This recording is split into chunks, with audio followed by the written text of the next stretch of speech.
If you're any type of apostate, you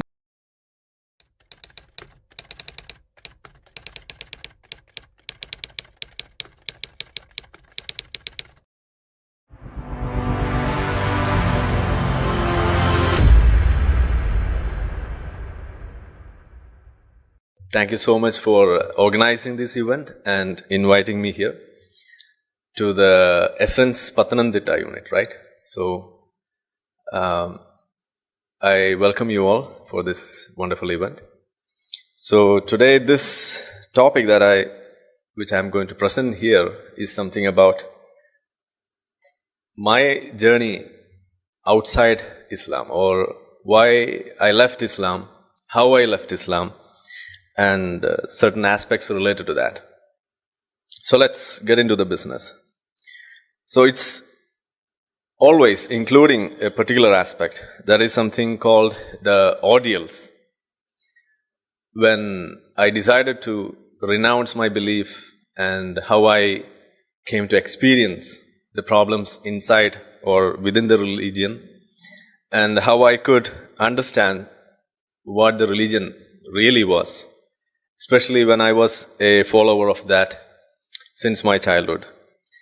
So, in a nutshell, or in a simple sentence, if I want to explain that, I would say that that was a very enlightening experience, or something that is a difference, like a day and night. That's the difference. So, one thing is about freedom, and the other thing, or the other aspect of that religion, is something related to oppression, restrictions, and other things. So, we need to know all these things while we discuss about leaving a religion, especially a religion like Islam. So, there's always a notion or a kind of argument that is always raised by even the freethinkers, that Islam is just like any other religion. All religions are alike. That argument is totally false and totally misleading, and it's not a reality. So what is the reality? Islam is not like any other religion. We have many other religions, more than 1,000, 3,000 religions are there, small and big, recent origin and with long history. We have many of them. But when we come to Islam, it's not one among that. And the main reason is that it's not because there are a lot of followers for that. No, that's not the reason. The main reason is there's a particular aspect or a teaching that is a part of this religion. That is, it is immutable. It is not to be changed. And even if someone comes forward and tries to change this religion that is being opposed vehemently, that there is a scriptural part to that, or a backing to that. So even if someone claims that, no, you cannot change this way, there will be always a group of people, or the majority of the religion, who will be supporting that person. So the best example is that today we always cite the example of Saudi Arabia. The prince, the crown prince there, he's doing a lot of things, and we are seeing a lot of change in Islam. And people think that that is there to stay forever. But I am of the opinion that it's not going to stay there, unless we have some solid reasons. Because we have seen such Islamic revolutions happening around the world, and the best example is from Iran, and another best example is from Afghanistan, where we have seen how this religion has taken over the control of a very secular, democratic, and a modern state like Iran, which was more than developed, more than India, before 1979. So what happened in 1979 is something like a group of people who came forward defending Islam, defending the changes happening to Islam, defending the changes that is happening to the people who are leading or who are going away from Islam, and they are getting modernized. So modernizing itself is a sin in front of Islam. So you cannot claim that I am a modern citizen, I am a modern human being of this modern world. So it's more important to be modern or to be upholding the modern values. So people always say that that's the good thing. No, for this religion, it's not that way. If that modernity is not something that is congruent with Islam, then that is against religion, and that is something that will make you lose your huris, that or the virgins that you will be getting from the life hereafter.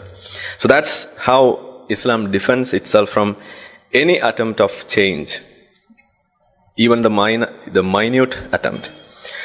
So it is in this pretext or in this premise that we are addressing a person who decided to renounce this religion, thinking that this is something against his personal understanding of the world, or the importance of the personal rights, freedom, and other modern values.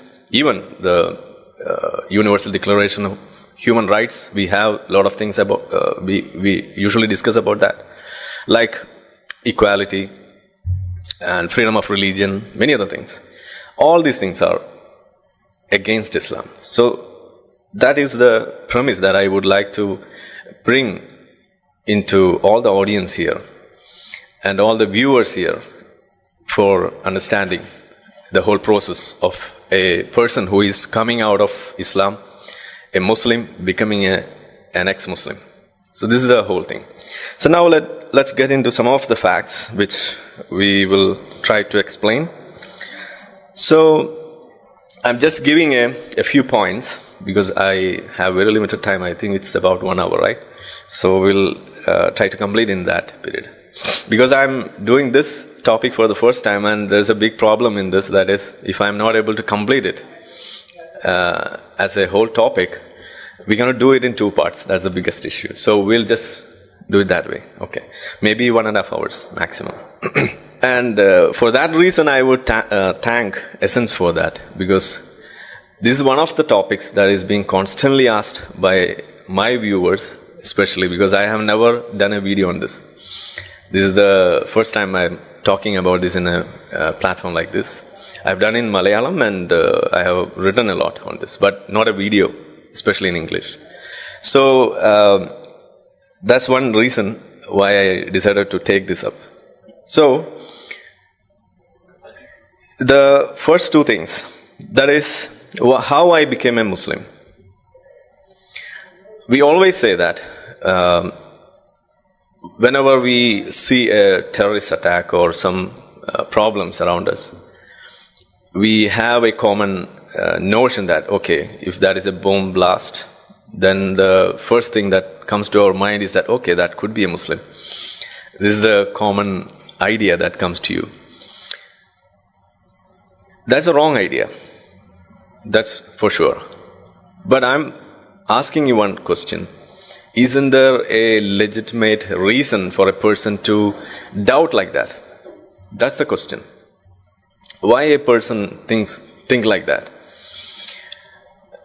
I don't know any example in an English context, but I can try to translate. That is something related to the movie in Meesha Madhavan, the mustache Madhavan. Okay, so in that movie, you might be knowing that. Okay, if any kind of robbery happens in that village called Chekku, right? Chek. So in that moment, the people will say, oh, that is Madhavan who did that. That's the common conclusion that the people will say always. Why is it so? It's because of a mental heuristic, we call it. It's a shortcut that we take. We don't want to involve in hours of this investigation and any laborious, any physical exercise for identifying the culprit. Even before all these things are done, people are sure about Madhavan as the reason for this robbery that happened in that village. And the reason is, he's a habitual thief there. So out of maybe 100 robberies that happened in that village, 90 were done by Madhavan. Maybe 10 are not done by them. Maybe that is done by some Jehovah witness people or some Sanadinis or some other people. But the majority was not done by him, not by them. It was done by Madhavan.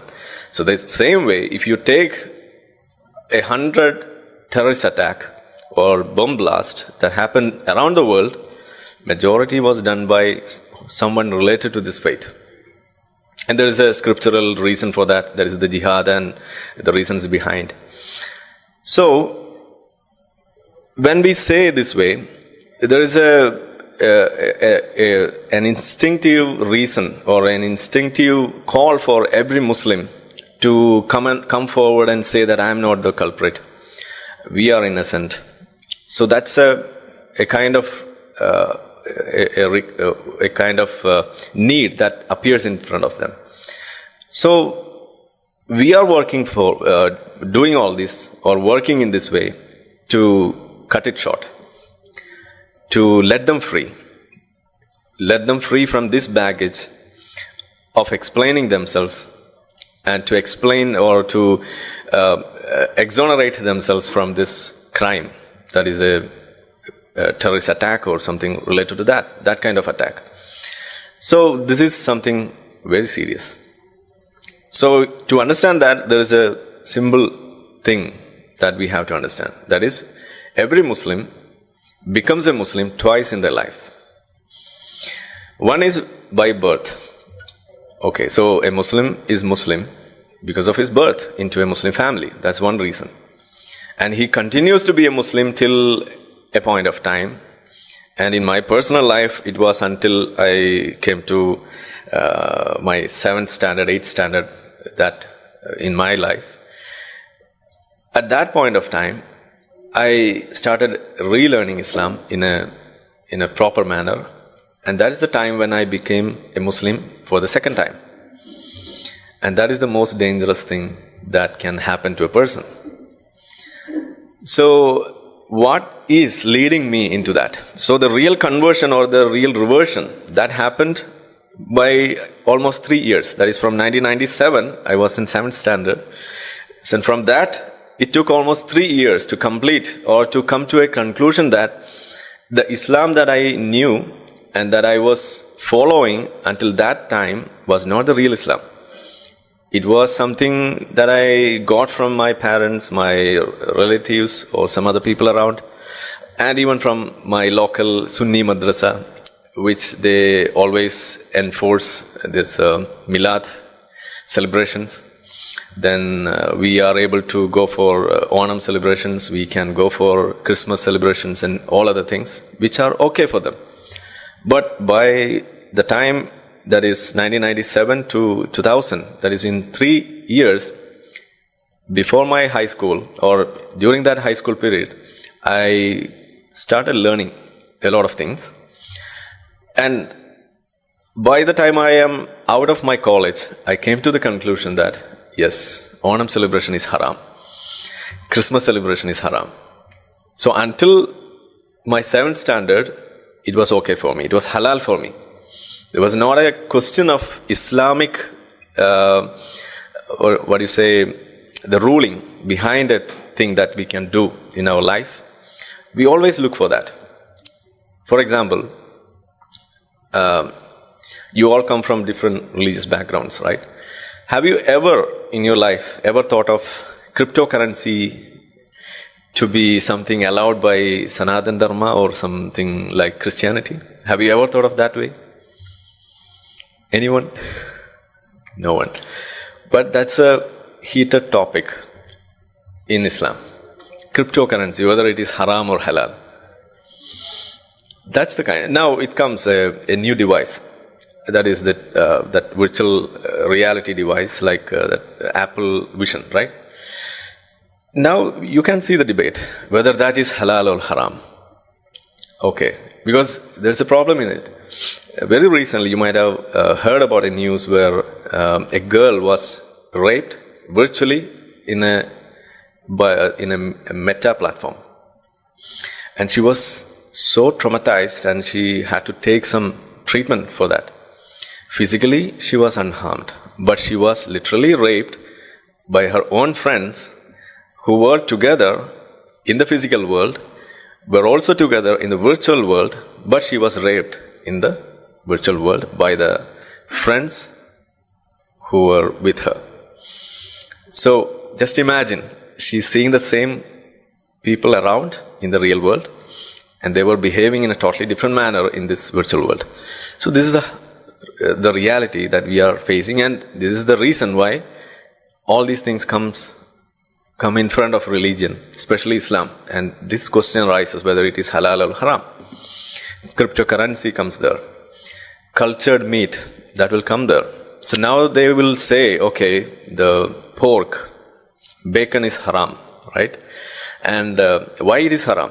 Now they will say, okay, it is haram because it is carrying a lot of worms and many other things. It's filth, it eats filth, and these are the reason. Okay. And these are the justifications that they are trying to give for this a judgment like it is haram. Actually, that's not the reason.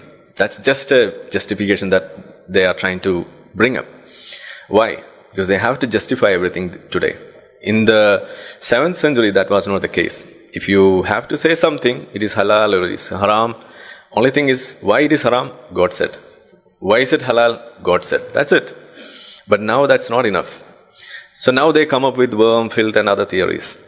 So we put forward another question in front of them. That is, okay, so now just imagine, we are bringing you cultured bacon, cultured pork, where it has not seen any filth, it has not eaten any filth. So would you eat this? No. Why? So this is the main. It is not just not something related to even bacon or pork. Even you are seeing the question whether cultured beef is halal or haram. Because it's not slaughtered. That's the main problem. You have to cut halal cut. So religion plays a very important role in every aspect of a Muslim. Until when he realizes that. That is the second part of his life. So now the important question is, when a Muslim becomes a Muslim? I became a Muslim, even though I was a Muslim, during my 7th standard class, or by 8th and 9th, high school, roughly, as a period. Some people become a Muslim maybe at their job, or maybe even late 60s, 70s. Depending upon this age and at what stage of their life, their other atmosphere where they are living and the kind of problems that they are exposed to, depending upon that, the intensity varies. So that's one reason why I would say, if a Muslim becomes a Muslim today, in the wake of this Hamas-Israel issue and all, it's very dangerous. It's high chance that he can go directly as an extremist. Because what he is saying is, innocents are being persecuted in Palestine. So we asked them, okay, who are the innocents? Hamas. Hamas are the innocent. Okay, so what about the 7th October event? That's resistance. Okay, so is this how you resist a problem? Yes, that's how we can do that. And they even justifies everything that was done during that October 7th. Why? Because the religion gives them the permission to do that. Because Jews, that's haram. Juice kudikirudhu. You know that. That's a statement made by an Islamic cleric in Kerala. He said, you should not drink juice. That's the problem. And the reason is, juice, that sounds like juice. Okay, so he is correlating that instruction while taking a food item with this anti-Semitism. So that when you take a glass of juice, you have to think about Jews. And since Jews are against us, this glass of juice is also not good for us, so we have to avoid that. This is how they teach nutrition. Just imagine, even religion comes there. So depending upon the age and the surrounding events that happens, things can go in any direction. It can go as peaceful as Pacific Ocean, or it can go as problematic as any other violent agitation and other things. So fortunately, I became a Muslim in a very peaceful atmosphere, and that's one reason why I'm here in a single piece. Otherwise, you might find me in multiple pieces. The suicide bombing. Why? Even suicide bombing is justified in Islam, and there are a lot of Islamic clerics coming forward and justifying that as a war tactic. In a war, during a war, if there are no other ways to bring down the enemy, you can go for that. But the only thing is, you shouldn't press the button. Even if you press it, it should be based on an order from outside that, okay, you can press, okay, agreed. Roger that. You can press. Otherwise, it's a suicide. So, suicide bombing is not a suicide. That's how Islam teaches.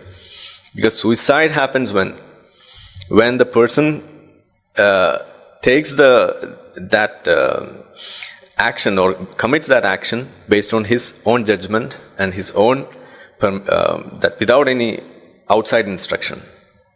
He is deciding when to blow.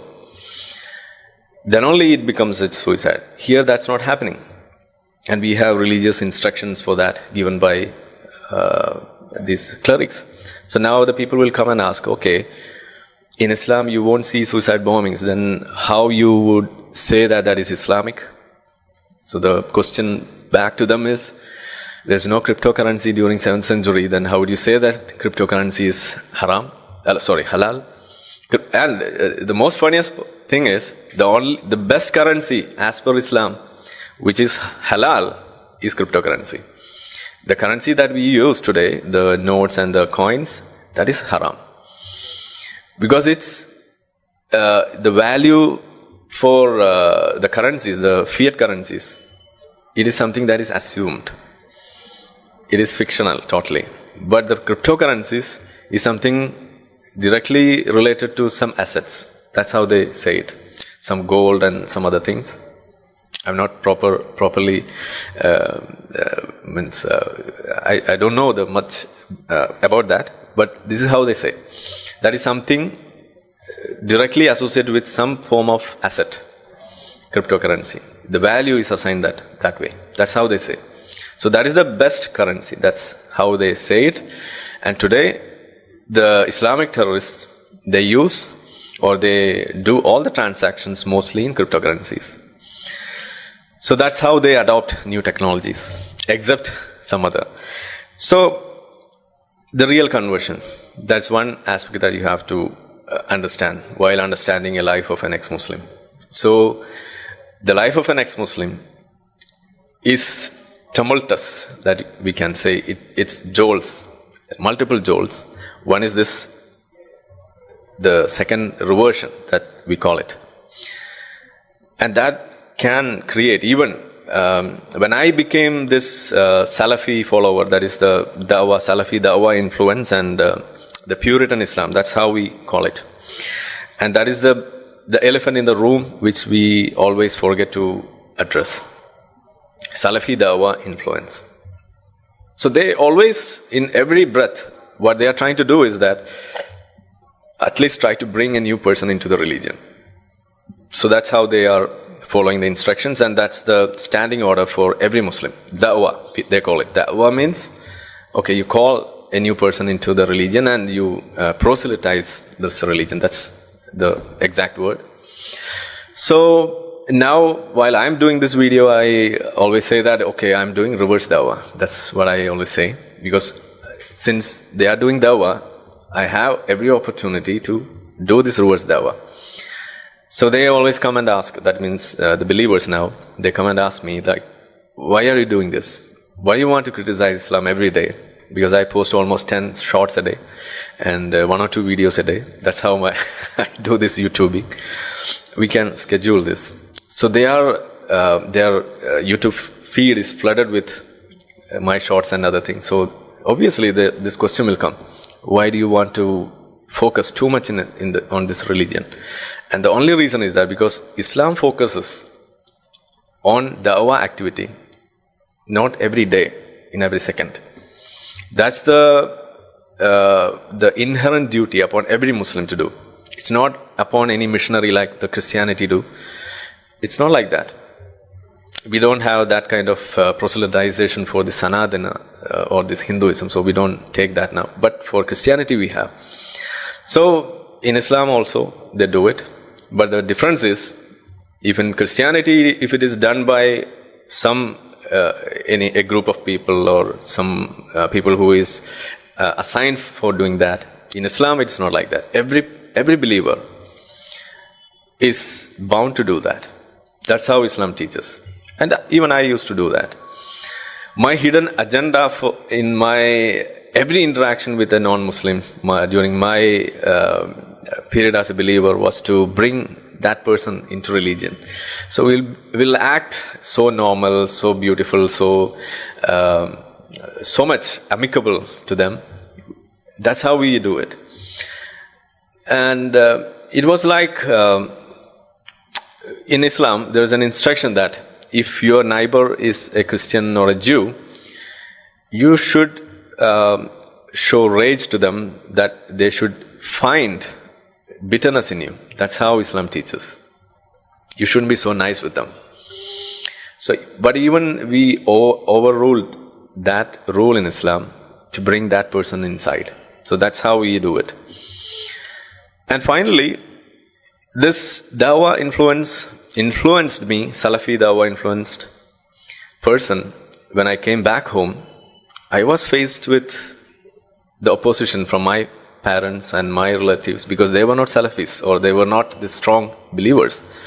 So they were finding me toxic believer. So they wanted me to tone down. Okay, so no need of doing this dawah activity every now and then to find or to look for religious permission in everything that we do in our day-to-day life. So my parents always used to say that. And this same parents, when I left the religion, they were telling me that, okay, at least you can be a Salafi now. No problem in being a Salafi. But I told them, time up, it's time up. There's no homecoming. So that's how I had to say. So becoming an extremist Muslim is far better than becoming an ex-Muslim. That's how it finally comes to.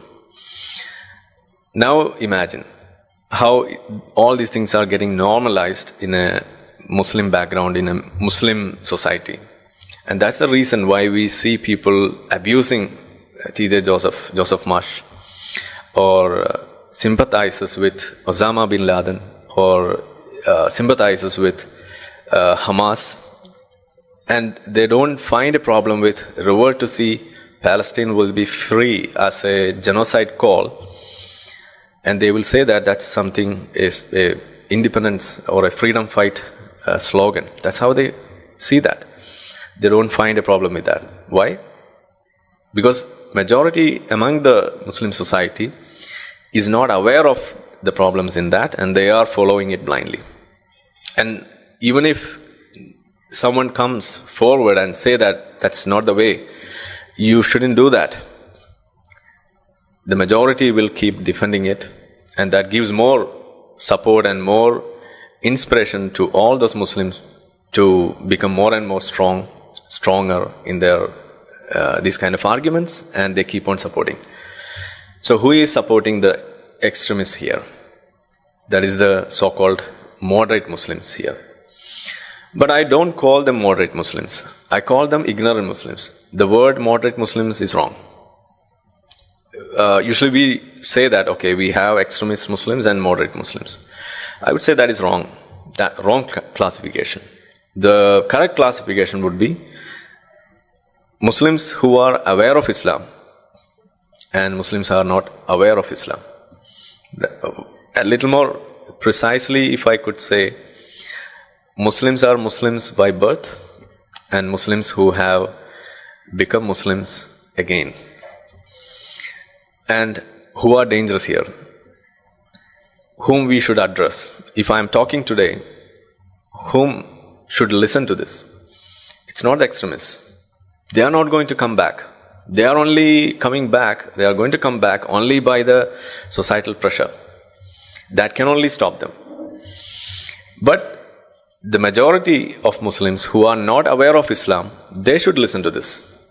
And that's the reason, or that's the way by which they can understand, that they can get an idea of how or why Islam is a problem, and they can at least try to stay away from certain things that can cause problem to the society.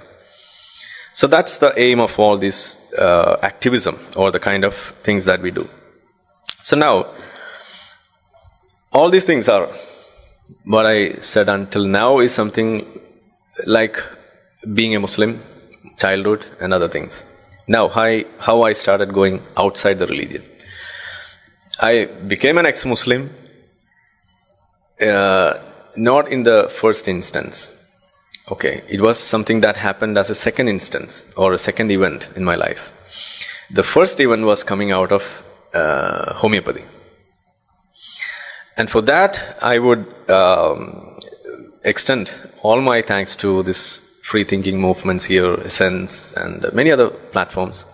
Kerala Yuktivadi Sangam, that's one another organization.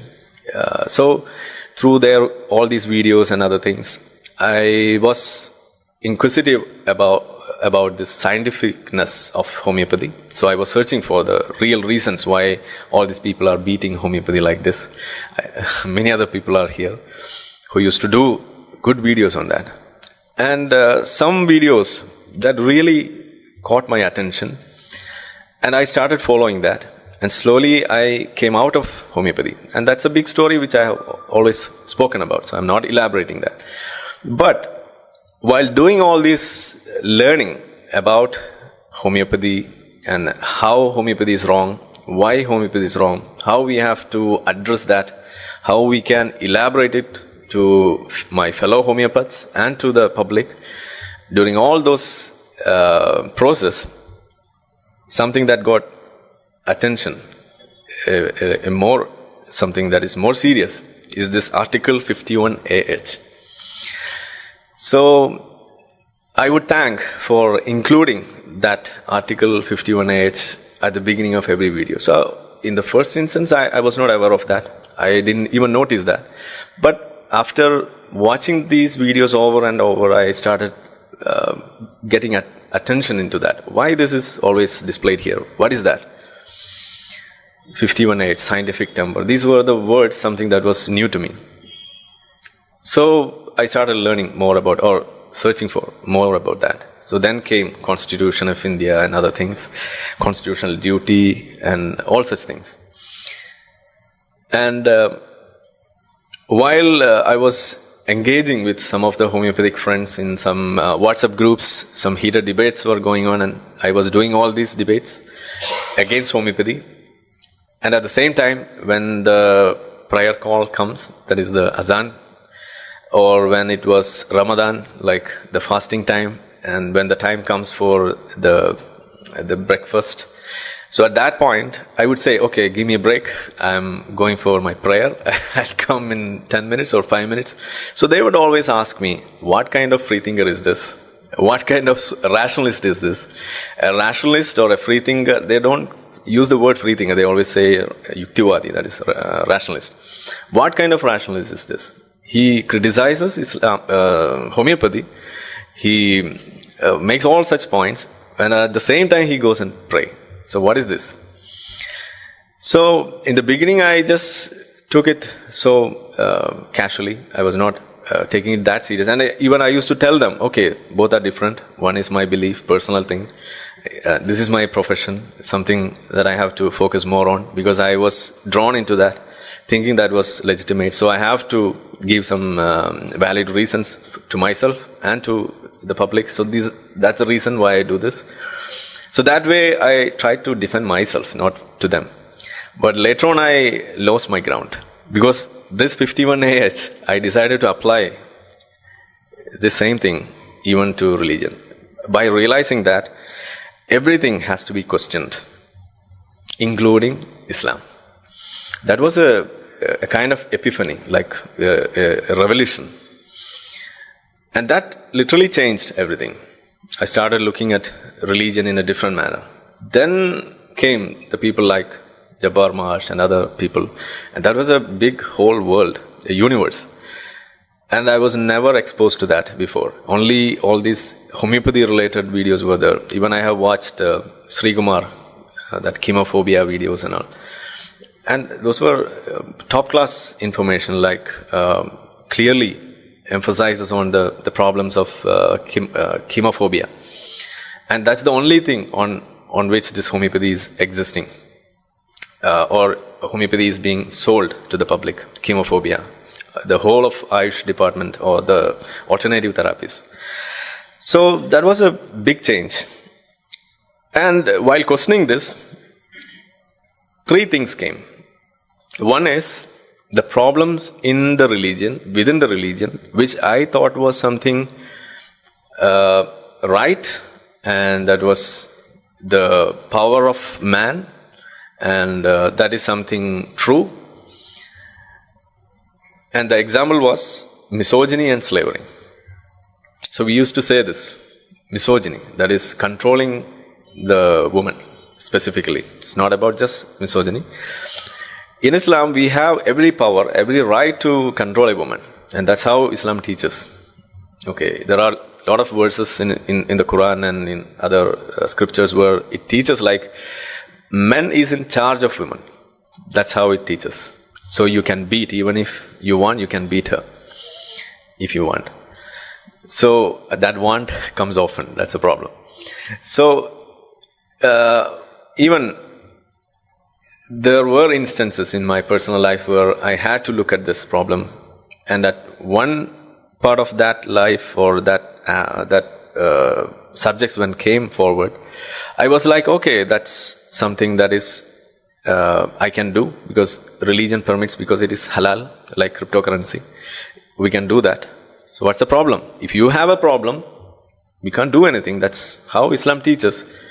And that gave us a kind of legitimacy for whatever things that we do. And it was trying to make it clear for us. And we were always in the safe position. Like we are not doing anything wrong. Okay, so this sense of power, a heightened power, that was getting eroded the moment we started learning about the misogyny that was present in Islam. And the same way, slavery. So while we were in the religion, we were taught that slavery existed here, and Islam was the reason which paved the way for abolition of slavery. This is how we were taught.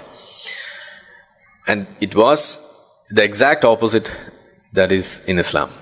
And that kind of clarification, when it comes to us, it really made us frustrated, made me frustrated. Like, isn't this kind of BS that I was believing in? That's the literal question that came to me. Even we can find many other things within the religion which you may find as problematic. And apart from that, the biggest problem was the character of the Prophet. So Prophet, according to a Muslim, is the best model, not just for the people living today, even for the people who are yet to come. And it is taught like that. And that's the reason why we always criticize the marriage to Aisha. So usually you can see people coming up with many examples, like EMS married a very little girl, Gandhi married another little girl and all. So we always ask the believers today, did Gandhi ever say that I am the model for all the people living today and yet to come? No. Did EMS said that? No. Did anyone else who married in such young age say this way? No. No one said that. Then why do you want to bring up with such lame examples to say this?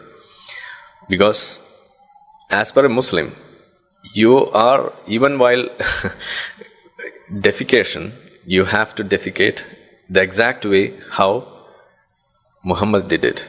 That's how Islam teaches. Yeah, it's not a fun. So Muhammad defecated by sitting or leaning onto the left leg. Okay, so you have to do that. Just imagine, if you are doing it in a European closet, in that kind of facility, how would you lean onto your left leg? So this is how Islam teach things for you. The basic rule is that. Exact, ditto.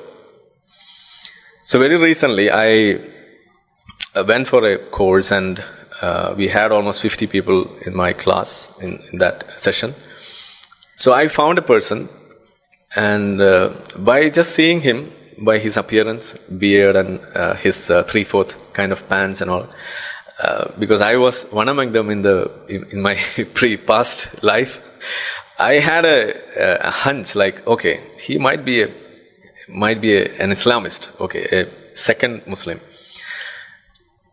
So I just tried staying away from him a little bit, because I have this feeling, because they can harm us if they want, because there are pretty good examples for that.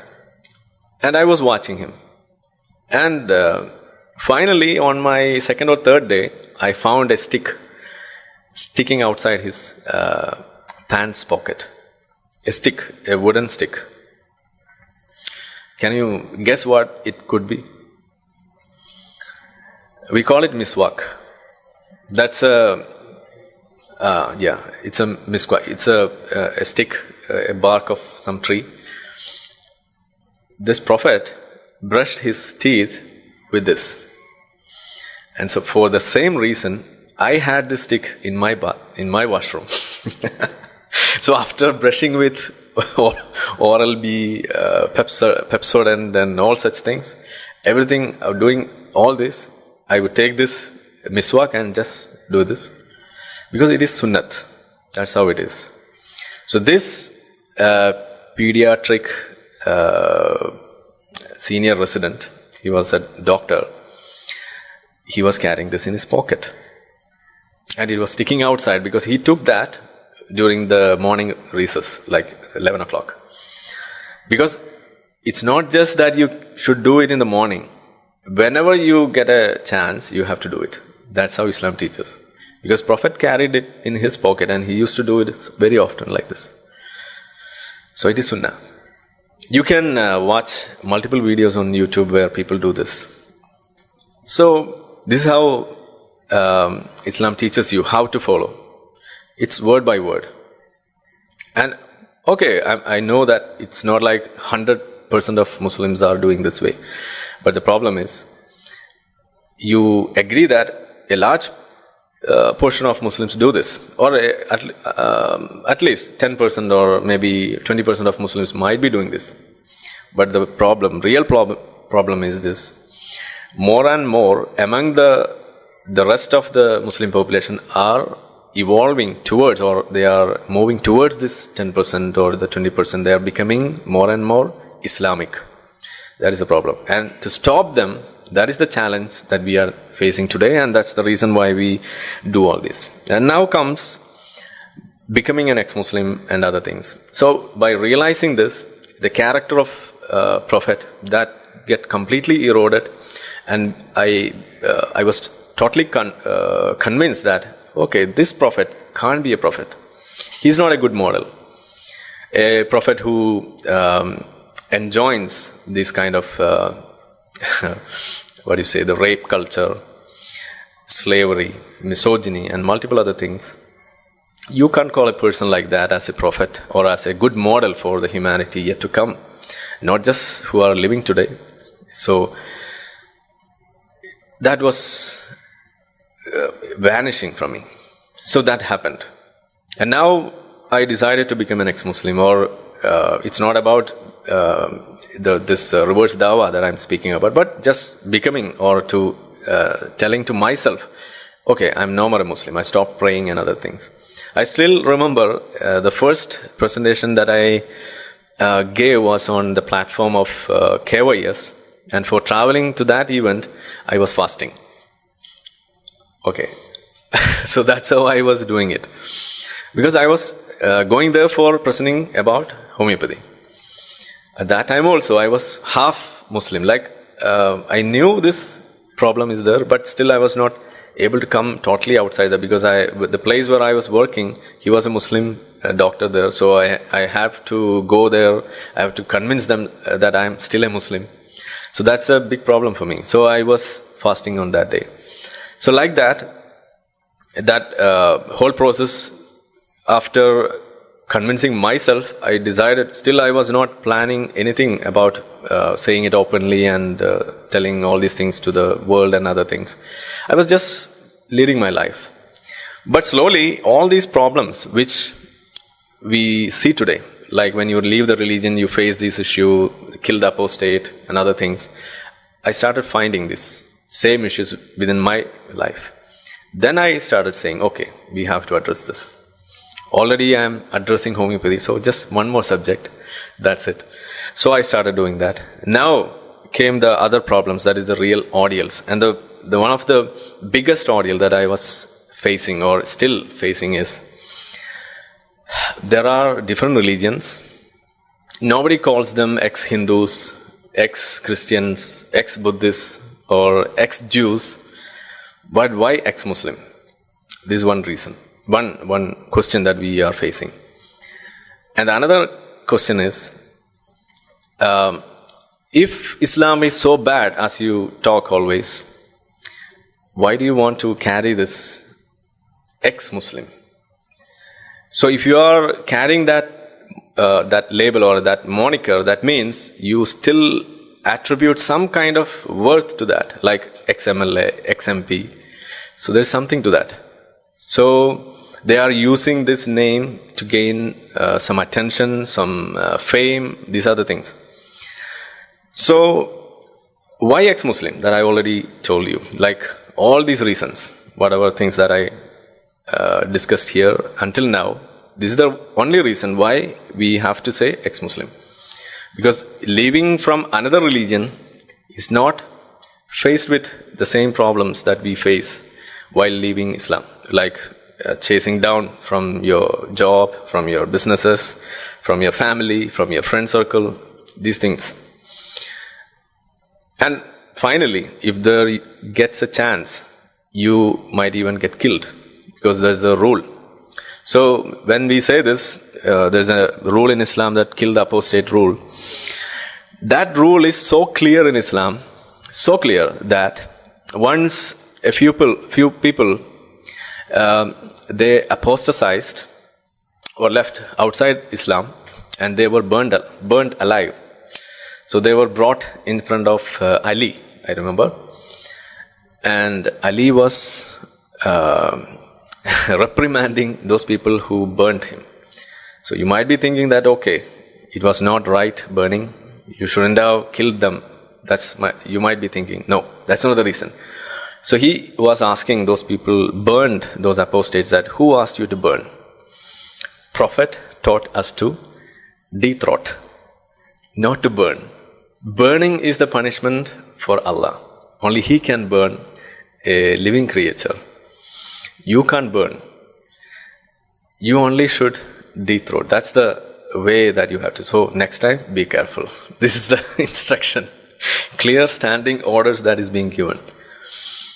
So when we say this in public, the believers come forward and they will ask, okay, then why, Arif, you are not getting killed in India?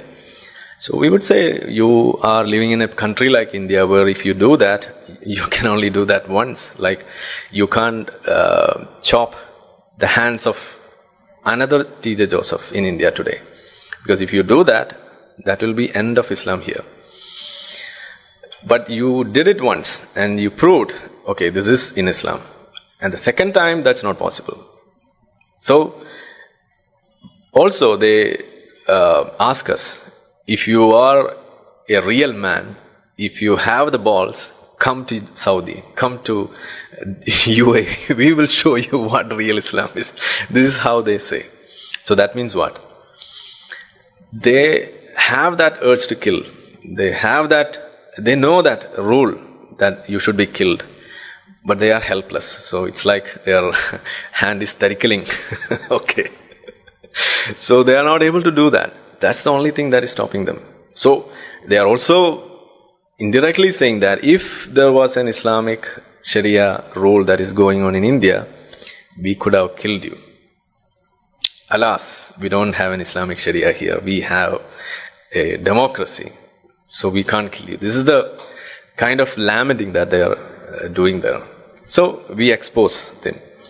Now the second thing, that is ex-MLA and ex-MP thing. So for that we tell them, it's not just ex-MLA and ex-Muslim that we have. We also have other things like ex-smoker. We have ex-drug addict. We have ex-convict. We have ex-alcoholic. We have ex-mafia kingpin. We also have all these things. It's not just ex-MLA or ex-MP. So it's not like we are using something that has a worth and to gain some traction out of that word. It's like I'm saying, don't abuse or don't scold me anymore because I'm not a convict now. I'm an ex-convict. I'm not a smoker now. I'm an ex-smoker. I'm not an alcoholic now. Don't force me to drink it. I'm an ex-alcoholic now.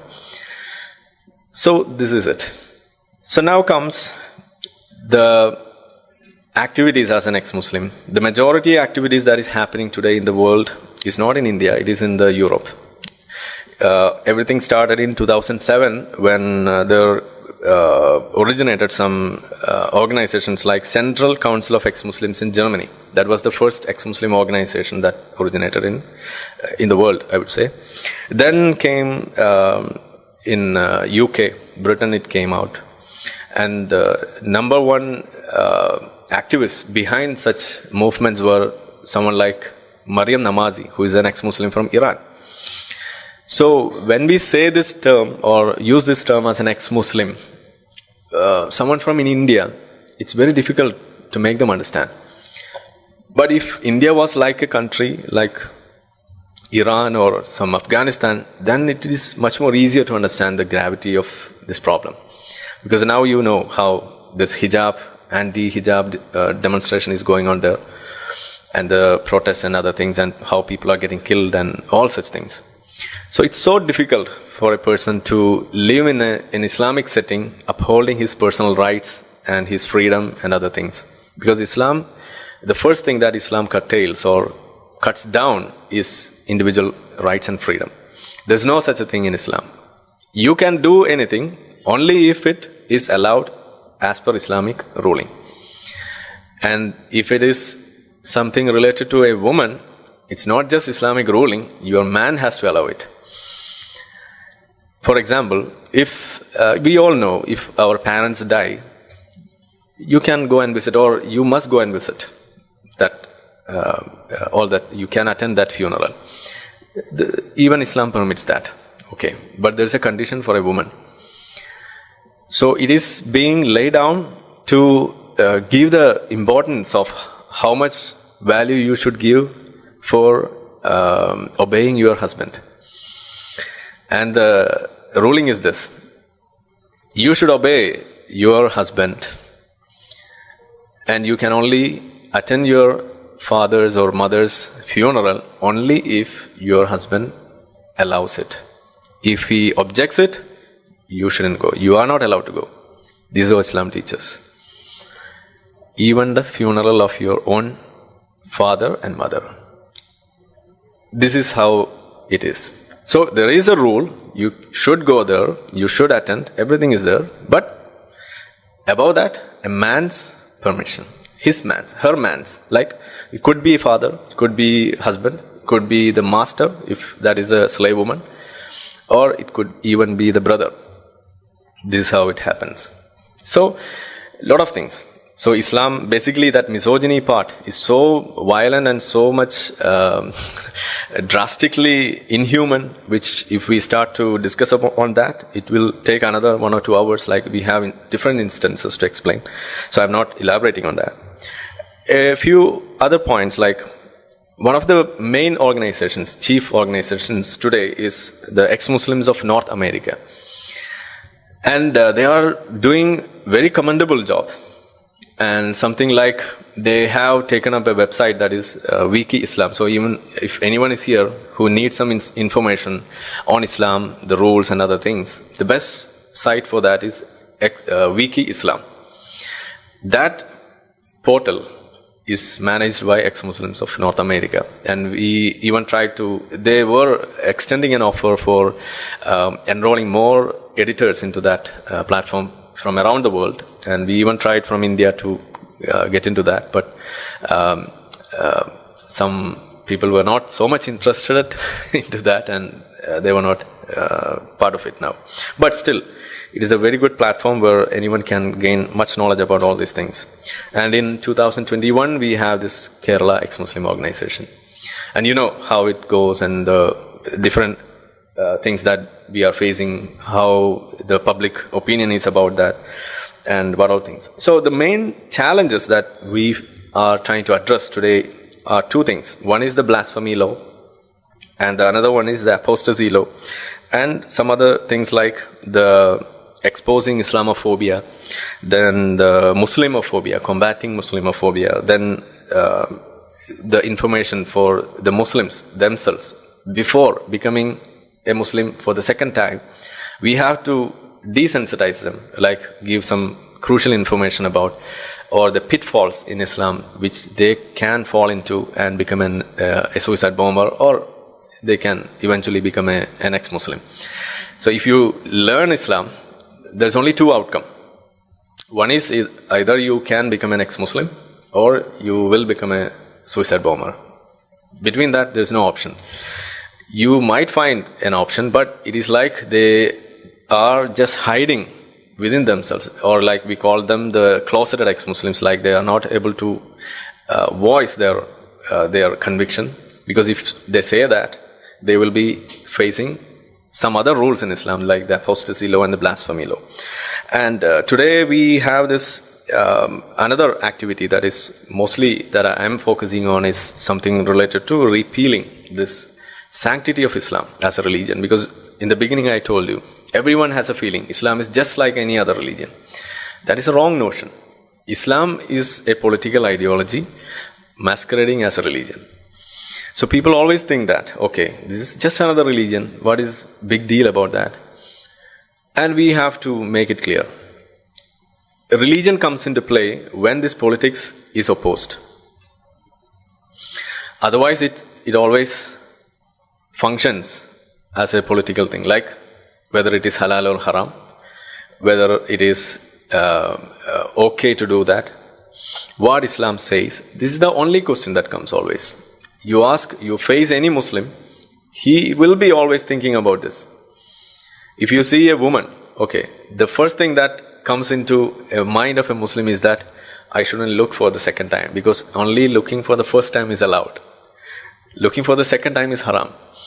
So you might have seen some images or some videos where these players who are receiving this bouquet or some prizes from this Olympics or some football matches, they will just lower their cap and they're hiding themselves.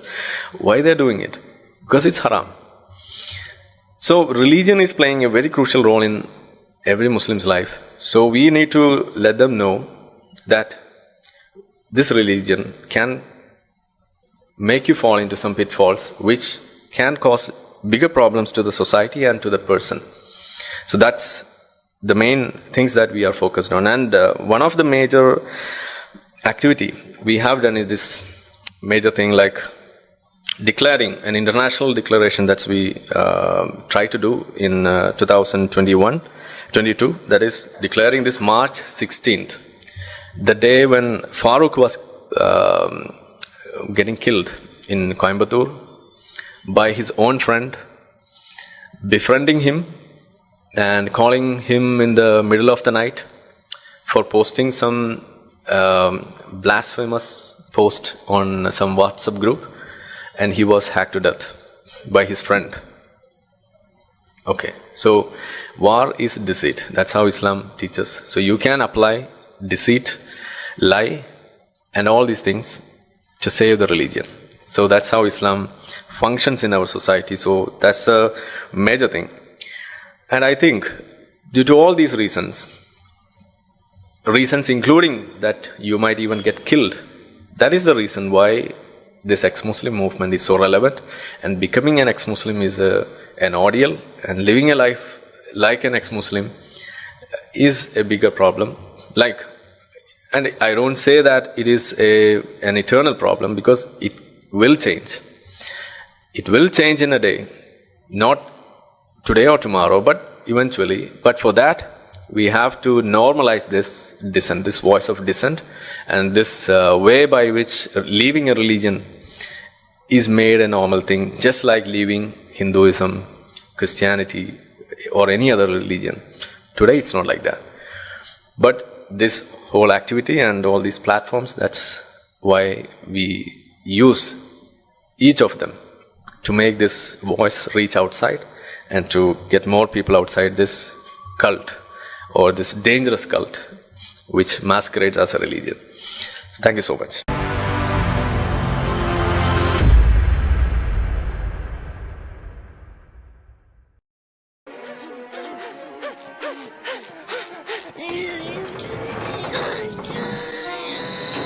Ouch! Let me have a try. You're leaving Islam for emotional reasons. Well, I've done all I can do.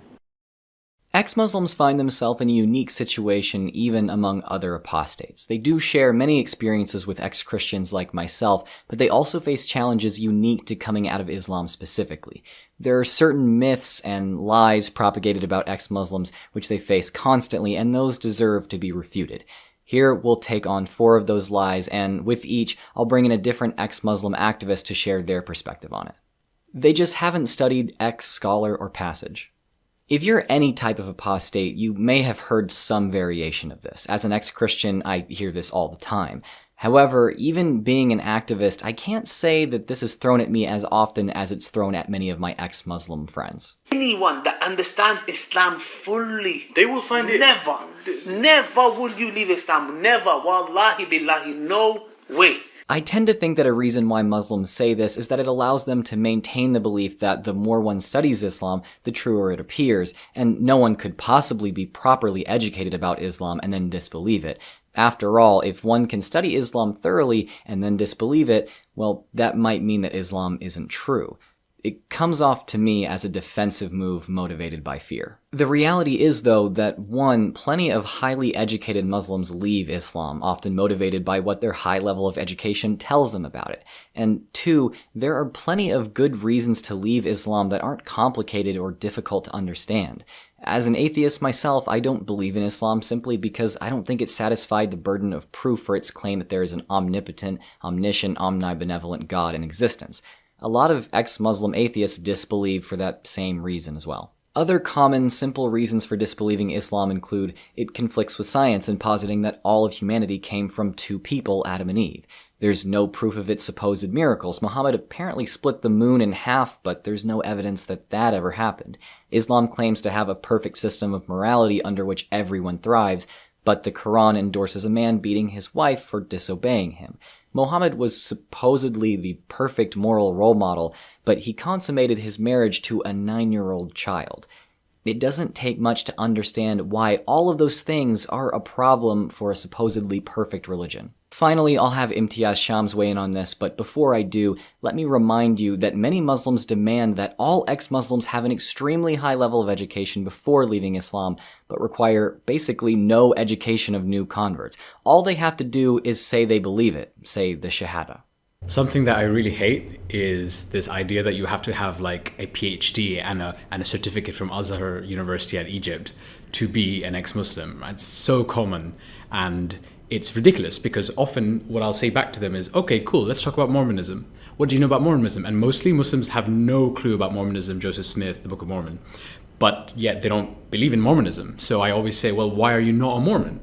And if they have any arguments, I say, well, no, you don't have a PhD in Mormonism. So it's like people don't understand, it doesn't click in their head that leaving Islam doesn't require an in-depth knowledge base of Islam.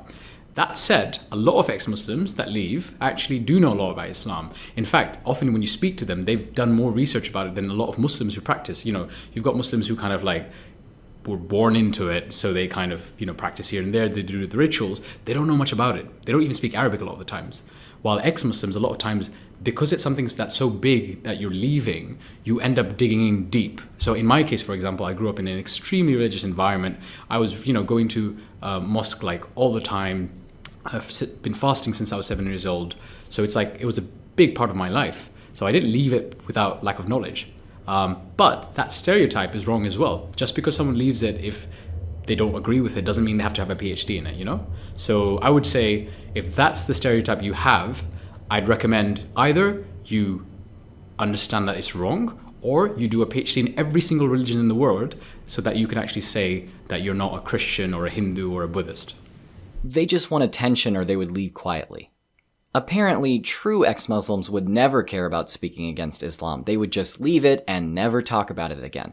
After all, when your entire life is forced to radically change by a shift in your worldview, you've been taught to be paralyzed by the fear of hellfire for disbelieving, and most of your friends and family see people like you as mortal enemies, your first instinct is obviously to get over it and just move on immediately. No, getting positive attention to stroke one's own ego is not the point of speaking out publicly for really any ex-Muslim.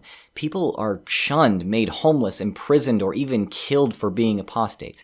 There are 13 countries in the world, all Islamic, which punish apostasy by death. It's incredibly easy to see with the slightest bit of empathy that ex-Muslims might have reasons for speaking out which have nothing to do with them being praised. Many in that community want nothing but to be themselves and live. Consider that maybe ex-Muslims speak out against Islam because they feel it oppresses women. Maybe they speak out against it because it motivates their own families to disown them. Maybe it's because it prompts governments to execute those who believe differently. Maybe ex-Muslims stick together and praise each other because no one else will do that for them.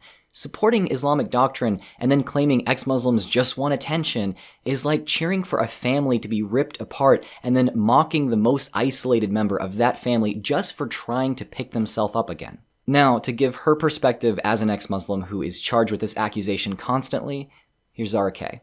What kind of attention are we talking about? Most of it has always been negative and a backlash. I think more often we have a lot to lose than we have gained with that attention. A lot of times our families are the ones to shun us away. Our friends don't talk to us. It's not the right kind of attention that we even get. It's mostly negative and it's toxic. Just even in the online world or even in person, people just have this vile idea of what ex-Muslims are like. Most people, when they come out, it is to find other people like them, to find a community versus actually that attention that they get. Sure, if I see another ex-Muslim tweeting that she's an ex-Muslim and she just came out, I'm gonna go out there and celebrate and make sure she's okay because I know how hard it is. So I guess in that way, ex-Muslims do give other ex-Muslims that attention and comfort and be their family. For us, it's mostly about building a community and supporting each other. They left so they could get fame and money. This accusation is just slightly different from the last, but my friends and I had to include it because it's so common and so absurd. To think that there's more money involved in being an ex-Muslim than in being an evangelist for Islam ignores clear evidence to the contrary. The ludicrously popular Zakir Naik sells out arenas for his preaching. He has his own TV network called Peace TV. Even on a totally different level of exposure, the pattern is still clear. Ali Dawah and Muhammad Hijab, both apologists and YouTubers, have run several extremely successful giving campaigns in recent years. One example is that in a singular campaign in 2018, they raised over 25,000 British pounds for their own ministry. In the same year, my activist friends and I, including many ex-Muslims, raised money for ex-Muslims in North America, and we raised $5,000. Also, if I'm not mistaken, didn't both Ali Dawah and Muhammad Hijab just make multiple videos a couple months ago about a family using Islam to make money? We are absolutely sure that he apostated from the religion of Islam at least one time, At the same time, of course, he's profiting from Islam and from Muslims. Yes, he's profiting from Islam and he's profiting from Muslims, doing ruqya services, £300, £400. Crook! Wallah, you're a crook. Meanwhile, the only person I can think of who probably makes a pretty significant amount of money off of speaking up as an ex-Muslim is Ayan Hirsi Ali, but that comes at the cost of her being able to live any sort of normal life. She constantly receives death threats and can't travel anywhere without bodyguards. I highly doubt any amount of money could make that worth it for her. She probably just speaks up for other reasons. As for lesser-known activists, there's basically no money involved. I know this because my platform and income when speaking against Islam online is a good deal larger than most ex-Muslims. And guess what? It's really not that great. I make YouTube videos full-time, and if I only made videos about Islam, my channel would probably either get fully demonetized, I'd make nothing, or I wouldn't be able to make enough to even consider this a job. My point in all of this is not to accuse any of the people I've mentioned of unethically profiteering off of Islam or their ministries, or to paint ex-Muslims as morally superior. All I mean to demonstrate is that much of the time, money and recognition is not easily found in speaking against Islam, and that it might actually be more easily found in speaking for it. To give her perspective on this, here's Marwa, aka MimsyVids. I get told all the time that I am openly an ex-Muslim because of fame and money, and that's basically why I want to do it. But it's actually the complete opposite. Firstly, there's actually no money in this. I don't know why they have this impression that I'm like working for the Jews or the Zionists or something like that. There's absolutely no money in being an ex-Muslim. No one wants to stand by you. In fact, we are opposed by everyone because it's too controversial. And the fame, it's the complete opposite. If anyone does recognize us, it's usually for negative reasons. And the amount of hate we get completely trumps any sort of positive fame that we might get or that people expect we would get. Most of the time, Muslims that leave their religion become shunned by their families and don't actually have anyone to stand by them. And they actually have to go to organizations and get help because it's such a traumatizing experience to be abandoned by everyone. So to say that I'm doing it for fame or money or power or anything positive in that way, it's always the complete opposite of what an ex-Muslim actually experiences. They leave to gain acceptance from white or Western people. This takes a complex issue having nothing to do with race and oversimplifies it into an issue that's only about race. Having come out of my family's fundamentalist Christianity, I've seen how difficult it is for some people to accept that their loved ones have made a calm, rational decision on leaving religion rather than a frantic, emotional one. However hard it is, though, there's no excuse for hearing someone's reasons for leaving religion, refusing to believe them, and then completely fabricating different reasons why you think they left. If someone tells you about the scientific, moral, or philosophical reasons they left Islam, and you then posit that they just left to please white people, or anyone else really, you're not listening. If someone leaves or joins a religion just because of some kind of racial pressure, that is a problem. That person has probably been unethically coerced. If you agree, realize that coercion can go either way. People shouldn't leave Islam to please or fit in with another race. Likewise, though, no one should ever be pressured to be Muslim to please or fit in with their own. Waleed from the channel Vidu Vids asked to speak on this subject, and I think his input is vital to this conversation. One of the main criticisms that I receive personally is that you only left Islam to please white people. Firstly, that is actually quite a racist statement to make, and it's actually completely incorrect. Thinking for yourself, studying and analyzing the data and information is something which every human being should do, not only with religion, but with any given subject. Why is it that if I come to a different conclusion to you, I am now trying to please the white man, trying to please my white masters? If anything, this is quite a colonial way of thinking. And the people that actually make these kind of statements are themselves in a colonial mindset, that they still view the white man, the white people, white countries as their masters, and they can't agree with them. Firstly, white people are Muslims, are Christians, are atheists. White people disagree on many different issues. White people don't have one way of thinking. Secondly, people from brown or black backgrounds can also disagree and come to their own conclusions. Thinking for yourself is not a white thing, it's not a European thing. Thinking for yourself is something which everyone should do and should not be seen as white or black or colonial or slave. Think for yourself, guys. Anytime I speak on misconceptions about any group, be it ex-Christians, ex-Muslims, or atheists in general, I identify the root of the problem as a lack of empathy. I think that still stands here. Whatever your motivation, whether you want to support ex-Muslims, simply understand them, or even lead them back to Islam, the only way forward for you is to hear them out. If you care about anything more than stroking your ego by mocking them or putting them down, then take this recommendation to heart. Set your preconceptions aside and just listen. Thanks for watching. I've been Drew of Genetically Modified Skeptic. A huge thank you to all my friends who joined me in this video. You can find links to all of their channels and social media in the description. I highly recommend following and supporting in whatever way you can every one of them. As always, go ahead and subscribe, check out my Patreon, follow me on Twitter and Facebook at GMSkeptic, join my Discord, and until next time, stay skeptical.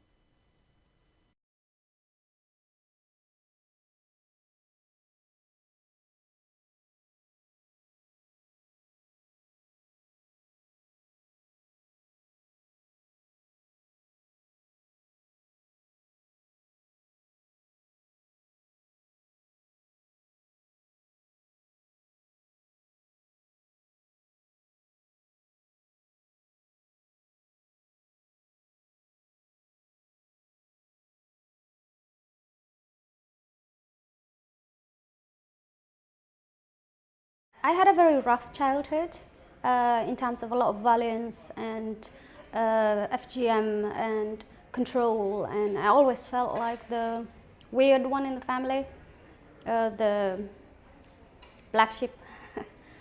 I was born a Muslim, raised a Muslim, and now I'm an ex-Muslim and an activist for women's rights, especially ones that have left or are still in the religion of Islam. When I start to wear hijab and looking to my brother, why I wear hijab and my brother not? And then I look to my mom, why she have to get out like this way? And then, but I ask myself, I don't want to discuss that with anyone. I only asking myself until I start to wear burqa, full covering. I get this feeling it's not my clothes, but I have to do it for Allah, for my family, for the society. We were brought up, I always call it this Muslim bubble, because we went to a Muslim school, we were involved in the community, and then we didn't know any other non-Muslims. The only non-Muslims we knew were on TV, so we just weren't mixing with anyone that had a different point of view, although there was slight, obviously, different points of view in terms of within the community. I always felt like my school, my teachers and my friends had a stricter Islam, which I for a very long time thought was the real Islam. Like that music was haram, plucking your eyebrows was haram, all these kind of slightly different things that my parents were a little bit more relaxed on, a more moderate sort of Muslim. But I was very much within a community that were quite strict.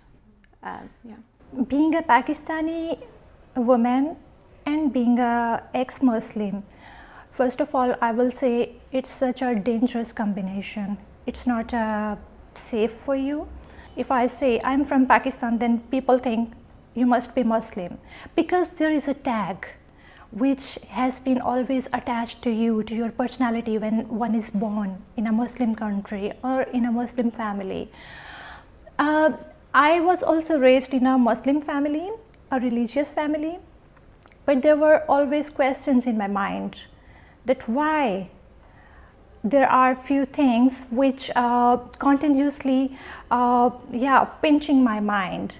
and they were just pointing out different things. But I was not supposed to ask questions openly because it was forbidden. After I turned about 10 or 11, my father joined Tablighi Jamaat, or like part of the Deobandi movement, and he got involved with that, and he enrolled me into an Islamic school. And I was really heartbroken about it because I wanted to go to the school that offered horse riding.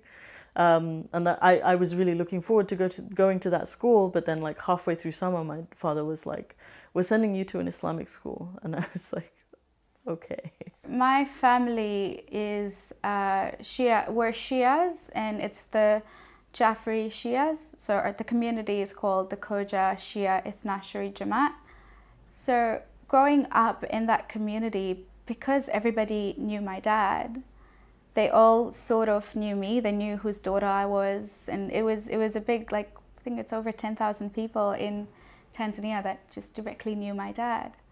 And the community is it's filled with quite a bit of gossips. If one person knows something, there were messages of, when I came out in public, there were messages about me, and they're like, this girl, the daughter of this person, is now an atheist. Let's pray for her to come back to Islam. So from a golden child, I went to like being a black sheep only because despite being the same person, I just disbelieved. Being a woman, that was also very difficult for me to understand that why the Islam has given so much less rights to a woman, but not a man. So man was granted more and more power, but woman is like, she has nothing actually in Islam. If we study Quran closely and observe the things, what is happening, and also in the society, people treated women such as a little creature. I mean, maybe it's not a nice word to say, but it is the situation in the Muslim countries. So when I got to know, well, I was always being asked by my family if I prayed 5 times a day or not, if I fast or not, if I covered my head or not. I was not supposed to talk to any stranger in the street. I was not supposed to come in front of any cousin. I was not supposed to make new friends, even though no friends. And also my marriage at very early age when I was a school-going girl. So I always heard from my family, once you are married, then you can do it and everything with the permission of your husband. And I was happy, okay, I'm just gonna have at least some freedom. I'm sorry. But yes, it was not the situation. The situation was changed. My husband, he was like more religious than my family. So things were not getting better. They were getting worse day by day. I was forced to do whatever he wanted me to do. So it was the initial stage, and it was the initial step to think about taking some decisions over Islam, over religion. And then I renounced my religion. I renounced Islam. I remember that I was always a little bit rebellious against certain things. I didn't like praying. Madrasa for me was torture. I remember I used to skip madrasa to go to sing for the president of Kenya school choir, because that was better. The president of Kenya at the time was a dictator. But I remember I used to skip madrasa to go and participate in school choir. I also remember hijab was forced on me when I was about 6 or 7, around the time I had FGM done on me.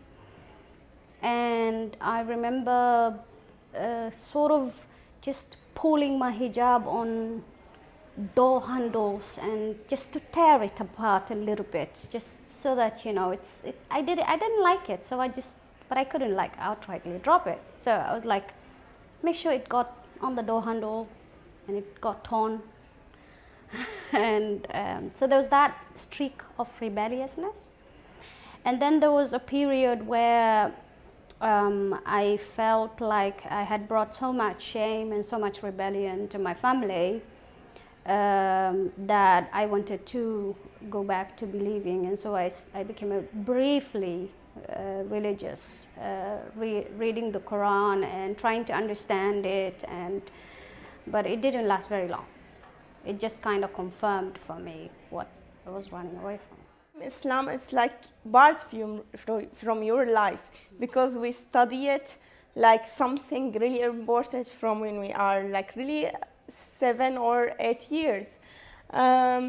So in this time, I think no one can asking or why I live like this way, why I believe in this God, why it's really difficult to make your mind, it's waking up and start to ask. I started wearing a headscarf when I was 8 years old. My parents never forced me, but it was expected of me that when I turned 9, I had to wear a headscarf. So I wanted to be a good girl, and I was like, I want to be a good Muslim. I'm going to start wearing the hijab at age 8. Yeah, so I felt like I was representing Islam when I was speaking to people, especially because I wore the hijab, and I wore it back at this point because I wanted to be like a cool, hip Muslim and show how amazing Islam is and how relaxed Islam is, you know. And you can interpret it a different way. I definitely, by that point, interpreted things, as I said, a little bit more Sufi and a little bit more spiritual, and it's metaphorical. That's how I understood it at that point. So I always felt like I had to kind of be like, yeah, I'm Muslim, but I'm cool. Like, it was constantly me kind of telling people that. And so, yeah, so I really wanted to spread Islam. And what that started basically was a lot of discussions of, you know, I was speaking to many people, just kind of asking questions. Well, what about Aisha? How come, you know, how come your prophet married a little kid? And it was like, oh, okay, let me go away and learn why that happened, and then come back and face that. And then it was kind of, I would come back and say, well, actually, she was 18, and like, you know, it's just wrong. You know, there's lots of kind of counter arguments that I would come back with, and I think after saying all the counter arguments many, many times, I'd rehearsed them pretty much. They started to kind of, I started to say it to people, and then as I was saying it, realized how stupid it was. The other thing that was alien to me while I was like this practicing as a child was that I didn't really have a concept of love or what love was. I just thought it was, you know, this thing that kept you in a family. You know, it just, your family loves you and that's it. And I remember writing things like that because I was quite an avid writer. I used to write on, I used to post on writing sites. I used to write a lot of poetry, and I wrote this long monologue about how I don't think love exists, and I think that love is just a condition that people make once they're put together. And I didn't have that concept until I left, and it was, once I felt it, it was such an uncomfortable experience for me because I didn't know what was going on.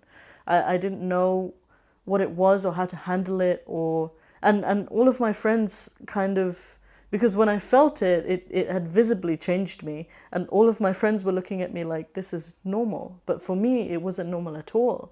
And I had never experienced it, and I didn't know that was something that I was missing out on. When I was in Kenya, I was aware of Council of Ex-Muslims of Britain with Mariam, and I used to follow Mariam's work. And also, you know, I was aware of Ayan Hirsi's work as well. And then when I moved to the Netherlands, I remember searching if there's a similar thing. I saw that there's a humanist alliance here called the Humanitische Verbond. So I contacted them and I attended one meeting. And when I attended this one meeting, one of the ladies was like, oh, by the way, did you know that there's an upcoming conference where Mariam Namazi is going to be speaking? I was like, that's my hero. Introduce me. So, yeah, and I wrote to Mariam, and that's that. And I said, I think I want to come out. I think I'm ready. I'm shit scared, but I think I'm ready. And she said, yeah, do it. And then, yeah, that one thing led to the other, and here we are. The first thing I started really looking into was the hijab. And that was, I think, the first doubt, because as I said, I was really trying hard to be a cool Muslim. So I made friends with, all my friends were actually not Muslim apart from one. And we had like our little kind of crew, and they were like, let's go on holiday together. And I was like, yeah, I'm going to be a cool Muslim. I'm going to go on holiday with them. This is fine. Because Islamically, in the back of my mind, I was thinking, I can't really go without a mahram, but this is fine. I was trying to tell myself, I'll figure it out. And we went to Italy together, and you know, there were so many times where I was feeling like I was, again, the guilt was coming. But there was this one day we were on the beach, and like obviously on the beach in Italy, everyone's kind of in bikinis, sometimes topless. And I was there with my little burkini, kind of fully covered, looking really odd. And then my friends were in their bikinis. So I was kind of like trying to act like I was confident in my burkini, like this is what I'm supposed to do. But as I was sitting there, I was looking around and I was thinking, like, these women that are wearing a lot less than I am are actually getting less attention, but also I understood in that moment that, you know, there isn't this kind of like guys going crazy and like, it's not chaos. It's not kind of like, these men aren't like animals where they're going to like pounce on you and I really started to think about that. And that moment really stayed with me because I realized, hold on, the hijab is to protect us and to kind of, you know, our modesty is supposed to, you know, all the things I used to say is like, we're like a pearl, we're beautiful, we're too beautiful to be seen. And if men see us, I don't really know what the other side is, but it's just this expectation that men can't handle it, I guess. So that, I understood it as, hold on, in the West, where people are a lot more naked, the men are a lot more respectful.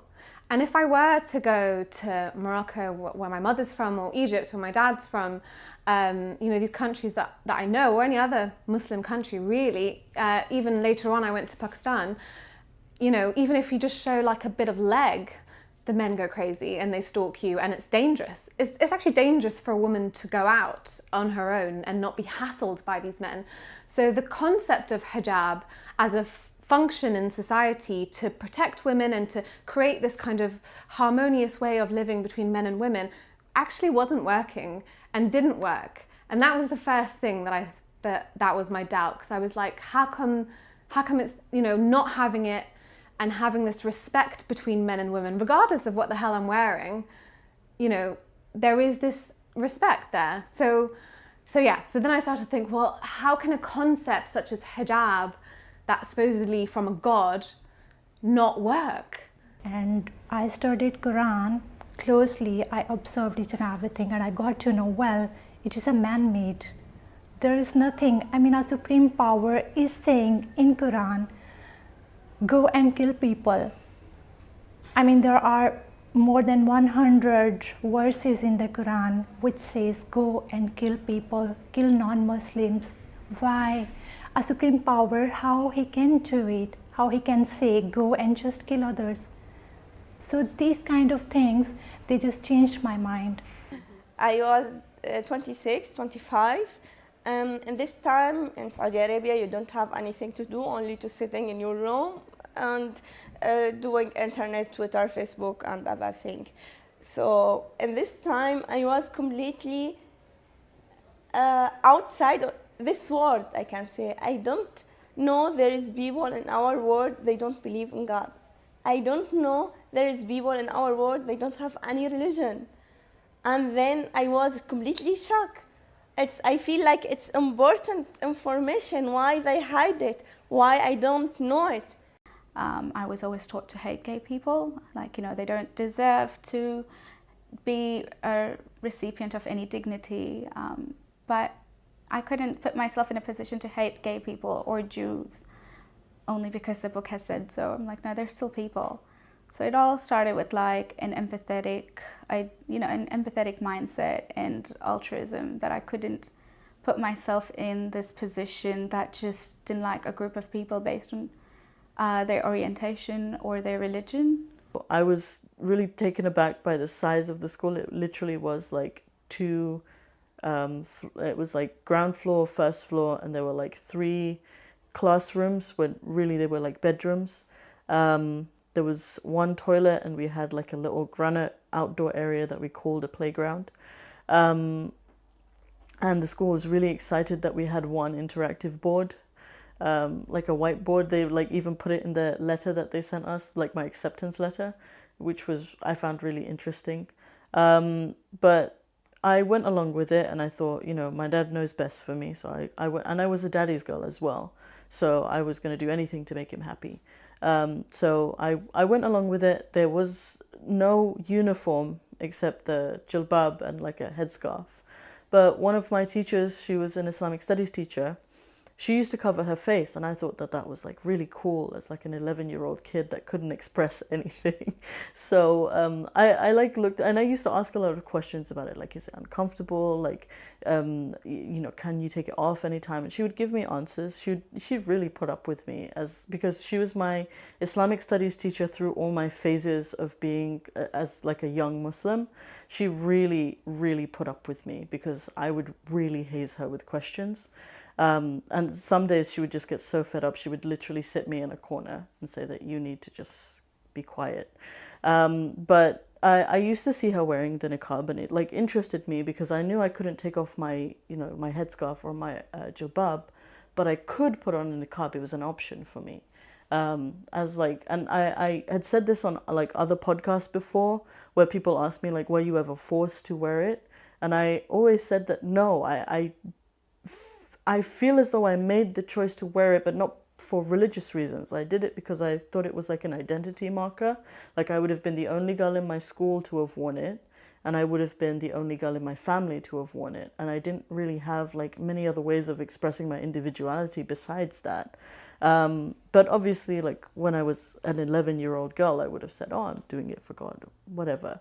It wasn't until I turned about 14 that I just continued asking a lot of meddling questions. So within the Deobandi circles or within Tablighi circles, Sunnis have like 4 different schools of thought that they adhere to, Hanbali, Shafi'i, Maliki, Hanafi, all of those different schools of thought. And I became aware of a movement that rejected all of these ideas because they were constantly contradicting each other. And my teacher had this idea, so the one, I don't know if I'm over explaining this, but the one concept that my teacher had introduced to me was that when Shafi'is go to Hajj, they actually become Hanafis because they can't do the tawaf without touching a woman. And in the Shafi'i school of thought, if a man touches a non-mahram woman, his purity breaks, and you can't do the tawaf without being pure. And I thought, but they're already Muslims, so why would they need to convert to another school of thought? That doesn't make any sense. So that was like the chink in that armor. And I thought maybe I need to go to a more literalist interpretation. And like when I brought it to my father, you could see the sort of psycho spinning in his head and just being like, there's something wrong here. And he took it to the masjid, and he would constantly have arguments, and then he would just constantly find other contradictions. And he saw all these like contradictions, and he was like, we should definitely move to a more literalist interpretation. And then both myself and my father brought this Salafi hell onto my family, and we more or less radicalized everyone to this new school of way of thinking. Over societies like Pakistan and Saudi Arabia and other countries as well, the Islamic states, they give such a little space to women. They think the man is a master of a woman. So a woman, she is always obliged to do what her husband, her father, her son, her brother is saying. And if a woman, she does not follow, then she was, in several cases, she was killed in the name of honor. You heard about the honor killing as well. It is really, really normal in Pakistan, in the society of, Pakistan. So I thought to get more freedom, it is also important for a woman to stand up and speak and to tell the world, well, if you are a woman, it's not a crime, it's not a sin. A lot of the reason why I kind of became very religious was definitely to kind of close up that feeling of guilt, because of the guilt that I mentioned. Definitely it was kind of like, well, the only way for me to get rid of that is to do this properly. I don't want to go to hell. And especially if you're brought up from a small child, you know, we'd have very scary teachers. In retrospect, I'm like, wow, they were really scary people that would teach us at like 5 years old. You're going to have your hair hung, you know, every strand that you show, you're going to be hung from that. If you show your hair to men, you know, you're going to burn, just all the horrible descriptions of your skin burning and then coming again, and you're going to have like hot lead poured into your ear, and all these weird, horrible things. When you learn that as a child, it's so scarring, and I think it really stays with you. It really does stay with you and it kind of goes into your unconscious, I feel like, because it's so traumatic and so dramatic that it's like, it kind of embeds this fear in you because you've learned it from such a young age as well, when you don't know anything. So definitely that was something that was in the back of my mind, kind of like, well, let's avoid that. I feel like the more I get the information, the more I have to be careful, because I know I am now different and I have something different in my mind, and it will be really dangerous from my family, from the country, from all the society, if someone know what I am going through. 2014, my mom wasn't always not happy what I am doing in my room all the time. Why I am sitting long? What's going on with Rana? I think my mom in this time, and she said, let's go to Mecca and you will do Umrah with us. And I was like, no, don't put me in this situation. You know, when you are atheist or ex-Muslim and someone take you to this place and around you 2 million, 3 million Muslim, you feel completely, it's painful. You want to shout, to say, I am atheist, kill me. You know, in this moment, I have this feeling. But in the same time, you have to be happy because you are going in the house of God. This is past college now, because I had moved out already. I'd rebelled so much that I had moved out before anybody had moved out. And something significant happened at the time I was moving out. Two significant things happened. One was I tried to save a child from FGM, which backfired on me. Like I wasn't really able to, because I was just freshly out of college kid. And so my family thought that this was, I was possessed, and I needed ruqya exorcism, that I was possessed by evil spirits, and those sheikhs were called, imams were called, I was beaten up, I was tied up. I am tying the moving away and this ruqya incident and trying to save the FGM from a 4-year-old child, because they happened so fast together. I tried to save the child. My family was convinced I had demons and I needed to be exorcised, but I also was trying to negotiate to move. And so the negotiating to move and trying to save the child, I think caused or metamorphosized into me, ruqya being performed on me. 4 days later, I just walked away and I never looked back. It took me a long time to actually come out of the mentality that, you know, my body is aura, or is in some way shameful in some way. When I was a younger girl and when we were being taught about the hijab, it was never presented in a way of, you know, men shouldn't be looking at you. It was always presented in a way where your body is of so much value that men can't look at you. And I think I bought into that, especially as a young person who wanted that kind of empowerment. And it's completely false. It's a complete lie when you go back to scripture and you realize why the hijab is what it is. But when it was first presented to me, I think it was first my Islamic studies teacher and then later through like different lectures by Zakir Naik, who would talk about precious diamonds and how you'd lock them away and wear precious diamonds. And it's just so misogynistic. But that's how it was presented to me. And I thought, you know, if my body is this valuable that no man outside my family, even my cousins, can't look at me, then maybe I should do even more. And that was like more of an argument to wear the niqab, like cover my face. Even though initially it was a statement, after a couple of weeks I was like, okay, I've made my statement, can I take it off? And then like both my father and my Islamic studies teacher made the case that, oh, you know, it's so much better because you're hiding even your face, like even your face is valuable.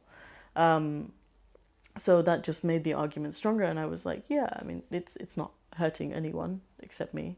But yeah, and that's how I had fallen into that mentality. But even after I had sort of, because once I became a fundamentalist and I realized what hijab was, even after that, after I'd let those ideals go, that it was like a symbol of women's empowerment, which it absolutely is not, I was still in the mindset that this was something that God wanted, so it was something that I did.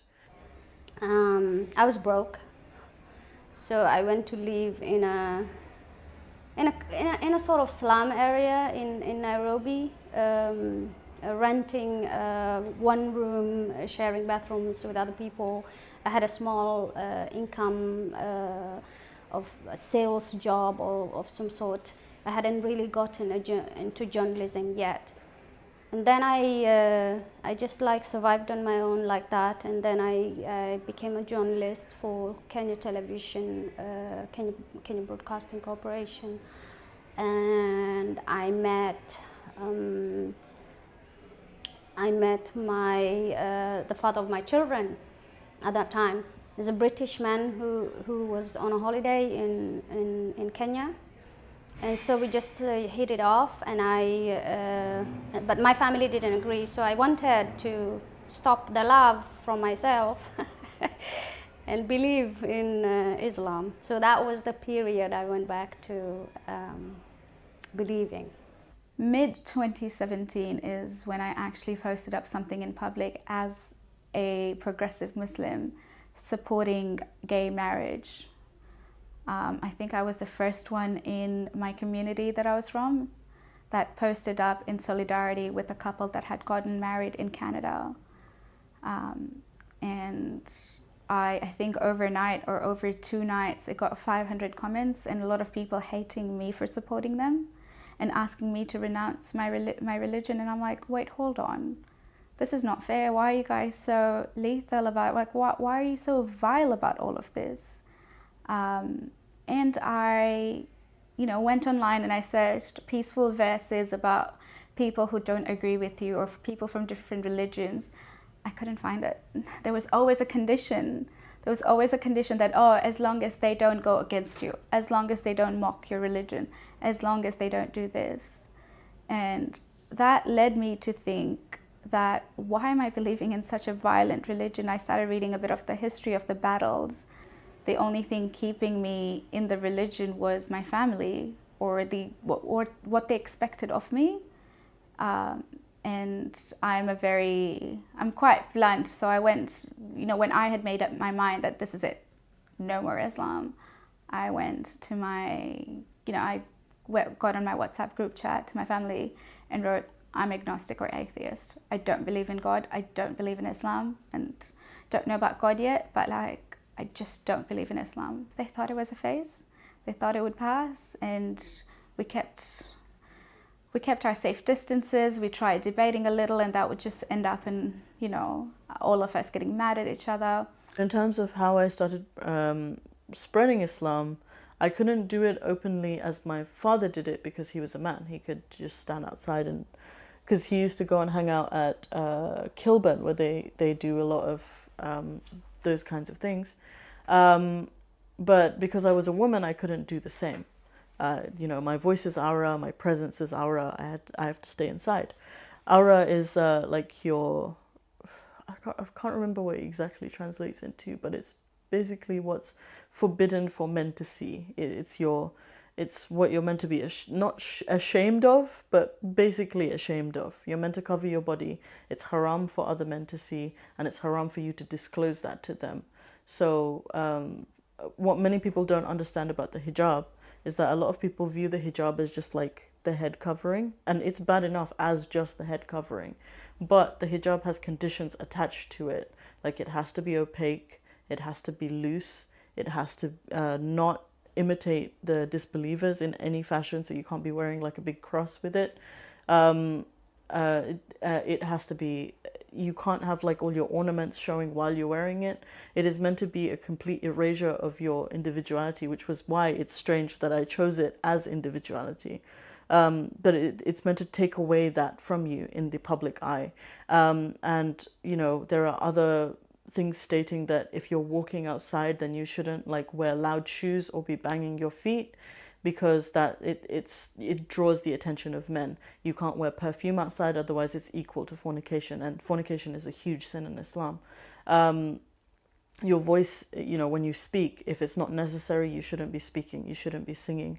It's aura, you're not supposed to be doing it.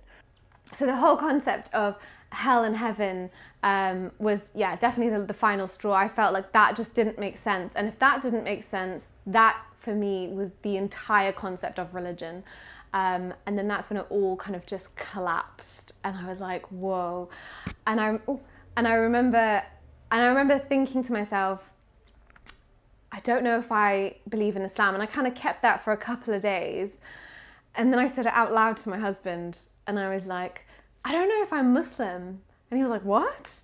And I was like, I don't know. And like, he was kind of surprised, but then obviously we've been speaking for so many years about this stuff. He was like, okay. And I was like, he was just like, okay. And I was like, what about you? And he was like, yeah, no, I'm definitely still Muslim. I was like, okay. And I was like, I was like, are you okay being with me? Cause I'm not Muslim then. And he was just like, well, yeah. And it was just like this weird, we just had like an awkward moment of like, this is so weird. How did this happen? Because I was the one, just to put it into context, I was the one that was more religious than him. And I was the one that prayed. I mean, I used to be like, you have to pray. How can you not pray? Like, come on. I used to pray the fard, which is what you have to do, and the sunnah, which is like an extra. So I used to do the extra prayers. And I used to literally kind of tell him to do it.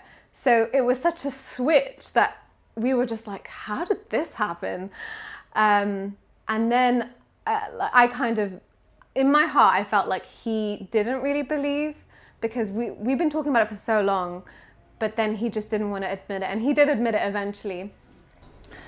For a woman, of course, it is not easy to get divorced, because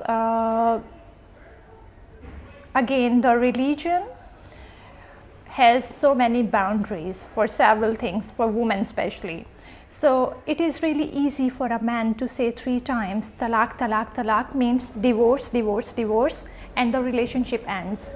But a woman in Islam, that was something, you know, it's not normal. So she needs to ask her husband that just give her a divorce. But my husband, in that situation, my ex-husband, he was not agree with that, because he wanted to be with me. So he could torture me. So he could be with me, and he could accuse me in blasphemy law as well, because he got to know that I am no more Muslim. I am ex-Muslim. I spoke things about Islam which were not allowed. But then I decided, no, I'm not gonna tolerate all these things. I was educated, even though I was stopped to go to school, but then still I had my mind, there were several things in my mind that yes, I could do. I'm a woman, I'm not weak, I'm a powerful. So I thought, it's enough, I'm not gonna bear it at all. I'm not gonna tolerate it anymore. And then I just ran. I went to court and I asked them, I'm not gonna live this man anymore. And then I got divorced from the court. But then again, he tried to prove several things against me in the court, and he said, well, I am characterless, my character is loose, And he also said, I am an ex-Muslim, I spoke things about Islam, and I'm a blasphemer and everything. So it was something really difficult for me, because by using those kind of arguments, he just took the custody of my daughter. She was only 3 years old at that time, and then court granted custody of my daughter to him.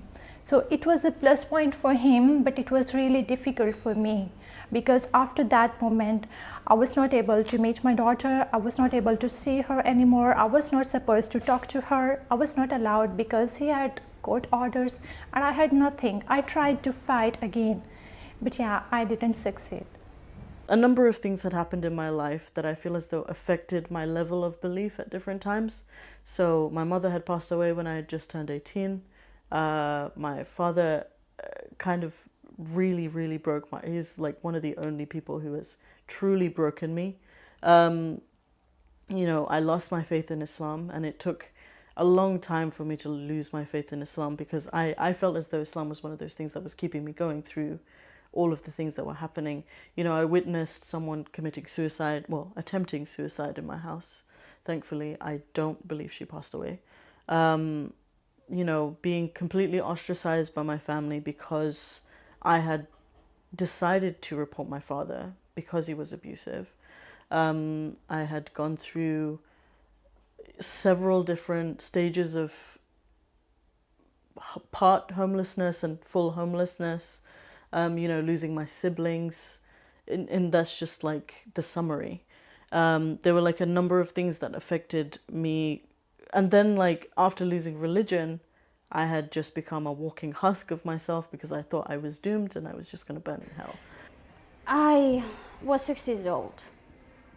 I remember very vividly.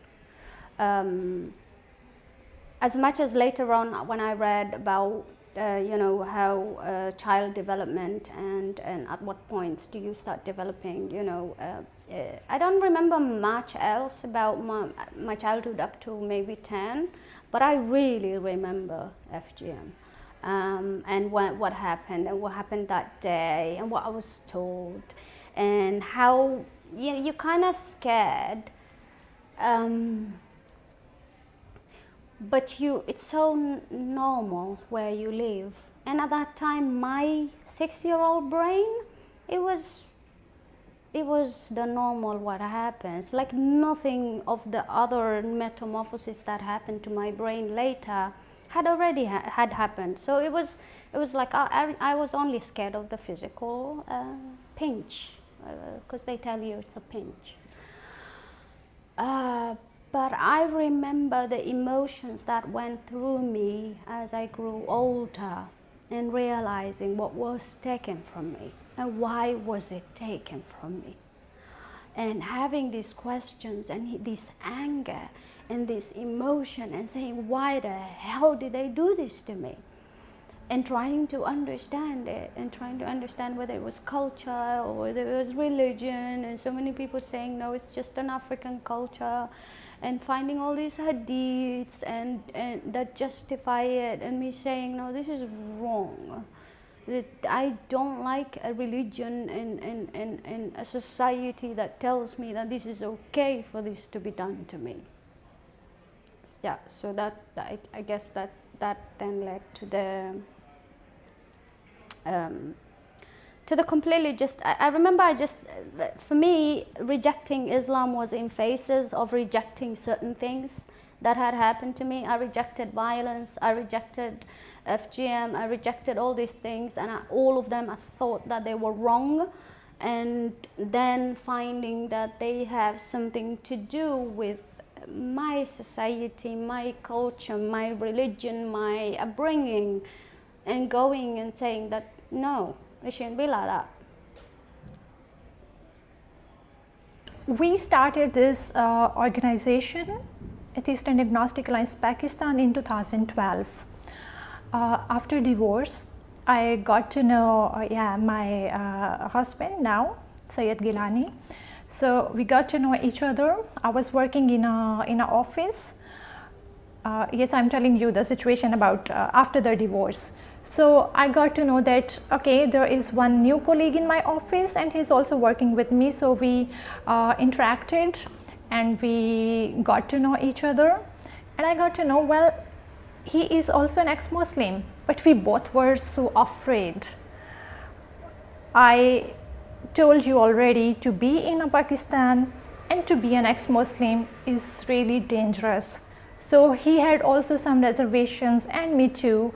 We were not speaking publicly, and we were even not saying anything to each other. But we got to know, we got some hints in our mind that yes, he is ex-Muslim, and he also got to know, well, she is something which makes her really separate from other people.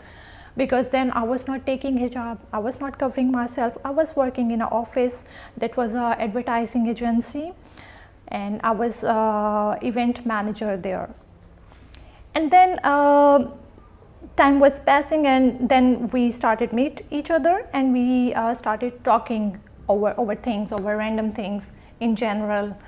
Who you are, what you do, so what's your background. And then we both came to know that, okay, we can trust each other. And then he told me, well, I'm also an ex-Muslim. And I was like, what? Yes, me too. So it was such a party time for us, because that was, yeah, I mean, I found someone like-minded. So I found someone who can really understand me. And I suppose that he too. And then we thought, well, if we both are the same, we are thinking in the same way, then there might be other people as well.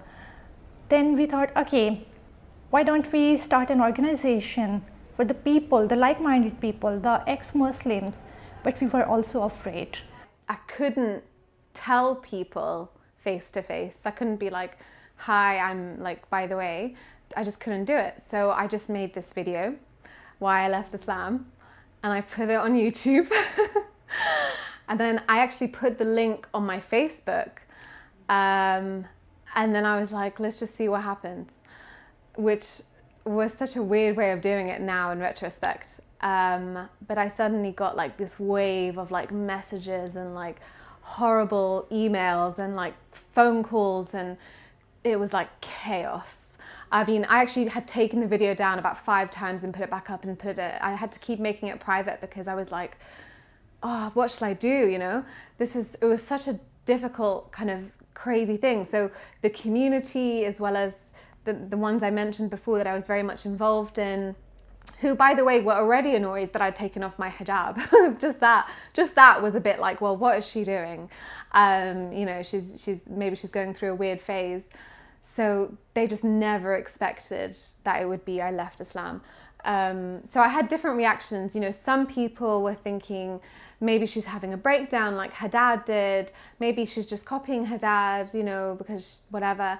And a lot of people, including my mum, kind of thought it must be kind of magic. You know, there must be, you know, I mean, depression anyway, because my dad was depressed, and she had this image of like he had a magic on him. So that's how she understood my dad had magic on him, and he became depressed, and that's how he left. So she thought if he had magic, my daughter must also have magic. So somehow that made sense to her. I want to cry, I can't, because they hear me, they are around me, my family. I want to shout, I want to do anything to make any reaction, you know, when you are really sad, but someone put something uncovering and close it. You can't do any reaction, you can't cry, you can't do anything, because you will be really killed if someone know you are atheist. And I decided in this night I will do this paper, but I was not really sure, you know. I know it will be really dangerous, but I want to do that. I bought the paper and I bought a pen in my bag, and then we go to Mecca. And when we start to move around the Kaaba, I told my mom, I am going to toilet, I have to go and I will back quickly. And she told me, yeah, we will meet in this place. I try to find place where I can write it quickly and take a photo and notice where is the camera. I walk like from the people and no one notice I am doing something not fine. And I found place, they are building this place, something broken or something like this. And I write it quickly. And I take it from the notebook, and I do it like this in my hand. I remember this moment when I took this photo. I was shocked from myself what I did.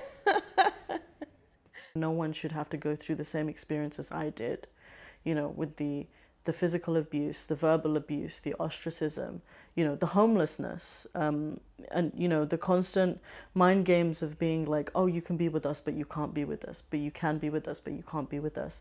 You know, the manipulation tactics that I had to use just to go about my day, living two lives. Actually, one day, few people, a mob actually, you can say, they just chased us. They reached to our location and they got to know where we are living, me and my husband, Gilani, and they attacked on our home. So they just, yeah, it was such a scary situation. I still remember. So we ran away from the home without knowing that where we are going.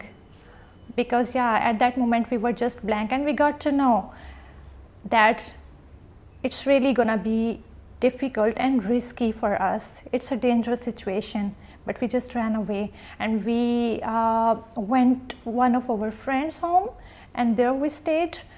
And to be in the Netherlands, it was really accidentally, because I was not knowing at that moment where I am going. But yes, there was no other way for me except to get out from Pakistan, because if I just stay there, they could be, you know, assassinated me. So that was really scary situation for me. But we managed, and then I left Pakistan with a heavy heart, of course, because that was my hometown. I spent my childhood there. There were a lot of memories. My daughter, she was also there. My husband, Soyed Gilani, he was at that moment also there, because we couldn't manage to flee together. But yes, it happened, and then I just reached here to the Netherlands.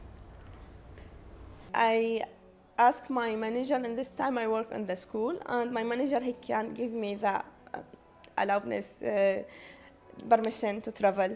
So I told him that my mom wants to travel to Lebanon to visit someone from our family, and I need you to sign the paper. My dad is not here. And he believed me, and he signed it, and he gave it to me.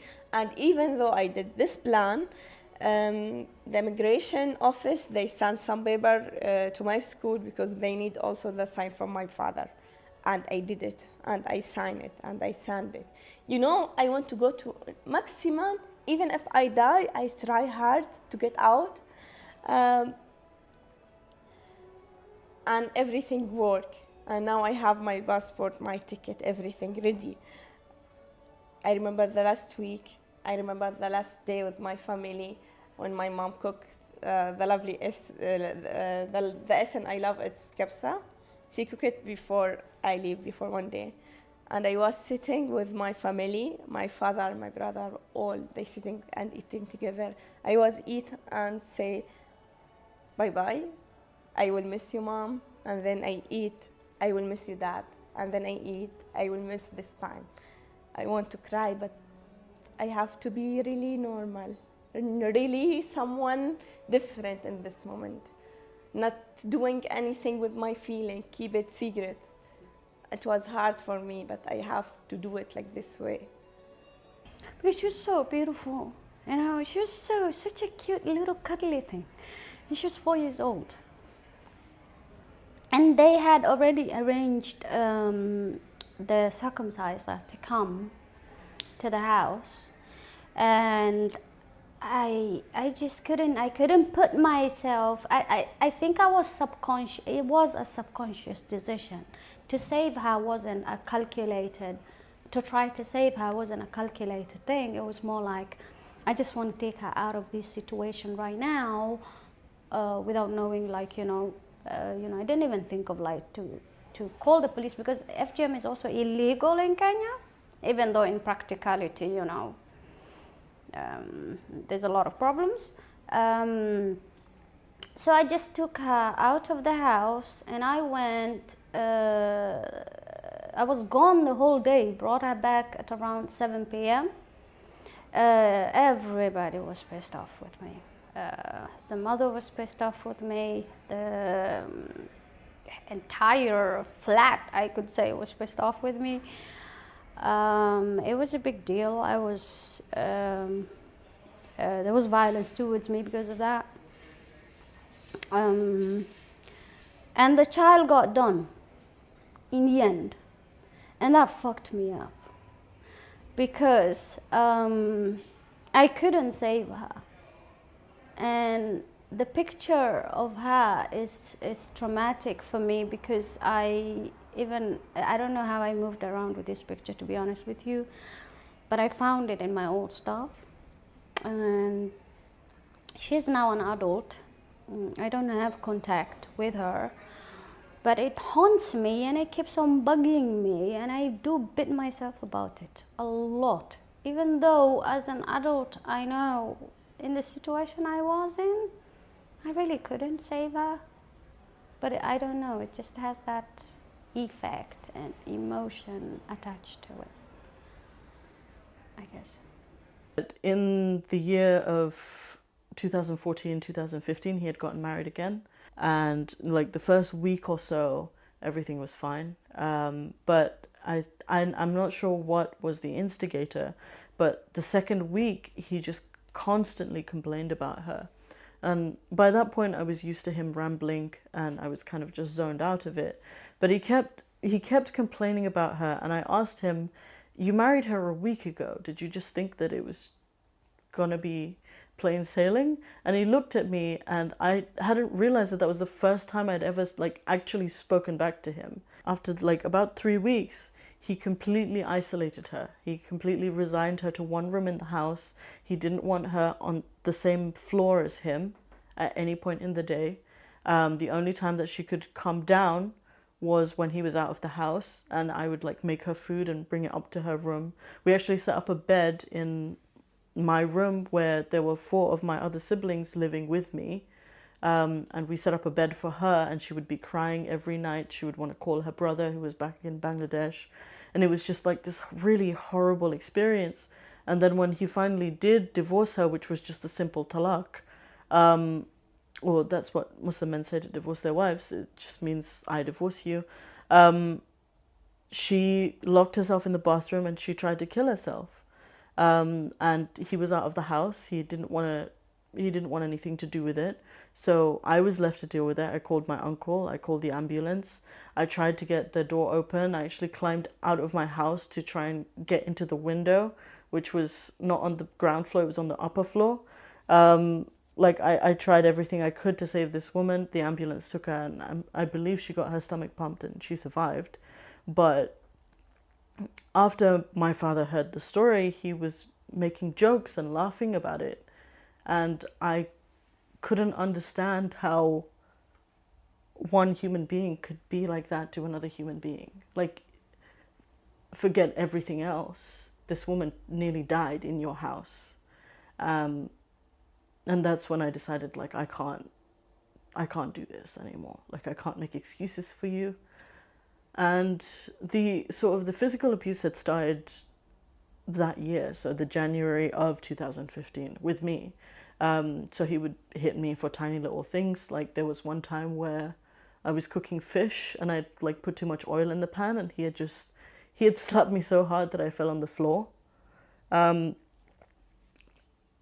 then it just consistently got worse. Many people were just kind of,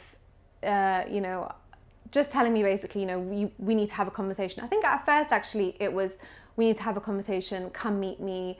My aunt, who I was very close to actually, she was like a second mother to me. She kind of said to me, we need to talk, but I can't have you in my house anymore because, I can't kind of host you, but let's meet in a coffee shop because I need to talk to you.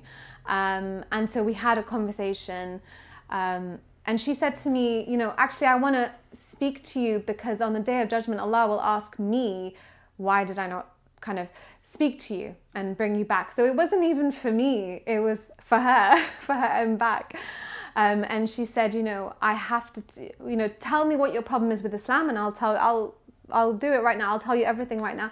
We'll close this and you can take down the video and forget it. And I was like, oh, how am I, like, it's a 40-minute video. Like, how am I going to go through all the things that I disagree with? And I had a lot of that, a lot of like, what is it? Why? Come on, let's talk about it. Kind of as if they're going to kind of solve the problem. But as I said, I kind of understood it because I'd been there. So I was trying to be understanding. And I remember just saying to my aunt, like, she was saying actually horrible things to me. She was saying, like, what you're doing is disgusting, and I can see shaitan in your face, and, all these kind of horrible things. And I hadn't said anything, and I just said, I love you. I just want to say that.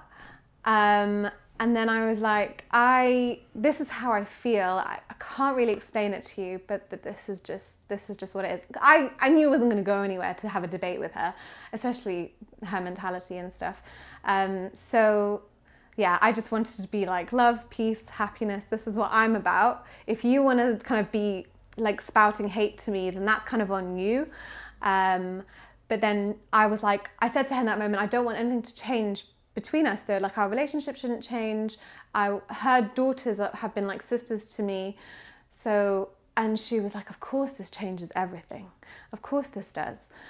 And I remember just having my heart like sink, because I just thought, wow, it really is going to change. And so I haven't seen her or spoken to her or her daughters. They've all kind of immediately blocked me off Facebook, and they just kind of cut me off. And these are people that I spent like a lot of my life with and grew up with. I was their bridesmaids, they were my bridesmaids. So it's like very, very close people to me. So, and then it was just like continuously having people like drop like flies, just kind of like, we can't hang out with you, like this is done. After they attempt to convert me, so it's like in their mind they're like, we'll try, and then it's like, this isn't going to work. And then more videos were going up on my channel about Islam, and then some people were saying to me, we could have maybe coped with it, but because you're speaking openly about Islam and openly, if you can just take all your videos down, then we can be friends. One person said to me, actually, a cousin of mine who I was also very close to, said to me, we can be friends, but to be honest with you, I won't treat you the same as you were. In my mind, I was thinking, so I'm like a second-class citizen now, sort of thing. I moved here as the wife of somebody who later on also became violent.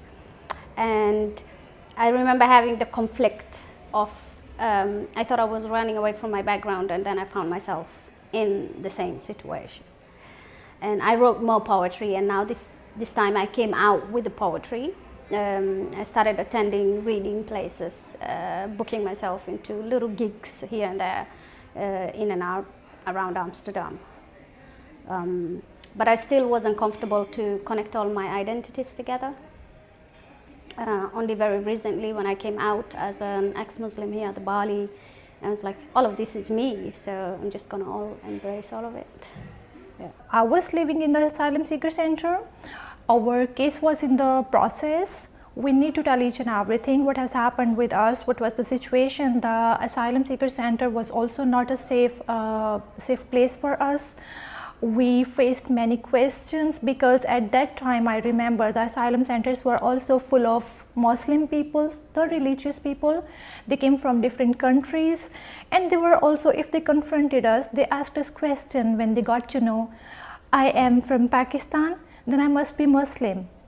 So they asked some, different questions. And when I tell them, well, I am from Pakistan, but I'm not Muslim, then the reaction was quite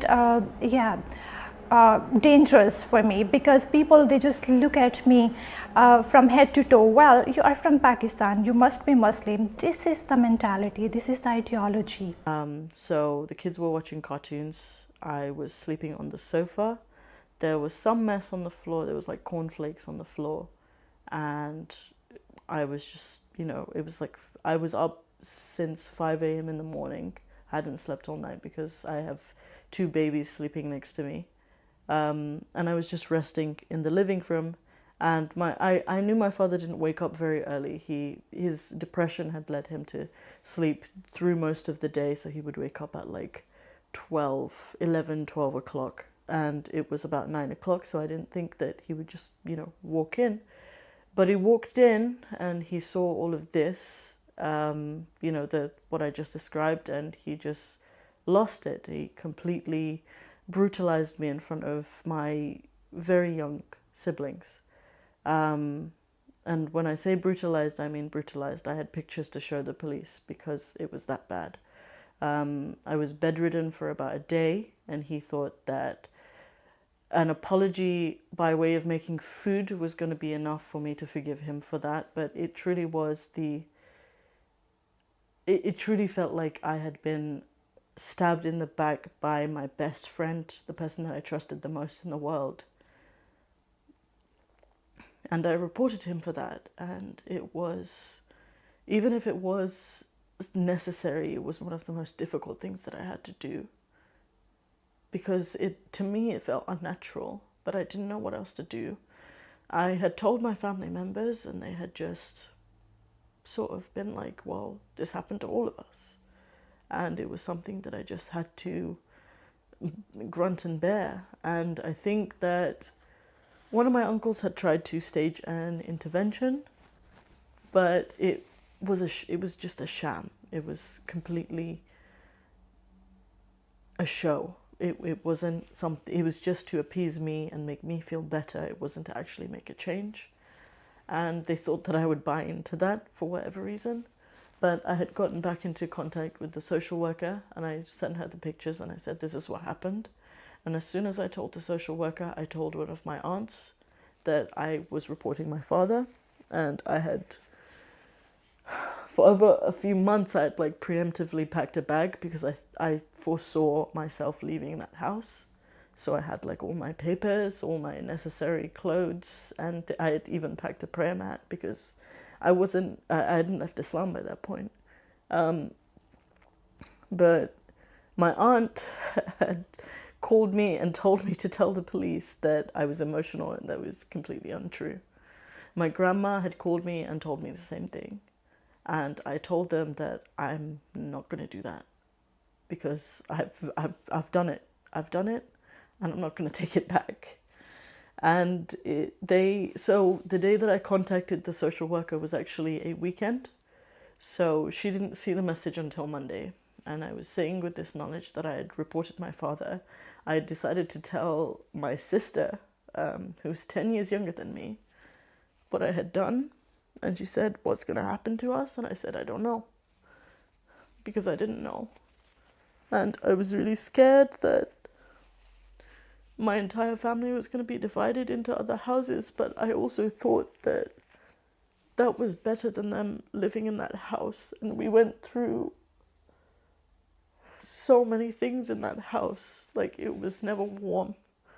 It was so cold that we had gotten frostbite on our toes in winter.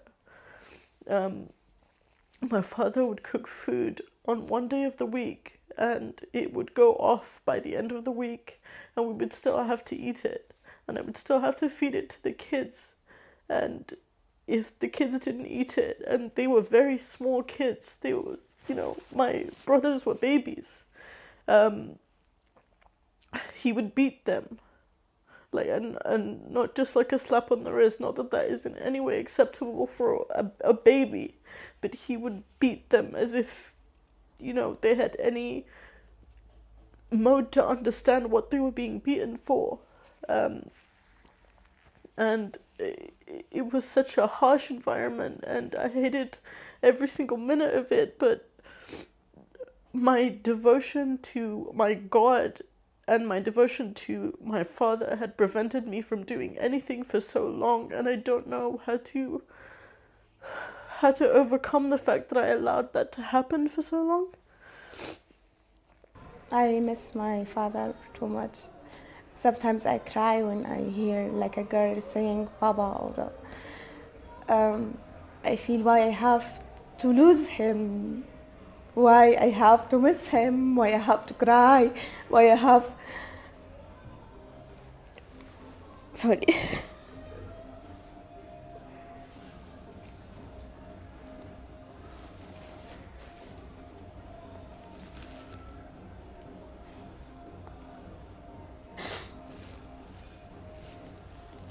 It's hurts. It hurts.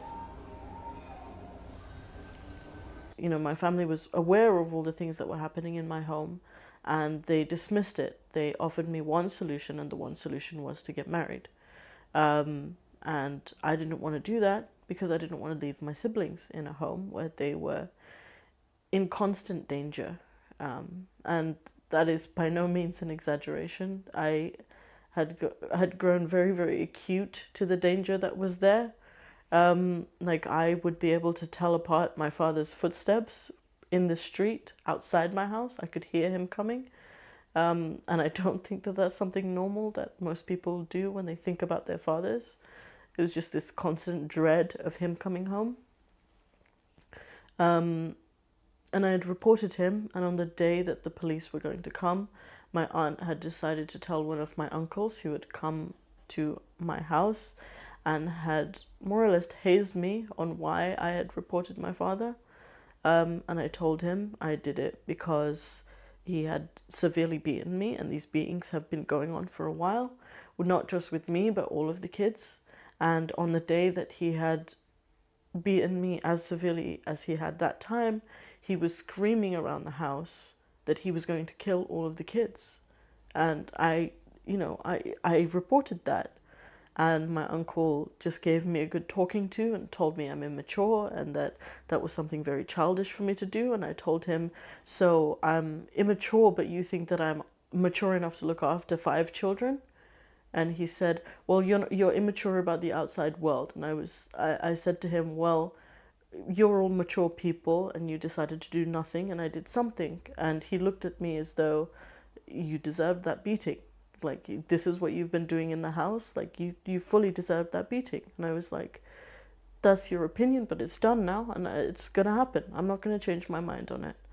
And I just sort of left him and I went and hid in my room, and he told my father, and my father started a screaming match with me. And he was like, if you didn't want to live in this house, you could have just left. And I said, okay, then I'm leaving. And I took out my bag, and he was very surprised that I already had a bag packed. All my papers were in there and everything. And the police came, they separated us, and they put me in one car and they drove me to the station. And I'm like forever grateful, because they were the only people who were around that said that was very difficult to do, and we're glad that you did it. And they said that we're going to try and find somewhere for you to stay tonight, but if you can't find somewhere to stay, then you can just stay in the police station. No one really from the West Country can imagine how Islam can hurt you and hurt your family and completely damage your life. And that's what happened to me. If my family not a Muslim family, why I have to suffer all these years to be free and have my rights and be happy? Why I have to live with my family with this feeling? I am afraid from my family because I am not a Muslim anymore. How you can describe this moment for the West Country when they are not a Muslim, when they don't live in the Muslim society, when they are not growing up there, how they can understand what we are saying? It's like what happened to me. They are really in other world and they don't want to hear us. It's more difficult for a woman because of, the way that women are viewed in Islam, basically. We're meant to be the kind of the mothers of the next generation, and we have to teach them, and we have to wear hijab, and we have to cover from men, and we have to be virtuous. And the first thing that people say to me is, oh, it's because you want to drink and like have loads of sex and be crazy. And, they just have this vision of like a crazy wild girl, which is so bad, like as if that's like the worst thing. And in fact, coming out as a woman compared to like my husband or my dad, is so different. It's so different because, you know, the hate that I get and the death threats that I get is nothing compared to what they get. And it always has become sexual. Like it's like we will rape you, and you know, oh, I can't wait to find this girl so that I can like rape her and gang rape, like really vile things. But yeah, you never see that with guys. Obviously they get it as well, but not to the extent women do. Critical thinking stops when religion starts. You can think critically about every other topic, but the moment somebody starts with your religion, it ends, and especially one that is intolerant to being challenged. And, you know, despite people being engineers, when you start asking them, like, you know, when you start putting it back on reverse, why do you believe in God? Like, you know, there's no evidence for it. You're not being, I feel that you're not applying the same critical thinking that you do in your work when it comes to religion. There are always excuses. It always comes to a point where those excuses don't make sense, right? You can't, you know, the mental gymnastics played is just, it doesn't work anymore. So, you know, you come to a point where you're like, well, this doesn't make sense. What are you going to do about it? And they're like, no, but it's written in the book. So the whole thing always circulates around the Quran, where they're like, the book is true. I don't think they realize that men have written the book. They think it's the authentic word of God, but where does it come from? Who writes it? So my father was put away for about 48 hours. My entire family had decided to say that this was just a one-time incident between myself, who was an adult at the time, and my father, and nothing had ever happened to the children, and that he was good with the children, and this was just a disagreement between me and my father. And they had completely covered up everything in the house. So they couldn't do anything with the children. Like, they are still currently living with him. Going through mental health myself, I know what it's like when you're around people but still isolated. I know what it's like living a double life. You know, I had to be a different person with my parents who wasn't like questioning religion versus another person who is questioning religion, scrutinizing it, being bold, but the attitude hurts my family. So I always had to be two different people, and I know what it was like. I have been hiding my poetry for a very long time. At first I wasn't even sure if it's poetry. I was like, it's more like rap. And where I come from, actually, it's not even, you don't hear anybody doing that, especially on the mainstream kind of stuff. Although Somalis have a traditional poetry kind of thing, but mine was, I was writing in English, and so it's not something I could share. But it was my healing area, where I would express myself, the things I couldn't say, and I just put it down and I just hide it. Maybe until now, my shouting is not really big. You know, everything I did it until now, all my activists, I think, until I feel I change something in my society, I will not stop. I will not be happy. I will not feel I did something. I want to stop them to hurt the women and the kinder and the children there. I want to remove the Islam from the law. I want really to separate it. I want to give a right for the women. You know, after I come to Germany and I start to have a simple rights, like going to police if something happened to you, going out, do your work, your study, traveling. Like now I am in Amsterdam, it's easy. Only you take your stuff and you go out. It was dream. Can you imagine it's a dream for some girl? Because they have this Islam, this shit, sorry. Like when I had been put into a homeless shelter, because the police actually did find me somewhere to stay for that night. The day after, I had gone and gotten ready, and I had gone to, because I was going to take a bus to the police station, and I didn't know at that point that you had to use oysters, because I just thought you could still pay a fare, because I had not used a bus in that long. I didn't know that I had to have an oyster. and the bus driver had told me that you need to get an oyster, and I think he didn't know what was going on, but then there wasn't a lot of time to explain, so I got off. I went to one of those like newsagents, and it was a Muslim man behind the counter, and I was like, I need to get to the police station, and he was like, do you need an Oyster card? And I was like, yes. And he was like, okay, that costs £5. And I said, I don't have a lot of money, and he actually put money in the card for me. And I have gotten so much love and kindness from strangers that was never afforded to me by my own family. And I don't know how to feel about that. So by healing, I mean, I couldn't talk about these things. There was nobody I could discuss these things with, and I could only write them down. So it was kind of like my diary, the poetry. The hardest thing leaving Islam is definitely just the abandonment, the kind of abuse that you get. It's weird though, because I do think in some ways I'm grateful for it not being worse, but it's like we have such a low bar, because I know that it could have been kind of literally my own family wanting to kill me rather than abandon me.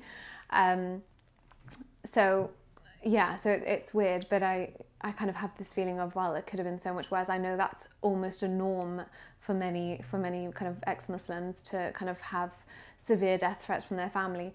The worst thing about becoming an ex-Muslim is being dehumanized by everybody else. Like there's the left that attack you for speaking against Islam, and then there's a right that attack you or prey on you because you're speaking against Islam. And then there's the Muslim right, and then there's the Muslim left. Like ex-Muslims have never had this peaceful, you've left Islam, it's okay, even if you don't talk about it. We're always just people who are going to go to hell. We're always just people who are going to be, we're just subjugated, or we're prostitutes, or that, we have no moral values because we don't have a religion. Most of us don't believe in God. And that's, just the component of being dehumanized and just being a recipient of so much hate is possibly the worst thing for ex-Muslims. Because for a long time I was made to understand that my family are the only people in the world that I can trust. But they turned out to be the most untrustworthy people that I could have ever made contact with, because they didn't have my best interest at heart. They didn't have the children's best interest at heart. They only had their own best interest. Then you lose all the people that you kind of depended on as well. So you suddenly just feel so alone and lost. But then at the same time, you kind of value things more. Like you value the people that love you for you and are there for you. So I'm kind of, as I said, I feel like I'm still in early stages. So I feel like I'm transitioning now to trying to see the good in it. But I mean, I spent I couldn't get out of bed for a week when the video went up. I just kind of was stuck. I was just I can't come to work. I can't move. I didn't eat. I was just frozen, because I was this, it just felt like my whole life was changed. That's it. So it was very heartbreaking. It was very kind of suddenly you feel like everyone hates you, which doesn't sound that bad, but when you experience it, it's really horrible. The best thing about leaving religion is being true to myself and knowing that I'm not alone. I find comfort in talking to other people who've had similar experiences. I find comfort in finally making a decision for myself versus waiting for somebody who possibly waiting for a being that doesn't exist. I find it liberating to make my own decisions than a book guiding me. I think I have more power now than I ever did before. It's more freedom. I feel I am a woman, but not the way how they see it for me. I am now equal to the man. I am now having my rights. I am now doing what I want. Finally, you know, after this all of years, I am doing what I want. No one can stop me. I feel like I'm responsible to make this also reality for other women, not only in Arab country, in all this world. I believe in the women now. I believe in the feminist movement. I believe in all women have to be activists, helping each other to change this world. We are bringing the children to this world, not the man, you know. The best part about leaving Islam is just the feeling of freedom, in the sense of like, you know, I finally feel like I can be good to people. I know it sounds really weird, but like as a Muslim, I kind of felt like I had to not like gay people or like them, but just say to them that it's wrong. You know, you can't really do it. You're just going to have to live as a gay person and for the rest of your life and never be with anyone. And I would, you know, tell people like you can't, you know, there's so many things that you can't do, all these restrictions. And now I feel like I can really just love people and just be like, do whatever what the hell you want to do, and like this is freedom. Like you can do what you want and be happy, and that's what matters. And being a really good person. People always say like goodness comes from religion, but it's like no. If that was the case, then you know slavery would still be around and it would be fine, and that would be good. So as I said, kind of that feeling of being what I think is just a good person. Like even when I did things as a Muslim, you know, I did good things as a Muslim. I gave in charity, or I volunteered my time, or I taught someone the Quran. It would feel good, but I wouldn't be happy about it. Like now I can pet a dog and just be happy about it.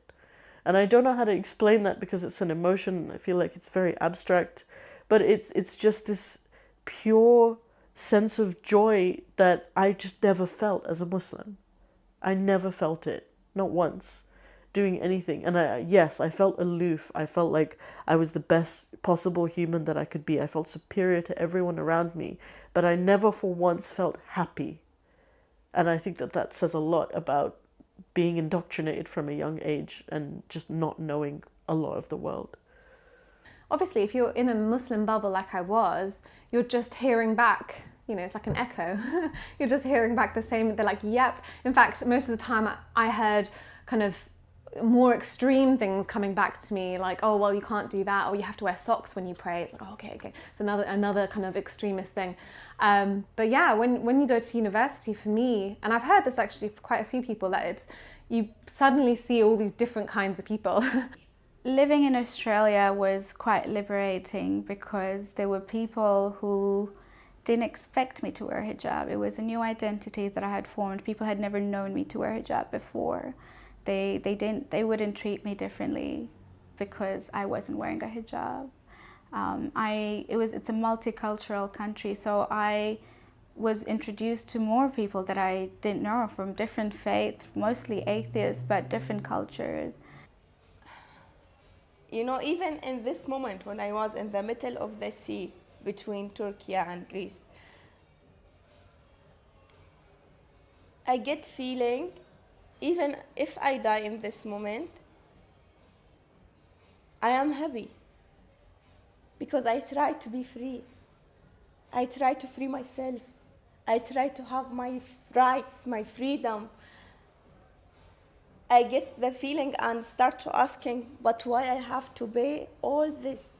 Why it's really expensive? It's really hurts. It's really broken you from inside. So yes, freedom cost me a lot, but at least I am satisfied that I am what I am. So now I can openly say, yes, I'm a woman and I'm a powerful. I can only hope she can find me via social media or via Facebook. One day I might see her. I'm not sure. There is very little hope because I know her father as well and my laws as well. So I don't know if they are letting her go to anywhere in order to meet me or search me from social media because they are really religious. I'm not sure if she's supposed to use social media or Facebook as well. But yeah, there is still a little hope to meet her, to see her somewhere, so a mother can just see her daughter again. I feel now I don't care. I am not afraid anymore. I can go to maximum limit. No one can stop me now. You know, I feel really I can be even in politics. I can do something big because I believe now in myself. I am not afraid anymore.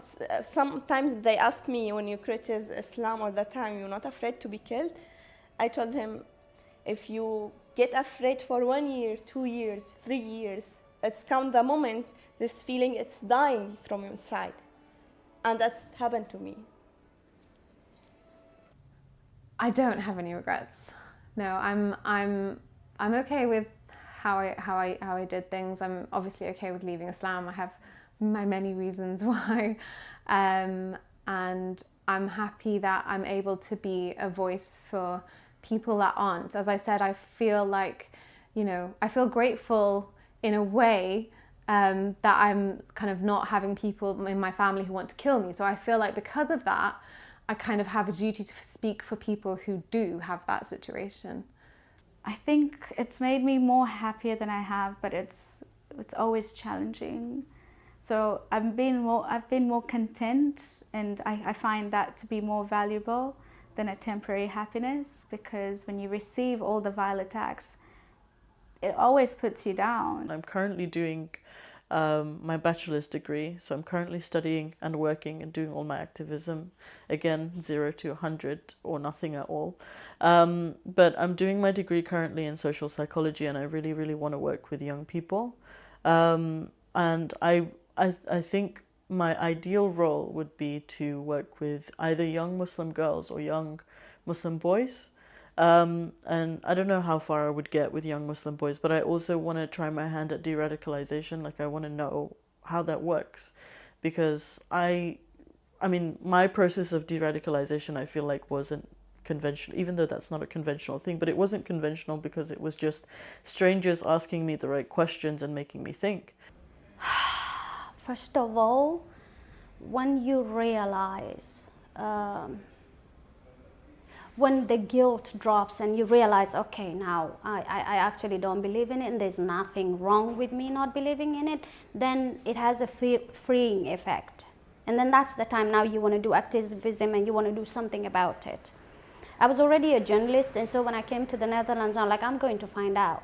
I'm gonna still do my poetry. I'm still gonna be doing ex-Muslim activism. I'm still gonna do something about FGM, and I can't talk about it too much, but I'm very busy with a very big research right now. Yeah, so. I can't go back. But now here the situation is getting better. We are here in the Netherlands.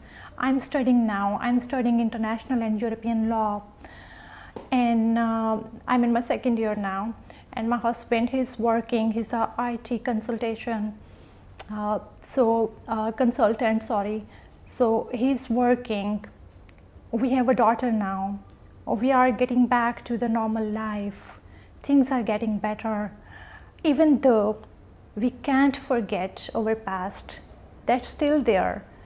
But we do not talk to each other over past because it's really hurting. So my husband, he also doesn't speak a single word over past, and me too. But there is still something in our head. We both know that we cannot go back to our country, but still we have hope. Okay, one day we could see our children, we could see them, and we could tell them that what was the situation, why we are here, what we faced, and what we sacrificed. And we can not do anything in this situation except to going forward, to move on, to go ahead, and to live our lives with a little hope.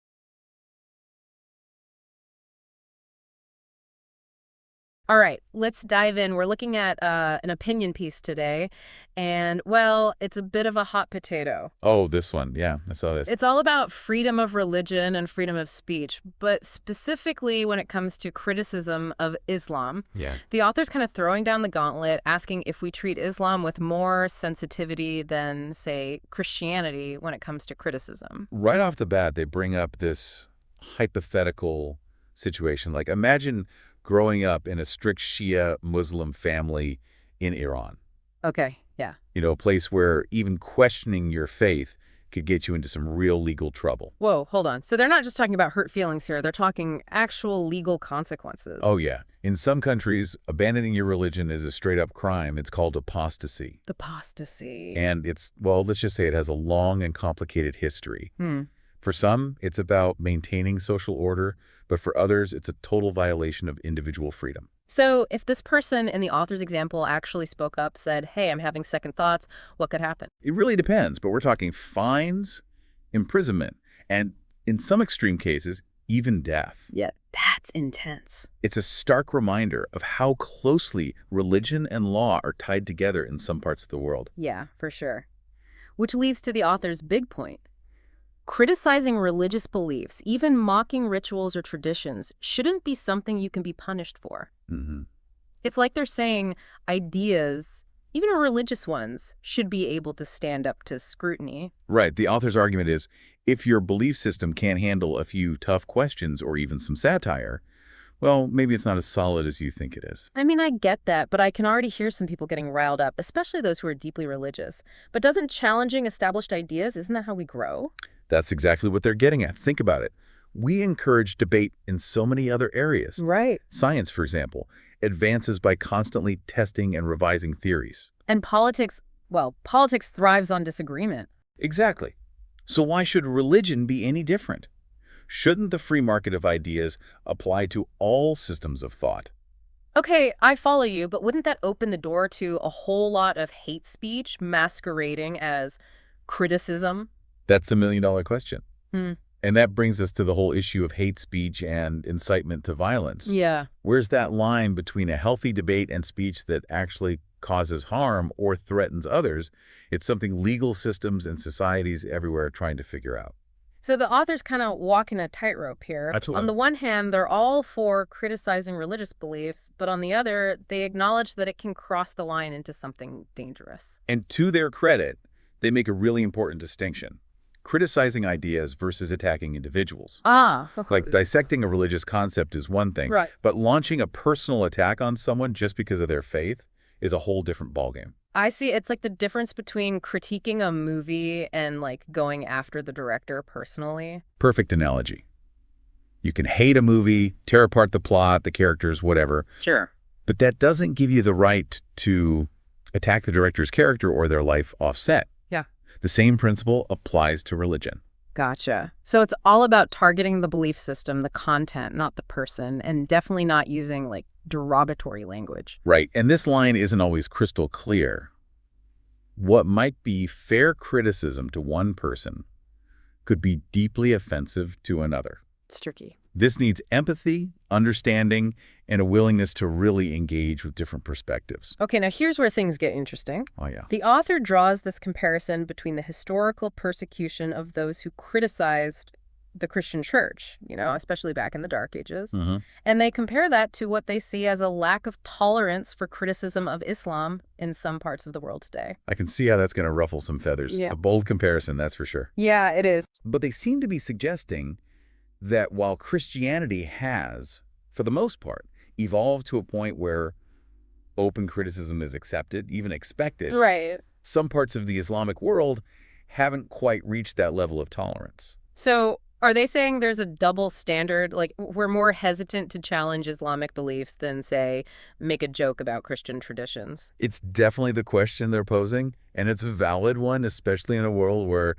we say we value free speech and open dialogue. But isn't that a bit oversimplified? I mean, Christianity's had centuries to grapple with criticism and reform itself. That's true. It's not really fair to expect the same level of openness from a faith that's, in many ways, still evolving. That's a fair point. And it brings up the whole issue of history and context. Right. To really understand why some religions might be more sensitive to criticism, we need to look at their history, their cultural nuances, the whole socio-political landscape. Complicated. It is. It's not about making broad generalizations or ranking religions based on how tolerant they are of criticism. Right. It's about understanding how all these different factors play into how a faith interacts with the world around it. Okay, I get that.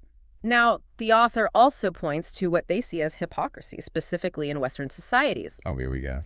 They claim that while we in the West are all about free speech, we sometimes shy away from really debating Islamic beliefs. Interesting. They say it's because we're afraid of offending people or being labeled Islamophobic. So we have this weird situation. Yeah. On one side, you have countries with laws actually restricting religious criticism. And on the other side, you have societies that kind of self-censor because they don't want to cause trouble. It's like we're stuck between a rock and a hard place. Right. And the author's really pushing us to think about where we stand. Where we stand on what exactly? On this whole spectrum. Are we truly practicing what we preach when it comes to free speech and religion? Or are we just picking and choosing which faiths are off limits? That's a good question and a tough one to answer. It is. It's a question each of us has to grapple with. Where do we draw that line between respecting other people's beliefs and just avoiding tough conversations? It's a line that's probably going to keep moving as our world gets more interconnected and diverse. Yeah, you're right. I think the key is to have these conversations with humility, a willingness to truly listen, and a genuine desire to understand. Even when we don't agree. Exactly. Yeah. It's about recognizing that this isn't a simple issue with easy answers.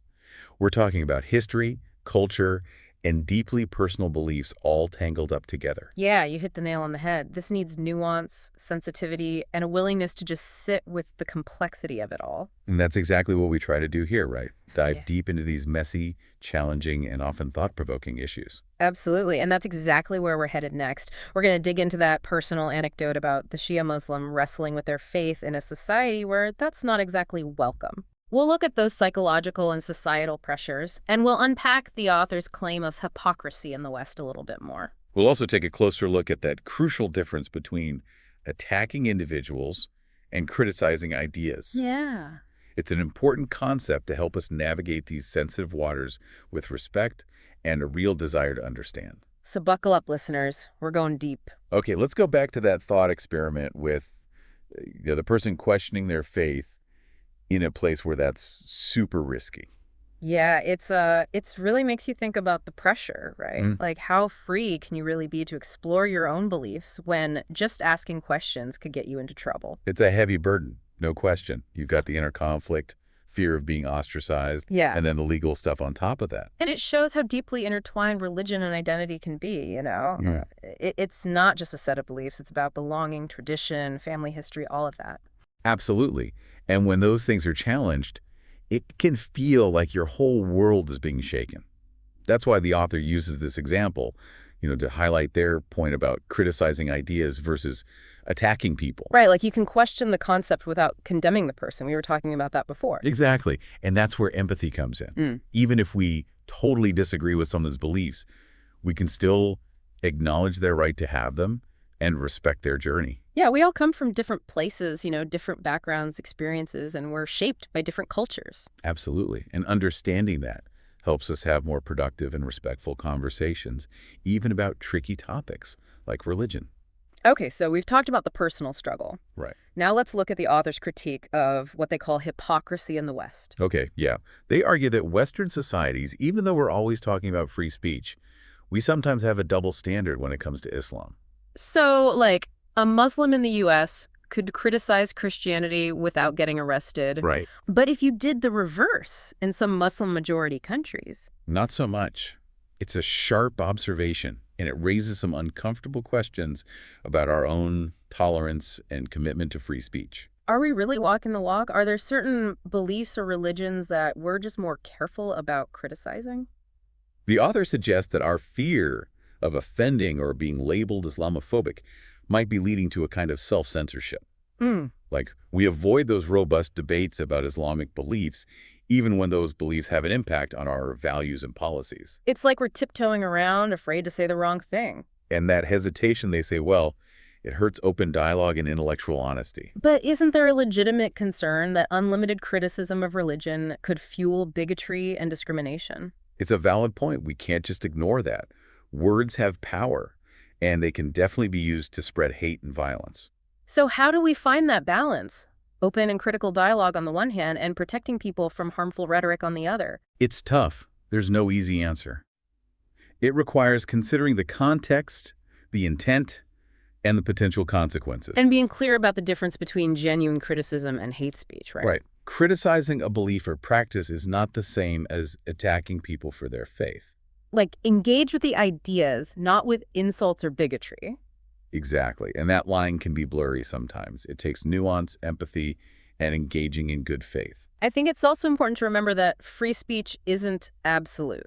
Right. There are limits, especially when speech incites violence or poses a clear danger. Most legal systems recognize that certain kinds of speech, like hate speech targeting specific groups, can be restricted. So it's a balancing act, trying to protect expression while safeguarding people from harm. Exactly. Finding that sweet spot where dialogue can flourish without turning into hate speech or inciting violence. This requires ongoing dialogue, critical thinking, and being willing to challenge our own assumptions. Now, circling back to the author's main point. Strong ideas can handle scrutiny. They're saying beliefs that crumble under questioning might not be as strong as we thought. So it's like a test. Yeah, like putting a metal through a forge.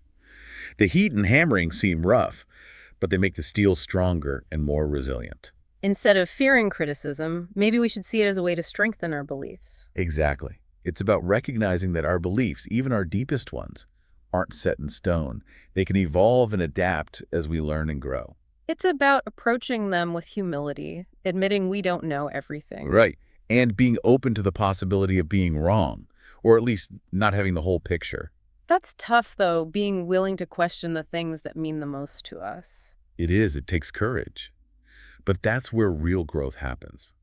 When our beliefs are tested, we have the chance to refine them, make them stronger, and arrive at a better understanding of ourselves and the world. Like that saying, the unexamined life is not worth living. Exactly. If we never question what we believe, we're just on autopilot. We're just accepting what we've been told without really understanding why. The author wants us to be more conscious and deliberate about our beliefs. So it's about taking ownership, not just inheriting beliefs. Exactly.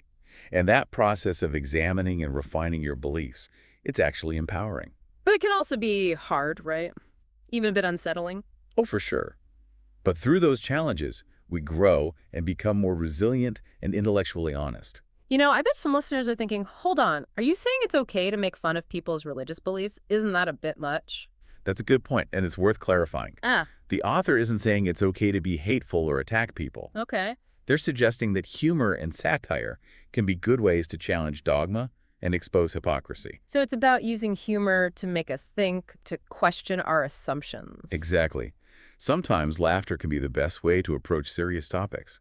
It helps us disarm, deflate egos, and not take ourselves too seriously. And it can open up a space for dialogue. Right, we can talk about these tough issues in a lighter, more accessible way. Think about political satire. It can be super effective at pointing out the absurdity of power and holding leaders accountable. Right, right. The same principle can apply to religion. It's about poking fun at dogma, exposing hypocrisy, and making us question things we might take for granted. It's about using humor to challenge the status quo and get people thinking critically. But we have to remember, humor is subjective. What's funny to one person might offend another. So we need to be mindful of our audience and use humor responsibly. There's a difference between satire and just plain mockery. Right. Good satire can be insightful. Mockery is just mean. We need to be aware of that difference, Yeah. especially with something as sensitive as religion. So as we navigate all of this, freedom of speech, freedom of religion, the right to criticize, let's try to do it with empathy, respect, and maybe even a little bit of humor. Humor can help us understand, bridge divides, and see things in new ways. It can remind us that even in these serious discussions, it's okay to laugh, to find some lightness, and remember, we're all in this together. We should approach these conversations with curiosity, a willingness to learn, and an open mind. And remember, exploring our beliefs and engaging with different views is a journey. It takes patience, humility, and a real desire to understand. Let's keep diving deep with that spirit of inquiry and open-mindedness. We've looked at the personal side, the potential hypocrisy in the West, and the power of humor. Now let's explore the idea that robust criticism, even if it uses humor or satire, can actually make religious ideas stronger. And we'll look at the author's final challenge to embrace the uncomfortable parts of free speech and defend it, even for those whose ideas we might find offensive. You know, through all this talk about criticizing religion, I keep coming back to respect. Yeah, for sure. It's super important. Totally. Even when you're really digging into those ideas, you got to acknowledge how personal faith is for a lot of people. Right, like you can point out flaws without being a jerk about it. Exactly. It's about saying, hey, this part doesn't quite add up, not, you're an idiot for believing this. Yeah, exactly. But that line between good critique and just mocking, that's a tough one. It really is. And it changes depending on who you're talking to, what you're talking about, the whole context. It's like a spectrum, right? Some places, it's literally illegal to criticize certain religions. Right. And then there's places like ours where people might hold back because they don't want to offend anyone. The author makes us think about where we fit in all that. Yeah. Are we really living up to this whole free speech thing when it comes to religion? Or are there some topics we just won't touch?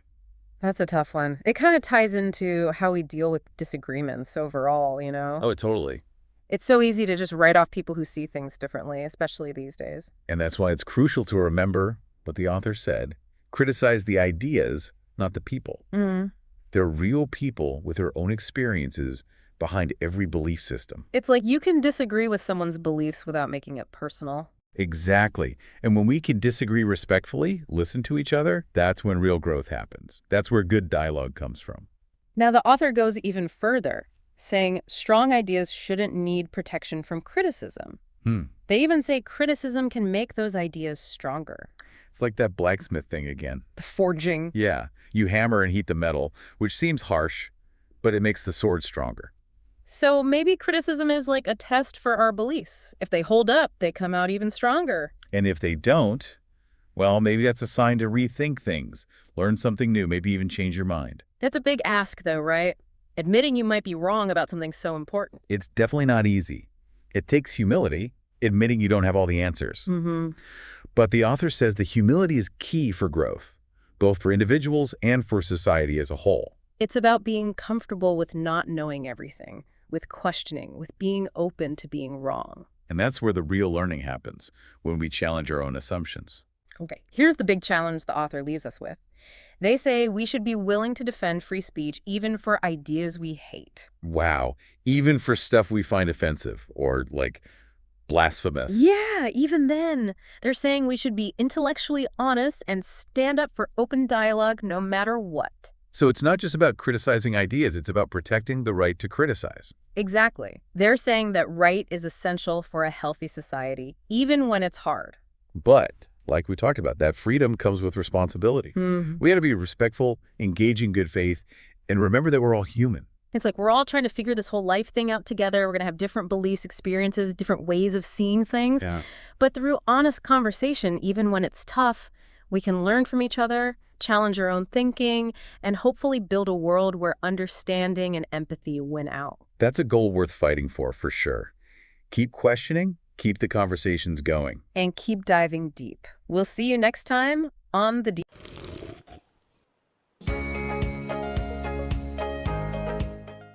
Hello beautiful people, welcome to Mimsy Vids. I am Marwa, aka Mimsy.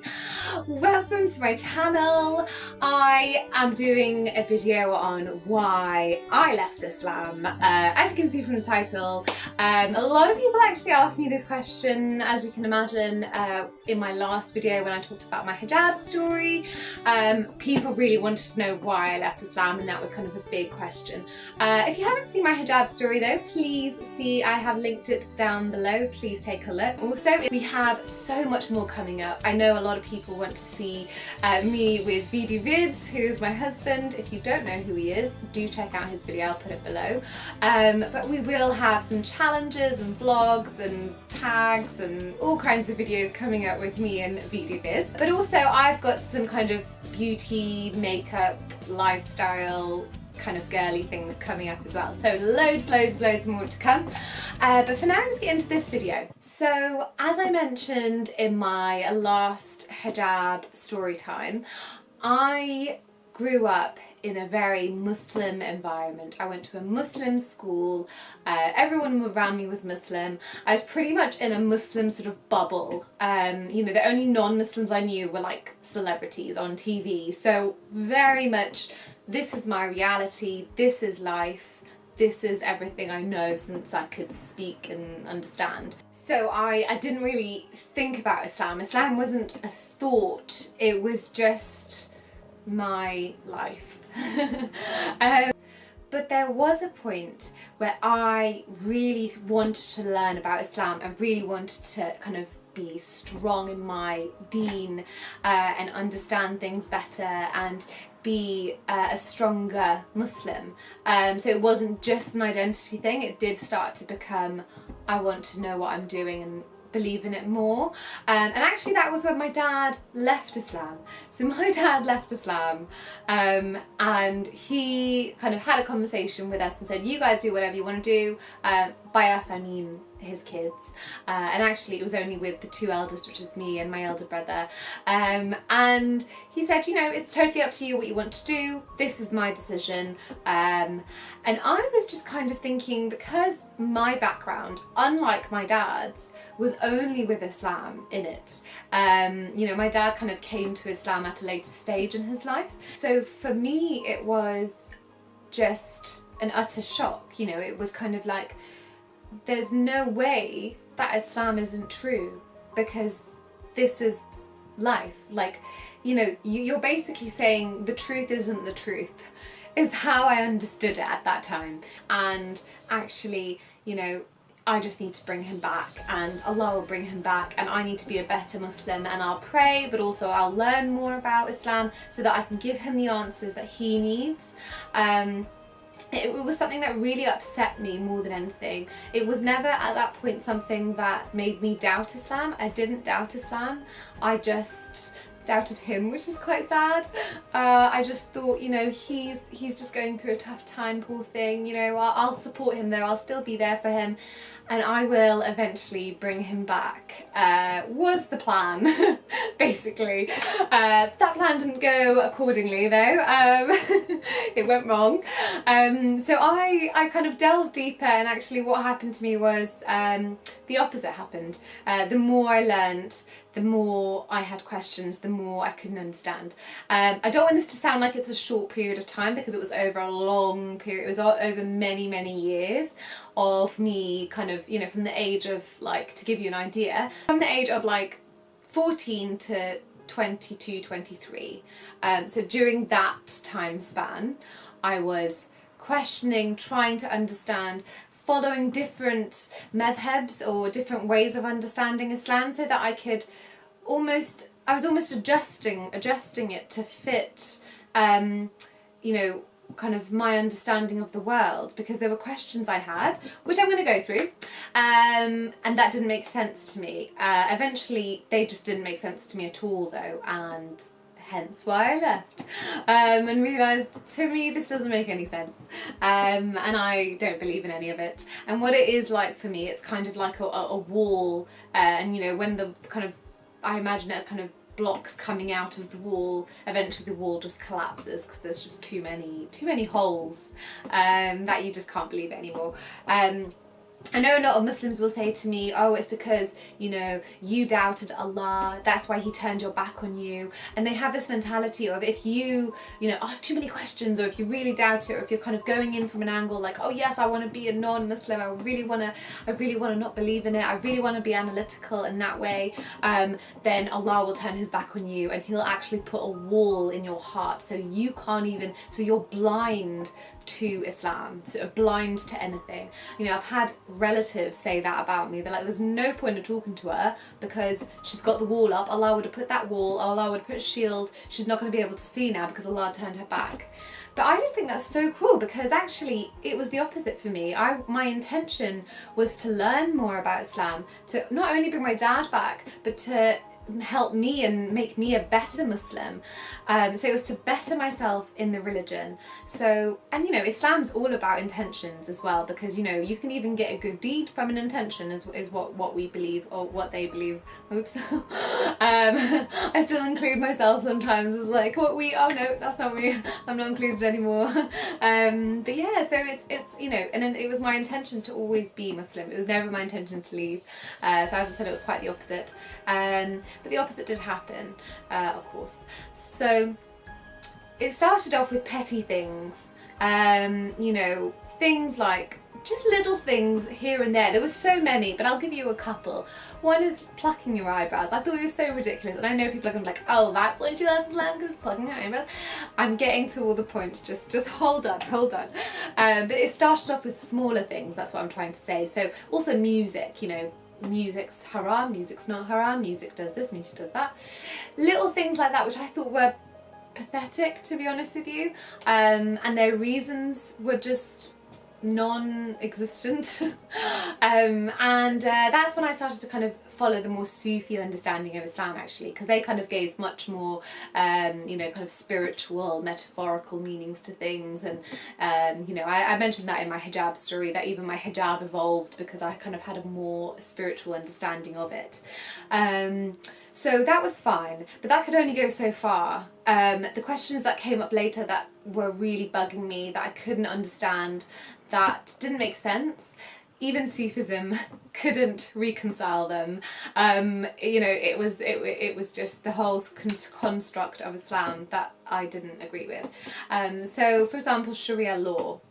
So within Sharia law, I could literally spend a whole video just talking about Sharia law, so I'm just going to try and kind of touch on a few things. If you want me to go in more detail at some point, I definitely can make a whole video on it, but for now I'll just throw a few things at you.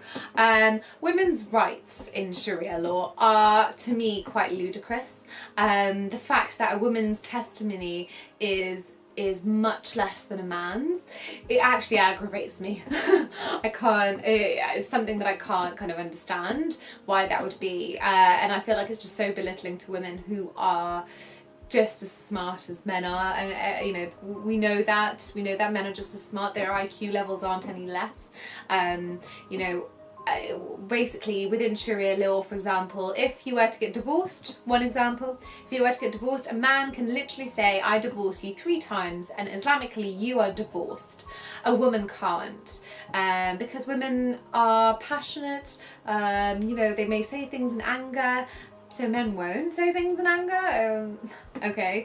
You know, there's so many reasons that people give. Essentially, it's inequality, and it's quite vile, to be honest with you. That you know, however, there's no way of explaining that away. So a woman would have to actually go to a man, so would have to go to like a sheikh or a well-known Islamic sort of leader in that community and tell him, hey, I want to divorce him, is that okay with you? I don't know, that's just the weirdest thing to me. Another one is, for example, when even just simple things like when someone's getting married. When someone's getting married, you have to have witnesses, right? So you can either have 2 men, or if they're going to be women, you need to have doubles, you need to have 4. So that's just because, you know, women, I don't know, they're not able to give the testimony. Their testimony or their witnessing is much weaker, and that goes for even in a crime, in a criminal case. If something were to happen and they have an eyewitness, if it's a woman, it won't be as heavy as a man would in court, in an Islamic court. Yeah, so it's just, I mean, it's actually ridiculous. If this was in Western law, people would be outraged, you know, it's so ridiculous. So that's women's rights. I mean, there's so many others, but I'll put that aside for now, because as I said, it would be just too much of a long video. Also, the things that people often talk about, which I feel like is a little bit obvious now almost. The whipping, the stoning, the cutting off hands, the punishments within Sharia law are barbaric. And I just don't believe that violence should ever be a way of organising society or making it okay. I just don't think I think it can lead to so many issues within society to have that kind of really violent way. Is it really necessary to kill someone when they've kind of, you know, done adultery or whatever, you know, cheated on their wife? Or it's just to kill someone, to have that in your hands. There's just so many levels to this that are, you know, really upsetting. But also, you know, people will say to me, oh, well, it's more of a deterrent. Don't you know, it's more of a deterrent. You have to have 4 witnesses for the adulterer to actually be stoned.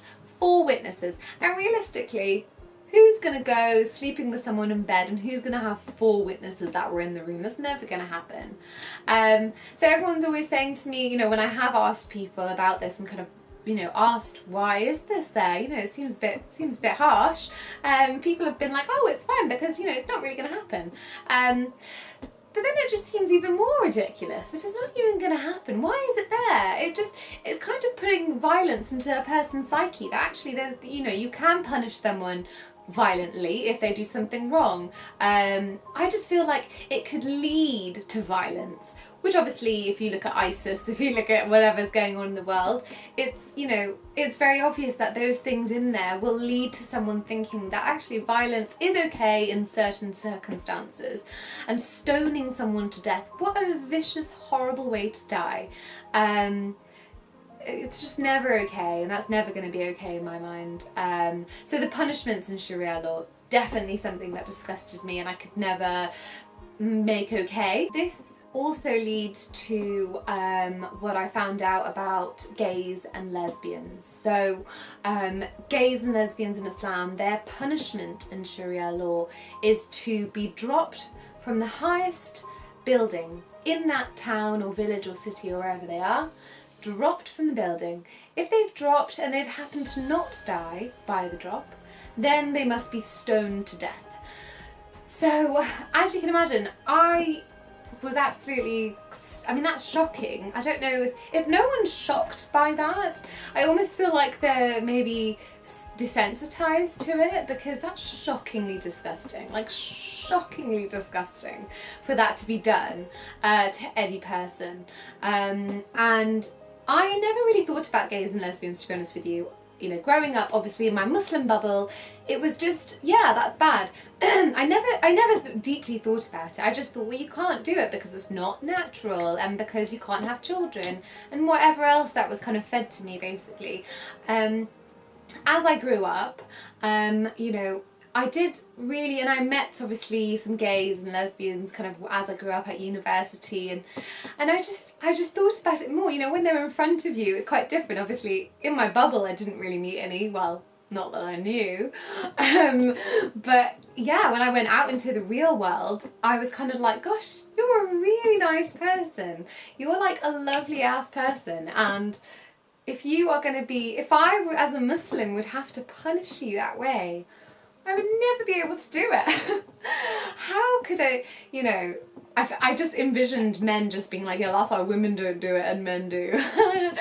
But I wouldn't want my husband to do that. I wouldn't want my dad to do that. I wouldn't want anyone to do that to a person. It's disgusting.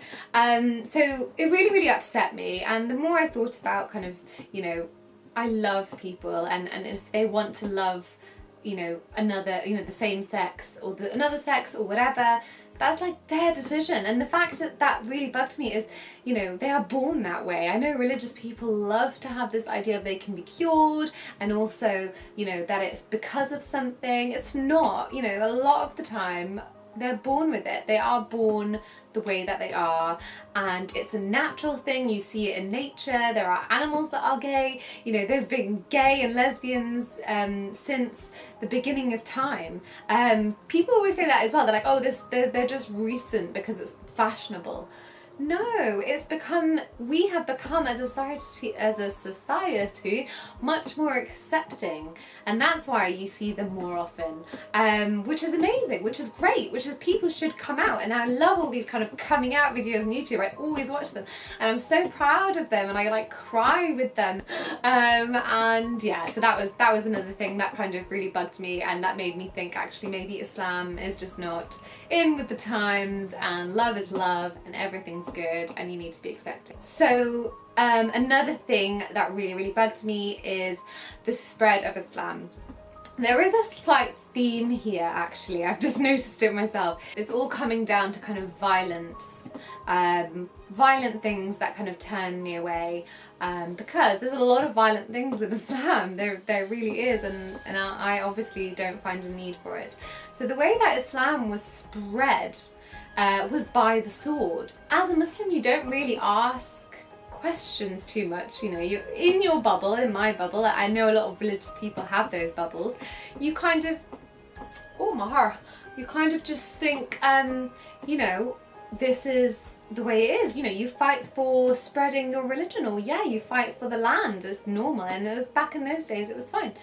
But the thing that bugged me was, you know, spreading it by war and again violence. I just think, isn't there a better way to do that? Isn't there kind of an intellectual way to spread Islam? You know, surely. I mean, now you see all these dawah men everywhere. You know, even that would have been, I would respect that way more, you know. It's a good thing they're not riding around on their horse with a big sword these days, my God. Although there is ISIS, which I keep coming back to. So what they would do, I remember learning about this at school as well, is that they would go to a tribe or a village, or, you know, they'd kind of move around to spread it, keep going wherever little area they could get to, and they would arrive and they would say, right guys, we are giving you 3 options, because we're here, you know, me and the gang.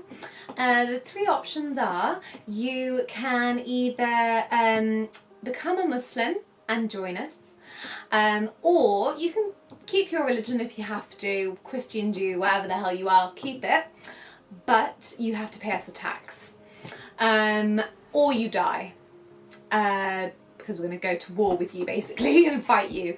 A lot of them would say, heck yeah, we're going to have a fight, what the hell, like, this is my land, like, piss off, like, what are you doing?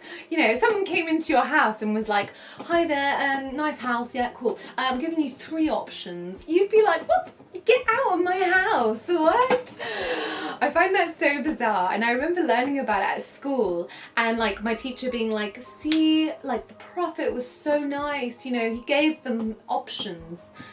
What kind of options are those? What option do they really have? The option is to die, essentially, if they don't commit to them. Anyway, so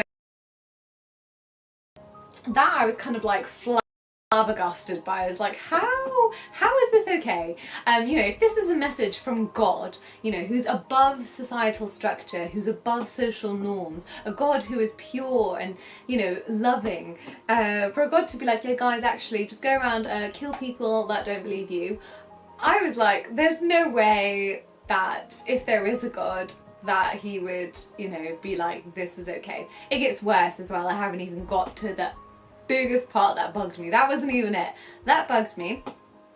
But then there was another part to it, and that was sex slaves.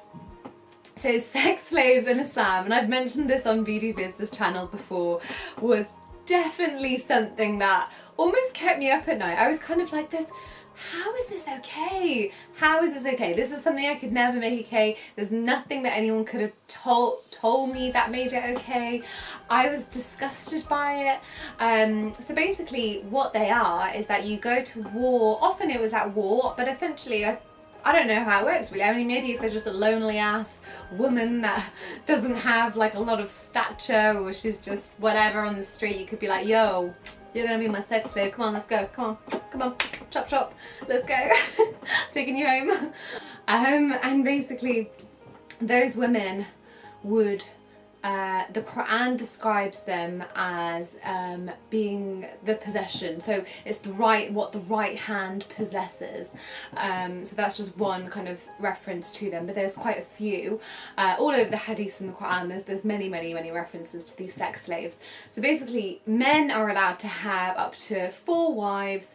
You know, if that gets a bit boring for them, they can just have kind of unlimited sex slaves as well. So yeah, I kind of suddenly thought that's so disgusting. And then also the men can marry a Christian or a Jew if they so wish, but a woman would only be allowed to marry a Muslim man, which doesn't make any sense. I think, you know, Muslims like to justify that by being like, yeah, but it's the man of the household, you know, but then Jews say, Jews are like, no, the woman has to be Jew because she's the one that gives birth and brings up the children. You know, there are the two arguments. Both are kind of whatever, silly, because really, you should decide to marry whoever you want to marry. And for whatever reason, you know, it's just that it's just not equality. There is not equality in Islam. And that was something that bugs me. So I delved deeper into learning about these sex slaves. There was no kind of explanation for them.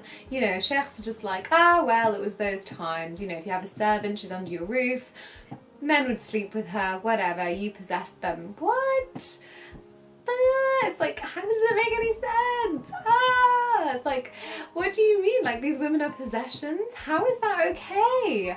It's like shocking that people think that's okay. Or do Muslims just brush it under the carpet? Or like, you know, what do Muslims do to make this okay in their mind? I really want to know. What do Muslims think about? What do they believe about these sex slaves? Do they just think it's fine? Maybe the guys are like, yeah, it's fine, it's fine. Shut up. Shut up. Yeah, the sex slaves thing's fine. Don't worry, guys. Everything's cool around here. Let's just keep it on the down low.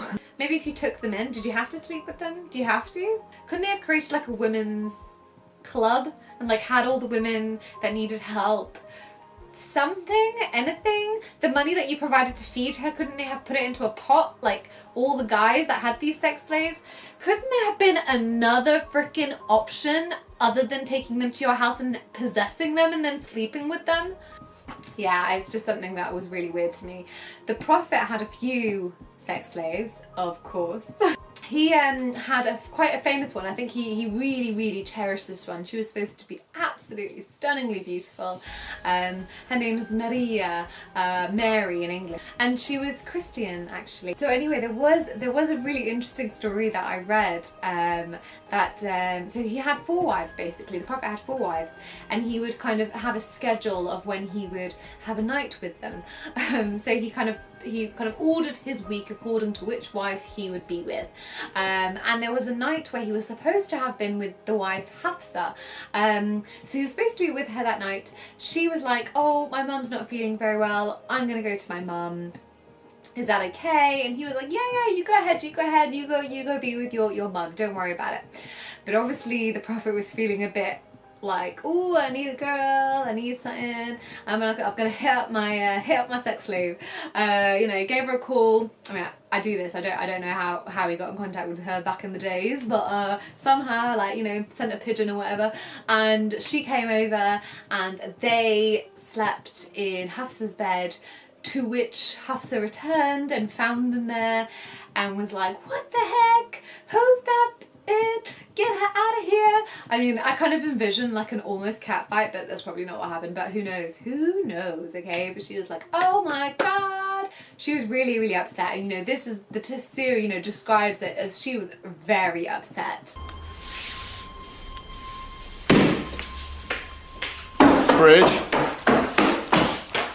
Bridget.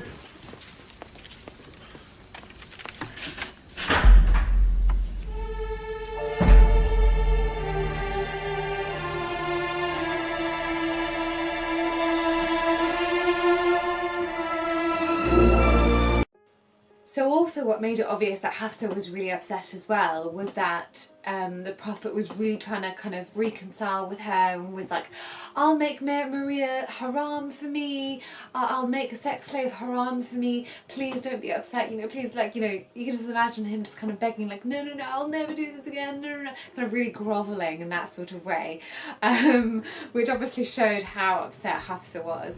And also there was an ayah that came out the exact next day, how convenient, from Allah, that was like, don't make haram for you what's haram. And there was another verse that came out as well to the wives of the Prophet that was like, listen guys, like, you should be lucky that you're the wife of the Prophet, like, shut the hell up, what you complaining about, what you whinging about, and I mean, when I saw that as well, I just thought, wow, okay, so that's how the whole ayah thing worked. I also find it very interesting that the modern, more kind of modern scholars, you know, the tafsir these days are like, no, it's just metaphor. It's not about that whole situation. No. Basically, it's not the original tafsir. They've changed it since then, and they've said no, it's just a metaphor for honey. You know, the Prophet had some honey, and Hafsa hates honey, and yeah, because that makes sense. And she got so angry apparently over him eating honey. Okay. And he was like, oh, I'll make honey haram for me. Yeah, that's what happened. That's exactly what happened. I mean, you can believe whichever one you want to believe. My dad does a really good video on explaining the kind of background to that story. He does it very, very well, and he also shows the tafsir. So if you want evidence, he literally shows it to you as he reads it in Arabic and English. So I would check that out. I'm going to put a link below for my dad's video on that. There's so many stories, honestly, that I could go into. I mean, another one that I know a lot of people kind of rinse out is obviously that the Prophet married a child. And I think I don't even need to go into that one. I feel like we'll just leave it there because it's quite an obvious one. And I know a lot of people mention it. It is another one that I learnt and delved into, and found it quite disgusting.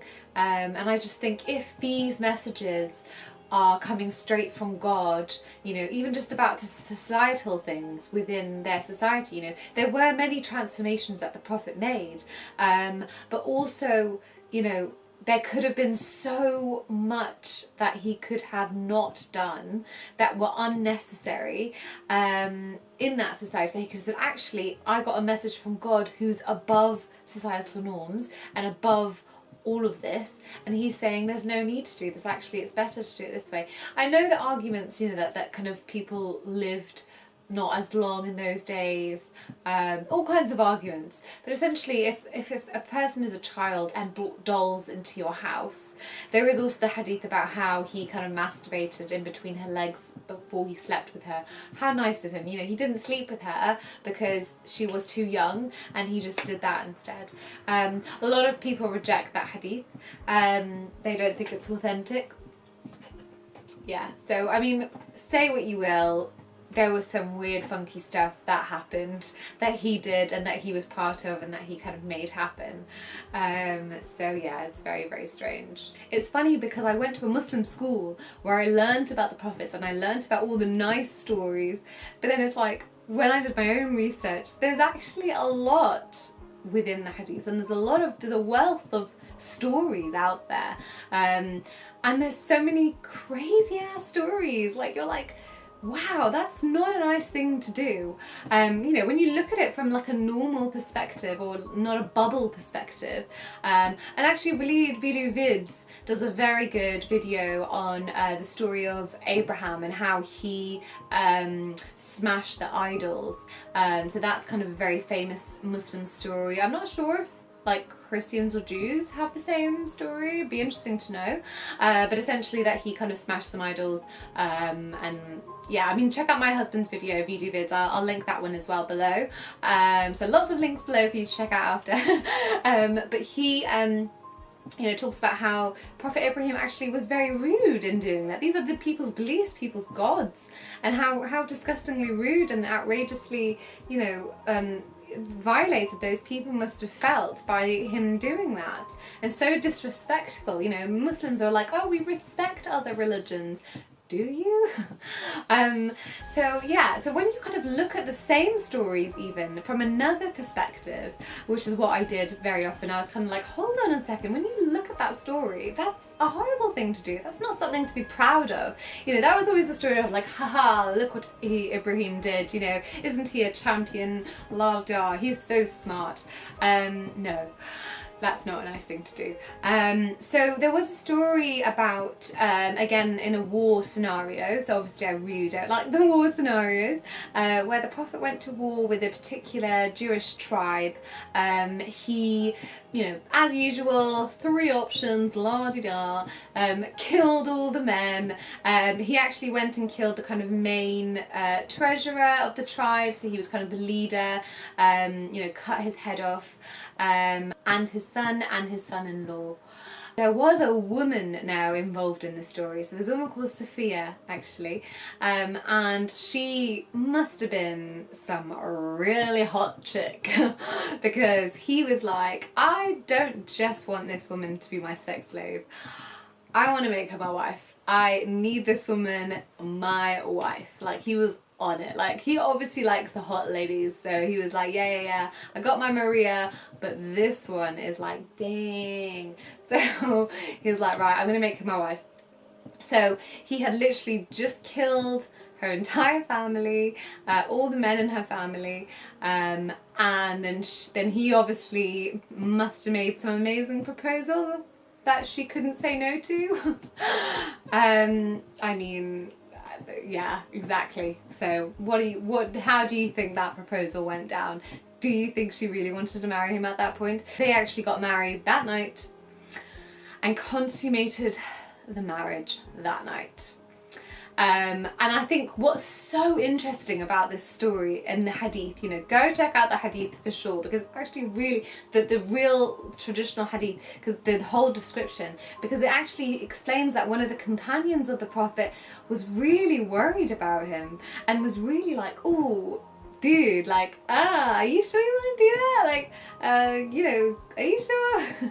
Like, you're gonna get into trouble. So he actually was so shook that he actually went around the tent. They were in a desert, sleeping in a tent, and he actually stayed around because first of all he thought, this chick did not want to marry you, and I was worried. And he actually said that, he said, I was actually worried that because you just killed her father, her brother and her husband, that she actually didn't love you. No, she fell in love with you after that. She was like, you know what, that was a really hot thing I saw you do just there. What do you think? Obviously she didn't love you. Anyway, so his friend was like, I wasn't sure she loved you. I thought she could be dangerous. Also, on top of that, I thought maybe there could be someone else, that kind of straggler from the tribe that would have heard of what you've done, and I wanted to make sure you were okay. But obviously you could never say to the Prophet what you're doing is wrong, because he's the Prophet, you know, and he's some perfect person. So my kind of vision of the Prophet, you know, my idea of this kind of perfect man bringing a perfect message was kind of tainted by stories that I read, and I was like, well, that's disgusting, well, that's horrible, and that's not something people should do or look up to or aspire to do in any way or shape or form. And yeah, it's quite shocking, because I think you don't grow up kind of learning those stories or knowing that side of things. I feel like Muslims don't really talk about those ones as much. I think they may rely on, oh, it's not an authentic hadith or something. That's Bukhari, by the way. But anyway, I mean, Bukhari is supposed to be like the most authentic. I mean, look, you know, is it not authentic because you don't like it, you know? Is that why it's not authentic? I think all these things kind of came down to the main concept of Islam, and the main concept of religion and all Abrahamic religions. So if you're from any religion, you probably relate to understanding, you know, heaven and hell, and those were concepts that I just couldn't get my head around, and I think that was actually the tipping point for me. You know, I kind of thought that doesn't really make sense to give, you know, a lifespan, which actually has increased quite drastically from what it was before, but you know, a lifespan of let's say you lived for 100 years, even if you lived for 100 years, which, you know, rarely people do, you know, if you live kind of 70, 80 years, whatever it is, you know, that's a very short amount of time to be judged on, and then for you to then have either a reward or a punishment for eternity. It's so disproportionate. It's completely disproportionate. God damn it, such a hard word to say. It is disproportionate, okay? It doesn't make any sense. I don't know why that would happen. But also, I kept thinking, and I know this kind of sounds really sort of innocent, and I don't know, I guess I am quite an innocent person. But you know, I don't understand how, if you are a very good, lovely, nice person, and you know, so let's just say, for example, you've got two people, okay? You've got a Muslim and you've got a non-Muslim. Now, this non-Muslim gives to charity every day, works for a charity, helps people, is loving, is caring, is pure, and will spend their life kind of just being a kind, beautiful person. And this person is a Muslim who is alright, average Joe, does his zakah, does his whatever, and is just kind of your average Joe, right? So he will be raised way above this person who may have probably actually done so much more for society and people and given so much to them. But because they don't believe, let's say they're Hindu. Hinduism is believing that there is more than one God, which is known as shirk in Islam, which actually is described as being worse than a murderer and worse than a rapist, which is shocking to me. Again, I feel like I've been shocking quite a few a lot of things are shocking to me, guys. So I find it really, it's something I can never again get my head around. This person who could be the nicest possible person will be regarded as worse than a murderer. And a lot of Muslims will kind of put this to the side as no, Allah will be merciful. Allah is the most merciful. That's why he says it all the freaking time. Most merciful, most merciful, most merciful. He will forgive them. Essentially, some Muslims, the more kind of Sufi inclined, I feel like more spiritual ones, they really like to kind of not think too much about it and just be like, maybe they'll be forgiven, maybe they will go to heaven, maybe. But then the kind of more orthodox Muslims would be like, no, they're not gonna go. They're not gonna go. They denied Islam. They had the opportunity to become Muslim. That's so, whatever. I don't care what you did. If you didn't do it for the sake of Allah, then you're going to hellfire to be burnt for eternity with scalding flames. Your skin will be poured off and your skin will come back again just to be burnt again. You'll have hot lava poured into your eyeballs. Yeah, that's totally fine because you decided, that you found, purity and niceness in Hinduism, and that's just the wrong one. It's the wrong one, mate. Wrong one. Sorry. Bye. Sorry. I don't care. Everything that you did, all those orphans that you fed, all those beautiful things that you helped people with, all the amazing things you did in your life, it doesn't mean jack crap because you were in the wrong religion. That doesn't make sense to me. That doesn't make sense to me. And I find that kind of way of looking at life is just so simplistic, just being like, you gotta kind of tick the box and then you'll get into heaven. If you do a bit more, there's different levels. It just seems like a video game. It's just so man-made. I just feel like the idea of that is so from a man, it's so kind of man constructed, it's so kind of simplistic. And I just think also punishment, for a God to do to his creation is almost like, he describes sometimes himself as loving us more than our mother loves us. More than our mother loves us. So a mother that really loves their child so much, you're their baby, been in their womb, would you really be able to watch your child be tortured and burnt? Any mother out there, just if you don't have children, ask your mother, like, mother, would you be able to watch me, regardless of what I've done, watch me be tortured over and over and over and over? And if you had the power to stop it or punish me in another way or do something differently, would you? It's just I just think, a higher power would be beyond that level of punishment. And there's so many things that kind of people will say to me, Muslims will say to me, which they just don't fly. I'll say a few just in case anyone decides to say them. That there is so much more to life, and there's so much that we don't know, and all that we understand is a drop in the ocean. Our understanding is so little. If our understanding is so little, and God has given us this brain that doesn't really understand, then why are we going to be judged for not understanding when Allah gave us the brain that we can't understand it with? Yeah, so that was really confusing to me.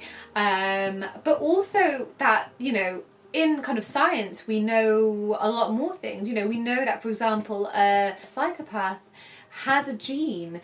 Often criminals that have a more kind of inclination to do kind of criminal acts actually have a gene, so can be genetically inclined to do it, and can lack empathy, for example, so can kind of murder and murder and murder and not have any empathy. You know, so there's kind of various levels of kind of mental illnesses essentially, and things that are within your mechanisms that can determine how you are, but also your environment, you know, where you're raised. You know, it's not fair for me to kind of say, you know, I'm going to put this human being in this position where they've got a crappy life, and then they've got, you know, their kind of genetic inclinations.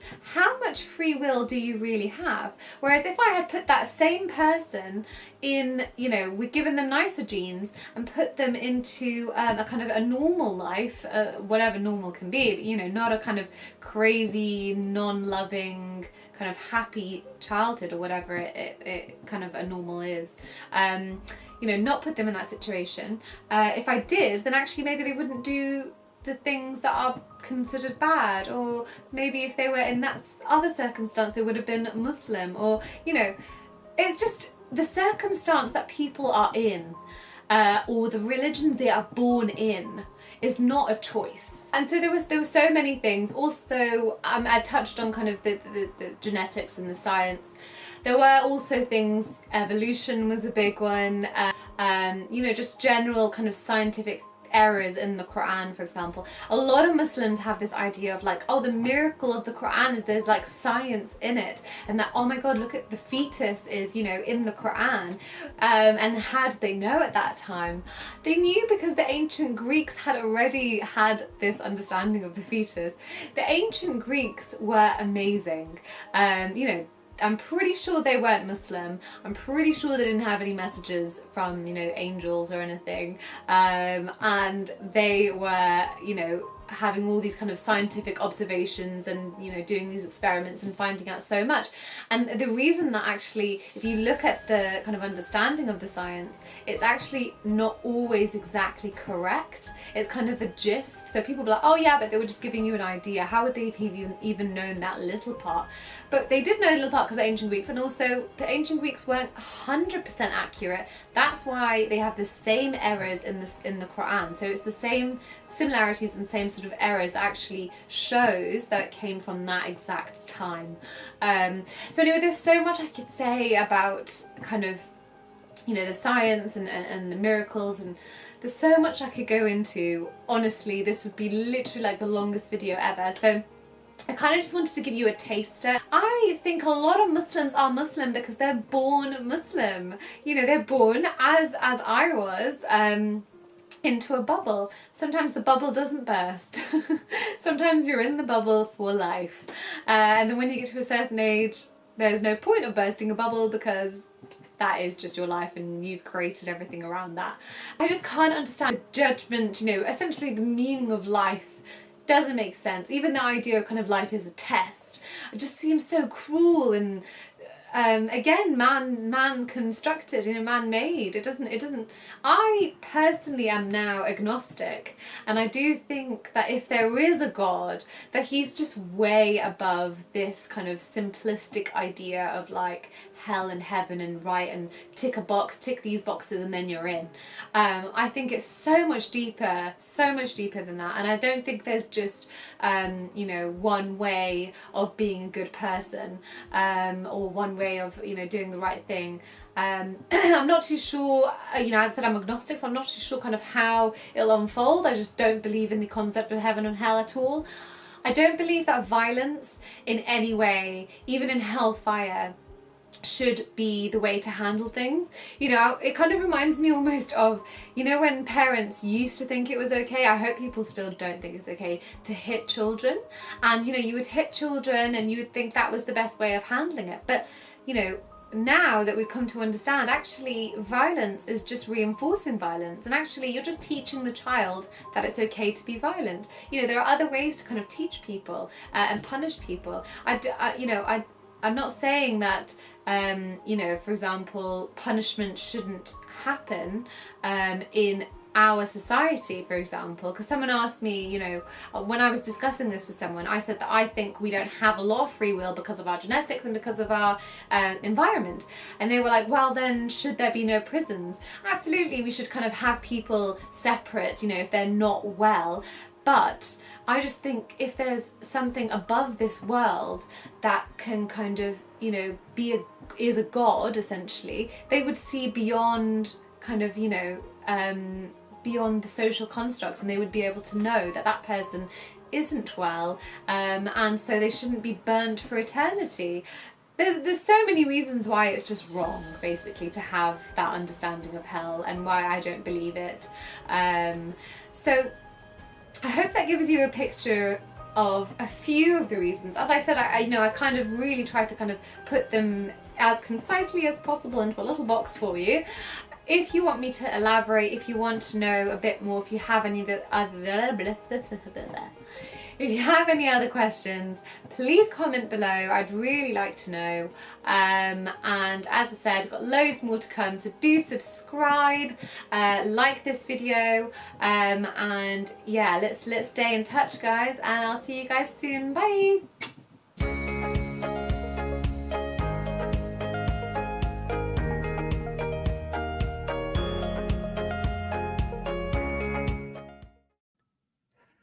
Hello everyone and welcome. My name is Apostle Alauddin. I make videos and host live streams talking about Islam, leaving Islam, and life after Islam, and other related topics. And today I'm joined by Secular Spirit, aka Alim. Alim also makes similar videos, except I'll let him introduce himself. Take it away. Hey everybody, it's great to be back on your channel, Aladdin. It's been long overdue.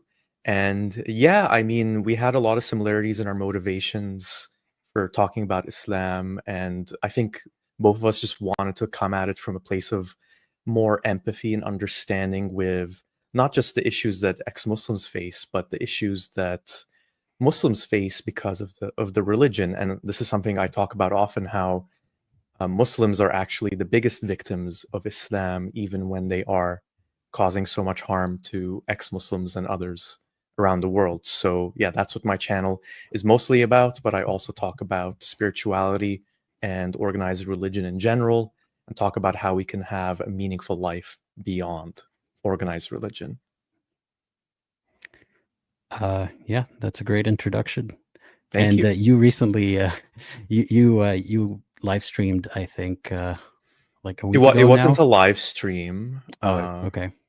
But yeah, please continue. Yeah, you recorded, sorry, because I haven't watched it yet, and I'm guilty of that, because it is 3 hours long, but you did record a video where you talked about why you left Islam, and fair enough, it's never going to be as short, you know, as a 10-minute video or something, you know, that short. You don't want to miss any of the details, I bet.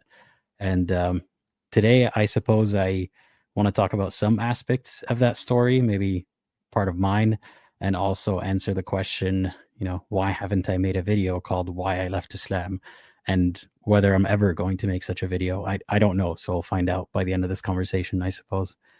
And also, it's worth mentioning that we'll be taking comments and questions. So periodically, we'll pause and read some of the live chat. So if you're here, if you want to participate, leave a comment, leave a live chat. We love audience participation. If you're watching this after the fact, just tune in next Wednesday. I have a live stream every Wednesday. And yeah, hopefully we'll do more of these together. Sounds good. Yeah, so where do you want to begin? Well, I mean, you mentioned that it's nearly 3 hours long. That's true. I think you left a link for the full video in the video description, if I'm not mistaken.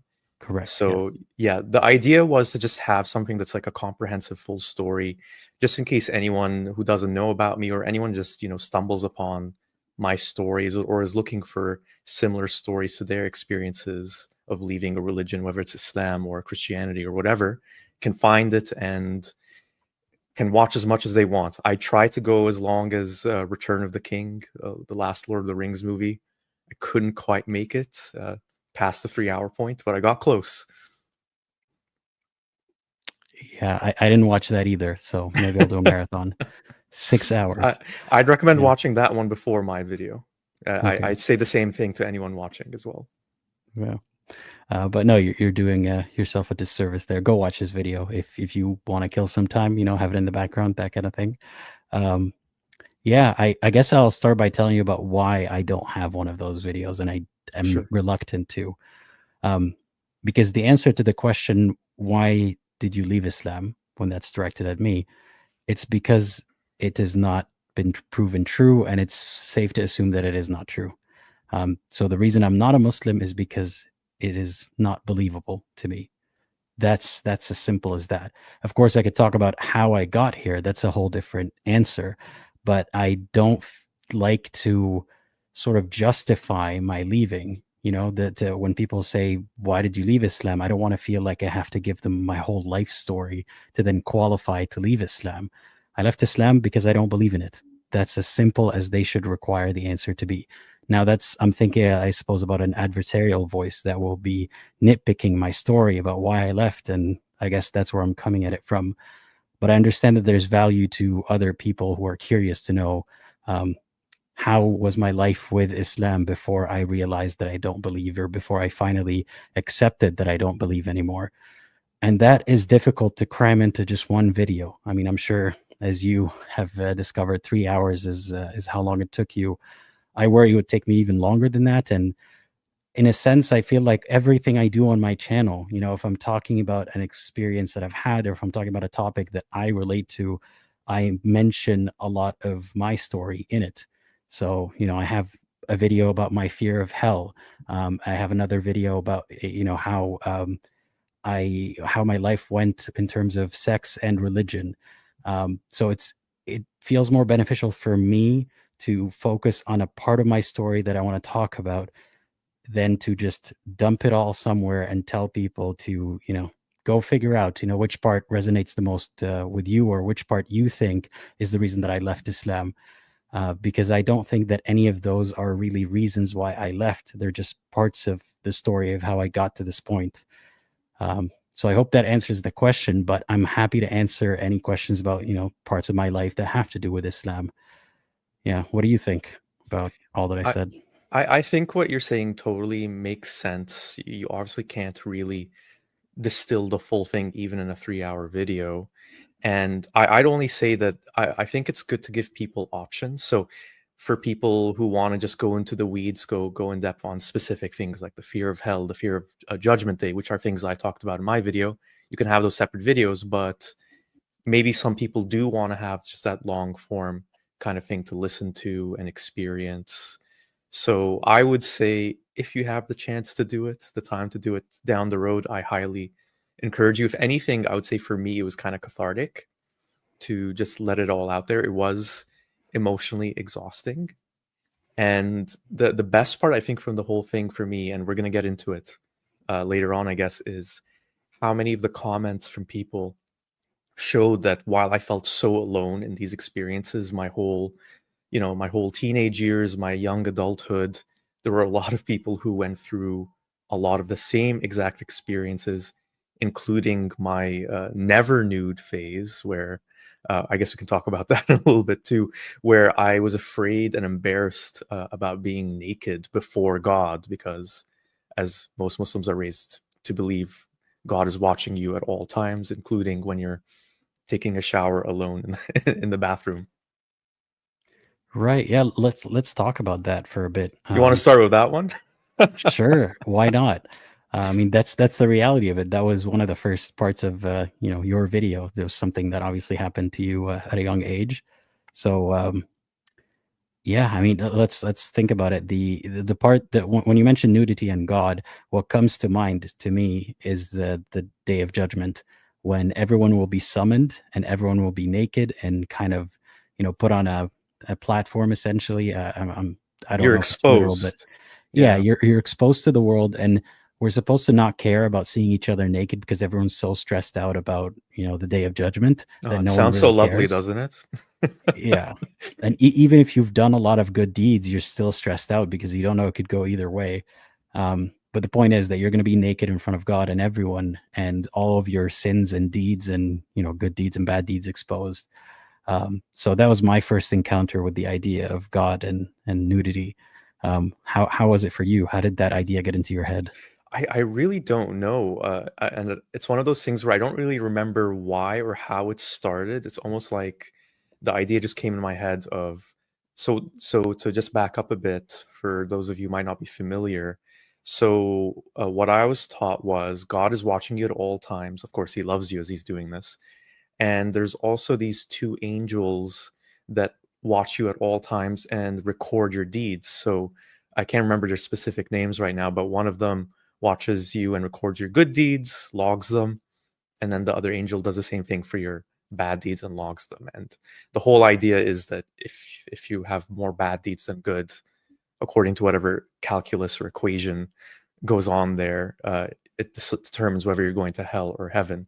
And so I was just this little kid, and when you're young, I would have been 8 or 9 or something like that. When you're taught these things, you believe they're real. You believe that God is watching you, these angels are watching you, they're all around you. And so that's how I felt. I felt like they're watching me at all times, and I just felt embarrassment. I felt like the same exact feeling as if you're, I don't know, in a public bathroom or something, and a stranger walks in on you naked. It felt the same thing to me in my mind, even though it was invisible beings like angels and God.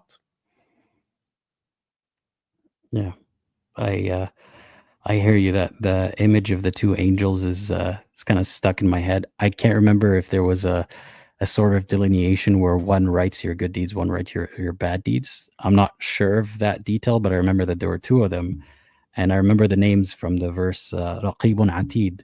But Yes, it yeah, that's wasn't what it that was. Yeah. one of them was called Raqib, the other was called Atid, which is also confusing. But anyway, yeah, I remember that, and it's kind of it's very, it makes you feel naked all the time, in a sense that all of your thoughts are being written down, good or bad, or all of your deeds and thoughts, that you have no privacy from God or his angels that are, writing everything down. So you Well, were thinking about them, yeah? Yeah, well, the interesting thing there is that according to the Islamic mentality, that's actually a good thing for kids to believe, because then, when the parents aren't around, or, no authority figures are around, it keeps the children in check. So, I mean, obviously Muslims believe it to be true, but that's one of the advantages of it, right? Mhm. That you almost have this internal policeman monitoring you at all times, making sure you don't do the naughty things. Right. But it wasn't a good thing for you, you're saying? No. I mean, I think it just comes down to, if you really think about it, what would 24/7 surveillance feel like? Let's just exclude God or angels or whatever, but imagine if the government was doing it, or the various big evil corporations were doing it. You would feel self-conscious. You wouldn't be able to really be yourself. The whole notion of who yourself is would be forever distorted, because you're used to be constantly watched. And yet somehow, because it's God, and God loves us and has a plan for us, and he created us, it's all okay, except for the fact that you're going to be judged on where you're going to spend the afterlife, eternity, uh, based on this assessment of you, this constant monitoring. So stressful, anxiety inducing. And I guess for me in particular, it manifested in this warped way. And I'm not the only one, apparently, because others have since come out and said they went through the same thing. It came out in this way of shame and embarrassment about my nudity. Right. It's sometimes it's frustrating when we talk about the effect that a certain belief has had on you, even when it's just self-imposed. Some believers will say, well, I believe the same thing and it didn't affect me, or it doesn't bother me at all. And I don't think they realize that people think differently. And for someone who's more creative or more imaginative, might actually imagine that God is a presence in the room with them, while someone's more forgetful, who doesn't really pay attention to these things, might not think about it twice. So just because it didn't affect you doesn't mean that it's not a belief that could affect a percentage of people out there, and is affecting a percentage of people out Exactly. there. And some people have body image issues, for example, and I guess to some extent I must have had that at that time as well. So that factors into it. Not everybody has body image issues, Right. so got to factor that in as well. I also want to add, echo an experience here that I know people who've also been through this where um, some people believe that jinn, especially if you're a woman, jinn might be able to check you out in the shower, or jinn, they can see you all the time. So you're supposed to shower with some clothes on. And not all Muslims believe this, but I know at least a couple, aside from the commenter, who were taught something like that. So women have to hide even in the shower. I didn't know that specifically, but I did know that jinn, which are, how would you even explain what they are? I was struggling to, the way it was explained to me was that they're these beings that are invisible. They kind of exist in this alternate plane, maybe you could say, but they're just like us. They can interfere in our lives and possess us. So the thing I learned was that if you're a really attractive woman and you wear too many revealing clothes, a jinn might, lust after you or fall in love with you and start messing with you. Right. So you have that to worry about as well. Yeah. Yeah, I could go on a tangent about jinn. But you're saying that your anxiety about God always watching and the angels got you to feel self-conscious about your body. Yeah. And how did that progress, or how did it change, and how did it go away eventually? Well, I'll get to that in a second. I just wanted to add, that, some Muslims might say, why would God? This is the part of me where I realize how much my perception of reality or just my logic was warped. I'm a little kid, and this is the thing to remember, that hundreds of millions of little kids are learning this stuff. First of all, why would God care? Like, why would God be interested in seeing me naked or not? He's my creator after all. And also, I remember doing things like covering myself with like a towel while I changed out of my underwear, so God couldn't sneak a peek. I think if God wanted to sneak a peek, he could at any time. So in that sense, it didn't make sense, but to me, it felt like something I had to do. So yeah, very irrational, and I completely acknowledge that. But that's what my 9-year-old, 8-year-old self believed. And to answer your question, I think I just stopped doing it for whatever reason. Probably just got tired of doing it, honestly. And maybe you could say it's one of those things where I just became more comfortable with my body, and also maybe not being as childish when it comes to those things. I know that's a loaded word, childish, but maybe it is a similar thing to, well, because like you were saying earlier, maybe because it wasn't in my immediate reality as much, I kind of just forgot about it. Right. Well, whatever the reason is, I'm glad that you did. I can't imagine that's Or do I easy to... still do it? Dun, dun, I mean, dun. I have never seen you naked, so who knows? As far as I know, maybe that's still a thing.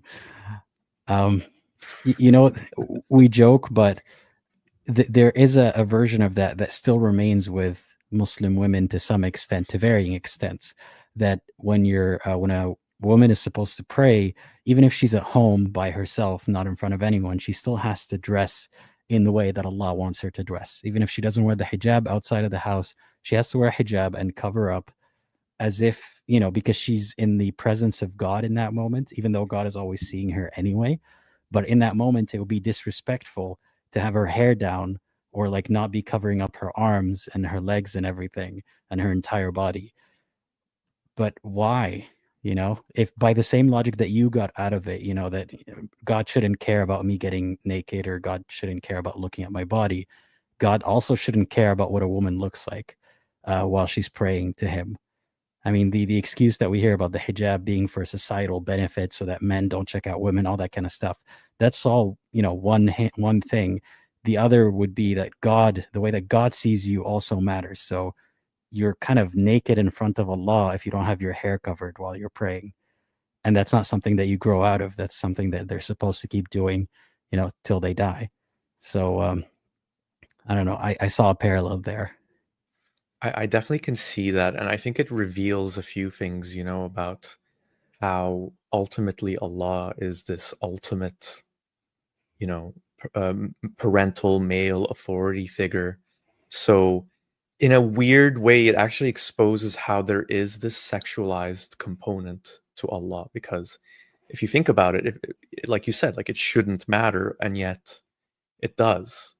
So I think it just ties in again to this whole societal control thing, where the way Islam works, even if women are completely alone, they want to still have that dominant male patriarchal figure dominating them. I don't know if they want to, but that's what the belief is.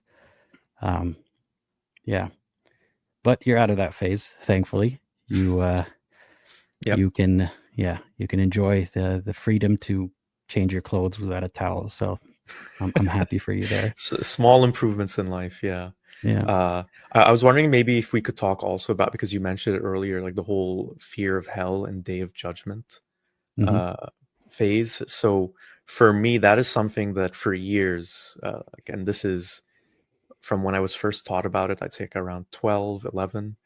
And yeah, this would be in the curriculum, like in the school I went to in the Middle East in Dubai, teaching little kids about the torments of hell. And so that terrified me and preoccupied me for years and years and years as a teenager, as an adolescent. And I suppose just based on watching your videos, similar for you, right? Yeah, and I guess I want to put that disclaimer out there because the title of this live stream will be something along the lines of, why we left Islam or something like that. I want to make this very explicitly clear. I did not leave Islam because I had a fear of hell and it was weighing on me. And that's why I thought, you know what, to hell with this, pun unintended. I'll just leave it all behind. These are things that I struggled with up until I left. And had I just been able to shed it off when I faced a little bit of difficulty, I would have left Islam when I was a kid. But I didn't even know there was an option to leave Islam when I was a kid. So I've been a Muslim kind of against my own will for longer than I can remember because I didn't realize there was any other way. But yeah, I struggled with the fear of hell from a very young age. And even, it made me feel guilty about the things that I did. And even when I didn't do anything, I felt like I deserved it. I just didn't figure out why yet. And yeah, it took a long time to get over that. I think the image that really stuck with me, I mean, beyond all the stuff that they teach about what will happen on the day of judgment and the punishments of hell, well, specifically one punishment that really stuck with me, and this is in the Quran itself, and I talk about in my video, is the whole idea that your skin will just burn and melt off, and then be replaced with fresh skins over and over and over again. And this is the punishment for the disbelievers. And that was something that horrified me, even though I felt, well, I'm still a Muslim, so I'm not a disbeliever. So even if I sinned a lot and went to hell, I hope that doesn't happen to me, but I wasn't sure. So I was worried that something like that would happen to me. But beyond that, the thing that really stuck with me is something I have to admit, I've never really come across it anywhere else, but it was something that was taught to me in my Islamic education class in school. And it was basically this idea that once the Day of Judgment has happened and the souls are brought up for their judgment, there's a bridge that you cross to get to paradise. I don't know if you've ever heard this before. So there's this bridge, and if you're let's say you're like the perfect Muslim, and you've done everything right, you haven't sinned in your life, you will sprint effortlessly across this bridge and enter paradise, and happily ever after. But if and the bridge is as thin as a hair, if I remember correctly. I don't remember that, but I'll take your word for it. Yeah. And basically, if you're, let's say, a typical Muslim, run-of-the-mill Muslim, you've definitely sinned, you've done bad things. What happens is the bridge will just become transparent, and you'll fall through it, and you'll fall down into the pits of Jahannam, hell. And the idea was that you'll get punished for a while based on how much sin you did, to, I guess, cleanse you before you go to paradise. And there was something so awful in my mind of that happening. And remember, again, to anyone watching, these are things that are being taught to like 12-year-olds. So my feeling was, just how awful it would feel to just be running or trying to cross this bridge, and then it disappears, and you know exactly what that means and the kind of suffering that's awaiting you. And that was something that really, really terrified me. And I gotta say that it's easy for someone to point out in the comments or in the chat. Actually, that's not when they go to hell. They go to hell at a different stage in the Day of Judgment. The lore is so inconsistent that there's so many different ways that you can end up in hell. There's even that in your grave, if you are that bad of a sinner, you might be tortured in the grave or get a preview of hell. Some say you get a window into your place into hell or heaven. But then that makes the whole Judgment Day kind of redundant, because if you already know where you're going to go, how are you supposed to stand in front of Allah and then be surprised by your judgment all over again? Anyway, the whole thing is very inconsistent, but when you're a kid, most of the time you're not thinking about how this inconsistency points to how it's all BS. You're usually thinking, oh, that's another detail that I should be afraid of. And like, for example, that what you just described, that bridge, I remember a detail being that it's as thin or as sharp as like a hair or the edge of a sword or something like that. And that I think this is supposed to be a Sirat al-Mustaqim, the straight path, and that some people will run over it like the wind and some people will, trip and fall off of it. And just think of how sadistic that is. So I didn't know that detail. Oh my God, that makes it even worse. I mean, you mentioned, again, don't quote us on this because the lore is very inconsistent, but you mentioned that the bridge would disappear and the person would fall in. Either way, the person thinks that they have a chance of crossing it, that there's a little bit of hope. And God's like, gotcha, you're going to fall in. Why? Like, if the person already has been judged, does God enjoy that last little bit of watching them fall into the fire or like pushing them himself? It's very primitive and sadistic. I'd say. I think like the clear answer is it's designed to scare you, and it's pretty effective, especially when you're teaching little kids that. And it almost feels like something that would be in one of those Saw movies, like because there is like a sadistic element to it if you really break it down and think about it without that belief in the all-loving God. And to your just point about the lore being confusing, I like how you use the word lore too, by the way. Is Islam lore. The thing about it too is when I would hear contradictory things, like one thing I was always confused about was, do all Muslims just go to heaven directly? Do some of them spend some time in hell, or do they go directly? I heard conflicting things about that. I just thought that there was something I was missing, that there was information that I just didn't have access to. Like, so the problem was me for not having enough adequate information. But at the same time, when you're a kid and you're being taught these things, very rarely will you find a kid who's like, you know what, I shouldn't trust my father, or I shouldn't trust my my madrasa teacher about this. I should look into alternative sources. There aren't many 10, 12-year-olds who have that ability to critically think at that level. You just believe what you're told. And you know what? Even I remember having questions since I was as young as 10 years old. Questions that were critical thinking, were signs of maybe indications that I am capable of critical thought. But the answer would shut it down so fast that it doesn't really help it flourish. So even people, there are people that I've met who told me, whether it was Islam, Christianity, or something else, by a very young age, they realized, oh, it doesn't make any sense. And they knew enough or had enough confidence to think this is the end of the line. I don't believe. Let me just continue my life now. But for a lot of us, there's still that lack of confidence in your own opinions and Exactly. your thoughts. And especially when Islam tells you you're nothing, you're tiny, your brain is so weak and pathetic compared to God's. Don't be arrogant. Don't come to any conclusions that aren't what everyone else believes or what God says that you're supposed to believe. So it's no surprise that a lot of us, even if we had the right questions, we heard the wrong answers and we were kind of pushed into silence, even if not explicitly, aggressively or anything. It's just the peer pressure, I guess, and the societal conditioning. Yeah, man, time flies when you're having fun. When did you first? When do you remember, like, what age or how long ago did you feel like you're no longer afraid of hell whatsoever?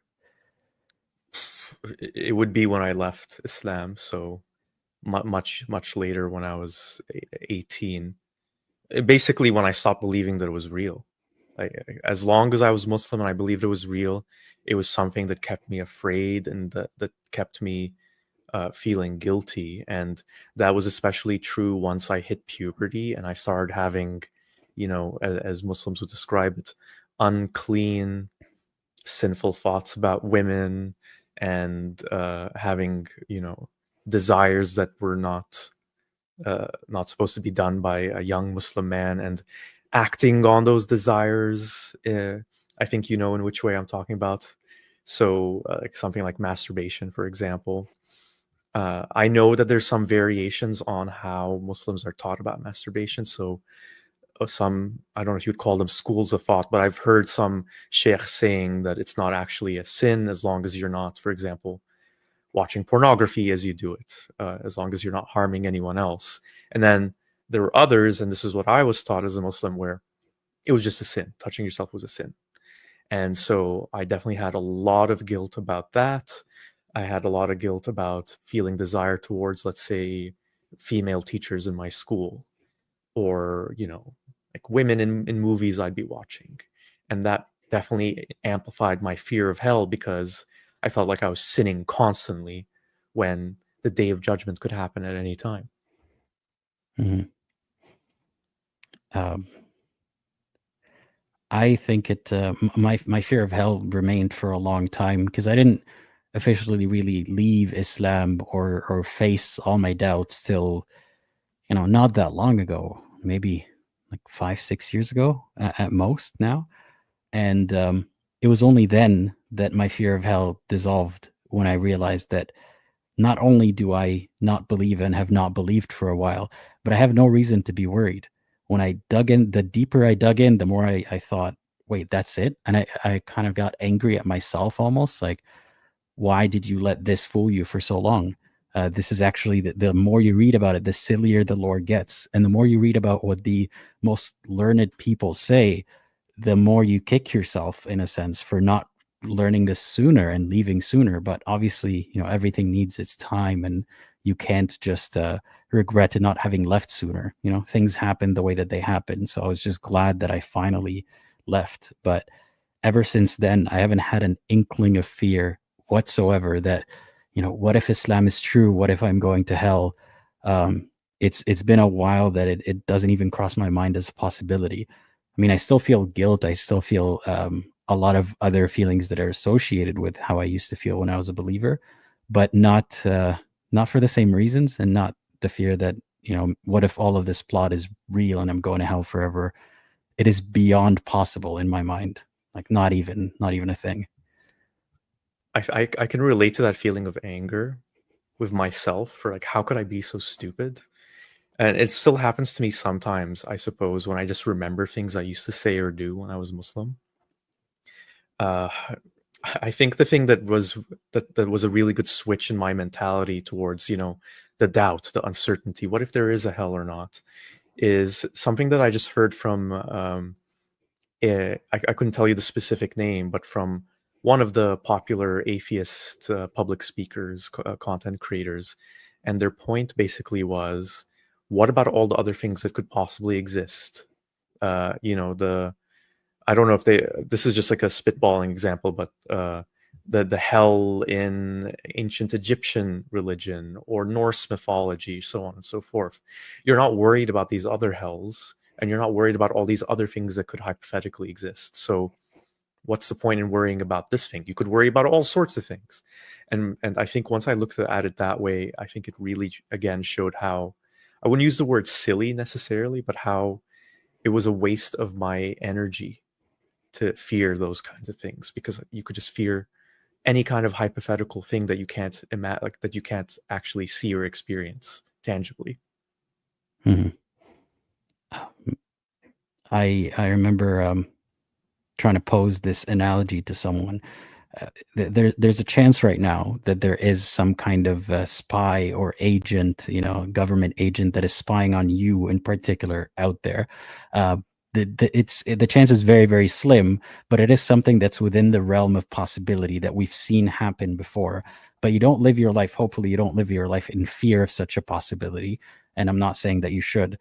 But if you, even the things that are possible that could happen, a volcano could explode, erupt, and cause an ash cloud so large that it could disrupt a bunch of people's lives. All of that stuff could happen at any moment, and we have precedent for it happening. But we understand on some level that you can't just live life stressing about everything that could happen. Or you'd Now never add leave to your that, bed. yeah, you'll never drive a car, you'll never get in a car or any sort of form of transportation, because that's a risk right there. And all of these are real possibilities. Now add to that every fantastical realm of punishment and afterlife and metaphysical stuff. You can't account for all of that stuff, and you're not. You're only accounting for the one that you have been indoctrinated into, and that's not fair. Either you have to be afraid of all of these things or none of them. And obviously, I'm advocating for you to not be afraid of any of these things. Yeah. Very well said. Yeah. I think just to add to that, I think one of the things that really helped me towards my decision to finally leave Islam, to realize, you know what, I don't believe this anymore, was when I moved to Canada from the Middle East when I was 17. And this was to go to university. And I went from a place where most people were Muslim. Anyway, most people I interacted with were Muslim. I did know some Christians, and I believed, well, they believe in the same God. So in that sense, they weren't that far off. But once I came to Canada and I saw all these people that belong to all sorts of different religions and a lot of people who are just non-religious, having that difference in belief opened my mind to other perspectives and to realize, okay, well, maybe this isn't the one thing. There's all these people leading meaningful lives who don't believe in Islam. What does that mean? Mhm. I mean, it's one thing to know of their existence, and it's another to witness their existence all the time. I mean, you and I, even when we lived in the Middle East, we knew of the existence of non-Muslims all around the world. We even probably watched, the movies where non-Muslims were acting. We can see, physical evidence of them. But it's different than actually living among them or witnessing them in your society. And yeah, I speak for myself when I say in Saudi Arabia, most people were Muslim, and there existed non-Muslims every now and then, but the chances were that most people I knew, whether they practiced, religiously or not, were at least they had a shot at going to heaven, or by default, hopefully they're going to heaven is what I used to think. But when I realized, and that's just the bias in me, like you, that I live in a world not just with the Muslims that I grew up around, but with everyone else on earth, I realized that most of humanity is going to hell. And, Islam confirms that in multiple spots where it's kind of almost predicted. God knows that most people are going to hell. And that, again, got me questioning, what's the point of all of this? What a failure on God's part, that even if Islam eventually becomes the most popular religion, even if somehow every person on earth becomes a Muslim, somehow, what about all those generations of people who didn't up until that point? And, how can I make the world a place where everyone's a Muslim so we all get an equal shot at going to heaven? And then when I started looking at how do I promote the religion, what do I tell people they should join for, except so you don't go to hell? I found that there's nothing that actually proves it. There's all sorts of points about how it helped me or it could help you, or like other people say that they helped them, but there's nothing unique or uniquely truthful about Islam in the pitch, except the Kalam argument and all sorts of things about how the world needs a God and that kind of thing. This couldn't have all come from nothing. Yeah, man, I hate that. I hate that statement, because that's not really the assertion that you're making when you say, I don't believe what you're saying about the world. You're not saying, and therefore everything came from nothing. I don't think anyone's really saying that. Are you? No. Yeah. A common question that I get sometimes is, well, what do you believe in? Do you just believe in nothing? How do you answer that? Yeah, I get that one all the time when I do mention that I'm an atheist.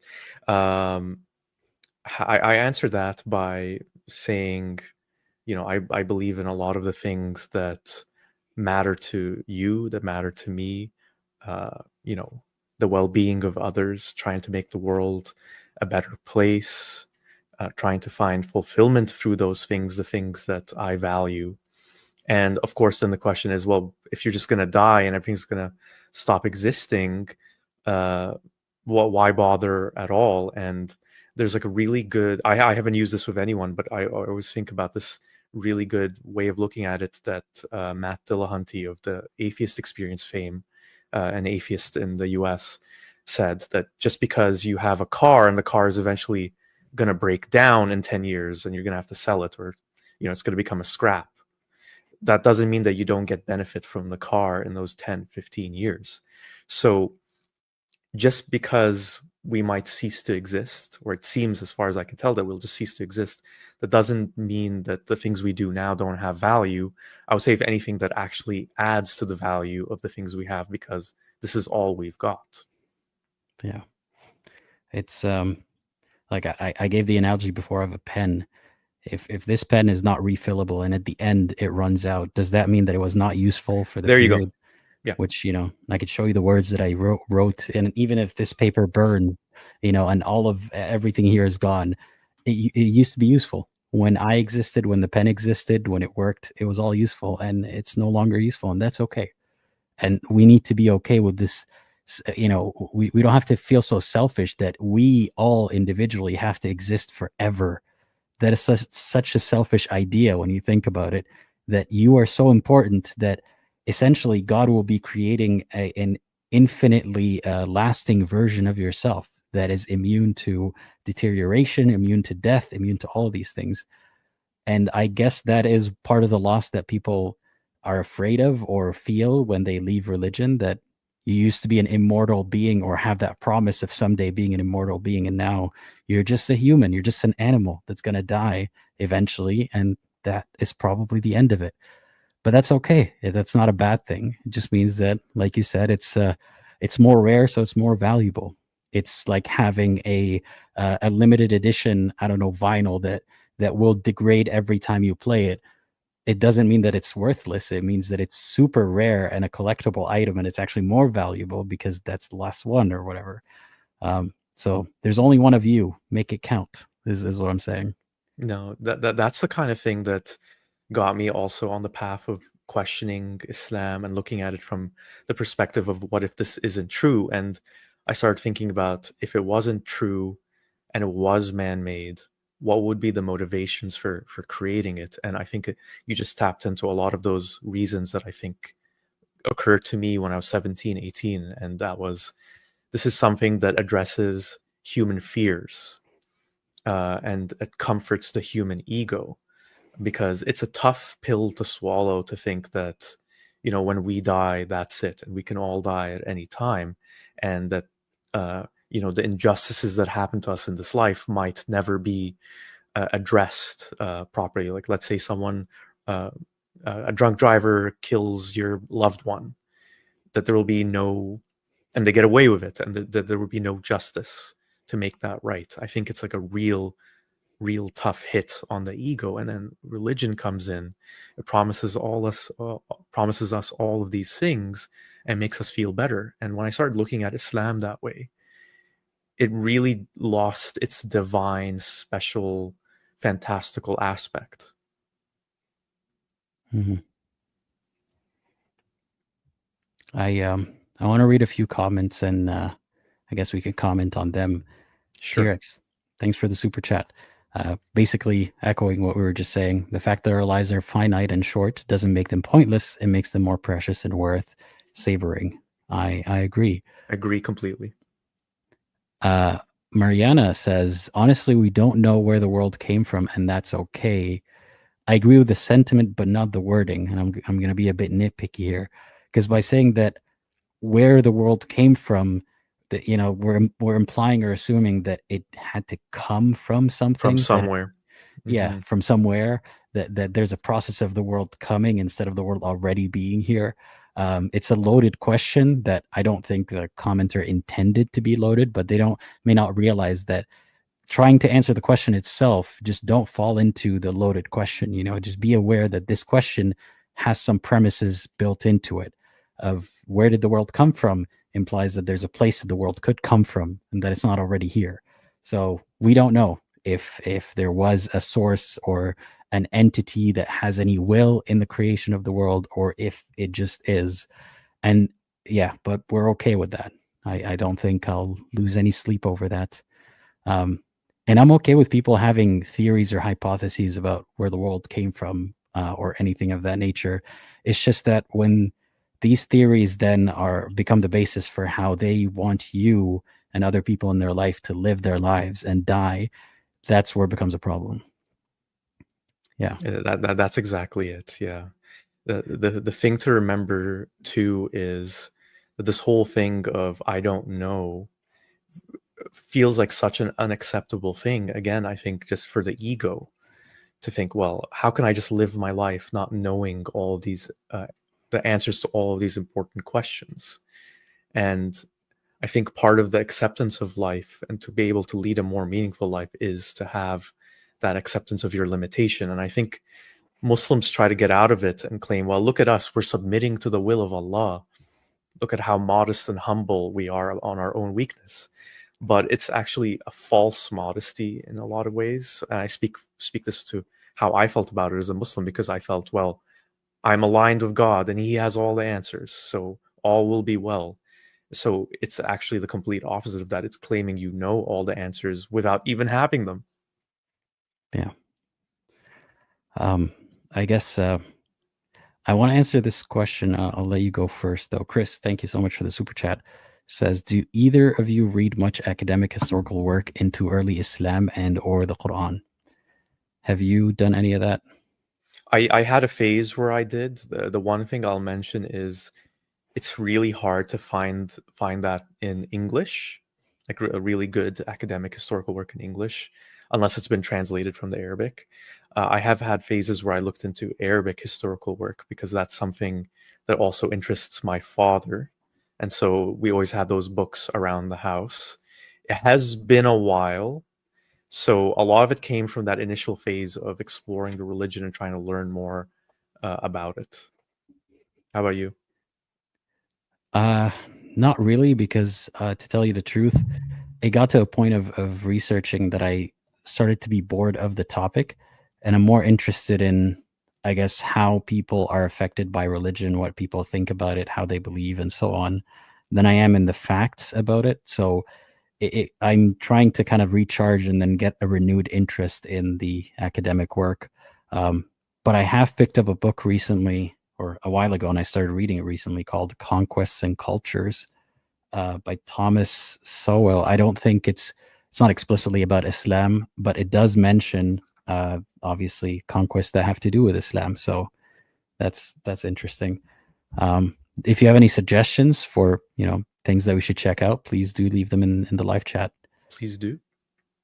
And HTP Key, thank you as well for the super chat. Says, what did both of you find the most challenging after deconverting from Islam? That's you want to go question. first? You can go ahead.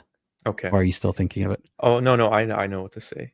For me, it was I've been talking about this stuff nonstop for the last couple of weeks. So the first thing that was really hard was feeling disconnected from my roots, from my heritage. As someone who I've been an immigrant multiple times my whole childhood, so I moved back and forth from North America to Europe to the Middle East, and then back to North America again. And so I always felt this lack of connection with my background, my Palestinian background, which is already tough because, like many Palestinians around the world, I've never actually even been to Palestine. And so once I lost Islam as well, I realized that I've separated myself from so many of the things that tie Arab communities together, Muslim communities. And it's something that I would say I've accepted now, but it's still something that causes issues because I'll always feel different because of this fundamental reason. And the second thing that I found most challenging was, again, like the thing we talked about earlier, trying to rebuild my life philosophy, like where I got my values from, where I got my fulfillment from, where I got my purpose from without Islam. And this is something that took me many, many, many years to find. And it's not something you can just sit down and do. You have to keep going on with your life and doing things. So it's something you kind of have to figure out on the fly, which makes it even more difficult. I hear you. It's good to remind people that it's a process, and even to this day, there are probably things that no matter how long ago you left, there might be things here and there that still have not been dealt with. but it just gets better with time. So yeah, it's and you need time, because some things only reveal themselves in time and with experience and with enough of a chance. But you can't just sit down and hammer it, till you're done. I don't really have one thing to select for most challenging, because there's been a lot of different facets to it. There's first that feeling of betrayal and anger at how why did everyone make me feel like I was crazy, when in reality everything I'm reading, everything I'm listening to sounds really, really hard to believe. And especially once you click that button, once you have that realization, you can't undo it. And then it's almost like you're viewing the world in a new light. Now you see things that you hadn't seen before. So that frustration at first was difficult to deal with, because I didn't want to take it out on anyone in my life who was still a Muslim. And at the same time, I didn't want to be discouraged by how almost immune to reason, immune to um, the rules of any games that are being played, like immune to the rules of debating. Islam seemed to be immune to everything else that we subject ourselves and every other idea to. Islam seemed to have a special category and a special place in society, be it among Muslims or among non-Muslims as well. And it was very frustrating to witness that, while I'm trying to accept that it's fine. I can accept that I have moved on right now, but it's also not fine, because other people are still going through this, and I'm just watching them go through it. There's not much I could do. So it took some time to actually, getting the channel going and helping people makes me feel better about that sort of thing. But that is one of the things that people ask is, you left Islam, why are you still talking about it? It's because it's still relevant to my life and a lot of people's lives. And Islam doesn't leave you away once you leave it. The rest of your life is still the same. Everyone else in your life still has expectations about it. And for me, it's just the realization that if I don't help be part of the solution's still going to remain very far away. And other people who wish to make the same transition might not be able to, or might not even know that it's an option. So I guess, yeah, the most difficult thing for me after deconstructing from Islam is the realization that there are others that are still going through it and haven't even gotten to this point of where I am right now, and that I may not be able to get to all of them. Yeah. I don't know if that's a sad note to end that answer on, but I'm being honest here. I think it's actually an optimistic thing of, taking all that pain and suffering and trying to turn it into something positive that can help others. And I mean, for me personally, one of my motivations for creating my YouTube channel and talking about all this stuff is partly because I have the freedom to do it in a way in which a lot of others I know don't. And in a way, Islam not being this looming, threatening presence in my life the same way it is for others is actually the thing that motivated me to want to talk about it more. Because it really is important to be able to be a voice for those who want to just scream out, want to just express themselves, want to just be themselves. And for whatever reason, because of their families or where they happen to be living, they'll never be able to, or it will be very difficult to ever be able to. Yeah. And I want to make it clear that I'm sure you also come at it from a similar place. It's not about unfinished business or frustration that I want to take out, by scapegoating Islam for problems in my life, or that I want to blame all the problems in the world or all the problems in Muslim societies on just Islam. It's seeing people struggle, thinking that I have, to some extent, part of the answer, which is not, the answer is that there is no God. The answer is that you are free to make a decision for yourself, and you don't have to be a slave to the fear forever. You don't have to be a slave to the expectations of others. You are not crazy for being the only one in your family who thinks this way. You are not crazy for not being able to just push it aside like a lot of casual Muslims and say, this is beyond me. It's okay. I'm talking to the person who's, thinks to some extent like me. It's okay to question. It's okay to leave. And my job is not done till as many people as I can reach can get that message. Not to, deconvert as many people as possible, or like, cause them to leave their religion, but just let them know that it's an option, and that our representation is it deserves to be a lot better than it actually is. Because most of the time we're being represented by caricatures of what we're supposed to be, what Muslims think we're like, or by some people among us that you may not identify with. And I get that a lot from people. So yeah, it's not a hopeless sort of message. I'm just saying that is the most difficult part for me, is realizing how much work still needs to be done and how far away we are from the finish line.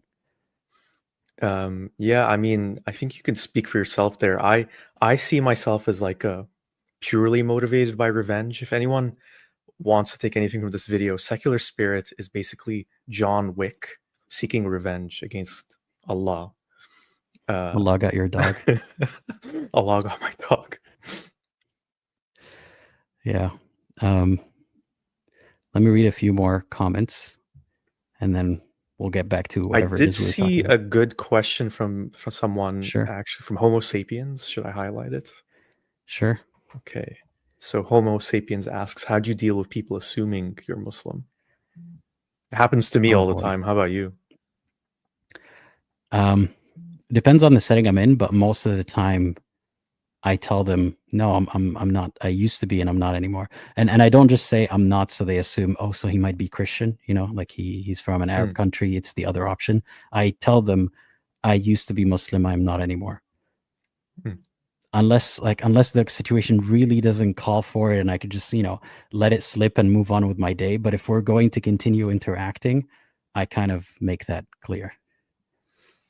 I'd say I do the same kind of thing. I have to be honest, it does kind of depress me sometimes, where I feel like just because of my name, I'll never be able to just escape the whole Muslim reality, the Muslim label.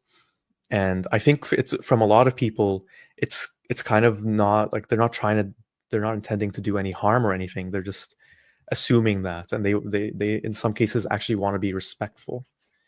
So I get things like, oh, you're not fasting for Ramadan, right? Or you don't have to go to prayer, right? So things like that. Or is it okay that there's bacon? Yes, it is okay to bake. Give me more, please. So from that kind of angle, I don't mind it. But when it does come up, I do the same thing as you. I just try to clarify very clearly, not only am I not Muslim, I'm not religious. I'm completely detached from Islam as a faith. Right. And I don't like saying I'm not religious, because it might just imply, yes, I'm Muslim, but I'm not practicing right now, but it's something I intend on doing, or something like that. I like to tell them I used to be Muslim, I'm not anymore. Not because I want to further the discussion about my faith, but just to have it register on their radar that kind of person exists, that there could be someone out there who was Muslim and isn't anymore, and is not the caricature that they expect us to be. So I don't particularly want to continue having that conversation about religion, but at least now they know that's an ex-Muslim that I know, and he doesn't seem like a prick. So, that's something, that's a data point. And we need more of that data to exist. We need people to register that we do exist around them. And it's not just YouTubers on the internet, if they even come across those people. So that's why I do it, not to be argumentative, but also to not lead them on. Because if I were to just go along with their presumption, am I not being a liar in that way? Because I'm not a Muslim. And if they'll treat me any differently for it, then it is what it is. It's out of your control. Yeah. I don't want preferential treatment under the assumption that I am a Muslim. If you're going to treat me differently, then do it. I don't mind. For me, my long story short that I say is, I was Muslim, and then Allah gave my wife cancer and then took away my dog. And I had to go on revenge. You're still insistent on Okay, last time I do a John Wick reference. Thank you, Lisa Mora, for the super chat. And the good question: how do people assume you are Muslim? Just my name. They see my name, first name, or even last name. Let's take the question a bit differently. Like, what does that look like? How does it manifest? Their assumption. How do you know that they assume that you're Muslim?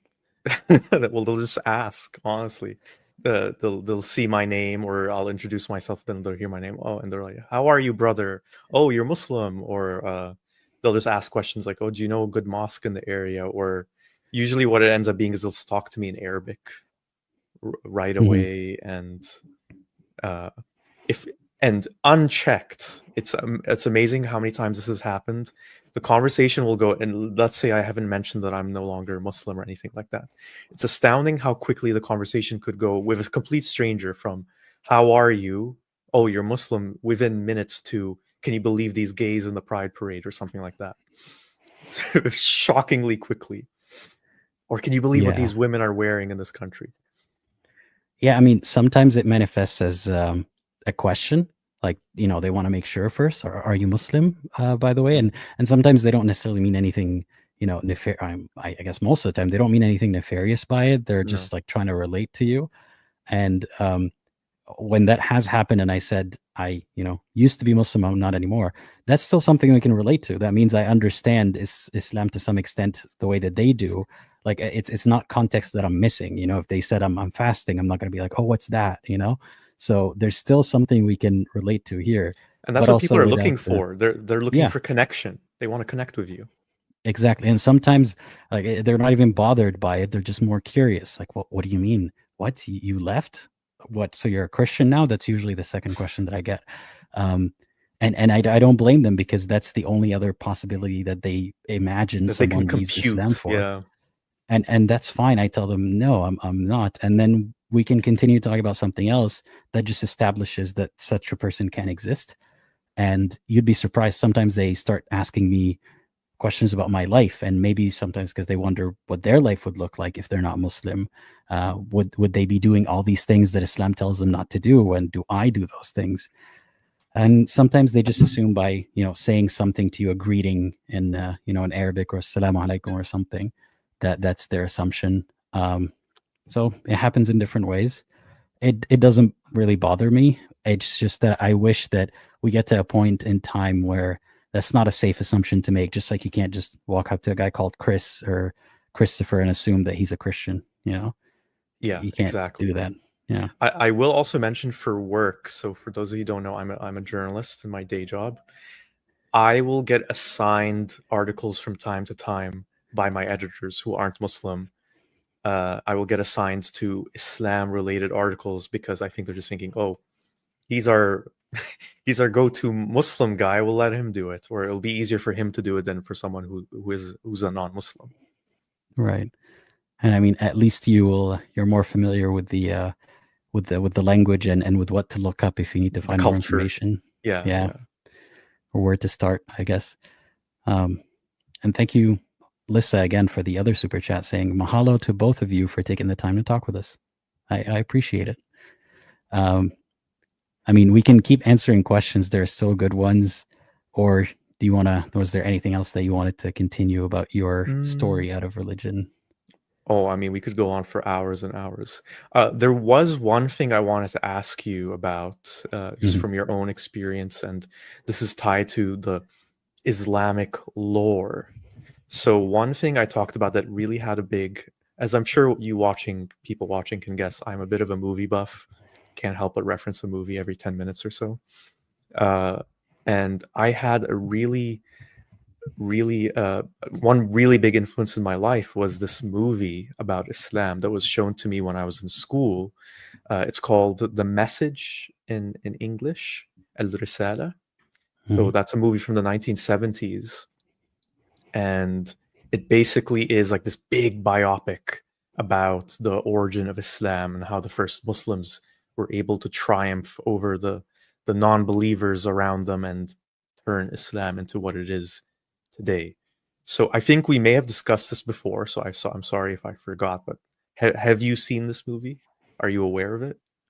I'm aware of it. I might have seen like clips of it when I was younger, but I haven't watched the whole thing from start to finish.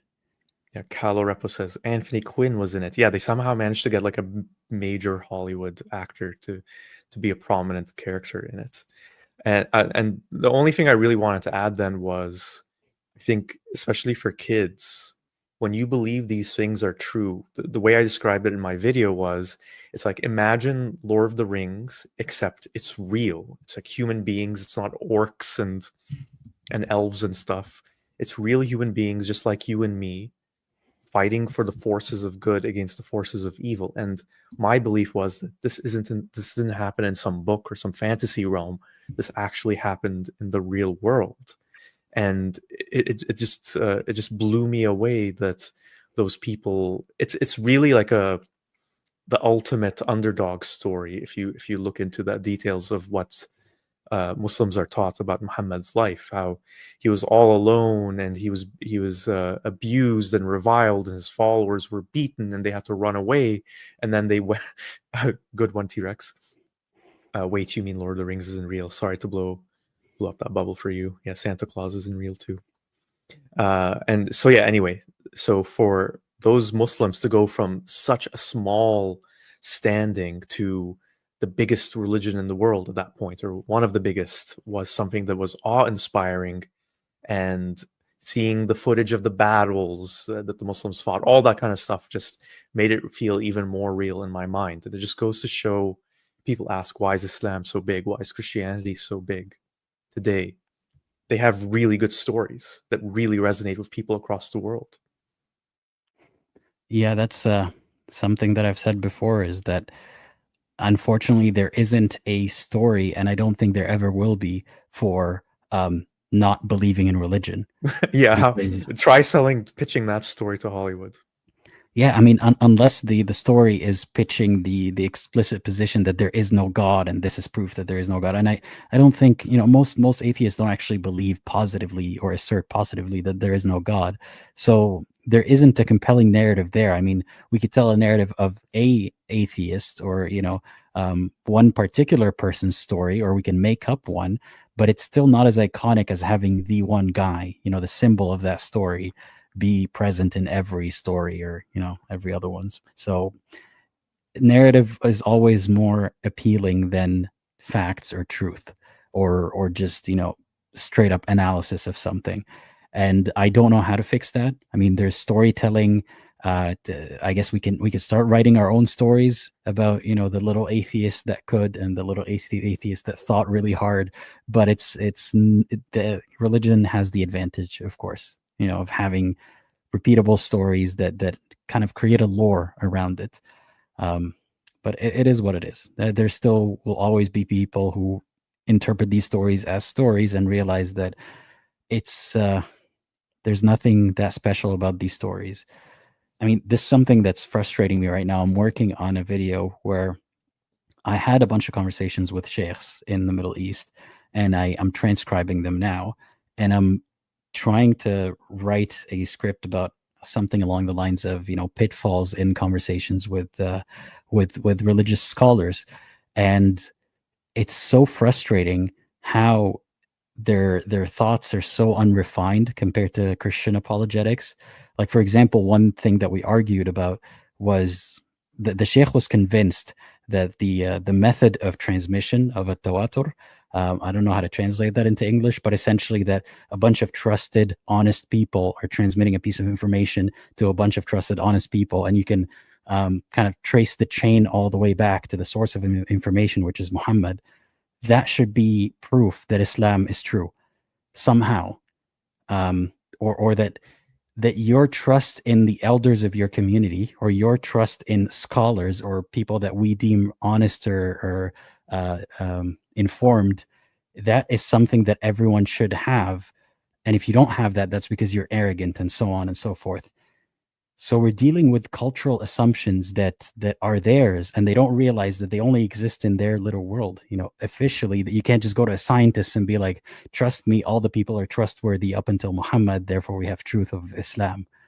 I don't even know how I got here, but I just needed to rant about that, because it's so frustrating listening to these conversations that I can't. It took me like several days to transcribe like 1 hour of conversation because of how silly the points that they made were. Well, the scary thing for me is that these are people in respected positions that are teaching countless people in their communities.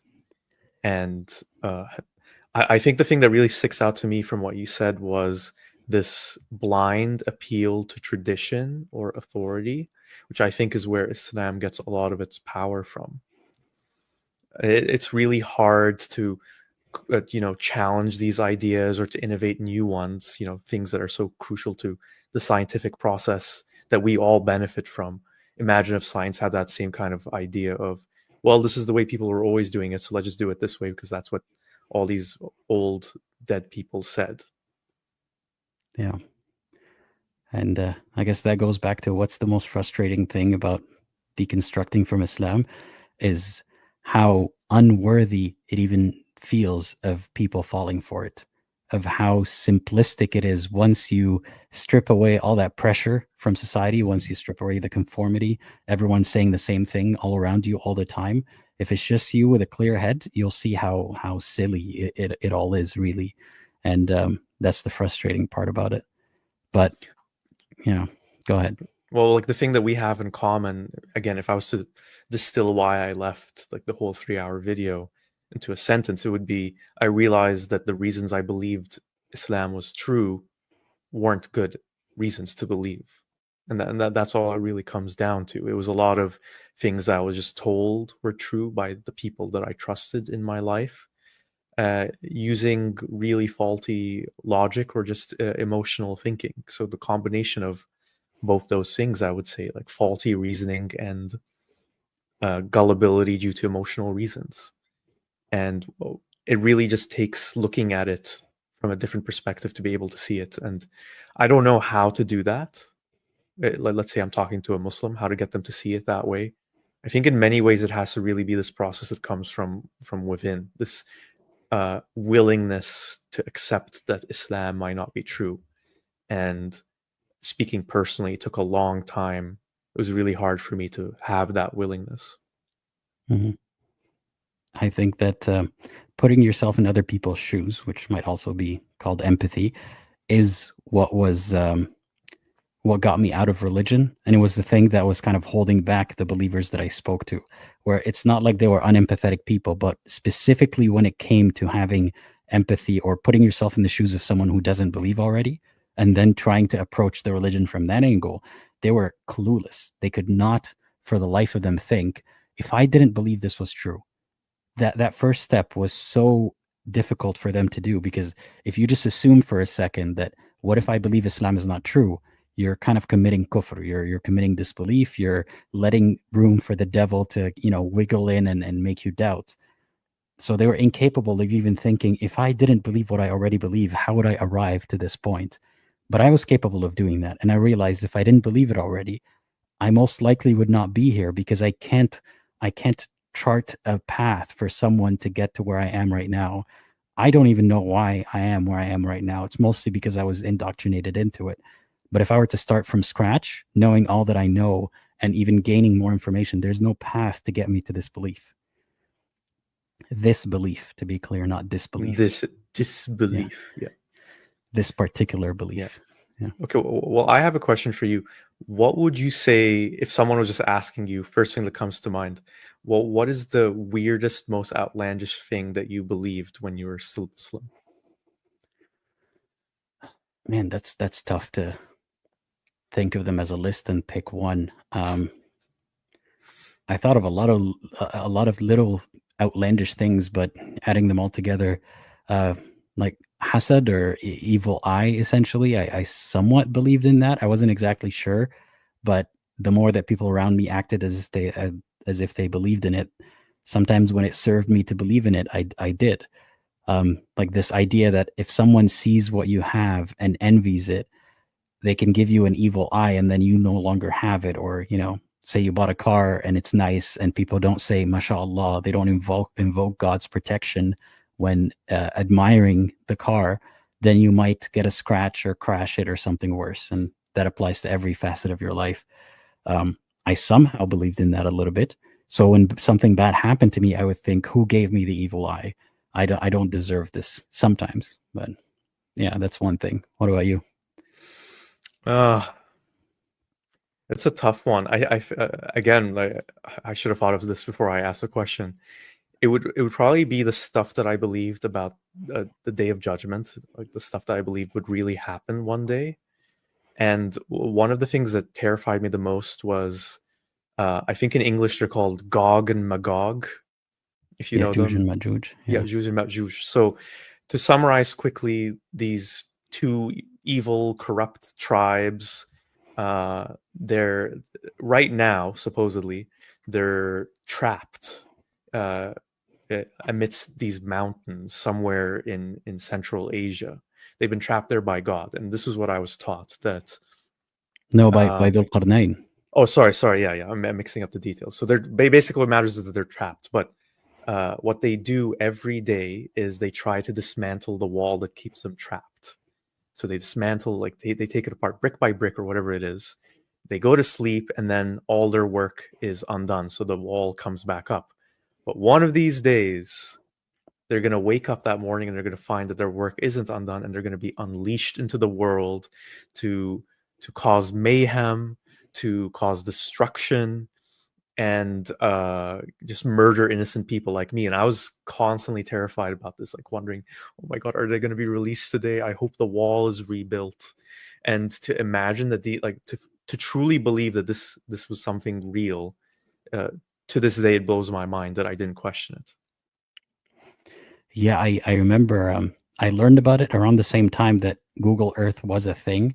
That was before Google Maps. Like, you had to install the application called Google Earth, and it was a whole ordeal. But I remember thinking, wait a second, so someone else must have looked through all of Google Earth to try to find them.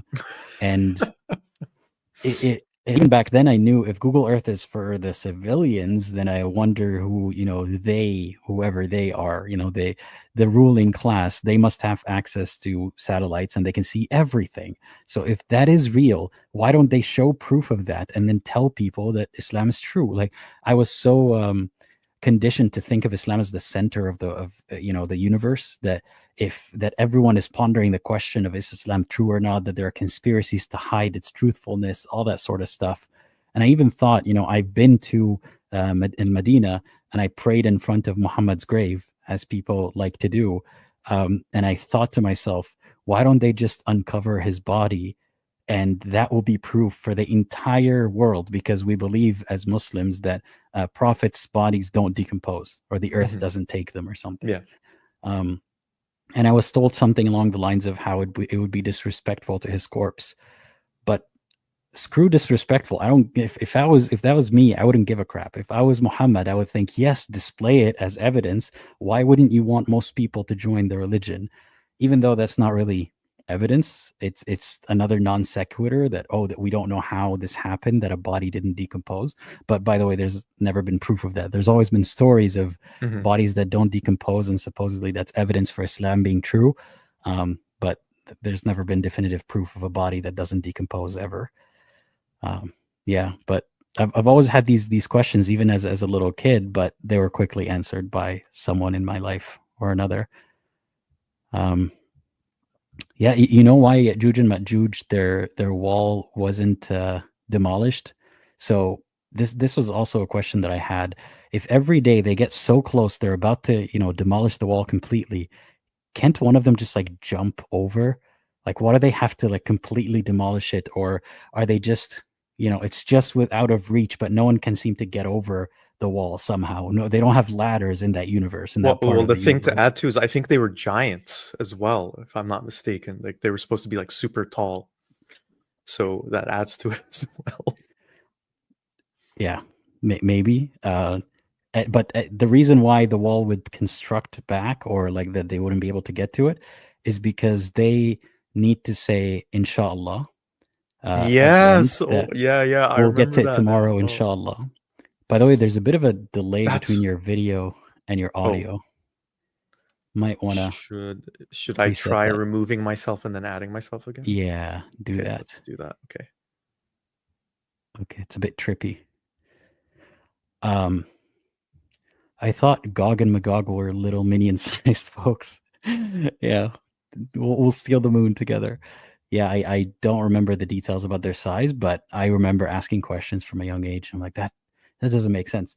Fun fact: Yasser Qadi, he's an Islamic preacher and scholar. He jokingly once mentioned during a lecture that he has a friend who has a theory talking about Yasser Qadi, who has a friend who has a theory that Ya'juj and Ma'juj are like kind of like zombies. He didn't say the word zombies, but are like the unalived, the undead. And it's silly that he'd go as far as believing in something like a zombie, then say there's no such thing as Ya'juj and Ma'juj. Of course. Well, that would be ridiculous, right? But I just wanted to say, you remind me of like a trauma I'd forgotten for like 20 years of the whole, that one time that they say, inshallah, God willing, they'll finally get what they want. Right. Yeah. What if Isn't that one of them says terrifying? inshallah? Yeah. And I think they will before the Day of Judgment. It's one of the signs. Yeah, exactly. Yeah. By I the way, see a chat, few there's, people talking about the Dajjal in the live chat as well. Right. I guess you could translate that to Antichrist. I guess it's the Muslim equivalent of the Christian Yeah. Antichrist. Al-Masih al-Dajjal. Like it has the word Masih in it. The Messiah. The Messiah. Yeah. By the way, I was going to ask the live chat, is Secular Spirits video lagging a little bit with the audio, or is it just on my end? Yeah. Let me know. I will keep talking. I will not talk about John Wick anymore. No more John Wick talk. Yeah. Okay. Okay. You're fine. It's lagging on my end, but that's okay. What were we just talking about right before that? Dajjal. Yeah, the Dajjal. I can't remember off the top of my head all the details, but it was something like he's going to come back before the Day of Judgment. He has one eye. He's written on his forehead. Yeah, exactly. And he's going to perform miracles that will trick people into believing that he's the real Messiah. So for those of you who don't know, Muslims actually believe Jesus will come back the Day of Judgment the same way that I think Christians do.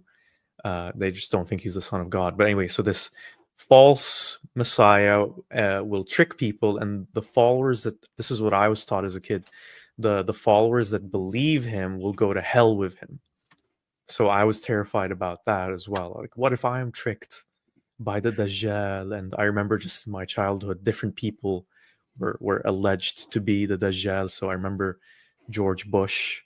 Well, there's some talk that George Bush was the Dajjal, and what's his name, Benjamin Netanyahu as well, the Israeli prime minister or whatever he was when I was a kid. So yeah, it's more fun stuff to teach the little kids. I remember even that I had questions about. So the Dajjal would have kafir written on his forehead, but I seem to recall that not everyone will be able to see it. Well, he'd wear like makeup concealer to cover it. Okay, I didn't hear that detail. That's a joke. That's a joke. But I wonder, does it kafir in Arabic, in English, or in the language of the person that's reading it? Who knows? But if God is capable of such, like if that's a weapon in God's arsenal, why the heck isn't he using these tricks right now to somehow make his case for his existence? Like, why wait till the Day of Judgment or close to it to then start writing things on people's foreheads and doing magic? It's not for us to know. We just have to accept it. God knows best. God knows best. There's also the question of, wait, so you're saying the way to convince people that someone is a prophet and that they have a message from God is to do some magic tricks, right? Like do some miracles. And Muslims believe that there's a difference between miracles and magic, because magic is an illusion. Miracles are the real deal. But, as an observer, you can't really tell the difference. So God acknowledges that you could send a magician of some sort, a trickster, and convince people to follow him. So he knows that this is a shitty method of proving prophethood. Yet somehow he uses it as a trap for those who don't believe. Like, I never thought about that. He knows that's a con man move. So why are con men indistinguishable from prophets? Well, Kit Kat explains it so well, because it's a test. Duh. Yeah. It's all kind of circular, right? Like the people who see it the way that they're supposed to see it as a kafir, that's because they're bad and they deserve to see it that way. It's not that God is tricking them, it's that God is making them see what they want to see, and it's all that kind of circular BS. But everything brings up a bunch of questions, and if you focus on the details, you'll be accused of being nitpicky, and being trying to disprove Islam or something. But the devil's in the details, meaning that if God is not capable of preserving the story with the details that make sense, then it's starting to sound like a liar, not really like God. Well, the true believers will know the truth. That's all you need to know. Right. Yeah. Yeah. I still have a few comments that I wanted to highlight. Oh, and sure. then, Let's do them. HTP Key, thank you for the super chat, says, are there any bad reasons to leave religion? That's a really interesting one, isn't it? I mean, jokes aside, I know I promised not to bring this movie up again. But if you're just leaving a religion because something bad happened to you, not going to mention dogs or cancer, even though I just did, that's probably not a good reason to leave a religion. And this is something that a religion like Islam, and I'm pretty sure Christianity does as well, addresses, where the bad things that happen are part of God's plan, and you just have to trust in Him. So I would say my issue with that is that you might be susceptible to returning back to the religion or converting to another religion if you're leaving it for that kind of, well, this God didn't do something good for me. He didn't answer my prayer. Maybe this one will. So I think that's the risk with that kind of reason to leave a specific religion. I think that in this question is sort of another question of, what's a good reason for leaving Islam? And I think it's important to address that one too, that we're almost like, we're asked that question, why did you leave Islam? So that someone can assess whether or not it's a good reason to leave. And I don't think any Muslim in the world, for the most part, or most Muslims, let's put it that way, would not hear you give a reason and say, you know what, that sounds like a good reason to leave Islam. Good luck. I support you. There's no such Most thing of as the a good time, reason. Yeah, there's no such thing. So it's just a question to ask you, what is your reason? Oh, that's a bad reason. That's not a reason to reject the truth, and so on and so forth. So to answer it from that angle, you can leave any religion at any point without having to justify yourself to anyone. And that goes to also, it's hard to leave without justifying it to yourself because you're expected to, give a good reason. But unless that religion has proven itself to be true somehow, you can just leave without thinking twice about it. It's never that easy, but you could. Some people do it that way. So from that angle, is there a bad reason to leave this religion? Not really, but similar to what you said, if you leave because, you hear these stories of like, I used to be an atheist, I used to be angry at God, and now I found God again. Well, I don't know if that counts as you leaving. If you're angry at God, you still believe in God. So if you leave because you have emotions that have to do with that religion or the God in that religion or a symbol in it, and that's it, and you don't work on understanding and resolving them, then you're still susceptible. You might just go back to finding a different version of God that you're not angry at, or you might take it out on yourself and be like, I was wrong because I was angry at God. So, don't leave for that reason because you're angry at God. You're not really leaving in that case. You're just transforming your relationship with God. I hope that answers that. Also, Lissa Mora, thanks again for the super chat, says, I love the little atheist that could. We need to write a kid's book, The Little Atheist That Could.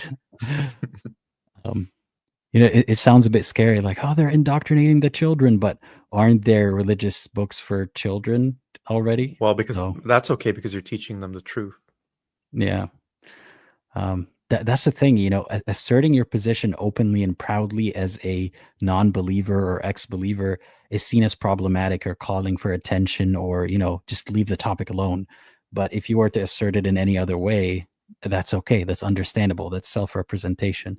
So well, it's interesting that you say that. One of the comments I got on my Leaving Islam story video was, it's fine. The person said, it's fine that you left. That's okay. But I think they said something like, it's dangerous or irresponsible to then try to teach others to leave a religion too, based on your experiences. And I never responded to it, but I thought, well, I'm not saying, okay, you should leave the religion too at any point in the video. I do say that I hope that people leave of their own accord, and that I think that will make the world a better place. But I'm not sending it out there to say, you must do exactly what I did. And so beyond that, it's just, why can't, even if you did, why can't you?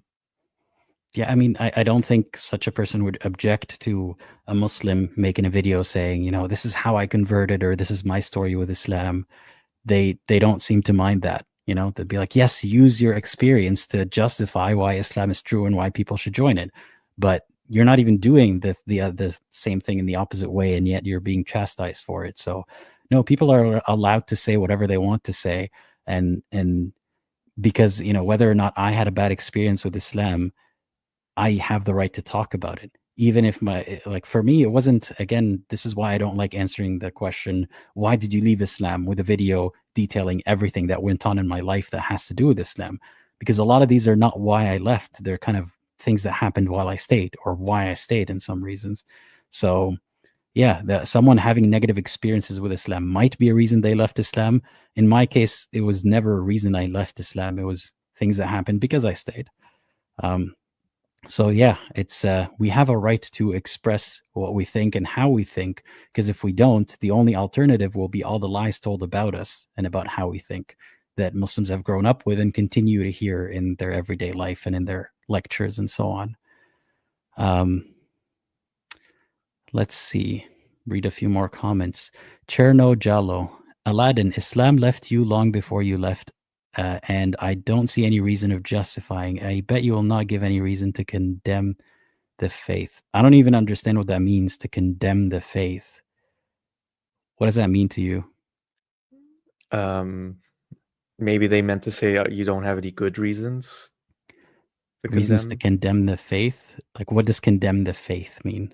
Not to pull a Jordan Peterson, but what, like to say that Islam is not a good religion? Is that, what do you mean by condemning the faith? What is faith?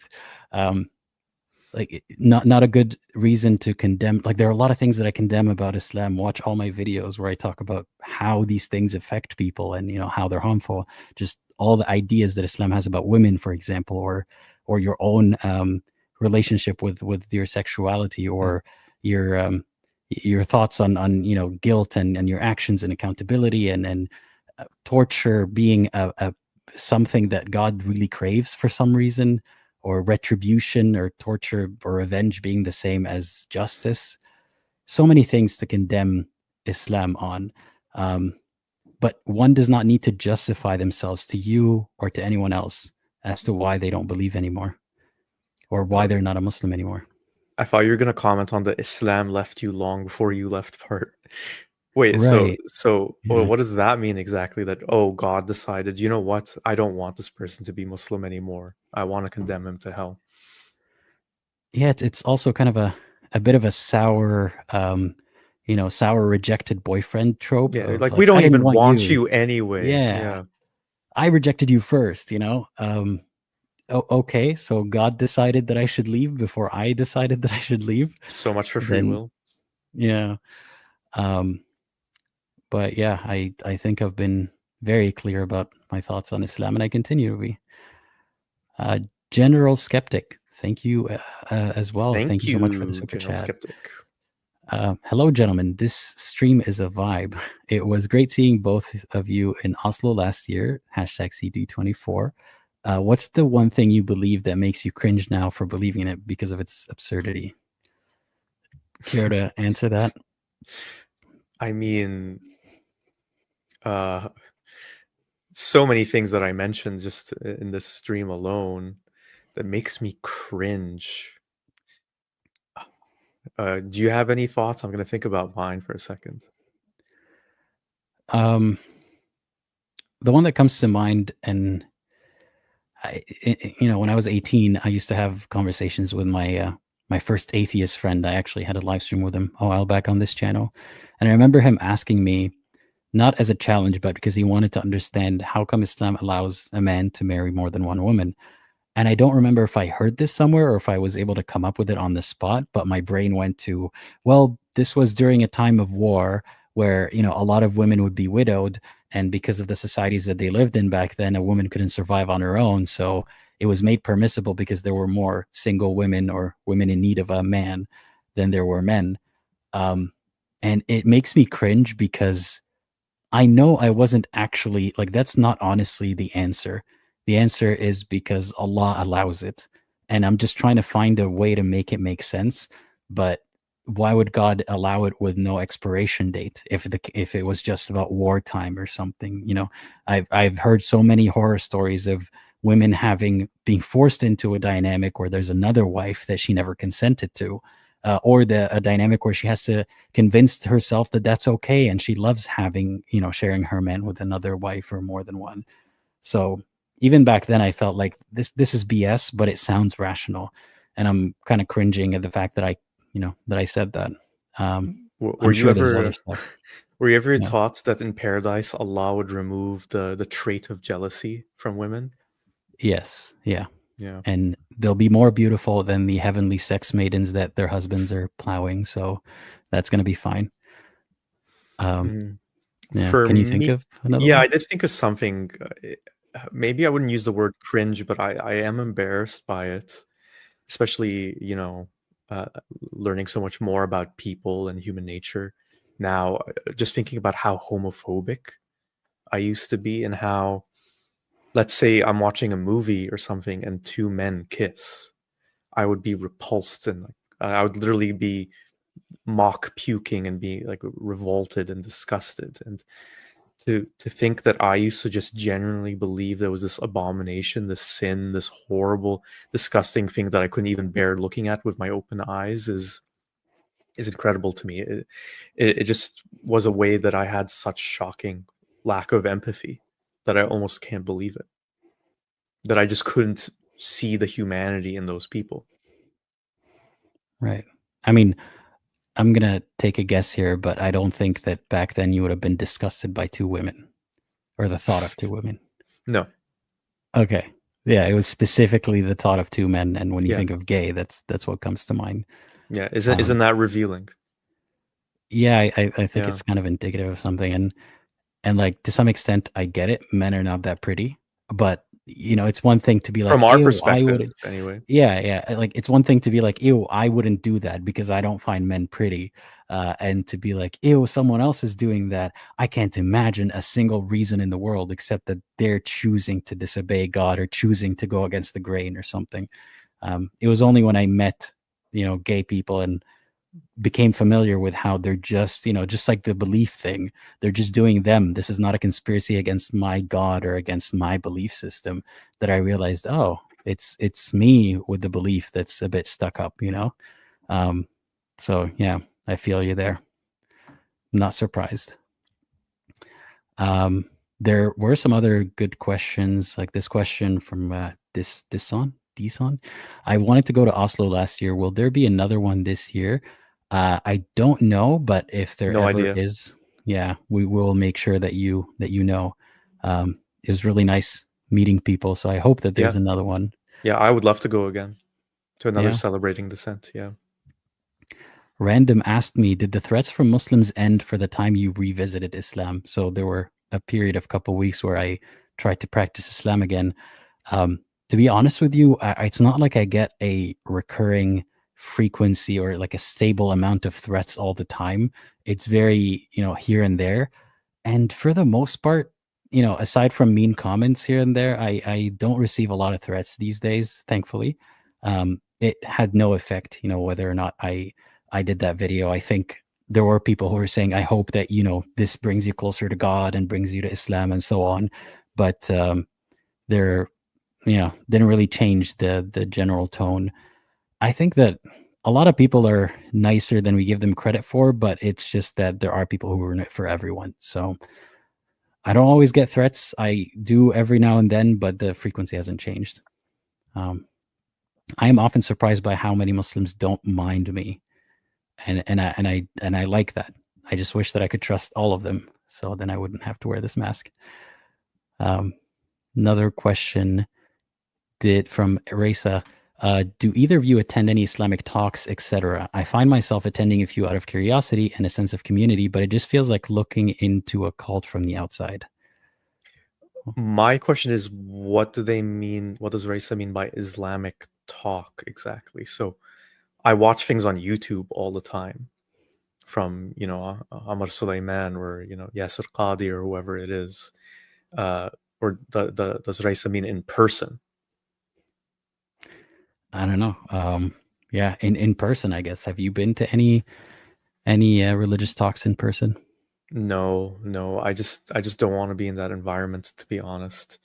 And I'm not claiming to know everything that they're going to say, but I generally know the gist of the things that are going to be said, and I just don't like being in those kinds of environments. Yeah, I've the last time I've been to one was, during Ramadan when I was praying, and I made a video about that. But no, I don't really. Maybe I'll watch one every now and then, but that's only explicitly if I'll be commenting on it. But just to watch it, I can't be bothered because I get frustrated with how little pushback they get, and how I guess I'm expecting better, and I'm usually disappointed, so I just don't bother. Yeah, it definitely wouldn't feel like a community. If I were in the middle of it, it would feel more like, well, what am I doing amongst these people? I don't belong here. Yeah, And I I sort feel of the same envy way. the people who just, autopilot and somehow feel still connected to that. I can't, and I don't want to. Well, isn't that interesting though, that there's people, mutual friends of ours, who they just don't have that issue. Like they can go to a mosque, they can go to a Ramadan iftar, and they'll even join in the prayer, and they don't have an issue with it. So I guess those people are more of like the cultural Muslims, you could say, maybe, or they just don't see it as a big deal the way we do. So those people do exist as well. Yeah. They do. I just even before I left Islam, I felt like there was something different about me, and I'm not able to just implicitly go along with everything that the community, the opinions of the community, in a sense.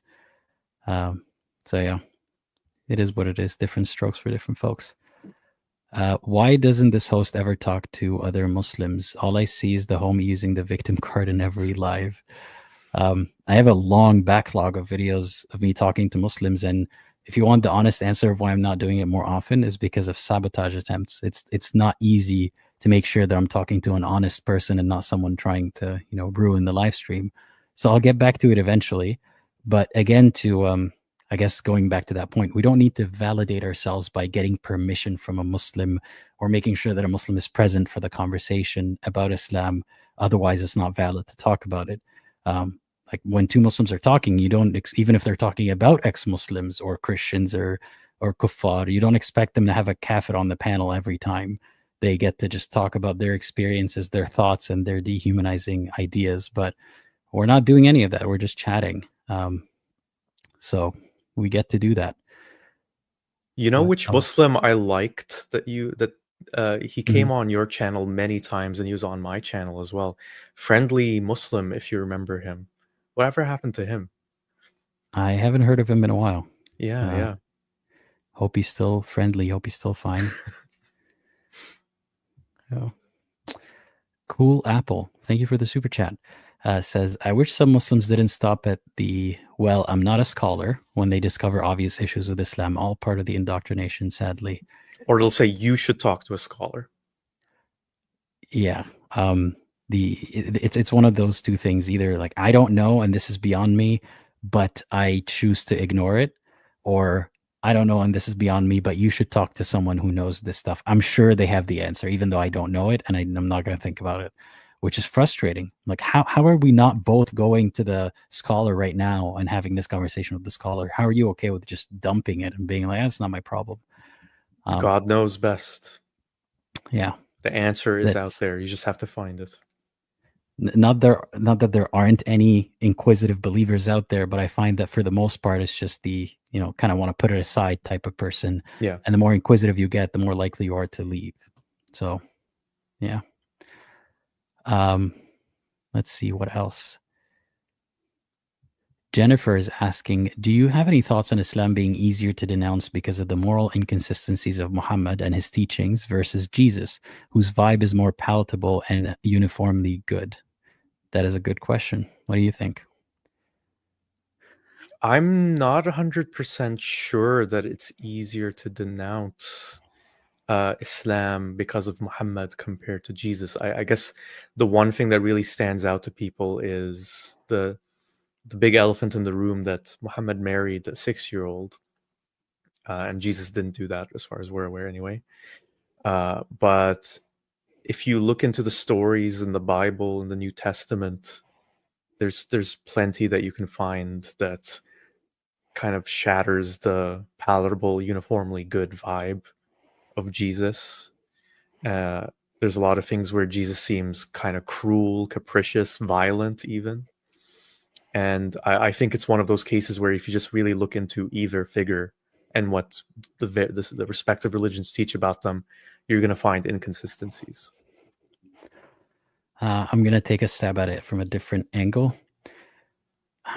So, from my experience, showing people horrible things that Muhammad said or did, showing Muslims, either they somehow make themselves okay with that Muhammad did that in that particular context, so they make excuses for it, or they think, no, you must be lying, and they do their best to just push it aside and cast doubt on the source of the information. But it doesn't necessarily mean that it jolts them out of their belief into thinking, wait, he said that? That is, let me revise everything else that he said. Let me look into this. That doesn't always happen. Most of the time, it doesn't happen at all.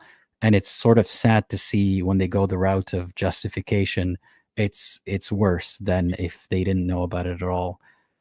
It's kind of the same way that I would say that a lot of people who are more conservative, more religious, support Donald Trump in the United States, where you can tell them, various things Donald Trump has done, various scandals and things he's actually quoted to have said, and they'll find some way to rationalize it or distance themselves from it.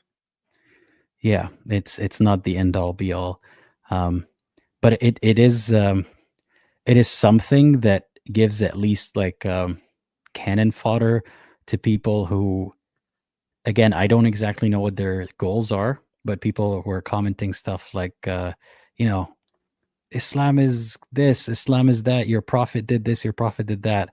Most of the time it's just, like kind of like hurling a stone at the believer and running away. It's not really, I don't know if they're trying to get the people to think about their beliefs or if they're just trying to talk down to them.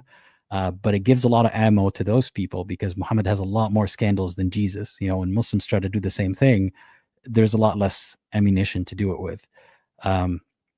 But yeah, Jesus being a chill guy, I'm not a Christian, but it doesn't really sway me towards Christianity anymore because I got that immunity of, I guess, adopting a belief without proof or being convinced by generic arguments that work on insert religion here kind of thing. But maybe it is harder for ex-Christians, I guess, to jolt people out of belief. But yeah, as we were talking about it, it doesn't really get people out of belief just seeing what Muhammad did. People will make excuses for him or they'll find a way to keep attached to what they believe somehow. So it depends on the person. It's hard to answer. It's a really good question, though. I like it. Thank you, Jennifer. It is.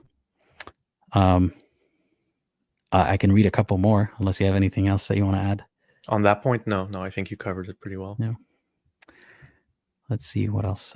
Thanks for the super chat. Again, General Skeptic says, one thing that makes me cringe, realizing that if you believe in an omniscient God, you couldn't have a free will. In fact, you would be pre-programmed. That doesn't make me cringe, but it's something that I struggled with from a young age as a Muslim. What do you think about it?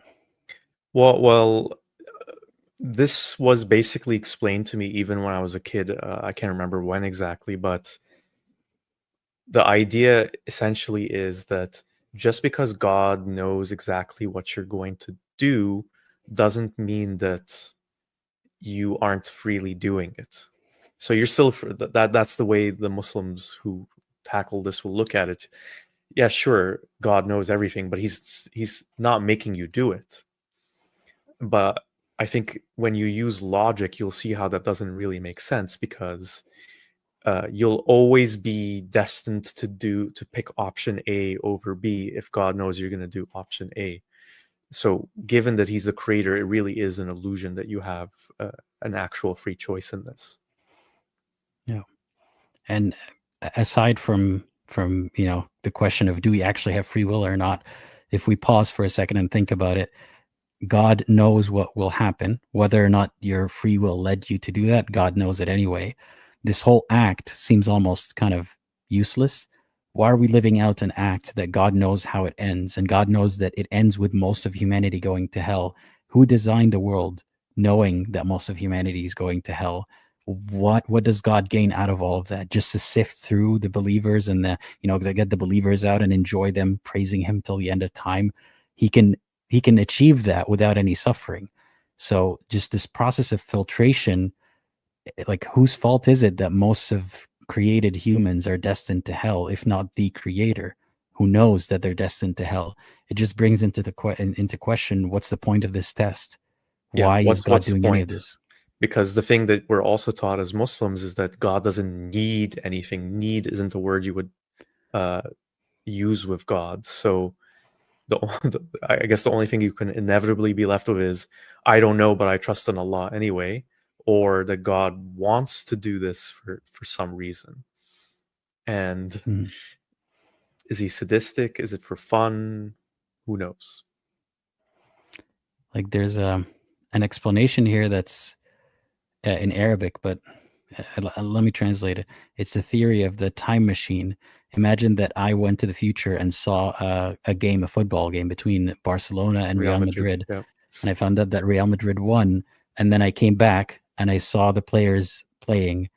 Did I make a difference to their well, to their fate? This is exactly the problem of this kind of comparison is, if you are using a time machine and you're a viewer, then you aren't really involved, sure. But we're talking about God, who created the entire cosmos, the entire universe, created those teams, created the match, created the time machine. So you can't really compare it in that kind of sense, because you're in control of all the variables. And you made them the way they are, exactly as they are. Yeah, in this example, you're just an observer, and also it's kind of inconsequential at the end of the day. Who wins a soccer game? Who cares? That's not for the end yourself. of the world. Yeah, Also, I don't this care. person's a Real Madrid fan. If he said that Real Madrid would win, That's some deep analysis of a quick comment, but yeah, but at the end of the day, you don't have strong, like, say for example, you saw that Real Madrid would win, you wouldn't then have strong feelings about Real Madrid winning, or you knew that they're going to lose and you're rooting for them. You wouldn't have strong feelings about them losing because you already experienced them losing when you saw it, when you used that time machine and you saw it. Yet God is viciously reacting to our disbelief as if he's kind of, he's personally offended. How could this happen? He's surprised by it. But obviously he's not surprised by it. He's known it since before creating us. Yeah. So it almost seems silly to then witness us struggle and witness us live, only to then go to hell and witness us falling into hell and enjoy the process of all of this. What kind of merciful, and then call himself the merciful somehow. Yeah. Good call. By the way, I was confirmed. right. Yeah, I was right. Yeah. Called it. Are you omniscient? Do you know the future? Just when it comes to soccer related things. Yeah. Oh, I'm sorry, Doubting Thomas. It's just living in Canada, I just can't help but call it soccer. I called it soccer first, to be fair. Yeah. What else? I could read some more comments, but is there anything? I guess we're supposed to wrap up now because we're getting to the end of the stream. Is there anything else you wanted to cover? I will mention that for those of you who are interested in my video, I also talk a lot about how I did that process that I mentioned maybe like an hour ago of rebuilding my life philosophy after leaving Islam. I go into it in a lot of detail, and I talk about what I believe today, what informs those beliefs, and how I navigate things like friendships with people from a Muslim or Arab background, and even just dating as an atheist. I talk about some of the worst dating experiences I had with people who come from a religious background, from Arab countries like me, and it's really hard. I found it really hard to do it, and I go into all sorts of detail with that in the video if you're interested. Mm-hmm. Yeah, everyone check out that video, link in the description. And I haven't asked anyone to leave a like yet, but do that on his video as well. Go watch it. That's an order. Even though I haven't watched it yet, I'm going to order you to go watch it. What else? Yeah, I guess to answer the question for people, why did I leave Islam? It's because there is no proof for Islam and I don't believe in it. That's why I left. How did I have a life with Islam? How did I gradually feel more confident in my decision to leave or in my realization that I don't believe?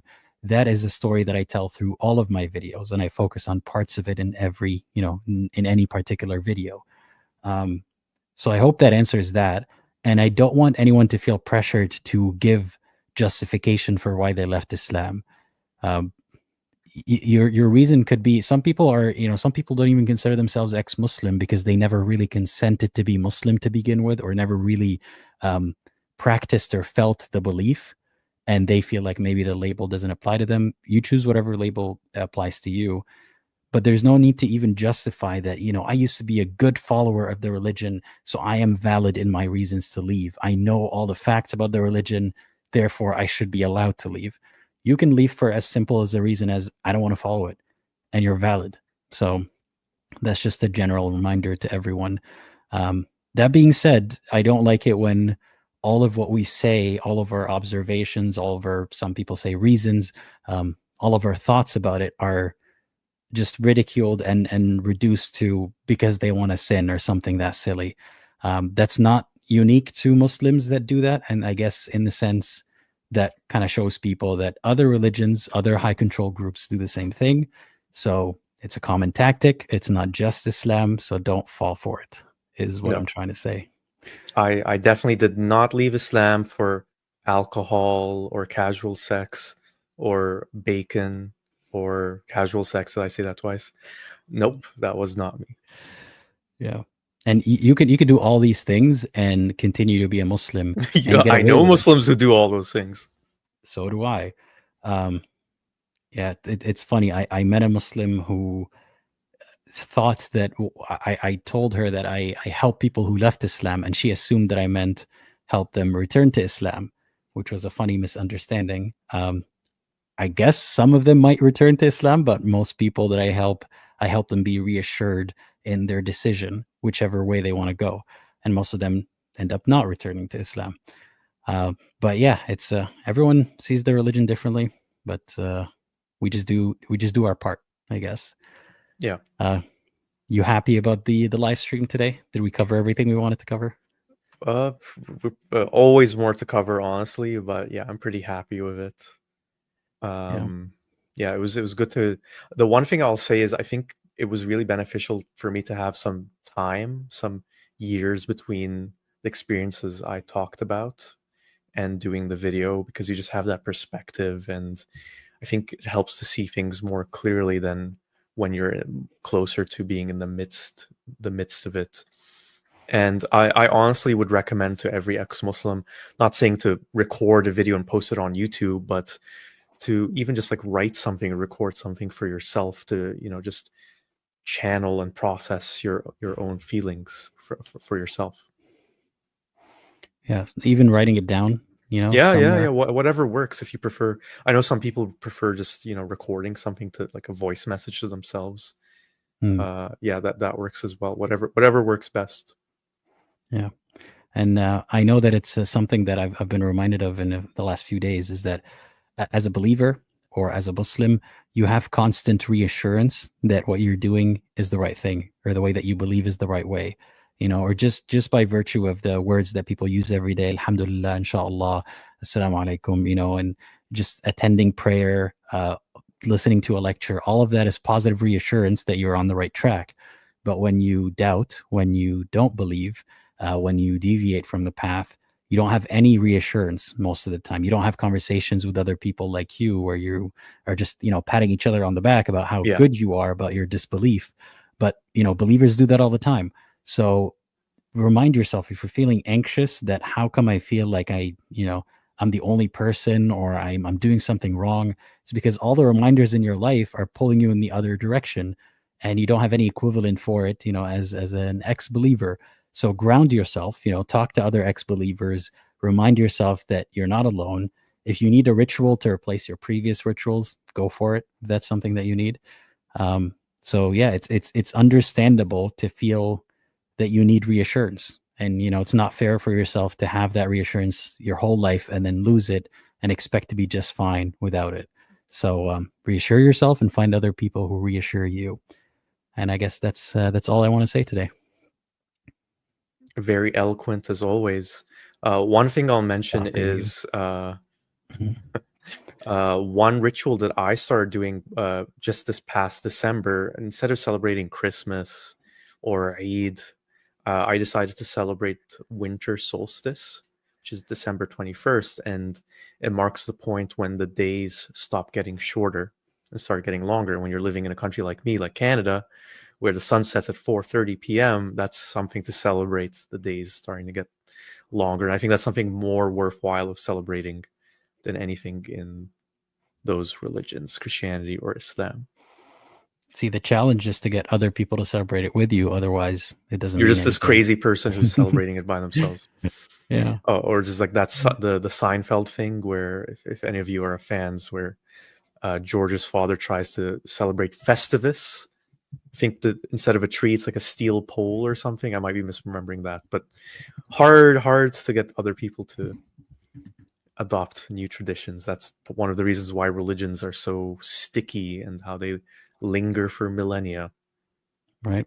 They ask people why they celebrate Christmas. They say, "Hada ma wajadna alayhi aba'ana." This is what we found our parents celebrating.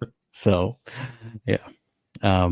yeah, celebrate solstice, everyone, along with Secular Spirit. And thank you for joining us. Check out his channel. Leave a like, leave a comment, all that good stuff. Thank you to, by the way, the patrons, YouTube members, and donors in the community for helping me get to where I am today, for building this community up together. Some names will be here. I will be updating them soon. I'm sorry if your name is not on there. Just send me a DM. I will add it. Thank you, everyone. And as always, think critically and think for yourself. And consider watching one of these videos next. Bye-bye. Bye-bye. I wanted to share my story because basically I am one of those people who, unfortunately for me, kind of had my own journey in and out of Islam. And I lived my life as a Muslim for a good amount of years. And then I left. And I just wanted to share my perspective because I think there's a great amount of like ex-Muslim stories where people have left and, these people were born into Islam, but there's also a percentage of people and, who convert to Islam and actually leave. But the Islamist propaganda is kind of like, they like to pretend that so many people convert to Islam and then their lives are so much better. And look, I believe that probably is a case that some people have converted to Islam and they are very happy with their decision and they they feel it was the right choice for them. But I wanted to share my story of how I felt that the decision I made was completely wrong.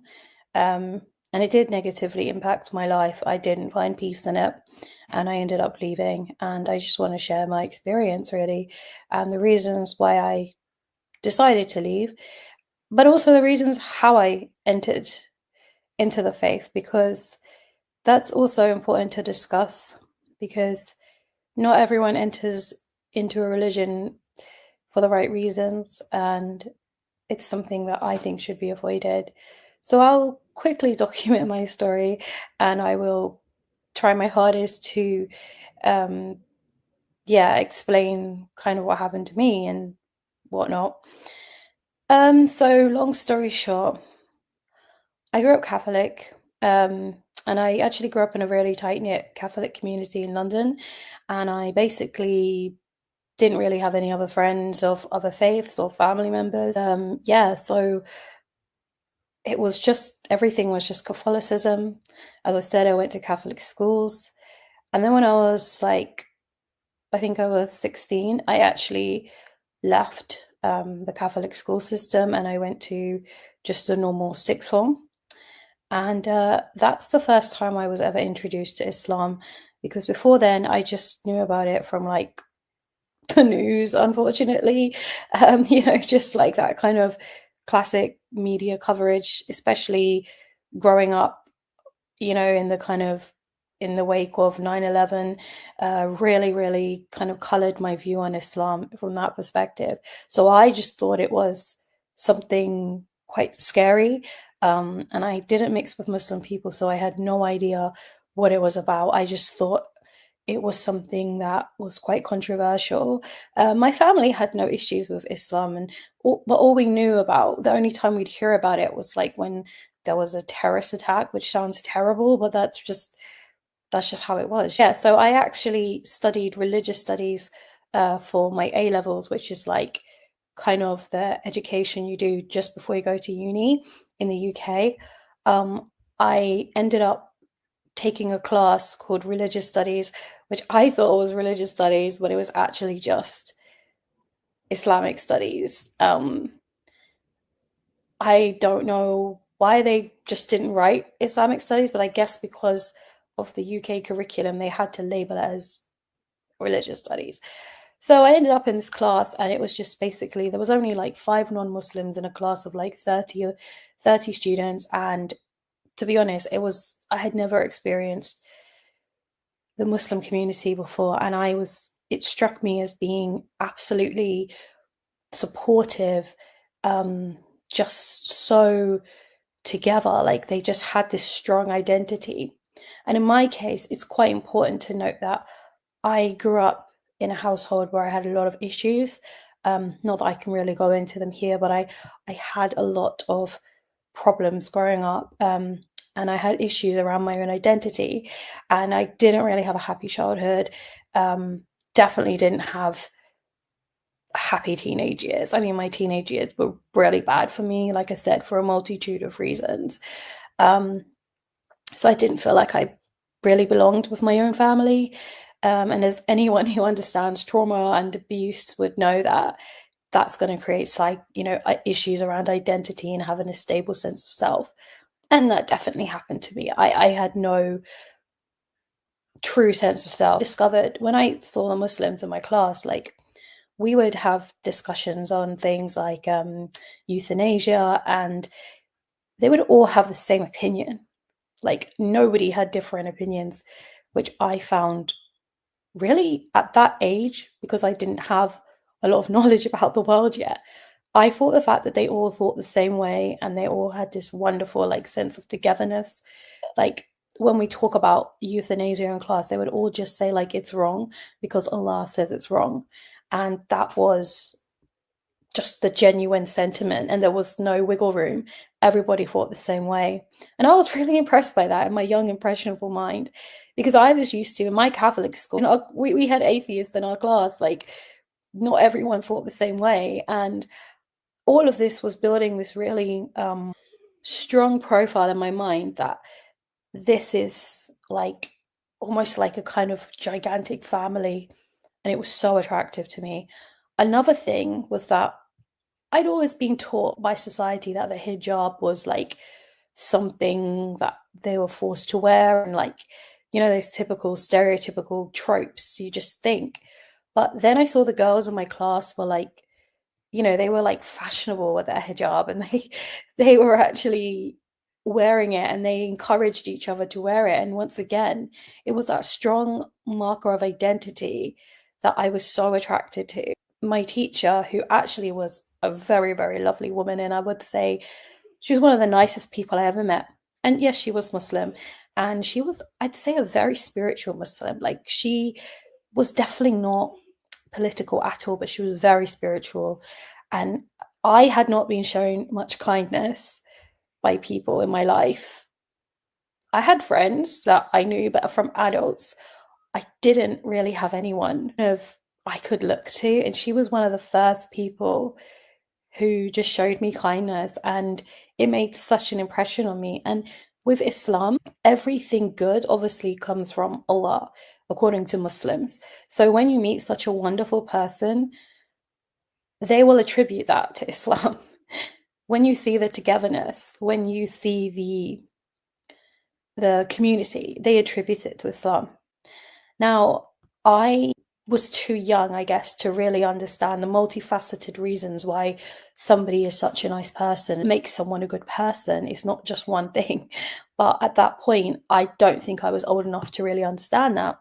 So I just went with it. I was like, wow. But being Catholic, I had that problem in me that I was like, hold on a second. These people don't think Jesus is the Son of God. These people think Prophet Muhammad is the best man of all time, whereas I had grown up to believe that Jesus was like God incarnate, God walking on earth. And that admiration and love I had for Jesus came from like a genuine place in my heart.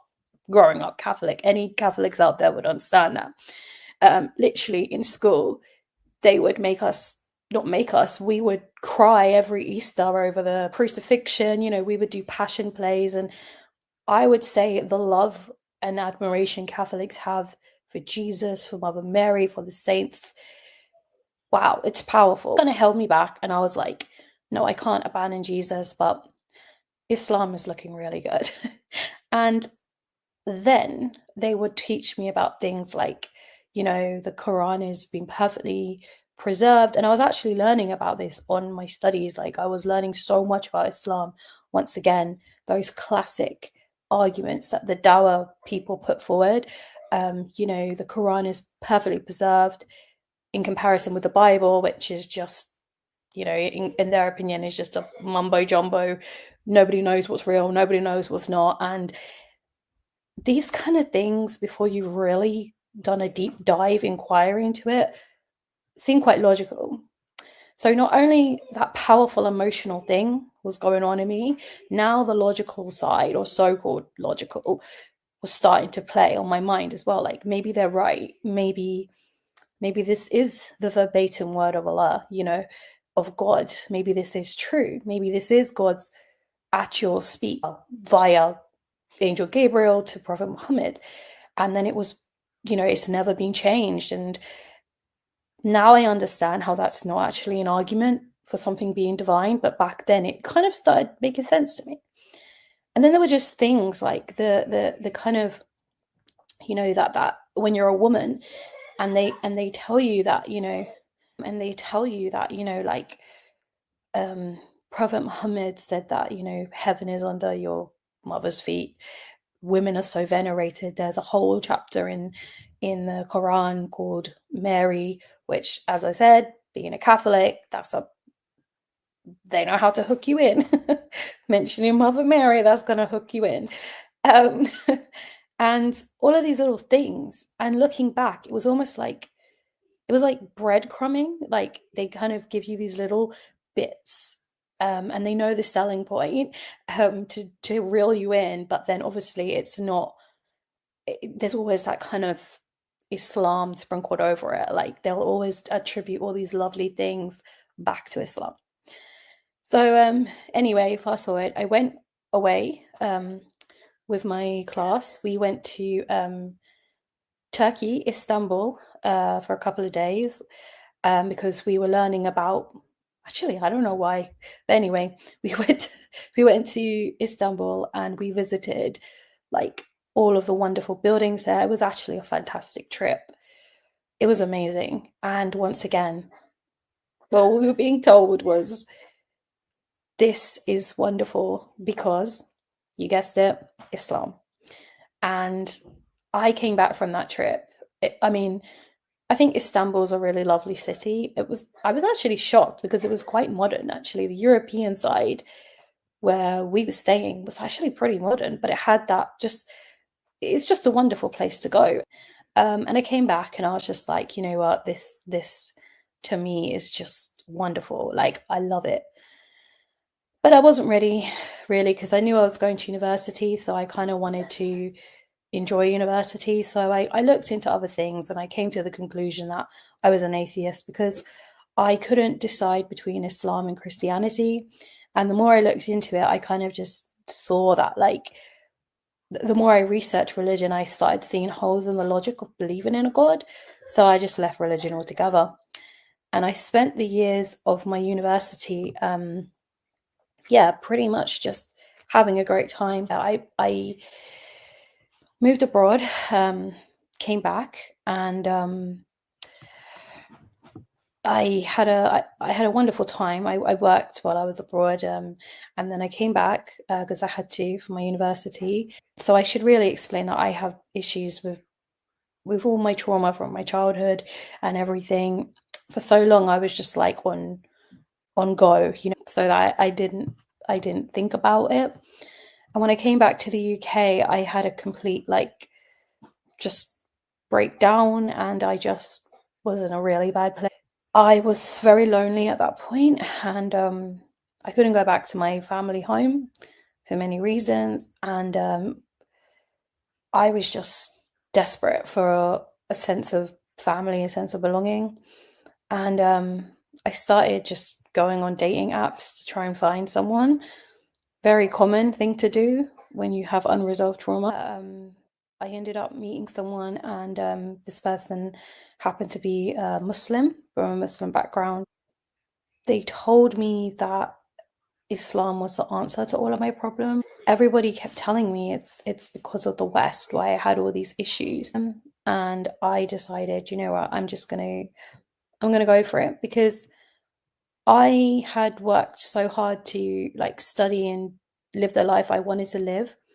And I didn't realize at the time it was because of my mental health that I had the issues I had, and my childhood trauma and just things out of my control, that I was kind of unlucky in that way, I guess, that it all just got too much, and I really just needed time to work through what I was going through, but I didn't know that at the time. Just him, lots of people were saying to me, the reason you feel this way is because of the West. Like, the West is a broken place and Islam is perfect, and we don't have these issues in Islam.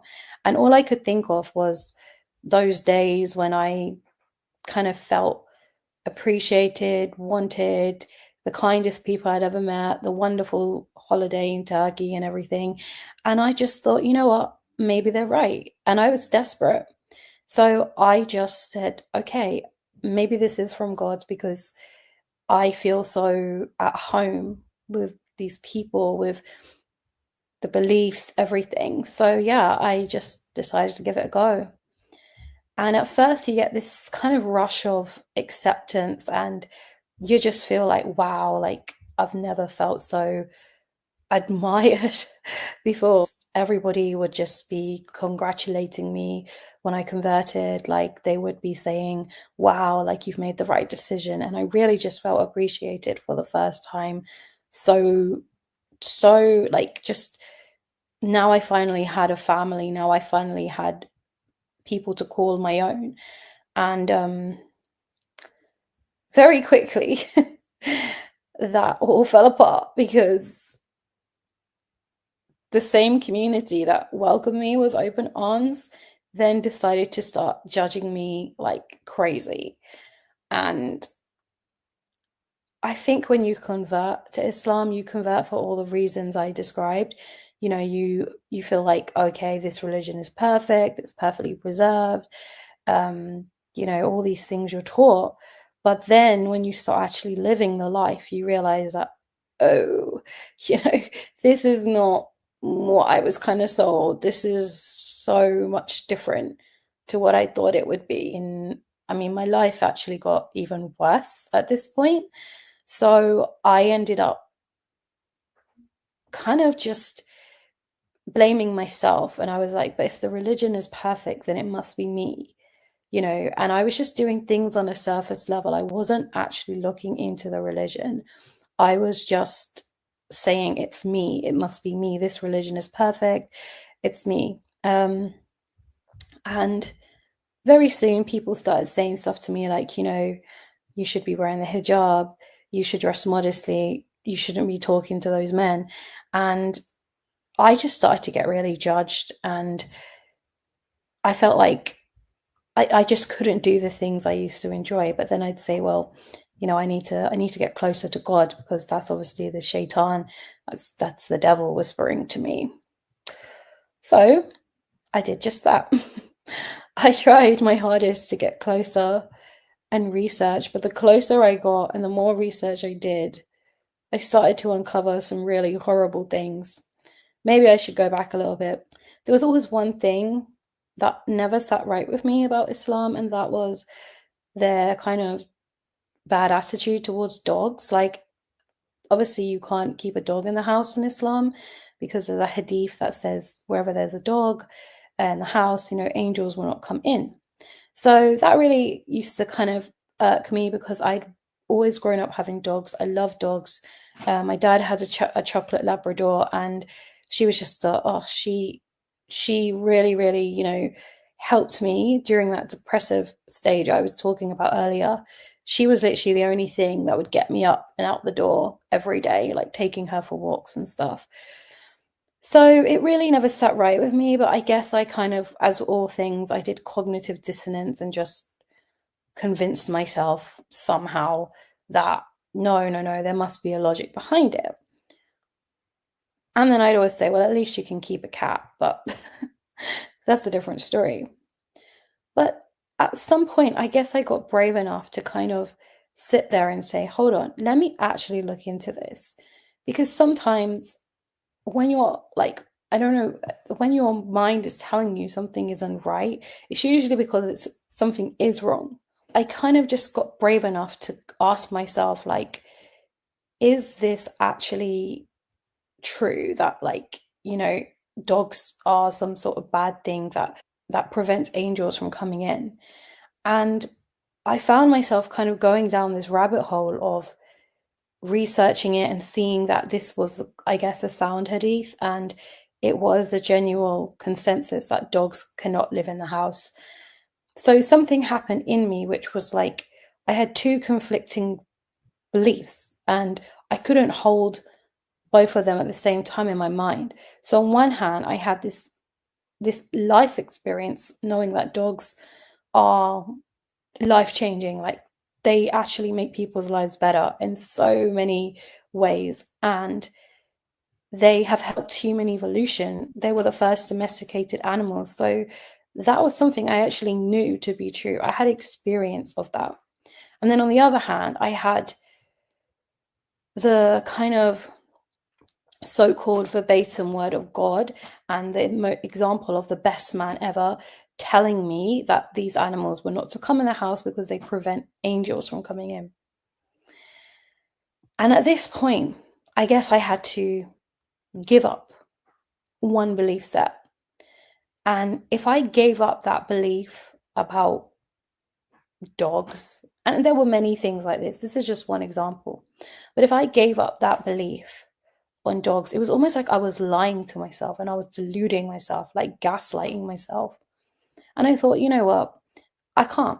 So I was like, either one of these are not true. And I had, as I said, I had many problems like this. When I found out about the marriage to Aisha, who was a child, once again, there's no way you can justify it. So once again, if you say like, well, this example, is wrong, the whole thing falls apart. Obviously, I had no one to talk to about this in real life. I had no one to ask all these questions to, all these doubts I was having. So I went onto YouTube. I went to the internet, shake Google, and I decided to type in, did Prophet Muhammad really marry a 6-year-old child? And that's how I discovered the ex-Muslim community and figures who were so vocal and outspoken about these same doubts I had, but they had the answers and they had the proof. And then I started discovering even more stuff that the Prophet had done in his lifetime. And I just started to, that profile of the perfect man really started to fall apart. And yeah, there were just so many things. Slavery, the hatred towards polytheists and the hatred towards the LGBTQ community, the racism, the supremacy. And some people would say, you can't leave, these are all moral arguments and morality is objective. But actually, I was like, hold on, morality is important. Trying to be the best person you can is important because it reduces suffering for other people. And if you're someone like myself who's been through a lot of suffering in ways, especially when I was a child, I know that it's so important to have that morality. And if God was loving and kind, he would not encourage those things. He wouldn't make those things divine and sanctify them. And I just very quickly, as I said, everything started to unravel. Everything just fell apart for me. And before I knew it, I said to myself, I just don't think I believe in this anymore. I just can't hold on to this. And I think being a convert, there's a natural privilege that we don't have. Well, most of us, I'd assume, we don't tend to have that huge family behind us that's trying to keep us in the faith. But I kind of just quietly left the room, and I just decided to not tell anyone, like in my in-laws and stuff, because I was like, no, I don't want to cause trouble for myself, because I knew how passionate these people were about the faith.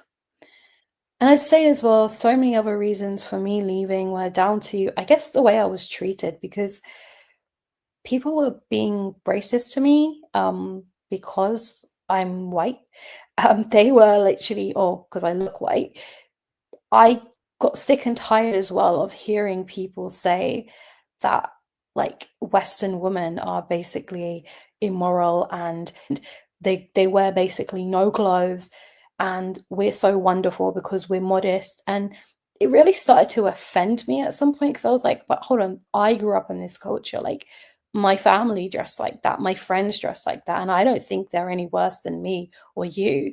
But there was just such this supremacist attitude that really started to put me off. I guess I always say Islam has a very good PR, has very good marketing, and it's very good at drawing people in, and it's very good at making a case for itself. But when you live the reality, it's a different story. And when you find out more than just the surface, fluffy stuff, it's something you just, if you're, it's something it's very hard to cling on to. And I also want to caveat that and say that I still believe lots of Muslims who I meet are wonderful people, great people. I know them still, and I wouldn't say a bad word about them. And I really don't think they know their religion as well as like the critics of Islam. I really think they are on that surface level.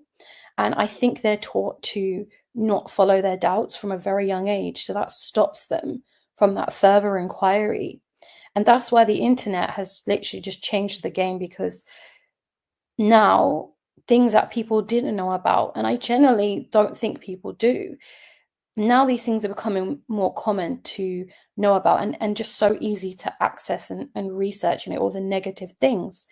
And I actually think that's a healthy thing, because people should be able to make informed decisions about huge choices like joining a religion or continuing to be religious. But I think we should be allowed to speak about why we disagree with certain religions and historical figures. We should definitely be allowed to discuss that. Just because people hold someone in admiration and high regard, it doesn't mean they're off limits for discussion, especially if the things they did are considered to be like the worst of the worst in our society and in our culture. And that's where I'm kind of at now. I do share my story whenever it's safe to, like in real life.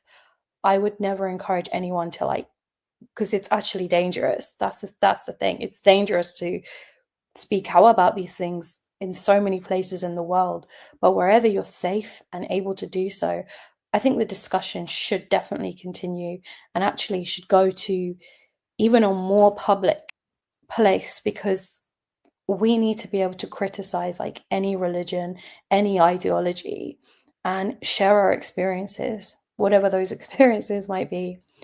And that's just my little rant. But yeah, over time, I ended up just leaving the whole thing, even leaving the relationship, just everything, because I realized that the lie that had been sold to me that Islam is a quick fix for all your problems was not true. And it was also not true that the West was to blame for my life. It's a multifaceted reason why things go wrong.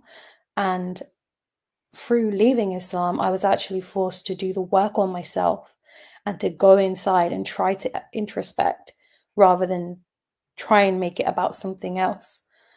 And yeah, so that was my journey.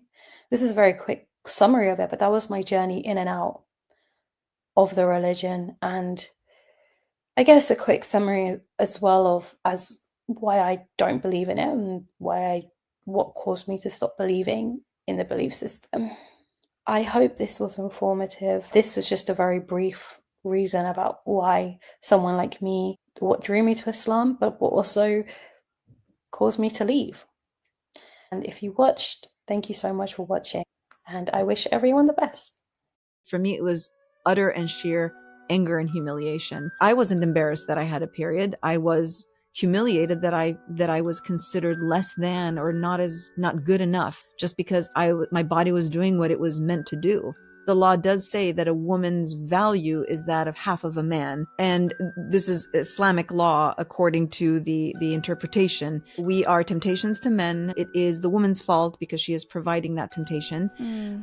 Not only was I visually a temptation, but so was my voice. If I were to speak in public, my voice was considered as blasphemy. So the minute a woman starts covering and menstruating, that's when she then becomes a temptation to men. Everywhere I went, I had to be veiled. The moment I would leave the confines of our home to any other place until I got to another place where there were only women. And so that was kind of the start of like, oh, I guess my childhood is over. I guess now I am officially becoming invisible. In the hottest desert of the world, to be covered from head to toe just made no sense. It was suffocating. It was suffocating, and I could not talk about it. Prior to me plotting all of this, there have been attempts that other young women have tried to escape. And the minute they got caught at the airport, they were sent back to their families. Some of them, honor killings were very much a thing. And in other cases, they just became prisoners of their own home. And so for me, I had to get really, really creative in finding ways to get that permission without him knowing what my ultimate plan was.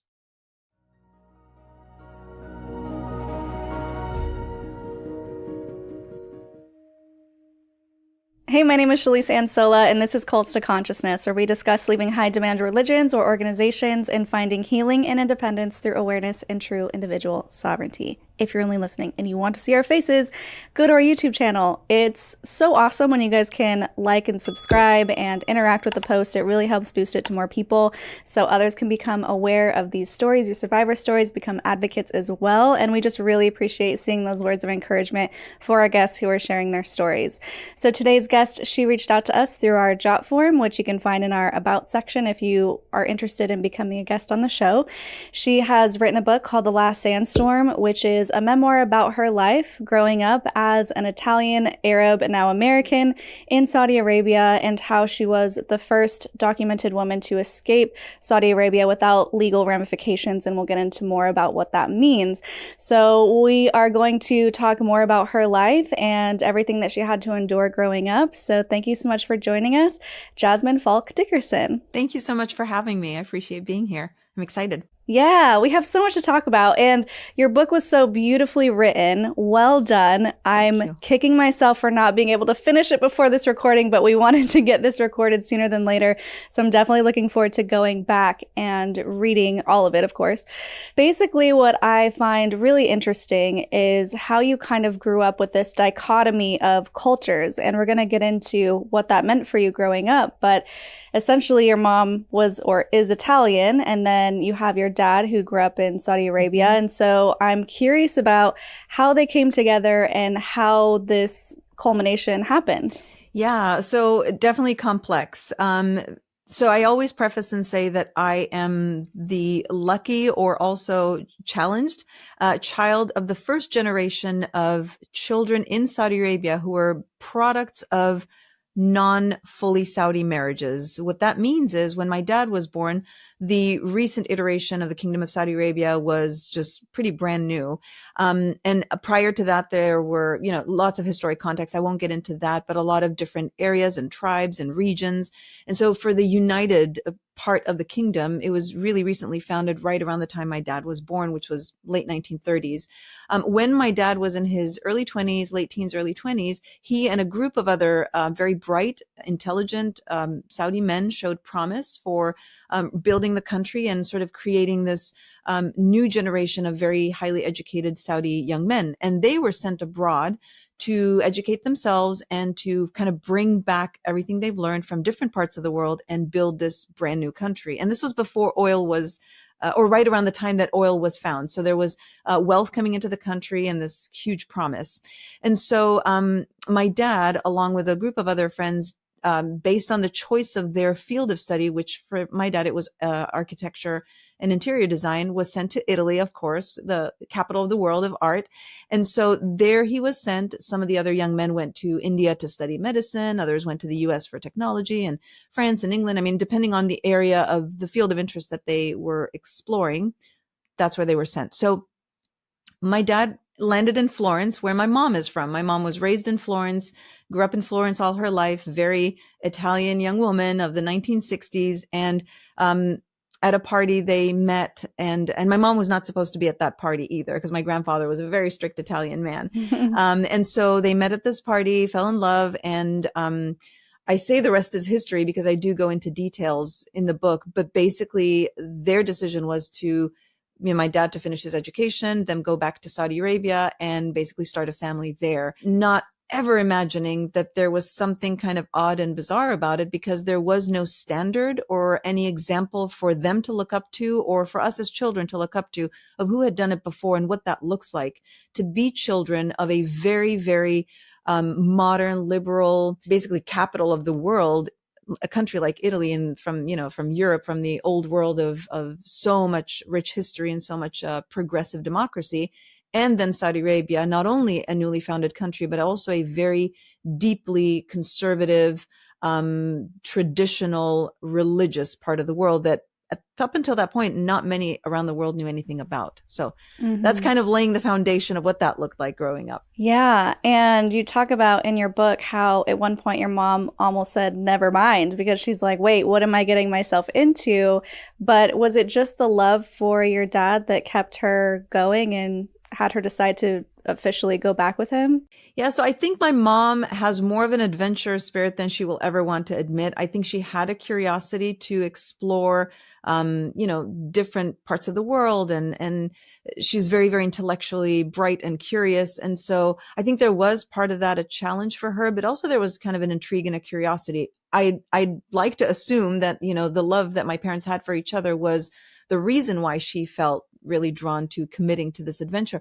And honestly, she even says now that she had no idea what she was getting herself into, but she did not necessarily regret it or resent it. She actually loved the life that she ended up building for herself in Saudi Arabia. As the woman that was raised in the West, she had no issue with the changes and the adjustments. It was more so myself growing up as a young teenage girl and a young woman, and seeing the polar opposite worlds and just innately knowing that I wanted something different or something more. And also I had a lot more maybe thrust upon me as a young Arab girl in the expectation, and my father wanting to prove to society that he did do the right choice and that he could raise proper Saudi children and young, Saudi women and Arab kids, and that even with our progressive educated approach and stance in society, we could still be very adhered to the society cultural norms.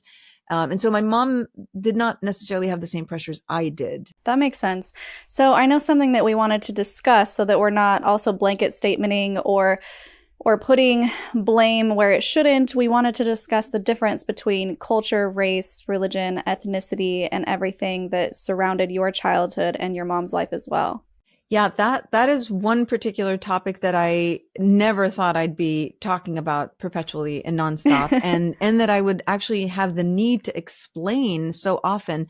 So the part of the world that I come from does not really concern itself very much with the nuances and the details that the United States seems to be really concerned about. There tends to be a lot of focus here around race, understandably, because the history of the United States was built a lot on those kind of problematic, histories, or, we won't go into that detail, but obviously race played a huge part in how the United States founded itself, starting from the indigenous communities to obviously slavery. I don't want to speak on behalf of the rest of the world, but I can tell you where I grew up, I never ever remember talking about race, ever. They talk about race in a very different context. It's more about your heritage, your tribal connections, your sometimes origins. There's definitely a lot of prejudice around your origins as an Arab or as a non-Arab, as a Saudi, as a pure tribal person, as a non-tribal person. So there's conversations around that.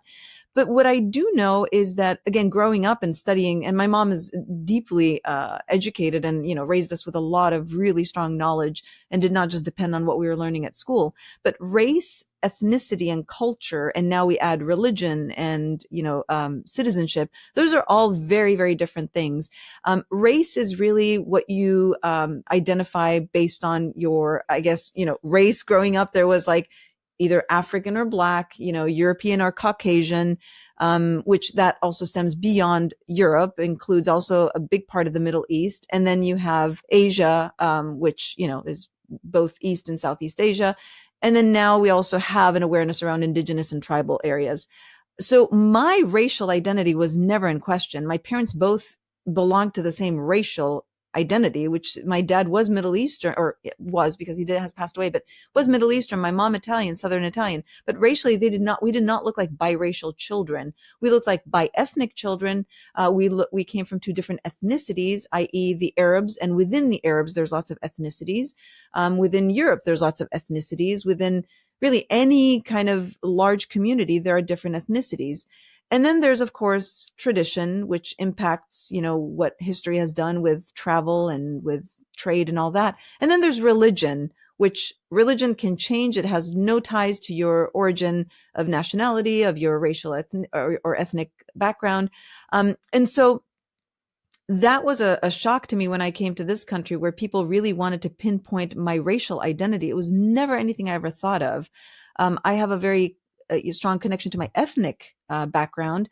My mom Italian, my dad Arab, and I'm a bi-ethnic child, a bicultural child. But Arabs are not a race. They're a group of people that have different ethnicities and different races within them. You will meet Black Arabs, you will meet Asian Arabs, and you will meet Caucasian Arabs, not what America refers to as white, which we know only as Northern European or Western European.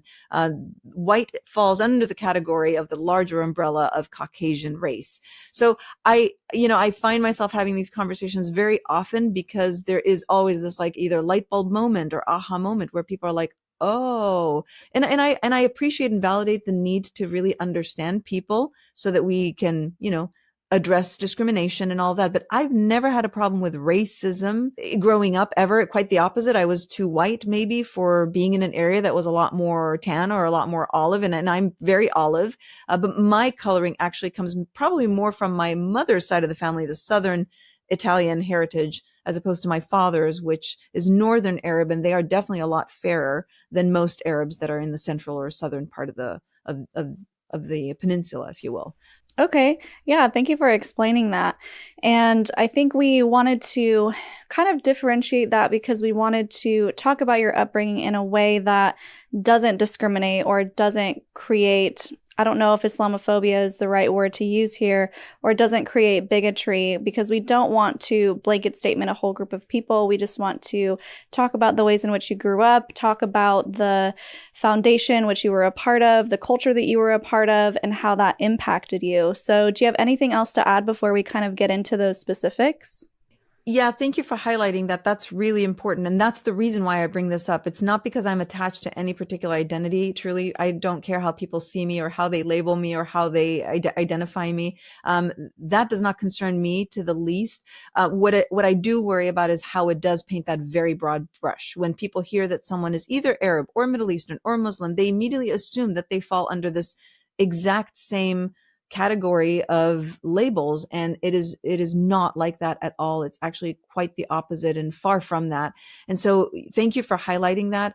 And my goal certainly is always to educate. I am an educator, and so even though my personal experience has had a lot of very traumatic and problematic and concerning experiences, it was my experience and does not necessarily reflect the experience of every single person that may have had a similar background to mine and or is living a very different life based on their choices or the circumstances in which they find themselves in. So yeah, thank you for highlighting that. Yeah.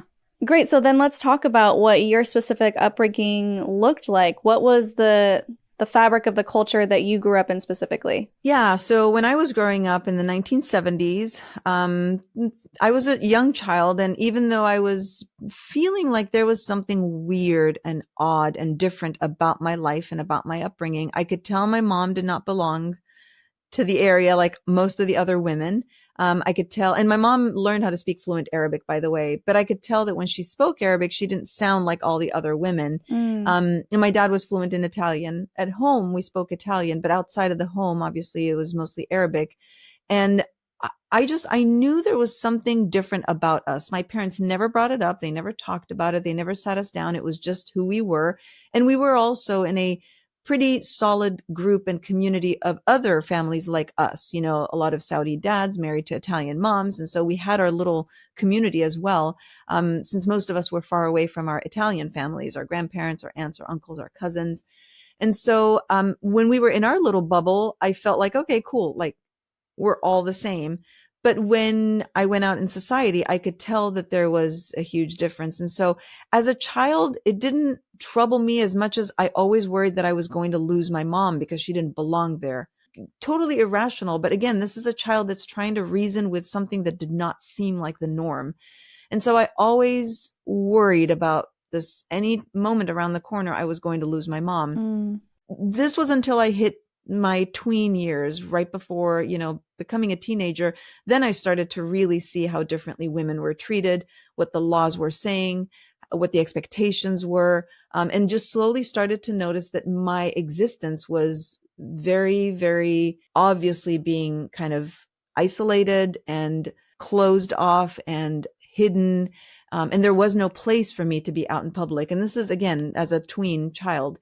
So I knew something was really off. And so I struggled with feeling like I was becoming a woman in a society that did not necessarily see me and validate me at all. And this is not just the culture and the tradition, but the law as well, because the law does say that a woman's value is that of half of a man. And this is Islamic law according to the interpretation of the region. And this is a lot of Islamic countries that, you know, by law, a woman in an inheritance takes half of what a man gets.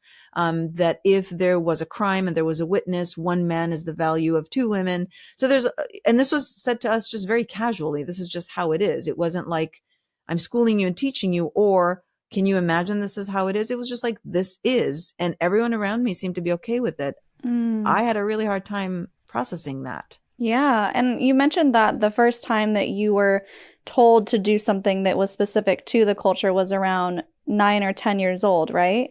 Yeah. So when young women develop and become, you know, young ladies, if you will, when you get your period, essentially is when you become a woman in society. And there's immediately the expectation of covering. You have to wear the abaya, the cape, the veil, covering your face, all of those things. So I went to a private school. It was it was girls and boys, but they were separated. They were not co-ed. So up until second grade, girls and boys were together, and then in the girls section. And then after second grade and third grade, the boys would move on to the boys section. So we were definitely separate. So at school, even though we wore uniforms and it was extremely traditional in that sense, long sleeves, long skirts, there was a monitor, a female, a woman on the women's side of the school that watched girls go in and out of the school every single day, every single girl that went in and out of the school.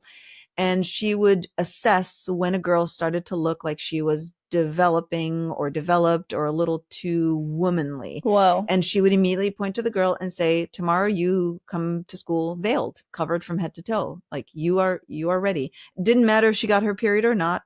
It was just based on what she looked like.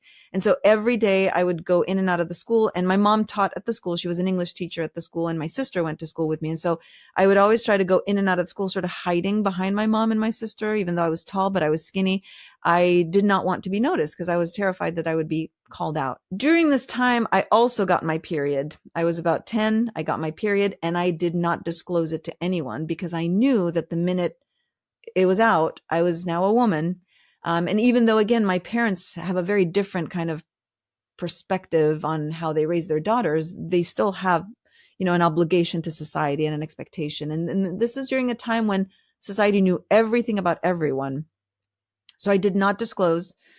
I figured it out on my own in my own little 10-year-old self. It was not easy, but even my mother, who I was deeply close to, I did not disclose this to. And I went a whole year figuring it out, but no one knew that I had gotten my period, and I was essentially developed. And then my sister, who's a year and a half younger than me, got her period the next year, obviously like clockwork. And, she was kind of excited. I mean, she's a lot more feminine and a lot more comfortable in her own kind of self in that way. And so she announced it, and everyone was like, whoa, okay, well, I guess, yeah, I mean, Jasmine's a little skinny and underdeveloped and all that. And, but then I knew that my secret was going to run its course. And so the month after, when I got my period, I was like, oh, me too. And so now we both got our periods.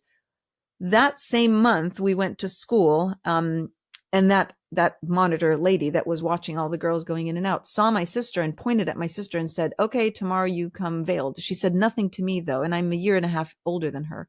So I got in the car and I was kind of relieved. I didn't want to rub it in because it was my sister. Get home. My mom says to my dad, it's time. May was my sister's May, and they told her she has to come veiled. And my dad goes, okay, well, we'll go shopping for the abaya, which is the cape, and the veil, and we'll get one for Jasmine too. And I was like, whoa, why? And he's like, well, you can't go around the older sister not covered when your younger sister has to cover. And so that was kind of the start of like, oh, I guess my childhood is over. I guess now I am officially becoming invisible in society because everywhere I went, I had to be veiled. The moment I would leave the confines of our home to any other place until I got to another place where there were only women, I had to be veiled all the time. Okay. This is age 11. Can we talk about the significance of this? Because I'm wondering if this is specifically like a cultural thing, if it's a law thing, if it's just an expectation, if it's part of the society that you're in, like the bubble of a society, or was it just everywhere? That's how it was. Yeah, that's a great question. So, and it's important because people now have a very different vision and idea and impression of that part of the world. And it is a little different now. When I was growing up in the 1970s and 80s and 90s, this was the law. It was the tradition. So it's a mixture of law, tradition, and religion. Mm-hmm. Some Muslim countries apply a very different approach to the Islamic teachings and laws. Some separate it a little bit. Some, create this perfect, relationship between both tradition and religion. Saudi Arabia, like a couple of other countries in the region, went very, very deep, extreme application of both the religion, interpretation of the religion, but also tied to their cultural, tribal, and traditional values. And so it's really hard to decipher what influenced what, because prior to the 1970s, it was always a very conservative area, but there was also a lot more norms in terms of tradition. Bedouin women had some authority. They had matriarchal areas where they did the work. Or if you look back at history, also there were a lot of strong women in the area. Not as many as the West, of course, but there still is in history evidence that women were not always deeply submissive. I'm not sure what happened in that region during that time, but my belief is that there started to become a greater invasion of Western ideology, Western presence, especially with the oil. A lot of areas there started to feel a little threatened, and probably amped up some of the traditional values and some of the expectations. And using women usually is the easiest way to go. But I'm not a scholar of the religion. I was raised Muslim. I do not practice Islam. I don't practice any religion. I'm not a scholar in the sense that I can tell you all the details. I can tell you that there have been many interpretations of the religion.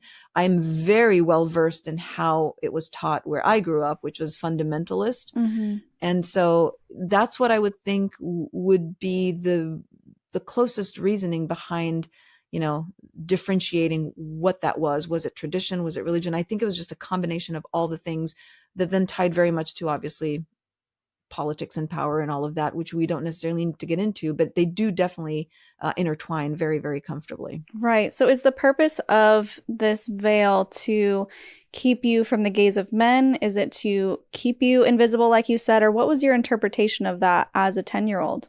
Well, my interpretation was what I was told, which was we are temptations to men. We are, if a man feels any kind of temptation, which he naturally will, it is the woman's fault because she is providing that temptation.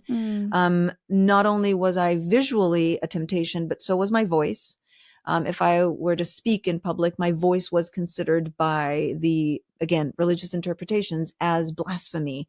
So it's a sinful blasphemy, temptation, all the labels that you can think of. So it was essentially a sexual tool, the voice of a woman. So the minute a woman starts covering and menstruating, that's when she then becomes a temptation to men. It always was tied to men and sexual pleasure and, sin. Wow. Was that confusing to you as a 10-year-old? Because I'm assuming they also didn't teach you about safe sex or consent or boundaries or any sort of sexual education, yet they're also at the same time objectifying you and telling you that you need to be covered or else you're going to tempt a man. Did you have any understanding of what that meant? Again, I was lucky because I had an incredible parent at home, my mom, who was, Western and had a different education and different mentality. And even though she tried very hard to make sure that she wasn't necessarily exposing us to things that we shouldn't be troubling ourselves with, we talked about it. We talked about, sex education and where babies come from and all of that, because nowhere else would you be talking about that.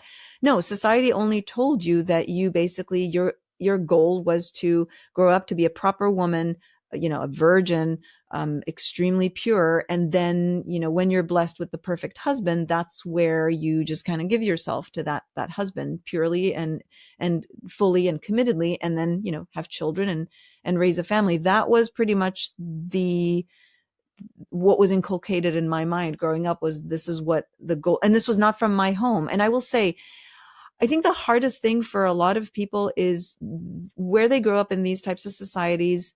It usually is in the home as well. My conflict and where my story ends up being a little unique is that this was not the norm in my home. It was the societal norm, which put pressure on our family to perform and to respond to what the expectations were, which made it 10 times more confusing for a child like me. Yeah, I'm sure. I think my biggest problem with this is just the sexualization of a child, of a 10-year-old. And it seems like, from my perspective, once you give this child a veil, it's almost like a target. Like, now they're supposed to be aware of themselves in a way that could entice a man. And it bothers me because they're just a child. Absolutely. Yes. And I will say that from the age of probably about 12, 13, that's, again, when I was growing up, that's all girls talked about, was just when the moment would come that the right, person would come and propose. And again, these are arranged marriages also, for the most part. Those who were not, the marriages that were not arranged were definitely secretly set up, if you will. But traditionally, marriages are arranged for the most part between families. And that's what kind of girls aspire to. Now, I will also say that it is a very educated part of the world. Women are educated. They do go to school. They do go to high school. Many of them go to college. When I was in high school, that definitely was what a lot of the girls around me, my friends, were thinking of, that junior, senior years, like, oh my gosh, I'm going to get engaged. I need to be exposed. I need to be out there. So essentially, yes, they don't talk about sex necessarily, but it is the value you place upon yourself, is how you will then become the product that is meant to, be given to a man. Yeah. Growing up with a mom who was more on the progressive side because of her upbringing, obviously, and she was kind of forced to conform into this way. You said she was really happy to live that lifestyle. Did you notice any sort of conflict or back and forth in her mind of wanting to maybe dress a certain way but not being able to, and kind of feeling stuck, or did she just fully embrace it? Oh, that's such a great question. So my mom, I think aesthetically, none of the traditional norms bothered her. I mean, she comes, even though she was raised in Florence from, the infancy, my grandparents, my Italian grandparents are from the South, so a lot more traditional. And so she grew up with a pretty traditional dad, my grandfather, who was, very modest and did not put up with a lot of, progressive or liberalized behavior for women. But so the clothing and the aesthetics, I don't think bothered my mom. I don't think she was troubled by the veil. I don't think any of that bothered her, how she dressed or how she conducted herself. I think where it became a little challenging for her was in the time that she was thinking more, like the intellectual stimulation. My mom is also a product of the New Age wave, so she was really into a lot of the New Age teachings. So cults in different ways, but and I subscribe to a lot of the New Age schools of thought very cautiously, but there was a lot of interest in a lot of those very mind-opening approaches to conversation, to self-realization, to purpose. And so I think that's where she struggled a little bit. It was more of the intellectual stimulation that she was seeking, and the freedom to be able to talk about some of these things, because it is very taboo. You do not question anything relating to religion. When I was growing up, you could not talk about any other religion or philosophy or way of thinking. It had to be all exclusively tied to fundamentalist Islam. So for my mom, it was growing up, I didn't, I knew there was something off, but then when I was a teenager, we talked a lot more about it. And she did give me a lot of opportunities to just vent my frustrations or my concerns, but it was always like in this room with the doors closed. We don't go out there, talk about this. Do not, don't share these thoughts with anyone else. Okay. So what were some of those thoughts, frustrations, and concerns as a teenager that someone who living in that area would have to deal with? Well, the fact that every summer we would go to Italy and see boys and see life, open and free, still very, very on a very short leash next to our dad or our brother or, our mom. It wasn't like I was dating in Italy or running around with boys or anything like that. It was definitely very watched, but I could see a very different life. Of course, we watched American movies, we watched TV shows, all of that. So I knew there was a world out there that looked a certain way. And then I knew what the reality of my world at home looked like, which was deeply devastating, not just for a teenage girl wanting to meet boys and get to know boys, but also just for being able to express my thoughts. I questioned a lot of things about the religious teachings. I was very, very enamored with dance and music, and I just absolutely loved playing music. But then in the fundamentalist teachings, they tell you that music is a sin. So at every corner you turn, your teachers would say, no music, that's a sin, haram, which is a sin. You can't play music. Every time the prayer call, we heard the prayer call, which was 5 times a day. You had to turn everything off. You had to adjust your behavior, your conduct. And then when you're in public, any way or even around just a group of women, you're watched and judged all the time if you're a proper Muslim woman or not. Have you started wearing a hijab? Because we cover because it's mandated by law. But the hijab, which is just where women cover their hair, it's a religious devotional act. And it is an act that once a woman commits to doing it, it becomes sort of her way of devoting herself fully to her, Islamic faith. Not all women openly or enthusiastically commit to that. I wasn't one that did. No one questioned it because they just assumed you covered when you went out in public. So no one knew who was, muhajjaba, wearing a hijab or not. And I know here they say hijabi. That is incorrect. It's muhajjaba. But then there's always that question, that pressure, at 13, 14. Oh, who's a muhajjaba now? Who decides to wear the hijab? So there was this competition of who was like fully devoting. And I felt always out of place because I just did not feel like I wanted to pray 5 times a day. I wanted to, wear the hijab. I wanted to not talk to guys or think about boys or wear long clothes all the time. None of that not only made sense to me, but it actually was suffocating. It was suffocating and I could not talk about it. Yeah. And all those things that you mentioned seem more of like the social side, but did you religiously believe in the doctrine? No. I did not. And I always remember asking my mom, like, if there is a God, why would he be so cruel? Why would he create all these people? And then, well, first of all, why would God show you all these wonderful things and then take them away from you? From women, it was pretty much all of it. From men, it was like some of it. Because I will also say that, yes, a lot of this was hard on women, but on men too, because this is not a normal life for men either, even though they had the freedoms and, all and the power and all of that. But for women, especially in the hottest desert of the world, to be covered from head to toe just made no sense. I do not know the outside of where I grew up as much as, maybe men did or Western people did, that they got a chance to travel and to see it, because I had to be covered everywhere I was. So that to me was really hard, was coming to terms with the fact that I was to be completely quiet, submissive, silent, invisible. And then also to be told that, you're putting in all this work at school, but pretty much there were only 3 or 4 professions that were allowed for me to explore, teacher, because they needed teachers for women's sections, working in a bank, which was also segregated. There was a women's section and men's section. So if you're doing business, you needed to be able to talk to women, doctors and nurses. That's pretty much it. When I was growing up, those were the professions that you could consider as a woman, and everything else was not available to me. So no other ambitions you could think of. So that to me was very tied, not just to the culture and the tradition, but also impure and unclean, and their prayer is not welcome. It is not received. And so women during their period at least get a respite from praying 5 times a day. But the reason why is very, very degrading. It's very, it's shaming the woman. You're on your period. No one wants to get close to you or touch you because you're essentially dirty or filthy.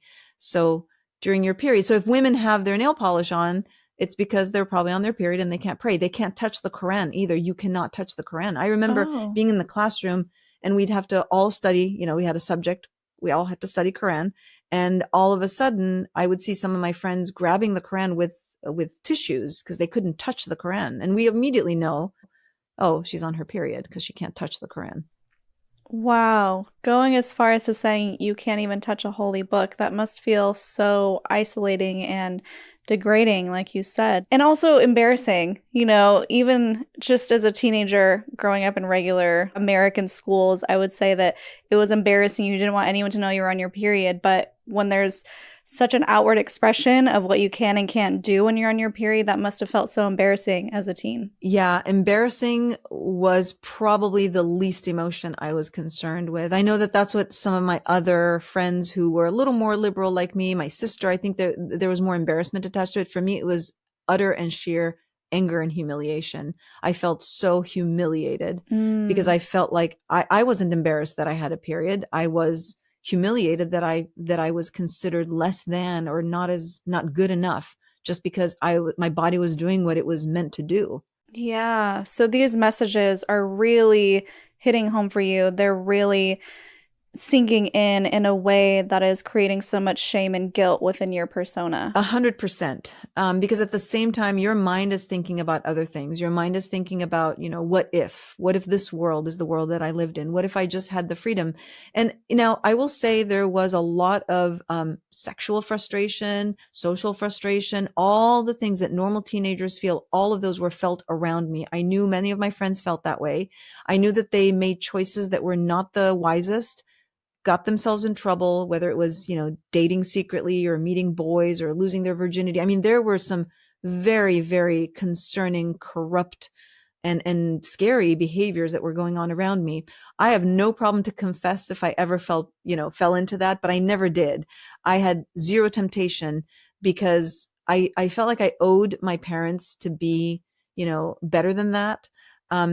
I felt like I did not want to necessarily, my parents were good parents and we had, a good home. And I had a lot of sense of self-worth and dignity that I did not feel like going that extreme would be the choice. And I will say I'm probably one of very few in my circle of friends that really held off on any kind of temptation. Some of them were as benign and as innocent as talking to boys on the phone secretly to literally losing their virginity. I was nowhere on that spectrum at all. I just really held it together with so much frustration and so much resentment because it just wasn't right. It wasn't normal. But I also didn't want to put myself in any kind of jeopardy because if that ever went out, a girl is destroyed. There's no future. There is absolutely no future. No marriage, no nothing. So, what is my best scenario here? And so I was very, very cautious with making decisions that were not going to be a detriment to myself, to my present, and to my future. Can we talk about that more as far as the marriage being the sole purpose of a woman? Because it's seeming like, from what I'm understanding, is that if you don't get married, you're kind of stuck. And so what is the trajectory of a woman? What are the ways in which she is supposed to follow in order to get assigned a husband, or the whole courtship process? And how would it destroy a woman if she were, let's say, caught texting and she weren't seen as pure or clean anymore? Yeah, great question. And I always, and I will say this a couple of times here as well, that I speak to my experience when I was growing up there. We're talking 70s, 80s, and 90s. Things have changed in recent time. I am not speaking to what the current social appropriate, expectations are. I have no idea. So I don't know. I'm not speaking on behalf of now. I've been gone for 25 years. But when I was growing up, okay, so here's how it was broken down. Girls went to weddings and funerals with their moms and their aunties and and their family and their friends, so that they could be seen by a prowling potential future mother-in-law or older sister, or because that's where they were looking for girls for their males in the family. Oh yeah, at funerals too. Yeah. Oh yeah. Mostly weddings, because that's when you're usually all dolled up, is at a wedding.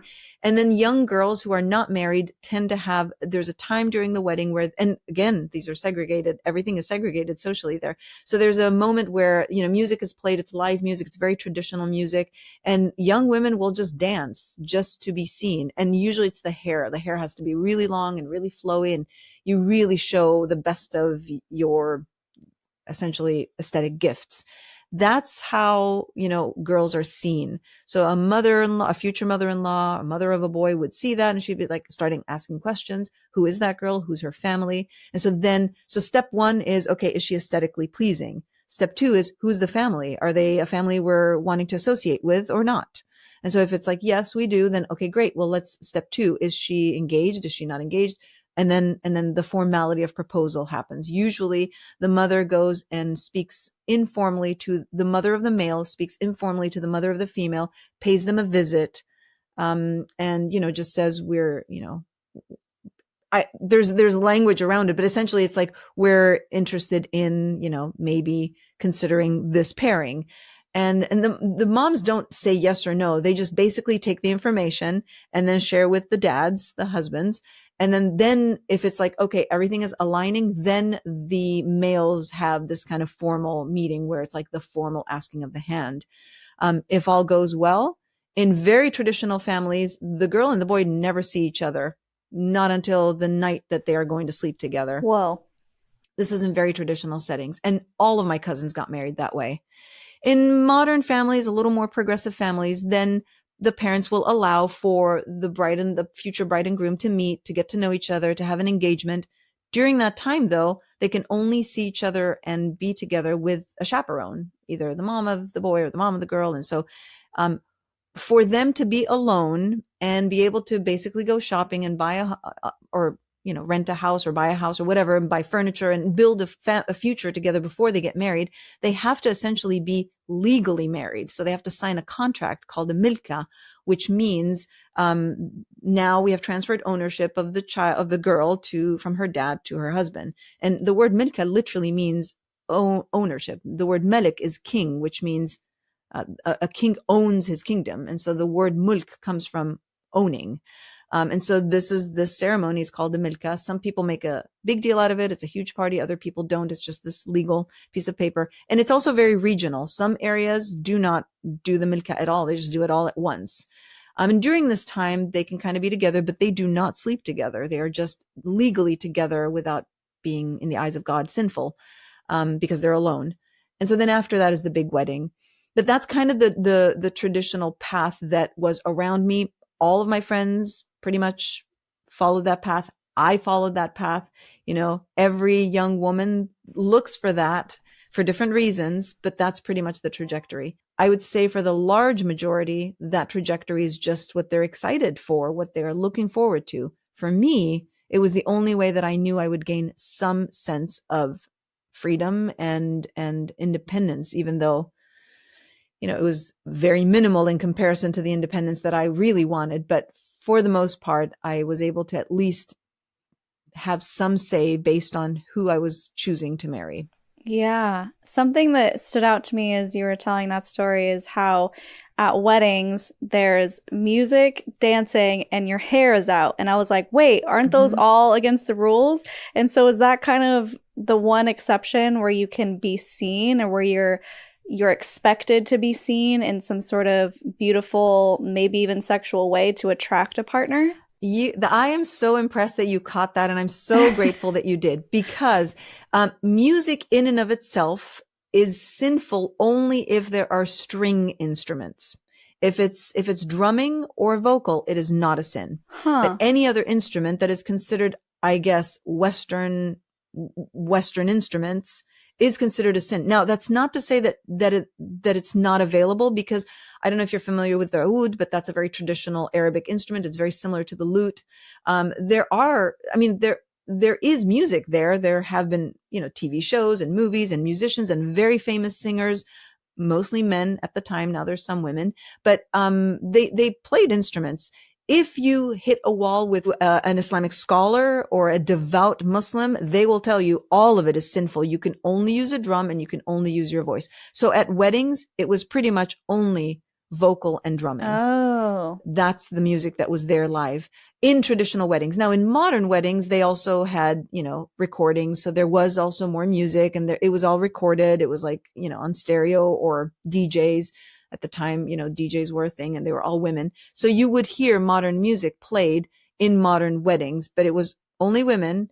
And yes, they had to show the best of it's like you're saving all this for a reason. Now you get to flaunt it so that you can obtain that ultimate goal.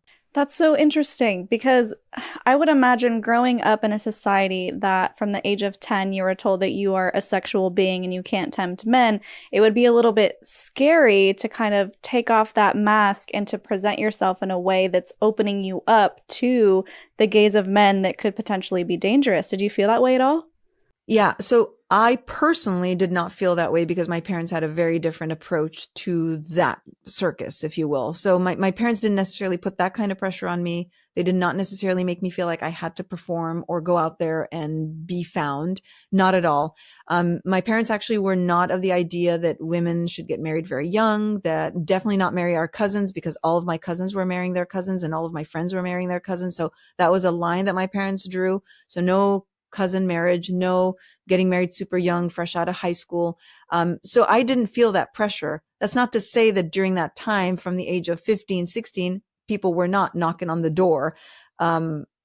It sounds very conceited to say that, but that's just the cultural norm. That's just how they did things. It's like, okay, they're knocking on the door, and they don't necessarily want the marriage to happen right away, but they're like, oh, she's a catch. We're going to make sure that we can at least lock her in. And so I didn't feel that pressure because my parents didn't put that pressure on me. The pressure that I felt was in making a decision that would be the least of two evils, if you will. Evil is not necessarily the right word, but maybe it is. I felt the pressure and put the pressure upon myself to find that man that I was going to then allow to come knocking at my door, because he had to meet a standard that I had, which was he had to be modern. He had to be open-minded somewhat. He had to have, a somewhat similar approach to how my family views the world. I could not marry a traditional man that then expected me to just be, barefoot and pregnant at home or at his service, just being the wife. So that's where I felt more of the pressure. Okay. And how did you end up finding this man? Well, yeah, so I do go into details in the book, but essentially a friend of mine who was also like me, mixed, her mom was British, her dad, Saudi, had a lot more of a freedom meeting guys and talking to guys. Her parents were a little more comfortable. My parents were definitely a little more reserved and traditional. And so she met this guy through family friends. I mean, again, it was like all the family, they met him, and he had just come back to Saudi Arabia after living in the US. His dad was a diplomat, his mom, both his parents Saudi. He was born in the US, and he grew up there till he was about 13. And now we're 16, 17. So he had just come back. And so when she met him, she was like, oh my gosh, I think this is the right person for Jasmine. Of course, when I met him, it was fine. I did not fall madly in love, but I thought to myself, this has to be the kind of man I have to end up with because he kept saying he wanted to go back or he wanted to leave Saudi Arabia, and he didn't want a wifey and an obedient woman and like all the things. I was like, okay, this will be the right man for me. And so at 16, 17, I was like, okay, I guess this is it. And so for 3 years, we talked on the phone secretly. My mom knew, my brother knew, but my dad was, I didn't want to upset him. I don't know that he would have been upset, but I just, waited because his biggest fear was that we would get married young for all the wrong reasons. And then we followed the trajectory of everyone else. His mom came and spoke to my mom. His dad came and officially proposed. We had our little formal engagement. We were chaperoned when we were together. We did the milka, that ownership ceremony where I wasn't even involved, but the men were. And it's hard because then there's the dowry involved. So it's almost like you're purchasing the girl. And my dad just did not like and conform to that. It was really hard for him. I was his first daughter getting married. And so I know it was emotional for him, but it had to be done. And so I stayed in that marriage for 6 years. We traveled a lot, but I knew I did not want to have a child with him because I knew he was probably not going to be the man that I was going to be with the rest of my life. And there was a lot of pressure to having a child because you're married now. His family wanted a grandchild, wanted nieces and nephews. And I just bought myself time because if I had kids, I knew I would never be able to leave ever, ever, ever. Yeah. And I think you mentioned in your book in detail about the ways in which the marriage slowly started to change and you didn't get the guy that you initially thought you were marrying. Yeah, very much so. So the more time passed, the more we both matured because we got married when I was 19 and he was 20. So children. Mm-hmm. So as we both matured, I was becoming more radicalized in my feminist belief and in my own sense of self-worth. He was becoming more attached and more traditional. So we definitely drifted apart deeply and immensely because he was now starting to feel a lot more committed to the lifestyle, a lot more attached. He was doing well with his work. He was, very close to his family. And meanwhile, I was like, this is just getting worse. And thinking to myself, I mean, at this point, what do I have to lose? What do I have to lose? I cannot be here. I cannot live this life. And so we did drift apart and I forcefully, wanted a divorce. And then in the meantime, I started plotting my infamous escape. My idea was to move to Canada, essentially to be with one of my childhood friends who was also in the book, and just kind of run away and go to her and then figure things out. But while I was plotting this escape and while I was getting, my act together, I fell in love with an American man there. And that was beautiful, wonderful, and extremely difficult. And for all the reasons. First of all, because, my family would have never, ever been okay with me marrying a Western man. He was a lot older than me. He was not a Muslim. There are all these things. But at that point, I was like, what do I have to lose? So I proceeded with my plan to leave, but then he became a part of that plan as well. Yeah, and I want to get into how you were able to actually escape. First, I'm wondering, did your husband at the time know that you were kind of drifting away and plotting to leave? So he and I talked a lot about leaving, period, whether it was to another Arab country that was a little more modern and progressive, or whether it was going back to the US, which is what he wanted. I didn't necessarily have an attachment to the US. I'd come to the US and visited with him. Like we went to Disney World and New York where he grew up. But America was not necessarily my ultimate goal. Obviously I was attached to Europe and to Italy, but I didn't care as long as we were leaving that, oppressive environment. But again, as he got more comfortable in his job and then his mom got really sick and she was fine after that. But during that time, she really guilted him into, what if I die? I'm not going to see my grandkids. And it was like very dramatic, very, very typical, manipulative. And that really created a wedge between us. And, and the pressure of having a child. And I said, I flat out told him, if we had children, it would not be in this country. It would be in the West. I'm not going to have children here. I wouldn't do anything. And I said, I understand that, but I can't do that. And so that's how that marriage started falling apart. It was it was obvious to both of us. We just started to have very, very different goals. We recognized that we should have probably just dated and been probably girlfriend and boyfriend for a few years, a wonderful first relationship. He was a good man. He was a kind man. But our priorities had shifted completely. The way he envisioned his life was way more in alignment with the traditions and the culture. And he was also pretty religious, not to the extreme that he forced me to cover and, you know, and abide by those really fundamental laws, but enough to where there was the expectation that I had to pray 5 times a day. There was the expectation that when we traveled to other Arab countries, I wore a hijab. Didn't have to cover my face or wear the cape, but I had to cover my hair so that I came across as a proper Muslim wife. That started to really feel very off from the original plan.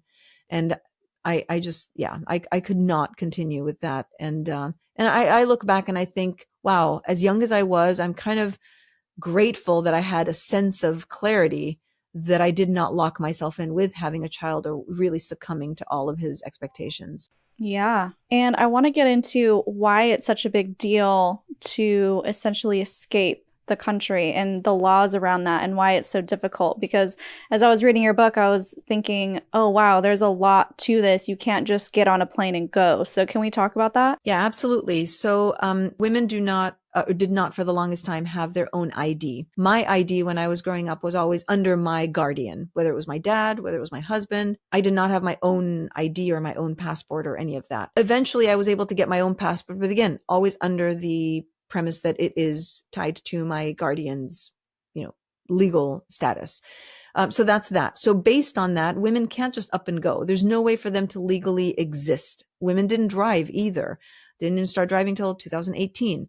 I came in 1999. So during that time, there was no place for a woman to have any sense of freedom to go to any public office or to seek anything, even divorce. If you were seeking divorce, you had to have really, really, really, really very valid reasons and have, it's impossible. It's just not set up for women to find, what's rightfully theirs. So what women needed was a written permission with a seal from their guardian that they have permission to travel, what that travel entails, where they're going, and how long they'll be gone. And so that was, and this is like, even if you're traveling internally, but especially externally, if you're leaving the country, especially. So based on that, I knew that I had to come up with a plan. I had to figure out how am I going to be able to put things together and essentially not get caught. Now, prior to me plotting all of this, there have been attempts that other young women have tried to escape. And the minute they got caught at the airport, they were sent back to their families. Some of them, honor killings were very much a thing.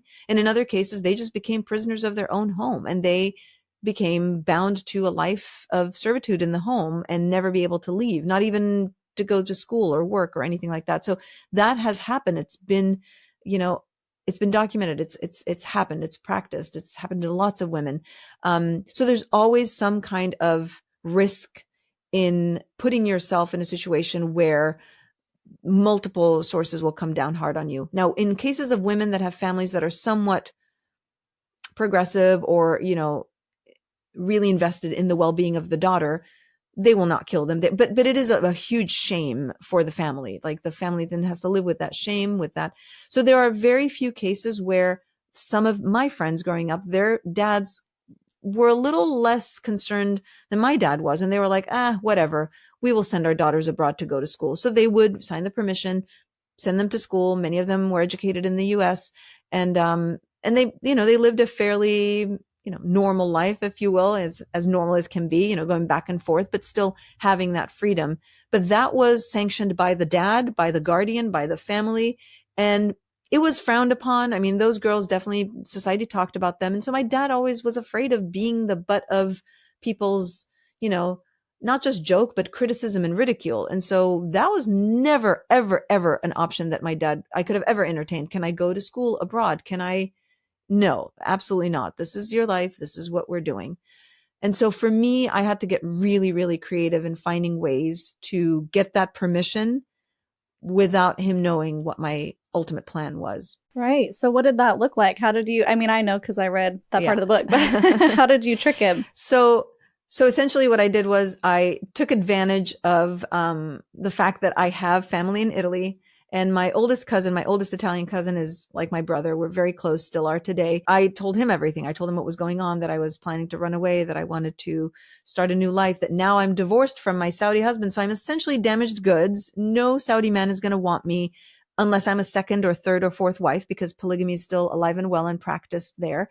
So I would be like a trophy second or third wife, even at the age of 25, but you are no longer a virgin. So again, you're not the desire number one, which I would have never, ever been okay with. And I also told him, and in the meantime, I also met this man and fell in love with, and I do want to run away with him. And so what we did was my cousin called my dad and said, hey, Jasmine, is going through a hard time with the divorce and everything. And, she just needs a breather. And my cousin said, I'm going to go to the US and travel with my family, with his partner. And since Jasmine's been to the US before, maybe she can go with us and just like get a little vacation out of it and also show us around and everything. Because I needed a visa to the US. Otherwise, I could have just gone to Italy. My dad would have probably been okay with me going to Italy to visit my aunt and uncle and my cousins. But I needed that visa to the US because I was running away with my now love of my life. And that's how we plotted that. And so my dad was a little hesitant, and he talked to my mom, and my mom's like, oh, I think it's a great idea. Now my mom knew a little more to the story. So my dad agreed. I had to get my passport. I had to get the visa. I had to get the letter from my dad, and I had to get, a return ticket. 2 weeks is what I got. Went to Italy, spent time with my aunt who was dying, really. She was not well. And then after that, I got to the US, called my family. I'm here. It's all fun. It's great. And then in that 2 week time, as expiration time was getting closer that I had to return, I told my dad, I found a school here that's willing to give me a full ride scholarship. And this was true because I was going to college. I found a school and everything. And my dad is really big on education, as you can imagine, because that's how his life started. And so he was like, okay, all right, well, what does that mean? 6 months. And I literally said to my dad, I have no future right now in Saudi Arabia, except for maybe a career. So let me get educated and then come back. And that's how I got him to agree. And so I bought myself time. And then at the expiration of those 6 months, I told him I actually met someone. I fell in love. I didn't tell him that I met him in Saudi Arabia. But that was the straw that broke the camel's back. That's when my dad was like, okay, nope, too far. Absolutely not. And then I became pretty much dead to my family for 3 years until my first child was born. Oh, wow. You just covered a lot of ground. Yes, I know. I want to rewind Okay. because you tell the story so well in your book in the airport and the feelings that you were going through. I really want people to understand the high stakes that were happening when you were trying to actually just get on the plane. Oh, wow. Yeah. I 25 years ago, and still every time I relive that moment, it's the anxieties in my body still. It never goes away, Oh. no matter how much therapy and EMDR and all that good meditation, all that good stuff you do. That moment will never, ever leave my body, because I've watched movies, I've watched videos, I've read stories, I've heard about that crucial moment where that woman is in that line ready to get on the plane. And it's a matter of you're caught or you're free. And I was standing to wait to get through that moment. And keep in mind, in the airports, again, I don't know what it's like now, but when I was there, the airport was, all the TSA folks were men. And then there was a room that they would pull all women to, where you would be inspected by women agents. Everything is segregated. And so you would walk into a room and they touch you from head to toe. And I don't know what they're looking for. I mean, explosives, I don't know. Maybe they were just following what they thought was the right thing to do, but you are groped essentially from head to toe. In that moment, of course, I had nothing to hide. I wasn't worried about hiding anything. I was just afraid that they were going to ask me too many questions and I would slip an answer and say something that would get them suspicious. My mom was with me at the airport to see me off. No one in my family knew that I was going forever. Of course, I said goodbye to everyone like I was going to see them in a few weeks, which that alone was the torment and the pain. Yeah. 'Cause I was close to my family, very close to my sister. I left Valentino, my dog, behind. And so I sat down, and in that moment, right before I boarded the plane, I saw a group of, and we did not talk much about them, but they were the most terrorizing group of people growing up, which are the religious police, also known as the Mutawa, who are devout men who implement the fundamentalist, or the most fundamental extremist practice of Islam. So they are out in public chasing women, yelling at women, chasing young men. They are monitoring every behavior of young people in public. Women have to be covered from head to toe. If they hear your voice, you get yelled at. If they see skin, you get yelled at. They will drag you into their suburban vans and take you to jail. So that, we did not touch upon that, but that was the constant daily, which is why I never like to go shopping or be out in public, is because you are always at risk of being seen by them. Now, visually, you can spot them a mile away because they have long beards. They wear the headdress, they wear their cape, which is a mishlah, and the dress that they wear, what men, Saudi men or Arab men wear, it's called a thobe, goes down to your ankle, but they wear it above the ankle because they refer to that as modesty. So you can tell from their short dress, their beards, the way they talk, the way their language, all of that. And so again, you can spot them a mile away. That was, to me, the most traumatizing visual of my life growing up. It was the scariest thing I could look at. I'm not going to make comparisons, but I'm sure other people in history have had similar, feelings towards other people that were a threat to their well-being and their existence. So in the airport, right before I was about to board, as they were calling my flight, they were walking literally right in front of me. And I thought, oh my God, they know I'm here. They know who I am. They're here to get me. And I froze and almost started having a panic attack. And my mom, who is amazing, grabbed me, pulled me close to her and whispered in my ear, get on that plane and just think you will never have to see them and deal with them ever again. Yeah. And so that just kept me breathing. I got on the plane. The minute the plane took off, I was like, okay, now I know I'm finally free. And I took the veil off. I took everything off. I basically stripped and just felt like, okay, maybe this is it. My first spot was obviously Italy, which felt like home, and I was with my family. But those 15, and this is not like now where security is long and drawn out. It is a short period of time, but man, it is so intensely, horrifyingly scary. I can't even imagine that feeling, that anxiety, just wanting to be free, knowing that you could get caught at any moment. But luckily, your mom was on board with that. That's amazing. Yeah, it is. And one of the things is also, I knew that once I left and once I landed wherever I was landing, all Saudi citizens are required to also go and, connect with the embassies and just kind of let their presence known in whatever country they're at. And probably some of it is formality so that if you need help or if there's any, it's just a diplomatic gesture, I guess, that many countries do. I just went under the radar. I just did not want to be seen or noticed, so that was a big piece also for me, which is why I think it ended up being a smooth process. Okay. When you got to Italy, you said that you had removed some of the things like the veil and your different clothing. Did you put it back on because you were meeting family who knew what you should be wearing? Oh, no. So in Italy, I never dressed like that. I was always with my Italian family. I always wore, jeans and t-shirts. And in Italy, I never had to be veiled. My dad, thankfully, was not an extremist. So in Italy, we dressed normal. Now, we dressed modest. I couldn't wear shorts or, tank tops or bikinis or anything like that. But, I was dressed Western. I did have my veil and my abaya with me because I intended on having that and just kind of having a ceremony for myself and burning it for my healing process when I knew the time was right, which happened a few months after that. But I never put it on again ever after that. Yeah, a literal shedding of layers to your new life, to this basically rebirth. And I want to talk about what that was like when you actually settled in Wyoming with the love of your life, Daryl, and what that was like for you kind of settling in. Well, I always joke and I say when we arrived, so we arrived in New York first, obviously, because we met in Milan. And then from Milan, we flew to New York. And then from New York, we flew to Denver and then drove from Denver to Wyoming, Rock Springs, Wyoming, which is a small mining town in the middle of the desert. So as we were driving into Rock Springs, Wyoming, I literally looked. Now, in my head, freedom also included trees and water. And I grew up in the middle of the desert of Saudi Arabia. And I was like, oh, I'm going to have trees around me and waterfalls and rivers and lakes and mountains. And I was just envisioning, because I love nature so much.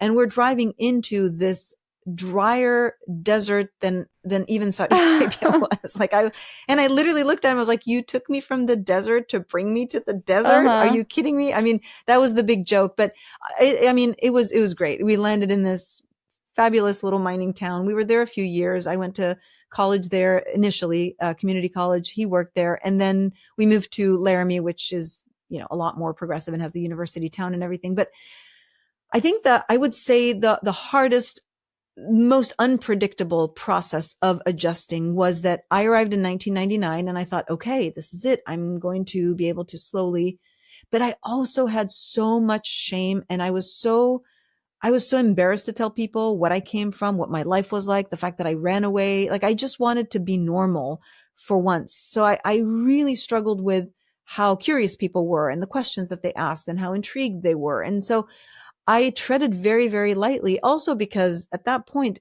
my relationship with my family was a little, on edge. But what I could not have predicted was 9/11, because right after that, within 2 years, 9/11 happened, and my world turned upside down, because whatever trauma was associated to my identity as an Arab, as a Middle Easterner, as a, raised Muslim, was now the greatest target in the country, because 9/11 just put a whole new process into play and a different spotlight on the entire region and people from that region. And so that's when my life really turned upside down, in the sense that, where do I belong? I just can't see a way forward, even now with the gained freedom that I've had. Yeah. What was that like? Did people treat you differently, discriminate against you? So I was very lucky, because the community college I went to, everyone there was so thoughtful, so sensitive. I know when I say I lived in Wyoming for 10 years, people are like, Wyoming? And I'm like, literally, it was the most wonderful state. The people are wonderful. It's a very, very sweet kind of, everybody somewhat minds their own business, but also is very communal when it comes to service. So I did not face any discrimination in Wyoming itself.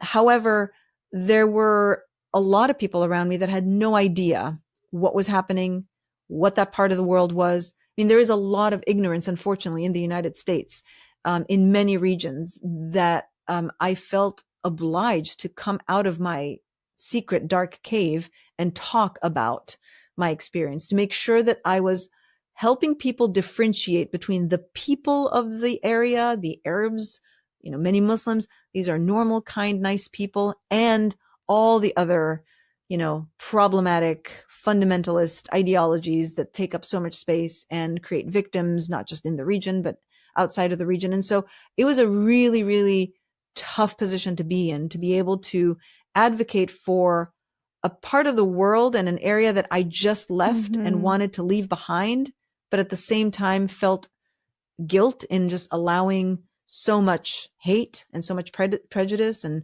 racism and Islamophobia, all of those things. It was a really tough position to be in. I could have never, ever imagined. Yeah, it sounds like it would be really difficult to figure out your identity. Like you said, you just left a whole world behind that you didn't want to be a part of, and now you're kind of defending it, but then you want to become a part of the United States, and then you still have this Italian heritage. So how did you kind of navigate that and come to a place where you really found your identity as Jasmine? Oh my gosh, that is the $1 million question, because it's the reason why I spent most of my education and professional career in identity research. Because we're witnessing this even here now in the United States or in the Western world. And it's the reason why I wrote the book. I wrote the book not because I wanted everyone to know my story. I actually never wanted to write my book. I never wanted to tell my story. But the pressure of being part of the conversation in a really transparent, authentic way, and giving permission for people to say, it's hard to navigate these different identities. It's also hard to just say, you know what, this is who I am, or this is what I believe, without the fear that your tribe, your village, your community will shun you. We're seeing that every day now in the world that we live in, where if you do not conform fully ideologically to whatever group you belong to, then you are shunned, you are silenced, you're censored. So many people decide to just adhere to the mob mentality. That's what I grew up in. So for me, a big part of that was, I will never have an identity that is traditionally, subscribed anywhere. This is a very bizarre and unique life that I've been offered. How do I make the best of it? How do I uphold some of the values that I believe in, that were given to me by my parents, by even my culture, and mix them with the values of both my cultures, obviously, and mix them with the values of who I, as someone that has been through so much challenge, can then morph it into something that is actually productive and helpful to society. Because if we are one-minded and one-sided, that will never happen. And I think for me, a lot of that identity and searching happened obviously after becoming a mother and having that sense of responsibility that now you are raising also human beings in the world that are seeing the world with fresh eyes. Do I want the world to tell them who they should be? Or do I want them to be able to freely choose and navigate who they want to be? And how do I do that and role model that when I didn't have that experience? So I don't know where to draw from. At the same time, I'm figuring it out now. So I say all this to say it is never resolved. I don't think it ever will be resolved. Yeah, I'm sure it's really complicated. Did you find yourself leaning on Daryl for a sort of, I don't know, United States identity to kind of help guide you along the path of this is how things are done? Oh, absolutely. I mean, learning about, insurance, banking, owning a home, owning things, a car, even just going and speaking to people. Like when I first arrived, he was like, okay, you're going to go sign up at the college. And I was like, me? No, what? No, you have to go with me. Because I'd never done anything alone. There was always a man either doing it for me, not doing it with me, because I never went to any office or anything. So I was always at the mercy of some male doing something for me. And so when he was like, no, you're going to figure this out. You're going to do this. And we're talking about a young, very strong-willed, independent woman. But you put me in that situation at the time, I was oblivious to the system. And I think what really scared me at the time was saying, I don't know, or I have no idea, or I'm an immigrant. Now I have no problem saying, I have no idea how this works, or, there's very few things now as an American that I don't know. In terms of the system, obviously there's a lot of things I don't know, but in terms of just systemic, things, I'm 25 years in, I would hope that I've got a foundation, but that was really hard. Being able to say, I have no idea how this works. I don't even know what you're talking about. Where do I go from here? That was really, really hard. And of course I leaned a lot on him, and I would say leaned on him. Yes, but also I fell into the trap of allowing him also to take a lot more charge than I probably should have, because again, I fell a little more into that trap of, I have to depend on him. And that, that was an adjustment and a learning curve as well. Yeah.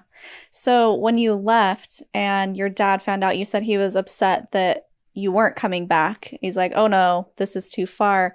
Did you have to face that ostracization from your family or that break in communication, or did they still allow you to maybe come and visit them or talk to them? No, I have not been back since 1999. Whoa. I've not gone back. I've not gone back to the region at all. The family who has come to visit me, I've seen. And for now, I mean, I've been in touch with most members of the family. I have not seen my dad. My dad passed away in 2018. I only saw him after that on FaceTime and Skype and things like that. But I never hugged him again after 1999, which of course is a deep pain. But I invited him many times. I would have loved for him to have come and, visited and met my children, his grandkids. And, I mean, my oldest son is not mine by birth, but essentially is the oldest grandchild in the family. And my first child by birth is also the oldest grandchild in the family. And my dad never got to meet them in person. So no, I did not go back. It took a little bit of time before we were able to really get to a good place. But now I'm very close to the members of my family who I'm close to. We're very close. And, we've all grown, we've all learned, we've all realized that the decision I made was not a selfish one. It was really even giving freedom to the family to break from the brainwashing of the system. Because we're not doing anything wrong. We are good people. We are educated people. We are, we have decent morals, and none of us were seeking a, corrupt life. We just wanted something normal different. freedom. Yeah. Yeah. What about your mom? Was she able to come visit you? Oh yeah, my mom's come and visited many, many times. She's has a great relationship with her grandkids. She knows them all. She comes and goes. She travels. You know, she's still, you know, healthy and moves. And she is in Saudi Arabia now. And but she goes to Italy. She's visited here, so she's definitely mobile because she's got, you know, kids all over. So I have my siblings as well who are in different parts of the world or travel. I mean, we are nomads for sure. So we come and go. I'm probably the one that surprisingly ended up being the most stationed. Yeah. That's so funny. So you mentioned off camera that for a woman to get permission, she has to go to her guardian. So in your mother's case, are things different now to where she doesn't need permission to fly and come and visit you? Yeah, so now things have changed, but up until a few years ago, my dad always had the letter for her. I mean, he never questioned it. He gave my mom a lot of freedom to come and go. And so, yeah, she traveled without any issues and my dad would grant her that permission. And now she doesn't need it now because I believe things have changed. But if she were to need it, I mean, I have my brother and it wouldn't be hard for her. No one ever stood in her way because, you know, she was the matriarch, you know, she's established a very different relationship. For me, it was different because I was more of a threat. I was a young girl. I am the Arab woman. I am the one that had expectations placed upon me in a different way growing up. Yeah. So you just said, it just stood out to me. So your brother, your mom's son, would have had to give permission for her to go somewhere. Yeah. That's so wild. Yeah. And this is not just as a man, because he's a man in his 50s now. This is like when he was a child also. Like if a woman does not have a husband, if she's a widow or doesn't have a brother, the son becomes her guardian. Absolutely. Yeah, it just slipped casually, but that is, I guess, a little bit of a shocker. Yeah.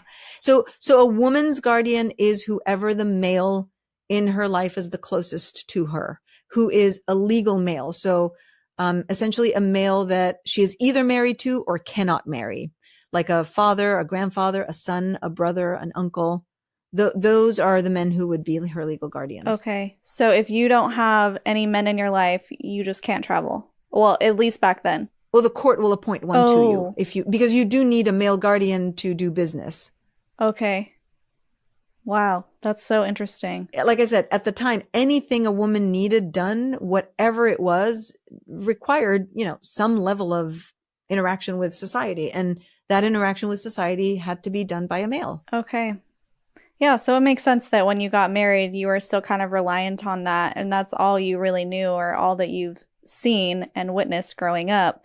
So do you want to talk at all about that relationship and kind of how it ended and where you are now? Yeah, so I raised my kids in Wyoming, and I mean, for the most part, obviously, life has been wonderful. I think one of the things I really wanted to do in highlighting this conversation. So I will also preface and say I am obsessed with cults, and I know everything about cults. I've studied every single cult there is out there. I have even done a lot in my graduate study on cults.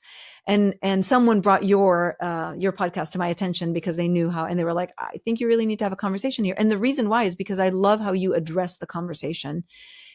There's a lot to learn about what happens in these cults. And I think people think of cults as only the weird leader that does strange things. And, they don't associate it to anything beyond what we see maybe in hippie, communes and things like that. Yeah. And the truth is a cult can be just as small as your home, your family. Mm-hmm. What I think is the hardest thing to wrap our minds around is people that have had experiences with any community, ideology, framework that resembles control. You will never rid yourself from it forever, 100% ever. Because every time you turn around the corner, you are processing how that will impact not just you, but everyone else that is part of your world and your circle. And I think that's been the hardest thing for me. So in my time in Wyoming, I lived those 10 years always preoccupied with how my decision or whatever choices I was making would impact my family or my cultural origin or, back home. And now the internet was becoming a thing. And so I lived in fear all the time. And then of course 9/11 happened. And so then that traumatizes your psyche and your dreams. Almost every dream I had during that time was, Osama bin Laden coming and grabbing my kids or taking me and taking me back to Saudi Arabia and leaving my kids here. So it penetrates your psyche in a way that you can't rationalize because you're like, I don't have to have these fears and these worries. But I think when you are very subtly and subconsciously degraded and oppressed, it's a lot of work to normalize your existence in a world that now has accepted you. And I urge people when they interact with folks from different backgrounds, different communities, immigrants or just different traumatic lifestyles, that there's some grace in recognizing that we don't all have to succumb yet again to one ideology. So we don't all have to succumb to this, incredible open freedom ideology, even though it's the ultimate goal for many of us. But for those who don't get to it very easily, it's hard. For me, my freedom was my number one priority, but my intellectual freedom stayed imprisoned for a long time. And during that time, I know it impacted my marriage with Daryl. It impacted how I was raising my kids and how I was thinking of that. I wanted everything to be perfect. I did not want to address the things that didn't seem like they were right. I did not want to draw a lot of attention to what was imperfect because I was like, I did all this, I sacrificed all this, and now there's problems. Who am I to complain about problems? Life was so rough before. Look at me. I'm here. Like, I don't have the right to complain. I don't have the right to adjust or to seek what's best for me. And so those 10 years in Wyoming were beautiful and rocky and challenging. And of course I wouldn't have it any other way, but it definitely impacted the relationship with Daryl, because also he had his own demons that he had to work through and overcome. And so that marriage ended at a time that I knew had to end because I knew that I was going to go down a really challenging path because Daryl had a lot of his own demons and mental health issues. So the challenges of that marriage, unfortunately pushed me into making another drastic decision, much like I did before, where I had to leave the culture in which I grew up. I had to leave this marriage as well because I had young children. I had concerns. And Daryl was definitely showing signs of mental health decline. He was bipolar. And I could not put myself once again in a situation where I would perhaps be locked in. And so after I left, I decided to leave the state of Wyoming. I moved to Washington State in the Pacific Northwest because at this point, my sister was also leaving Saudi Arabia and moving to the U.S. And with my father's blessings, because now that I had done it, it was easier to give my sister her blessing or his blessings to my sister. So she was moving to the U.S. as well and coming to the Pacific Northwest. She had met, an American man, and she was also moving on with her life. And so during that time, I decided to come to the Pacific Northwest. And a few months after I moved, unfortunately, Daryl took his own life, which thrust me into a whole new set of questions and grief and how do you recover from that? But I will say it's really easy is not the right word, but when you have experienced putting your own life at risk, I think you can pretty much tackle anything after that.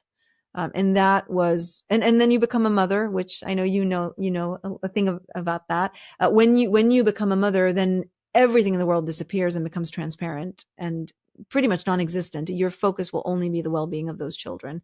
And so, I started a whole new journey of rediscovery and a whole new version of freedom that was no longer the freedom of my social self, but my emotional and mental self, which was equally challenging. Right. And how old were your children at this point? So my oldest was 13, my middle son was 7, 8, and my youngest was 6. Wow. So yeah, you're still in the throes of it in motherhood and raising your children. What was that like? Were you able to adjust well? I mean, what did you do for work? How did you make it work?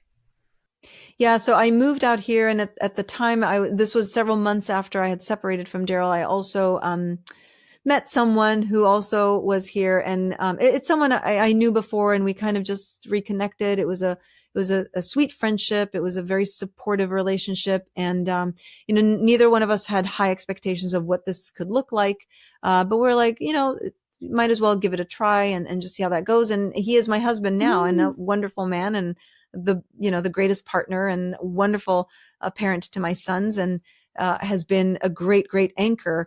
And so I don't know how I would have done it if I was truly and completely alone and isolated in that, but I was able to come and kind of start all over and start fresh and be able to really focus on what's best for my sons, and be able to, go back to school and get my education. And now, I have a wonderful career, and I'm very happy in the community that I live in, and I've made great friends, and all of that has sort of unfolded very, very, very softly and very slowly. But it is so rewarding. When they say stop and smell the roses, it really is true. If you are able to not just focus on the challenges that are sent your way, it can be very rewarding. And I've been blessed because I've had a lot of roses around me that have held me. Yeah, let's talk about that. Your consciousness side of the story, how you got into advocacy work. We could talk about your podcast or whatever it is that makes you happy and brings you joy. Oh, awesome. Yeah.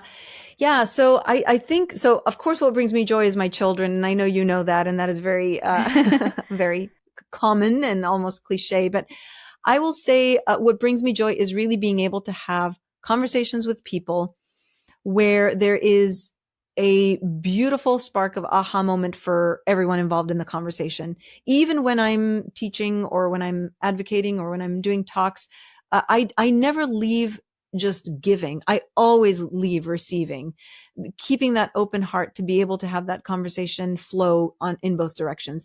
Nowhere like now do we need that more than ever. We are living in a very, very heightened time. And I know it's especially heightened in the United States, but it really is heightened all over the world.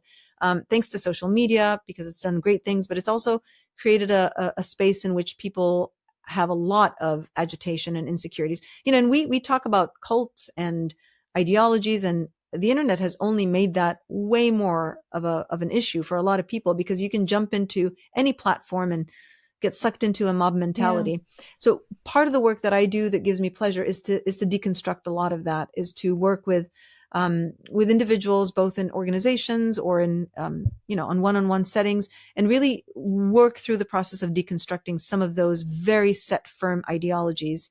I'm the director of DEI at a community college here. And so I'm lucky to be able really immersed in that work where I can do it professionally, set programs for the students where we really talk about uncomfortable conversations, talk about challenging, topics, thinking of what victimhood is, what prejudice is, and is everyone potentially at some point in their life at risk of being targeted by that? And the answer is yes, every single one. Even people who we believe think have privilege, at some point in their life, they will either be targets of harassment and or, just hiding who they are because of fear of being harassed. So those conversations are very, very powerful right now, and they're happening, thankfully.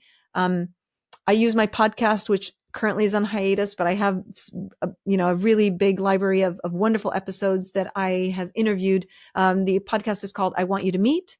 And these are folks that I met, during my time in both work and pleasure, and acquaintances or people that I've just admired from a distance. Maybe I watched a documentary of theirs, and I love their stories, and I love what they stand for and the inspiration that they bring. And they could be artists, activists, local community, public servants, and just talk to them and talk about their journey and what they've done.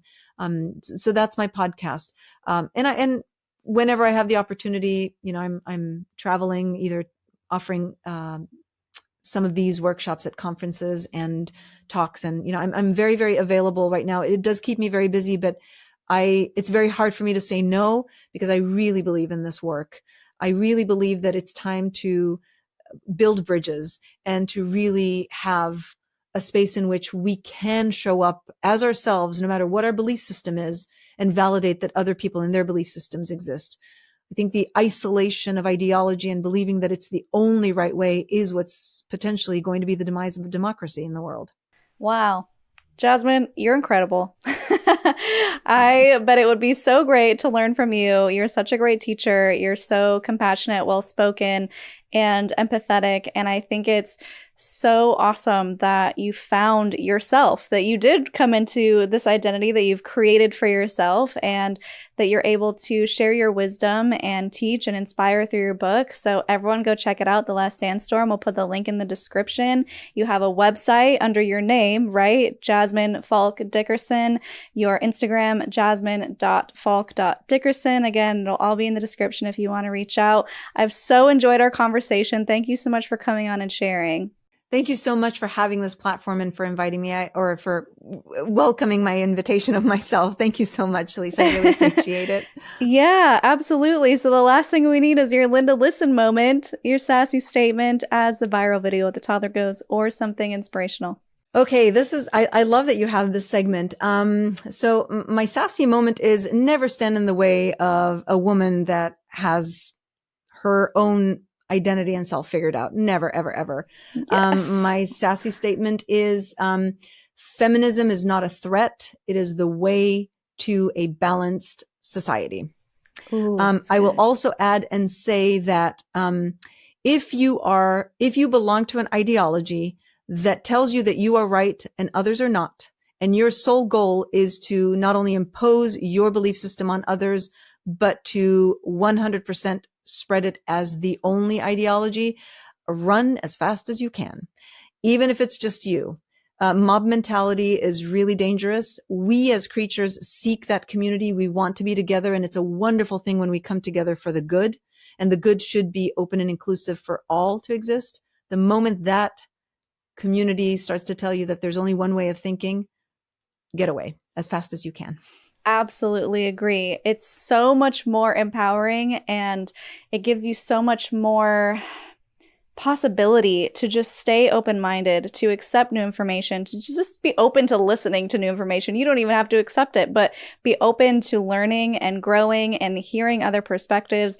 It's just such a healthier place to be instead of this tunnel vision perspective. So absolutely love that advice. Love the Linda Listen moments. Couldn't agree more. Do you have any other final thoughts before we go? The only thing that I want to say is, please, if you want to have this conversation more and you have a way to contact me, connect with me, I am always happy and eager to talk to folks who have any particular thoughts around this or questions, especially during a time now where people don't know where they can find information, understand Arab people a little better, understand the area a little better. Please don't trust everything you read on social media. Reach out to people who are really dedicated and devoted to helping people understand. And so I'm always happy to hear from folks. And so reach out anytime. And thank you so much. Yes, amazing. Thank you for opening that door for people. It's really awesome that you're willing to continue the conversation. And guys, you can continue the conversation in the comments as well. We do love to hear what you have to say. Our guests read the comments, and it does help boost the algorithm. It's so great that we have this community here who does leave such encouraging words for our guests. Remember, they are real people. They're coming on and sharing their story. It's a vulnerable thing, and we just appreciate everything that you have to say. So if you want to support the podcast, again, interacting with the post is the best way to do so. If you want to support further, you could become a patron at patreon.com/cults2consciousness. Our newest patrons, Brandy and RS, thank you so much for your support. If you want to go to Costa Rica, unfortunately it's sold out, but you can leave your name on the wait list if you want to be notified for our next vacation. We have merch as well at cults2consciousness.com under the merch tab. Lots of different things to choose from. And if you enjoyed this video, I'll link 2 more down here below you can check out. And until next time, follow your highest excitement, be conscious and be well.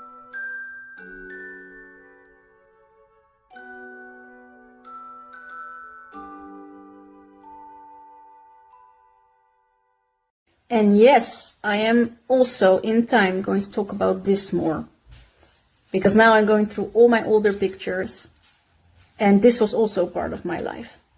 And I know some people aren't going to like it, but I as well want you to know that I am not a one-dimensional person.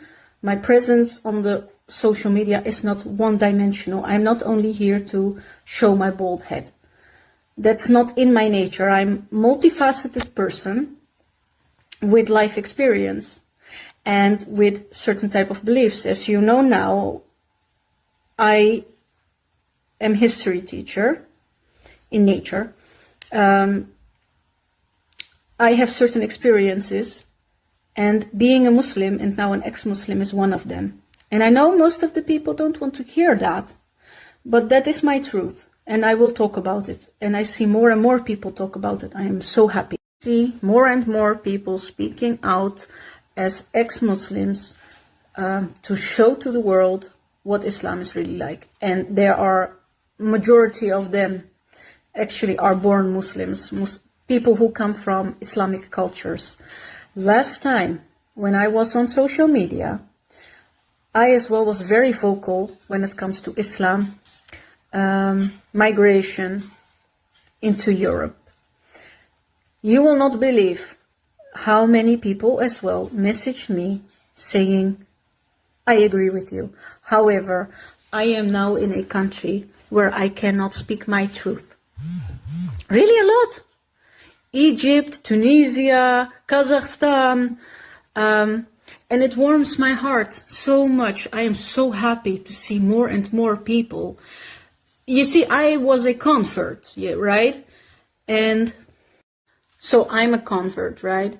And I had an Islamic marriage. And also I see a lot of people saying, oh, you must have... I was married with a Syrian man who came to the Netherlands as a refugee. And then a lot of people say, oh, your marriage must have been so shit and that's why you view Islam so shit. Actually, no.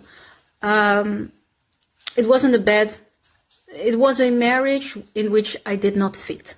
But my ex-husband was not violent. He was not the stereotypical person in some ways, yes, but in this one, no. I was actually more religious than he was. I prayed more than he did, and he was born Syrian Muslim. I am going to talk about it. Because as a European, I'm going to say it, I am right-wing because I am a European. And I see my country and my nation actually not only as a European. So this is a photo of me while I was Muslim with my mother. As you can see, my mother is a person of color as well. So I don't want to hear the BS about being racist and blah, blah, blah. The world would be a much safer, prosperous, intelligent, if this religion would disappear from the earth. And you do that with education, telling people this is what it really is from the in every way. And don't say, oh, but this person on YouTube says this person. No, go read the stuff yourself. That is what made me Muslim. I became Muslim because it was such a mystery for me. It was such a beautiful old... Most of the people who convert to Islam, I was one of them, you either have some type of mental problems, you know, like something happened in your past, you have like traumatic experience, somebody died, something happened to you, and you want to have some type of comfort with this trauma. And religion is one of the things which you, because in religion there is some type of explanation for your pain. It's very psychological, and you get, and if you then meet people who are Muslims and they are so nice to you and they are so kind and they are so welcoming, you can feel as if this must be the answer to my issues, you know. I think this is for a lot of comforts. You want to be part of something bigger. You want something to answer to your pain. And that's why you convert. And then when you convert, usually, and they made like a study about this, I don't know which one, I read it. I know it's in a study. I don't know the name or the year. But they say that most people who convert to Islam, they usually stay Muslims for 2 years. After 2 years, they usually leave the religion. And that's not without reason. Because when you first become a Muslim, you are absorbed by the community, right? And because they are not individualistic, the Arabic and Islamic culture is not an individual community culture. It's very group.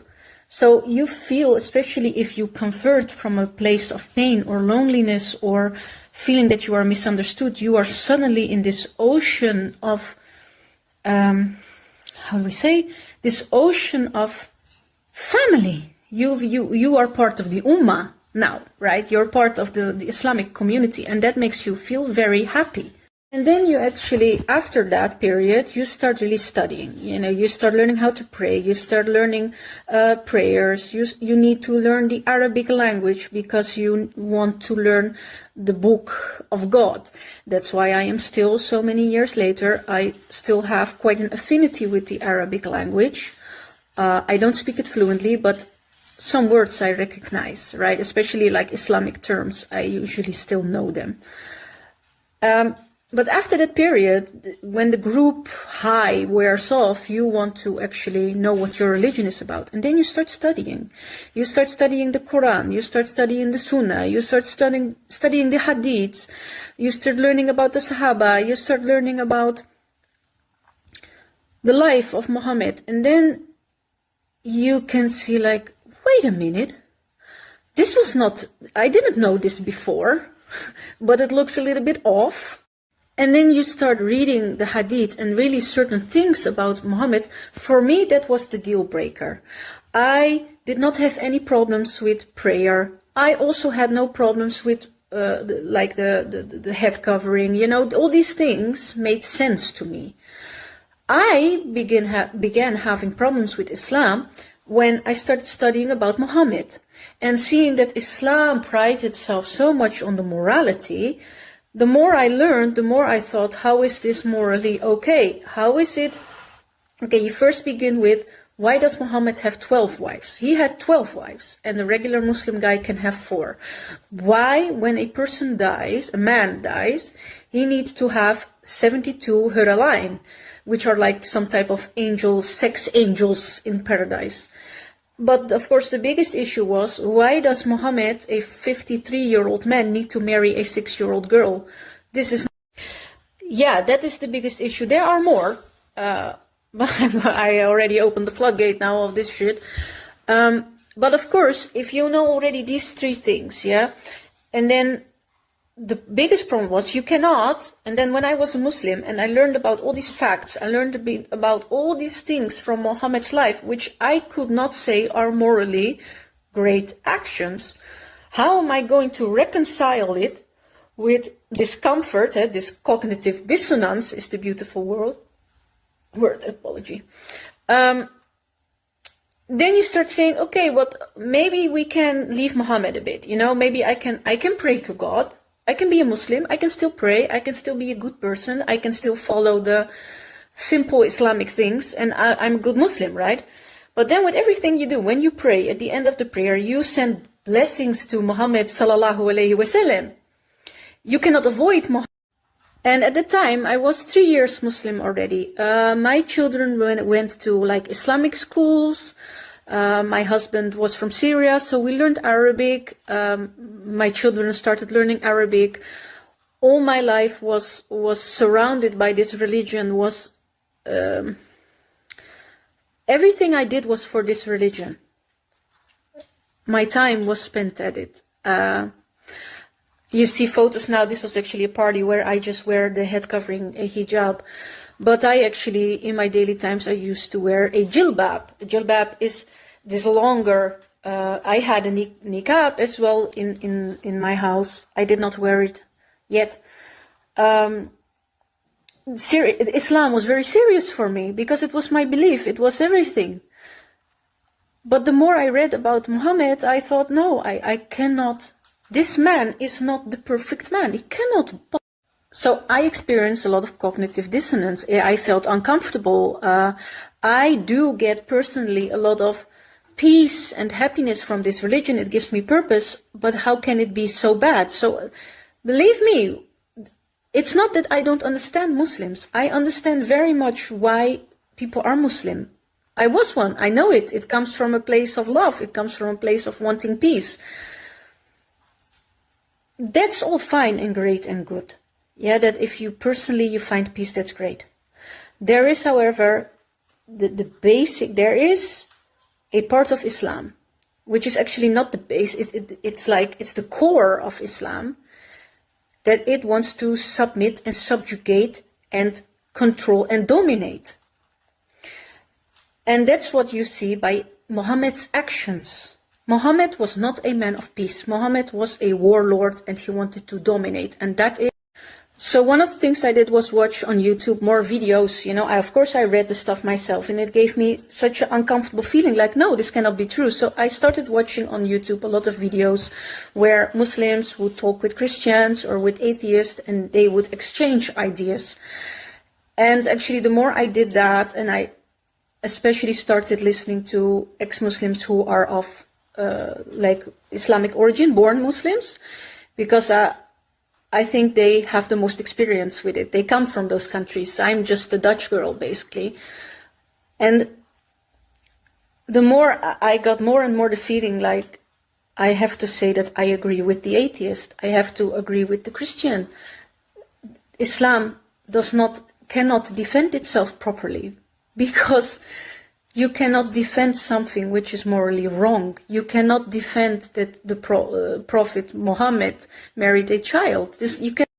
So then you have to come to a certain point where you can say, can I believe that a man who actively murdered Jewish tribes, who actively gave command to murder all critics of him, and a man who had 12 wives and who had sex with all those wives in one night, that's just disgusting, and who was a pedophile, who slept with a 9-year-old child as a guy in his 50s.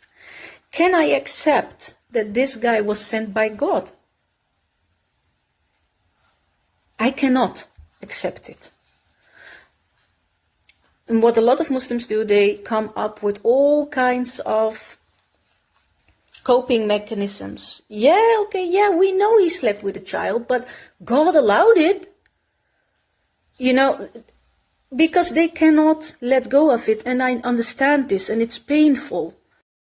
So then you have to come to a certain point where you can say, can I believe that a man who actively murdered Jewish tribes, who actively gave command to murder all critics of him, and a man who had 12 wives and who had sex with all those wives in one night, that's just disgusting, and who was a pedophile, who slept with a 9-year-old child as a guy in his 50s. Can I accept that this guy was sent by God? I cannot accept it. And what a lot of Muslims do, they come up with all kinds of coping mechanisms. Yeah, okay, yeah, we know he slept with a child, but God allowed it. You know, because they cannot let go of it, and I understand this, and it's painful. And so there comes a point where you have to see all the evidence before you about the nature of this religion. And so I'm only talking about Muhammad, right? There are so many things you can talk about Sharia as well, Sharia law, which is a collection of laws, but just the certain type of laws. Let's just say that a lot of the things that Daesh did, a lot of things which is normal, they don't just... You think Daesh, they just come up with these ideas? Maybe it's written somewhere. Maybe the reason why they throw gays off a building, you think that they just came up with that? Or you think that's written somewhere? Any case, at some point when you have so much evidence against your religion, you have to say, what is it about this religion? Why do I see patterns? Why do I see certain cultures, the cultures who have been in touch or influenced by Islam, why do I see the same problems there? Why does this religion allow beating of women? Then I have to be honest, as a Muslim, all terrorist activities right now are incredibly Islamic inspired. Why is that? Why? What is in the mindset of Islam that people feel that they have to do this in name of their religion? Why do certain kids get married very young in Iraq recently? Why? Then if you are an honest person, you have to say, I cannot accept this. You have to say, as Muslim as well, I see so many unhealthy patterns connected to this religion. I see so many things which bother me morally, for which there is just not an excuse. And if we come back to the pedophilia story, I cannot send blessings upon a man who is a PDF file, as we now have to say on social media, actually. I cannot believe that. So, it took me a very long time to say that I'm not Muslim anymore, but it was very painful because it doesn't mean that I lost an idea of God or a belief in God. And then as an ex-Muslim, it's very common for ex-Muslims to go into a type of depression. Because everything you thought was true in life, if these things are already not real or morally not okay, or you have so many evidence that it is not correct and you've let go of it, then it's like, wow, okay, but I used to believe in these things and now there's nothing in the place. It disappears. And that's a very painful period. And those who are very brave, they go through it, and then also in time you will become angry because you think, whoa, I spent my life doing all these things, supporting and believing this, but in the end it's not true. Not only is it not true, it go against progress, and that's when they become very vocal against Islam. They want to protect. And the person which helped me a lot was Ridvan Aydemir, who is a Turkish ex-Muslim who now lives in America. His videos, and I'm going to link it here, helped me a lot. Discovering the truth of Islam. It's like a puzzle and everything fell together. You have your friendly ex-Muslim, also on YouTube. I see an increase. I see more and more people with Islamic background, or even people who were ex-converts, to say, this is what it really is. Go read it. Read it for yourself. Don't believe me, Start reading it yourself. That's what I wanted to say. That's my story, and I feel I'm just now tired. But I do want to support, and if you are an ex-Muslim and you're reading this, please send me a message. Hello.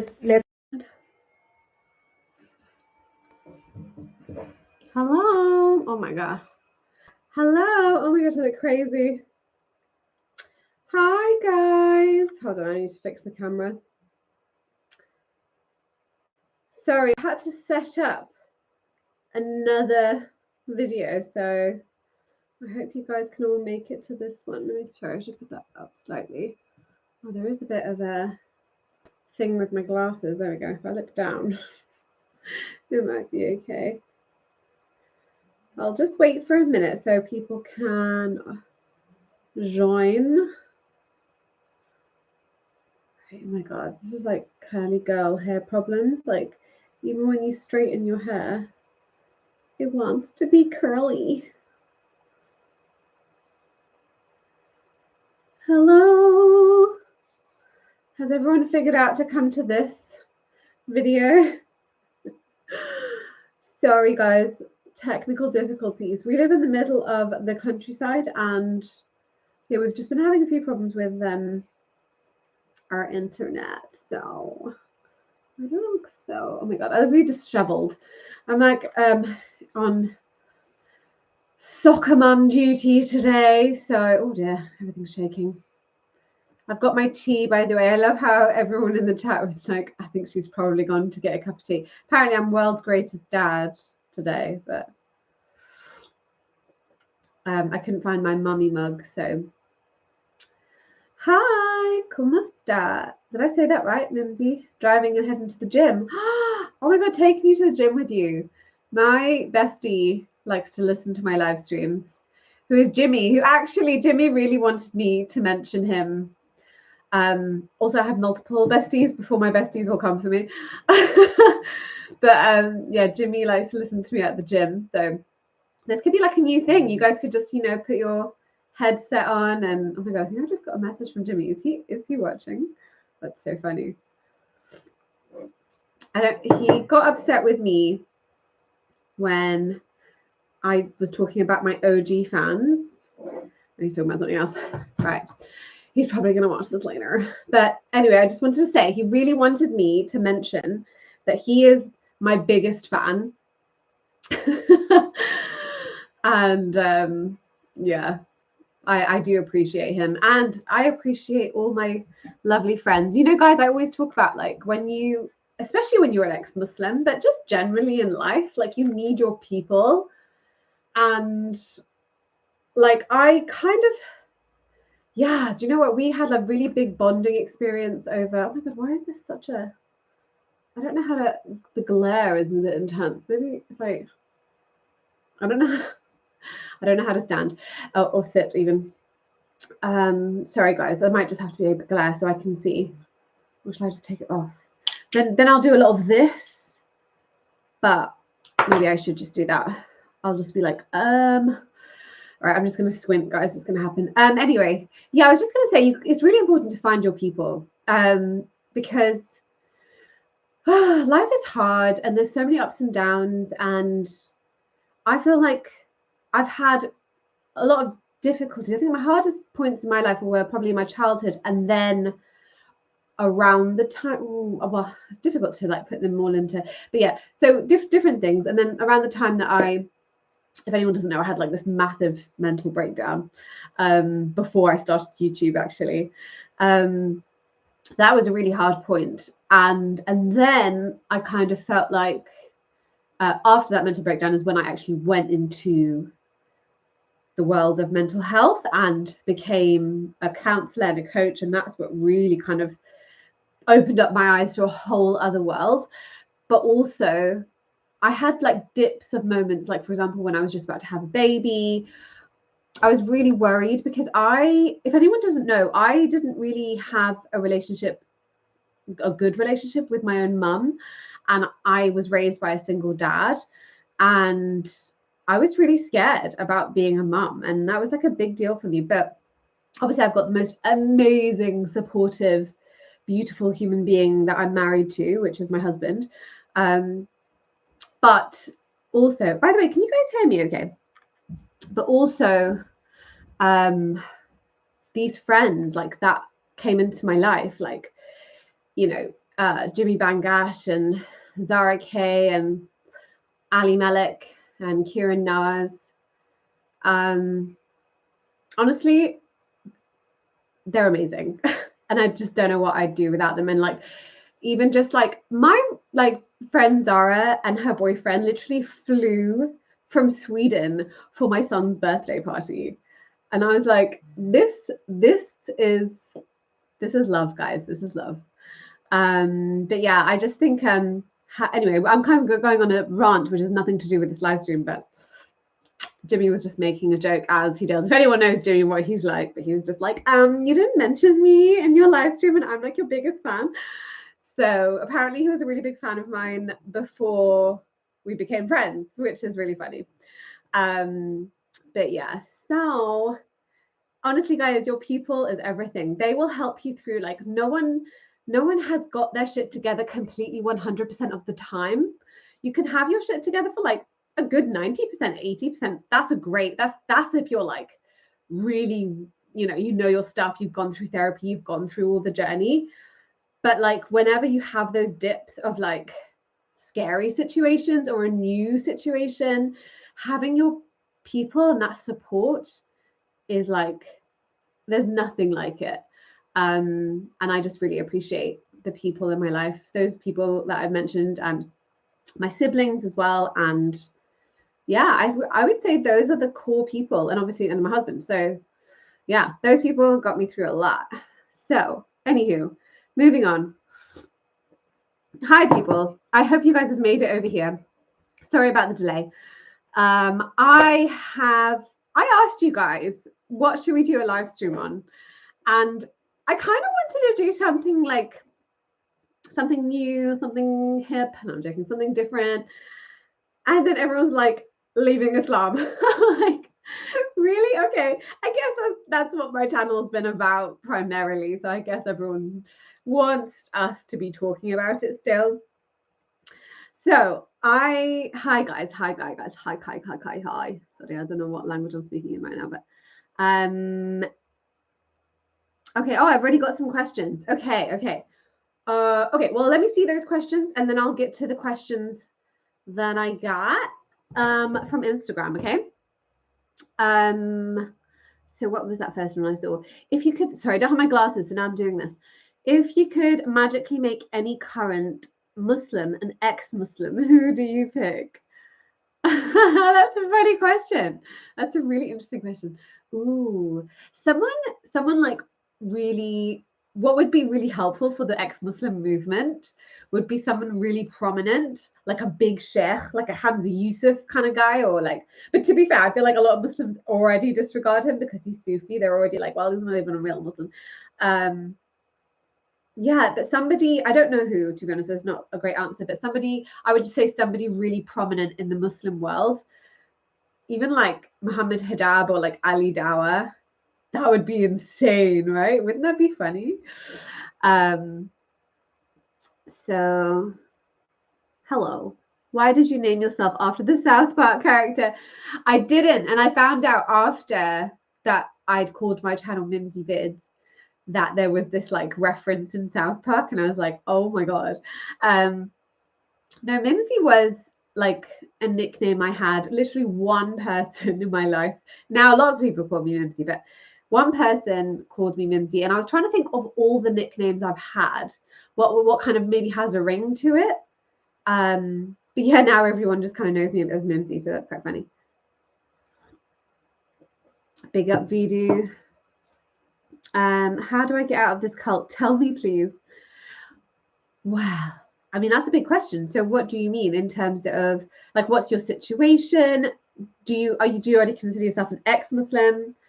And are you trying to like escape your family? Like what's the dealio? What's the sitch? Question, where's Voodoo?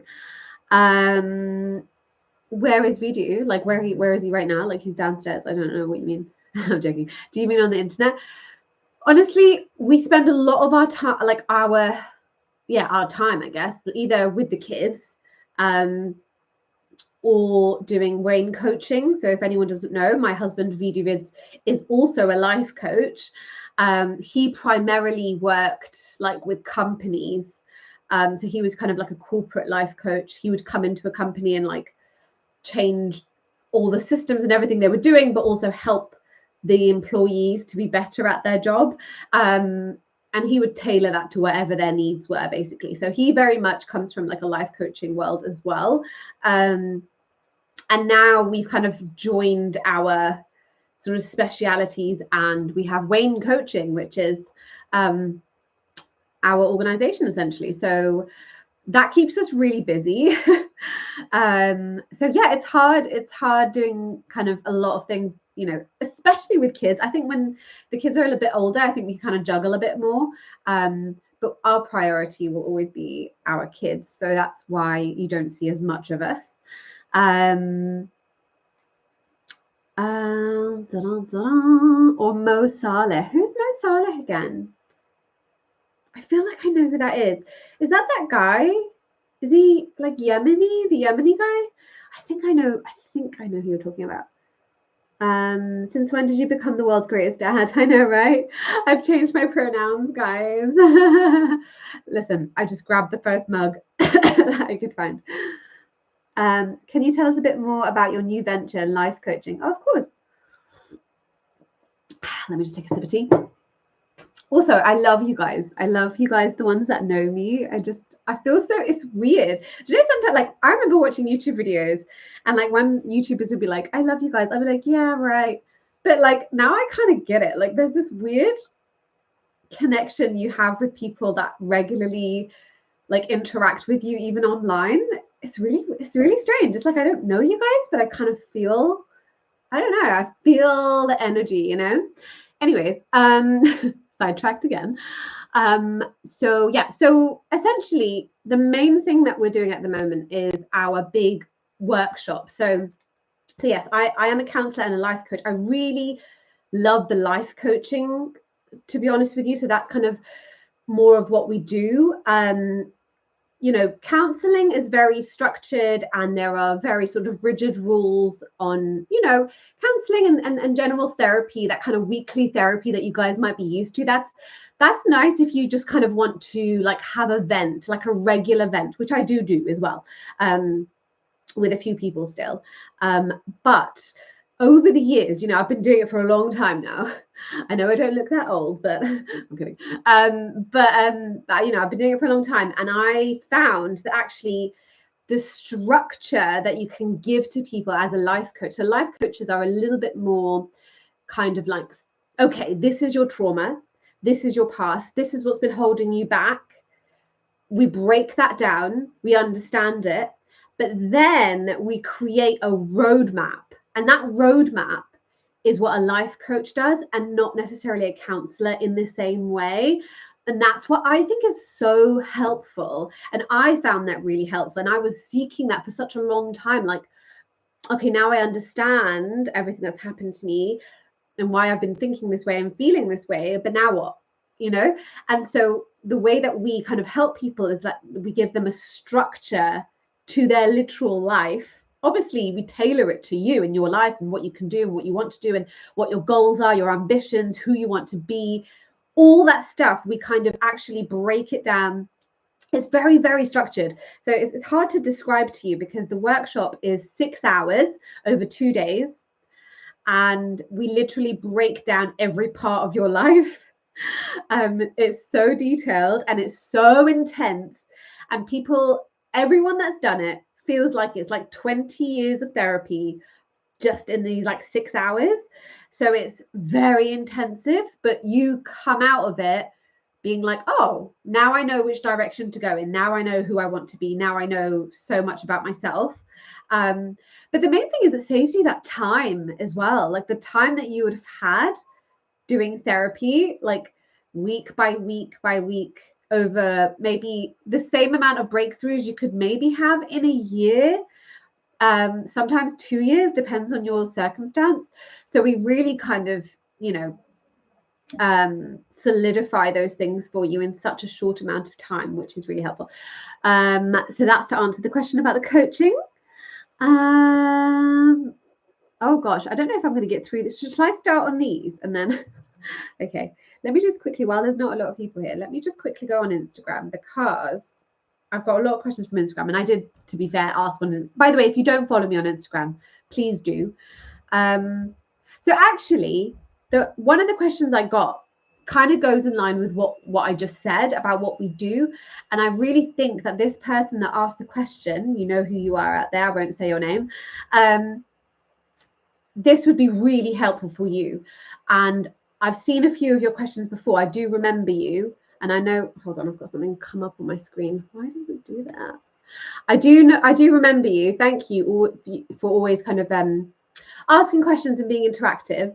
Again, I don't want to say your name, but I think it'd be really important. I think it'd be really good to have a chat, actually. So this was her question. How would I know what I believe and what I want? Which you have to kind of think over for a minute. So how would I know what I believe? So it's almost like this feeling of feeling like I don't know what to believe anymore. And it sounded to me, and I don't know because I haven't actually spoken to her, but it sounded to me almost like this. A lot of Muslims have this feeling when they leave Islam, is they feel like they need something else, like they have to replace whatever Islam was giving them with something else. And I think it's okay to do that in terms of like maybe like community and like friendships or whatever. But I don't know if you need to replace it in the same sort of way as like a belief system necessarily. I think that there's something beautiful in the comfort of just kind of going on your own journey and finding you know, what kind of fits with you, rather than quickly kind of like, oh my God, so now what do I, well, now what do I believe about death? Let me try and solve this problem, like, you know, like in this sort of panic.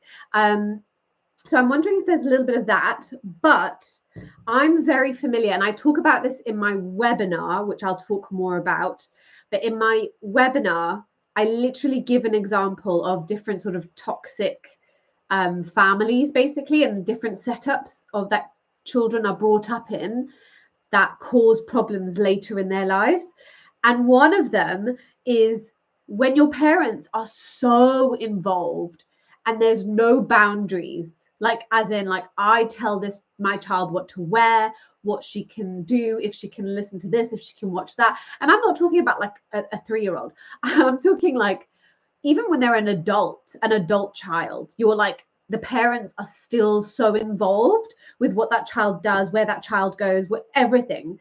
And I know a lot of brown families are very familiar with that, right? But what that does is it kind of leaves the people with a sense of like, well, who am I? What do I like? I don't even know anymore. Or maybe I never knew. So yeah, there is definitely a little bit of that, it sounds like, from your question. So what we do with our workshop, which I'll mention the name, I didn't even mention it before, it's called From Survive to Thrive. And essentially in that workshop, we, you know, I kind of briefly mentioned it earlier, but it's helpful for this, you know, for many things, but for this especially, because we kind of break everything down and then we create, almost like creating a new identity from it, because we understand your trauma, what's been holding you back, what you're triggered by, you know, all the things that are kind of the negative turning points in your life that have affected you. We then go on to this point, okay, but who do you want to be? And what kind of things do you aspire for your life? And what are the goals? You know, all that stuff we map out, as I said.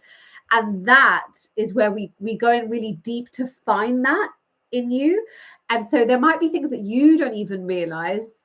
And then actually, because it's so structured, we're able to kind of bring it out, because we have very specific questions. And then we look, you know, I'm not going to go through the whole way of doing it, but basically the way that we do it, we're able to actually bring it out of you, what your strengths are, you know, what the moments in your life where you were like, oh, this is my element, like this is me, you know, those moments will be able to kind of draw out of you, and that will help us to navigate who you want to be, what you want from your life, how you want your life to look. So my advice would be, let's have a conversation, because essentially that's what you need to do, is break everything down and start back up again, rebuild all that foundation. Yeah. Somebody said, how can I support somebody as a non-Muslim who is leaving Islam? That was an interesting question. So this person is a non-Muslim. They obviously have a friend who is leaving Islam. And yeah, I mean, basically, it's kind of like supporting with anything, any sort of transition, any friend that is going some sort of change in their life, whether it be like a, you know, breaking up with somebody, or like, do you know what I mean? It could be kind of similar to many aspects or many other things that happen in your life. So I would just say, being that support system that they can vent to, that they can talk to, but also feeling understood. Because when you leave Islam, you feel really lonely and misunderstood as well. And you know, I don't know the whole situation of this person leaving, so I don't know what their particular struggles are, but I think finding out what their particular struggles are will, you know, just being that person that can listen as well, because that's another thing as well. It's like when you're an ex-Muslim, if you're in a family and a community that's very heavily Muslim, or very religious and cultural, it's very hard to just be heard, like really heard, not just like actually heard, but like just like, okay, this is difficult for you, this is what's going on. Yeah, so just being a supportive friend as you would. I don't think it's any different to anything else, but I think feeling like, you know, as I said, feeling understood is a big thing. Sorry, I'm just reading those questions as I talk. Right, so I got a message from Apostate Aladdin, which is funny because like we've spoken like, you know, on WhatsApp. Like, so I thought that was really funny that he messaged me on Instagram. So thank you, Apostate Aladdin, if you're watching. I don't know if he is, but yeah, he asked me a really good question, which was, what gives you hope for the future of ex-Muslims? Which is a really good question. So what gives me hope? Let me take a sip. Hold on. I like to drink my tea while it's hot, and it goes really cold really quickly. So what gives me hope for ex-Muslims is where we bloody are right now. I mean, 20 years ago, this wasn't a thing. Like, you know, the internet has created this space, and I think my dad was one of the very first people on YouTube actually that really was talking about this and making ex-Muslim videos. I'm pretty sure he was like the pioneer on YouTube. So I'm very proud of him for that. Although I wasn't at the time. At the time I was like, but yeah, so no, he definitely started that on YouTube. And I really think now, that was what, 10 years ago, more than 10, 15 years ago, something like that. I don't even know, 10, 15 years ago. But now look how many ex-Muslims are on the internet. All like, we're so diverse in how we do things, and but also just the term ex-Muslim is just well known. Like before, it wasn't a thing. Like nobody knew what do you mean ex-Muslim? Like, I feel like it, you know, definitely you get that still, but there is so much more people in the know, especially people that are online and kind of in the online spaces, social media, all that jazz. So I just think if you look back 20 years ago, we're in a whole different place, and I just see it getting more and more. And I'm really excited. I think that we are doing what we kind of want to do, which is normalizing the discussion around Islam, normalizing the fact that people can leave. And don't get me wrong, though, there's a lot more work to be done. Like, we're definitely not at a place where it's great. It's just an improvement, right? So we're moving in the right direction. I wish it would happen quicker, but we're definitely moving in the right direction. And I do think it will continue that, just because I think more and more people are doubting as well, because of also the internet, because I think the internet allows you access to way more information than we'd had before. You know, before it was like, oh, my sheikh told me this, so I'm just going to go with that, or like my parents told me this. Whereas now it's like, let me just read it for myself, you know. And then obviously access to all the YouTube channels. So yeah, I definitely foresee good things. I feel positive about the whole ex-Muslim movement. Okay. Someone asked me a question, which I'm so sorry, but I have no clue. Thoughts on Hindu fundamentals and Muslim fundamentals? I don't really know. I don't know anything about that. I'm so sorry. So what is your view on Palestine after leaving Islam? I thought that was an interesting question about the way it was phrased, because it's after leaving Islam. And I definitely think that's a topic that I will come to your question. Sorry, I will look on the chat in a minute. But yes, so when I was a Muslim, I was, you know, very much kind of like Jews bad, Israel evil, and Muslims did nothing wrong, and you know, or as you would imagine, I think, and I think a lot of Muslims still, definitely a lot of Muslims feel this way. Actually, funny enough, okay, funny story, also true story. I literally had a chat with somebody who's actually like a really old friend of mine. I won't name any names, obviously, but just so funny to me. I was having an Israel-Palestine brief conversation, and I knew that they were somebody that I could, you know, it wouldn't get too heated. Sometimes you speak to people and they're like, I'm never going to speak to you again because of your views. And it's a bit like, come on, we can disagree. And, you know, I disagree sometimes with my best friends and with like literally the closest, you know, we could ever be. So I knew this person would be a little bit more like that. But what they were saying was really interesting to me. You know, I was kind of talking about I mean, we won't make this a whole Israel-Palestine video, by the way, but just briefly. I was saying that, you know, there were things when I was a Muslim that I didn't know about.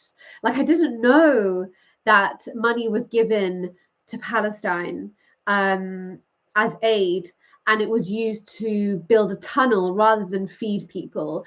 I didn't know that, like, the amount of times that Israel's tried to make a treaty to try and be like, okay, can we just make some sort of agreement, and that those were denied continuously, and that Palestine are just actually refusing to accept Israel as a state. So there were things that I didn't know. It's not even that, like, I was obviously on the side of Palestine, and I think anything that I did think or hear, I just thought was like lies, because Israel are evil and Jews are evil, and that's just how I understood it, to be honest with you. And this person was like, well, that Hamas had built that tunnel. Hold on, this is really funny. Hamas had built that tunnel because the Jews basically told him to do that, so that the Jews could be like, look how bad Hamas is. This is why we have to continue to bomb you. So I was like, so even the bad things that Hamas has done is still Israel's fault. I was like, wow. I'm talking to a Muslim person, by the way. And I was like, this is so, like, so there's like Hamas and like basically Palestine as a state, political state, have done nothing wrong. Anything that they have done wrong is also Israel's fault. I was like, this is funny. And then I was having a chat with somebody else, and they were like, oh, they talked about something completely different.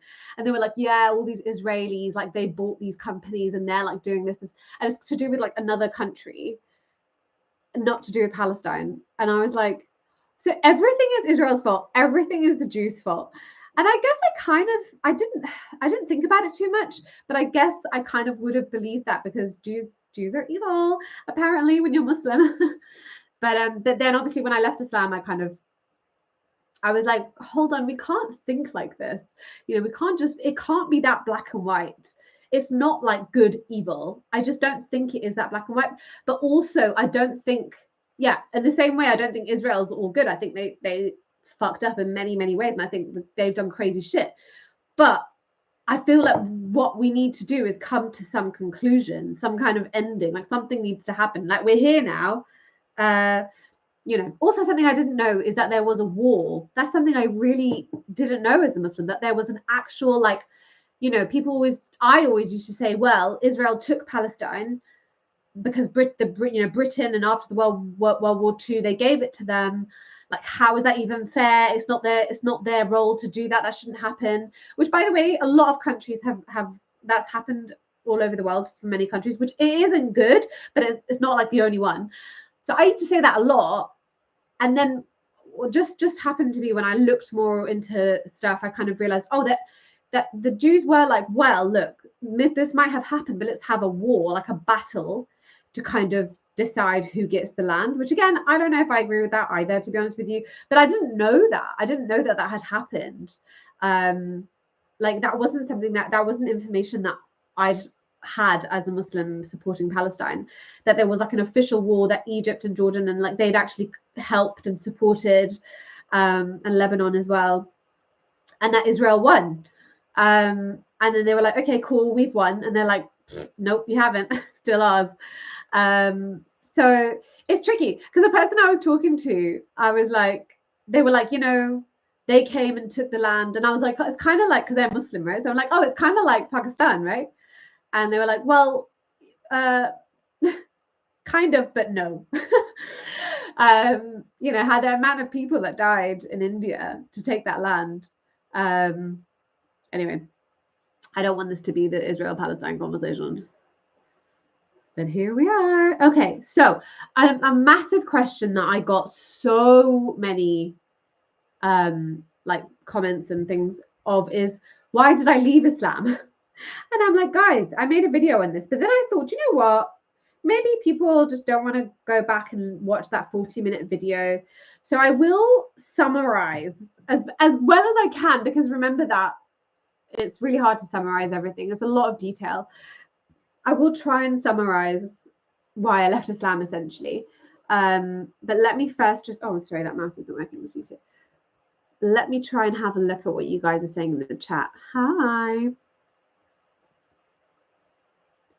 Ba-da, ba-da, ba-da. Okay, let's have a look. Where are you? Here we go. I think this is where I left off. I think so. What? Okay. Okay, since you left Islam, would you consider Messianic Judaism? No. Why don't you put your glasses on? They look great on you. Oh, thank you. I want to wear my glasses. The only thing is there's a bit of a reflection, but actually, do you know what? While I'm reading the comments, it might actually just help me out a bit. Sorry, guys. Yeah, I haven't got great eyesight right now. Mimsy, so will you coach an ex-Muslim who needs a job but can't apply because of death threats? Oh gosh, where are you that you can't apply because of death threats? And absolutely, I mean, that's part of what we do. We coach people to start their own business, to get their own jobs that they want. But even like, sorry, I'll take this off for a minute. Even like finding the job that you want. Sometimes people are like, I don't know what kind of job I want. So what we do is find out what you would really, and that's like a deep dive into like, you know, what it is you really actually want to do essentially. Because sometimes, yeah, like I said, you don't know what your passion is. So it's just kind of finding that, because it's there inside of you. We just have to bring it out.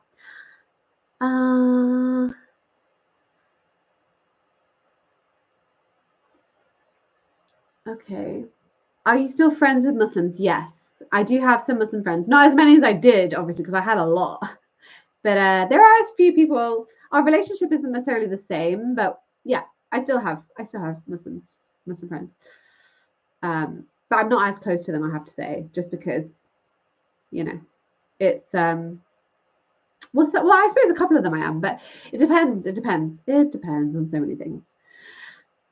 Because sometimes it can be tricky, especially if they're always trying to bring you back. It's like they're like, oh, did you hear that, like this amazing verse? I'm like, yeah, I'm good, B. Have you heard anything from Lubna after your video? Yes, I am gonna be doing a video with Lubna soon. She reached out actually, which was very lovely, and I just haven't had the time. It's been really crazy over here. So we will be doing a video very soon, I believe. I don't know when she's going to upload it, but we're doing it very soon. Which will be fun. So I hope you guys tune in for that. I don't know if it's going to be live, actually. I think she's going to pre-record it and then play it. I think, or then upload it, whatever. Have you heard it? Yeah, sorry, I just read that one. Oh, I didn't put my glasses. It's fine. Yay, one of the world's smartest. Oh my God, you're so cute. Wow. Thank you. Please discuss your experiences of spirituality. Spirituality is a really interesting one. I don't know if I can. Oh, do you mean your okay. What do you mean? I don't know what you mean. So just clarify before I go on a tangent and it's not what you're talking about. Oops, daisies. I'm just going to pin a message that I didn't mean to. Oh, you thought I was going to go on a live stream with Libna tonight? No. But I know, I didn't mean to book at the same time as her. And then I was like, oh no, I want to watch her live stream. But I did see bits of it in the end, actually. But I'll watch it back. But yeah, we're gonna do something together. It's my fault. It's not hers. It's my fault. She reached out and I was like, I'm kind of busy. There's so much going on. Also, I was really sick the other day. Anyway, not that you guys need to know. A question: if you only have two choices and you must choose one, which you choose for society? Oh, Jesus Christ's teachings in the Gospel, or Muhammad's teachings in Sahih Hadith? Oh no! The thing is, I don't know if I could do this justice because I don't know the Gospel that well. So I don't know if I could answer that question properly. That's a tough one. My gut is saying Christianity, but only because if you look at Christians compared to Muslims, but if we're talking about the books itself, I feel like I can't answer. But if we're talking about like Christians who, like, let's just face it, like they don't follow everything to the T the way that Muslims do, right? So sorry, 1 second, I'll be right back, guys. I just have to get something. Sorry, one sec.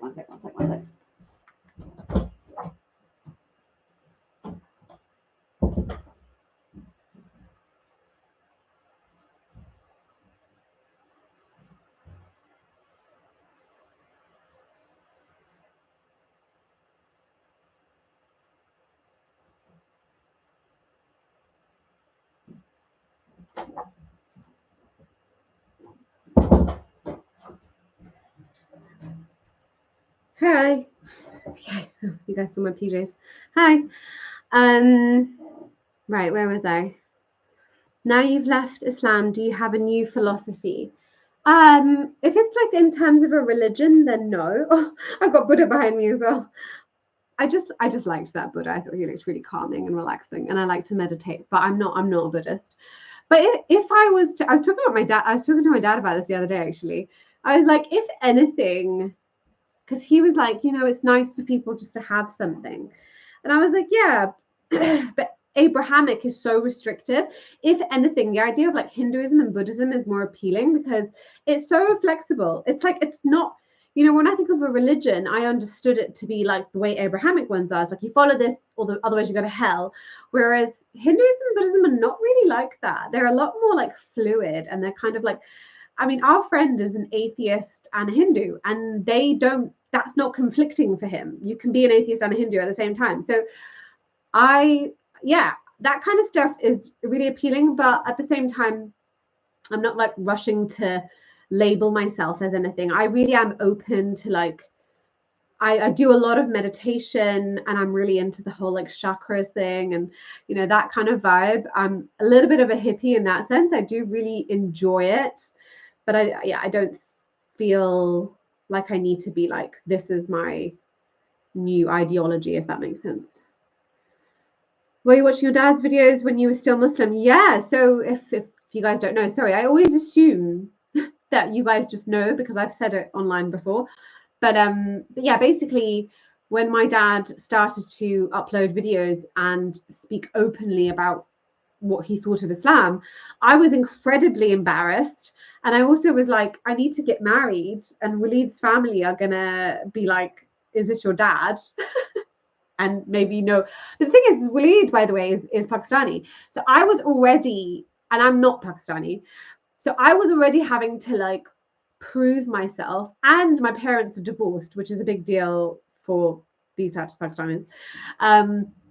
Maybe not every Pakistani family, but it's. Oh, sorry, I'm moving my leg and shaking it. Stay still. So I felt like I was already on the back foot a bit. So that was one of my concerns. I was like, Waleed and I want to get married, and I feel like, they're just going to be like, nope. And then we're going to have to elope because we're going to get married either way. But I'd really like his family's like approval. So I was so scared about that. So I did make him take them all down. And that was the main thing, that he actually took them down at one point. He put them back up later on. But he did take them down at one point because I was like, you're literally going to stop my marriage. Can you take them down? And then he was like, oh, okay, fine.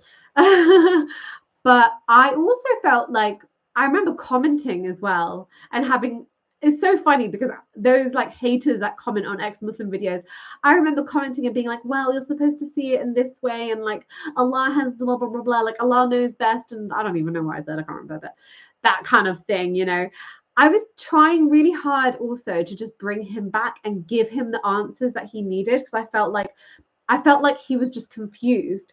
And because my dad had depression, really bad depression at that time, I just understood him leaving Islam to be down to that, rather than to be this kind of logical explanation that he just didn't agree with Islam. I just kind of, bunged it all together as he's having an emotional mental health breakdown, and this is kind of part of that. So I was kind of also really like, this is leaking out into the public sphere. Can you not embarrass me? Which is so sad as well for my dad. Now, I've apologized a lot to him, so don't worry. But it's so bad because I literally made him feel so bad for doing those videos. And I remember actually sending them to Waleed and being like, can you help me to like bring my dad back to Islam and like help me answer the topics, the questions that he's got? Because also Waleed, even at that time when we were quite young, he was quite knowledgeable about Islam. And I remember him coming back and being like, yeah, I don't know.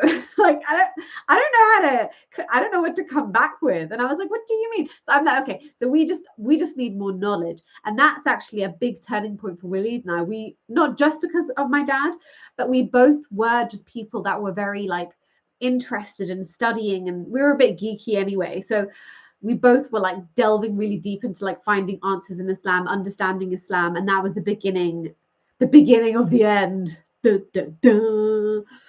Anyway, sorry. Is your in-law still Muslim? Yes. They are. What do they think of you as an ex-Muslim? They're not happy about it, I'll tell you that. Yeah. To be fair to them, even so, they could have been a lot worse, you know. And I know some stories of just family members being really awful, and they could have been so much worse. I think what's saved us essentially is that they are very cultural Pakistanis, and I think for them culture and religion is kind of the same thing. So it wasn't like, I remember my mother-in-law even saying to me like, oh, there's a whole story, I won't go into it. Basically, I was trying to set up my cousin who's very religious. My family are more religious than their family is or are, because they're not as cultural, whatever. Anyways, so I was trying to set up my religious cousin with a cousin of Waleed's, and I had just found out, I was doing like, you know, there's proper auntie, like, let me find you a husband, don't worry, I'll find you a nice husband, don't worry, he's going to be very nice. So I was like, oh, Waleed's cousin, and then I found out Waleed's cousin like doesn't pray, and that was a big deal. Like, we prayed 5 times, okay? You do that. That's part of that. That's the whole thing, okay? So I was saying to my mother-in-law, like, he doesn't pray. Like, my cousin's not gonna, like, she needs someone that does salah. Like, what is this? And she was like, oh, don't worry, it's fine. Like, you know, and my husband doesn't pray. And so they definitely have a more relaxed approach about some things. Like, for me, that was a deal breaker. I was like, I need somebody that prays. So yeah, different perspectives for sure, and they did not like it more so, as I said, because it's a cultural thing. It was more so, they even said to Waleed and I, like, you can leave. You don't have to be Muslim, but don't tell the freaking world about it. Can you just shut the hell up? That was what it was about. It wasn't even about us not being religious. It was about us going online and being like, hi, we're ex-Muslim. Hi, guys. We're the ex-Muslims. They were like, beta. So it was a little bit more like that stuff. But to be fair, they've still been like really cool in some ways.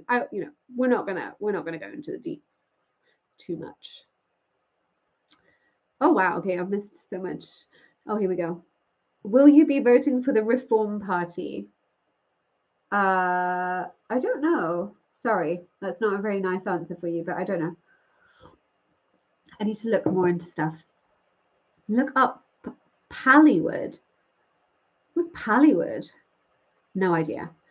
I feel like I've been really out of the loop. Do you prefer Feiruz or Kulthum? Oh, Kulthum, definitely. Yeah. Definitely, 100%. I do like Feiruz, but I'm sorry.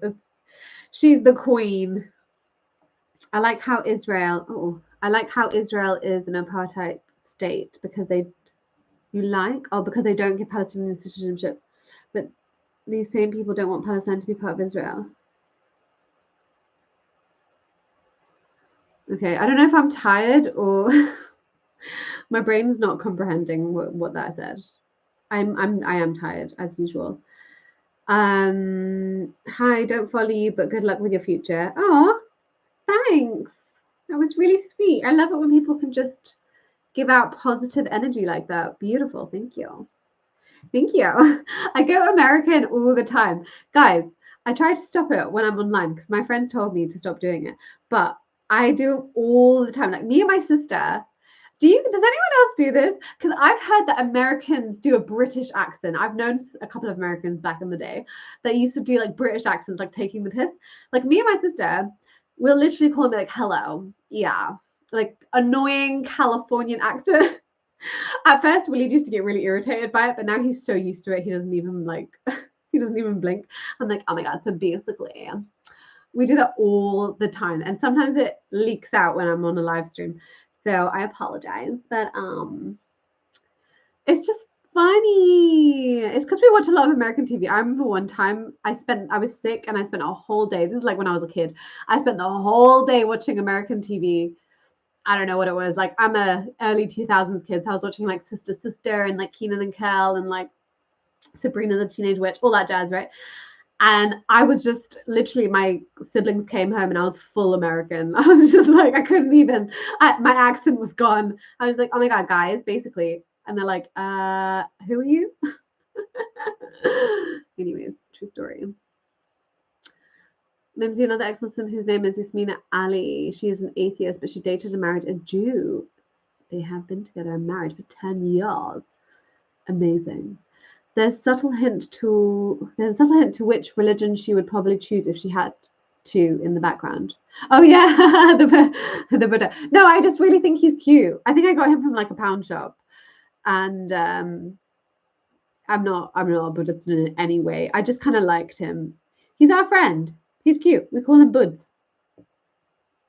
Buds just hangs out. Sorry if that's offensive to some Buddhists. Anyways,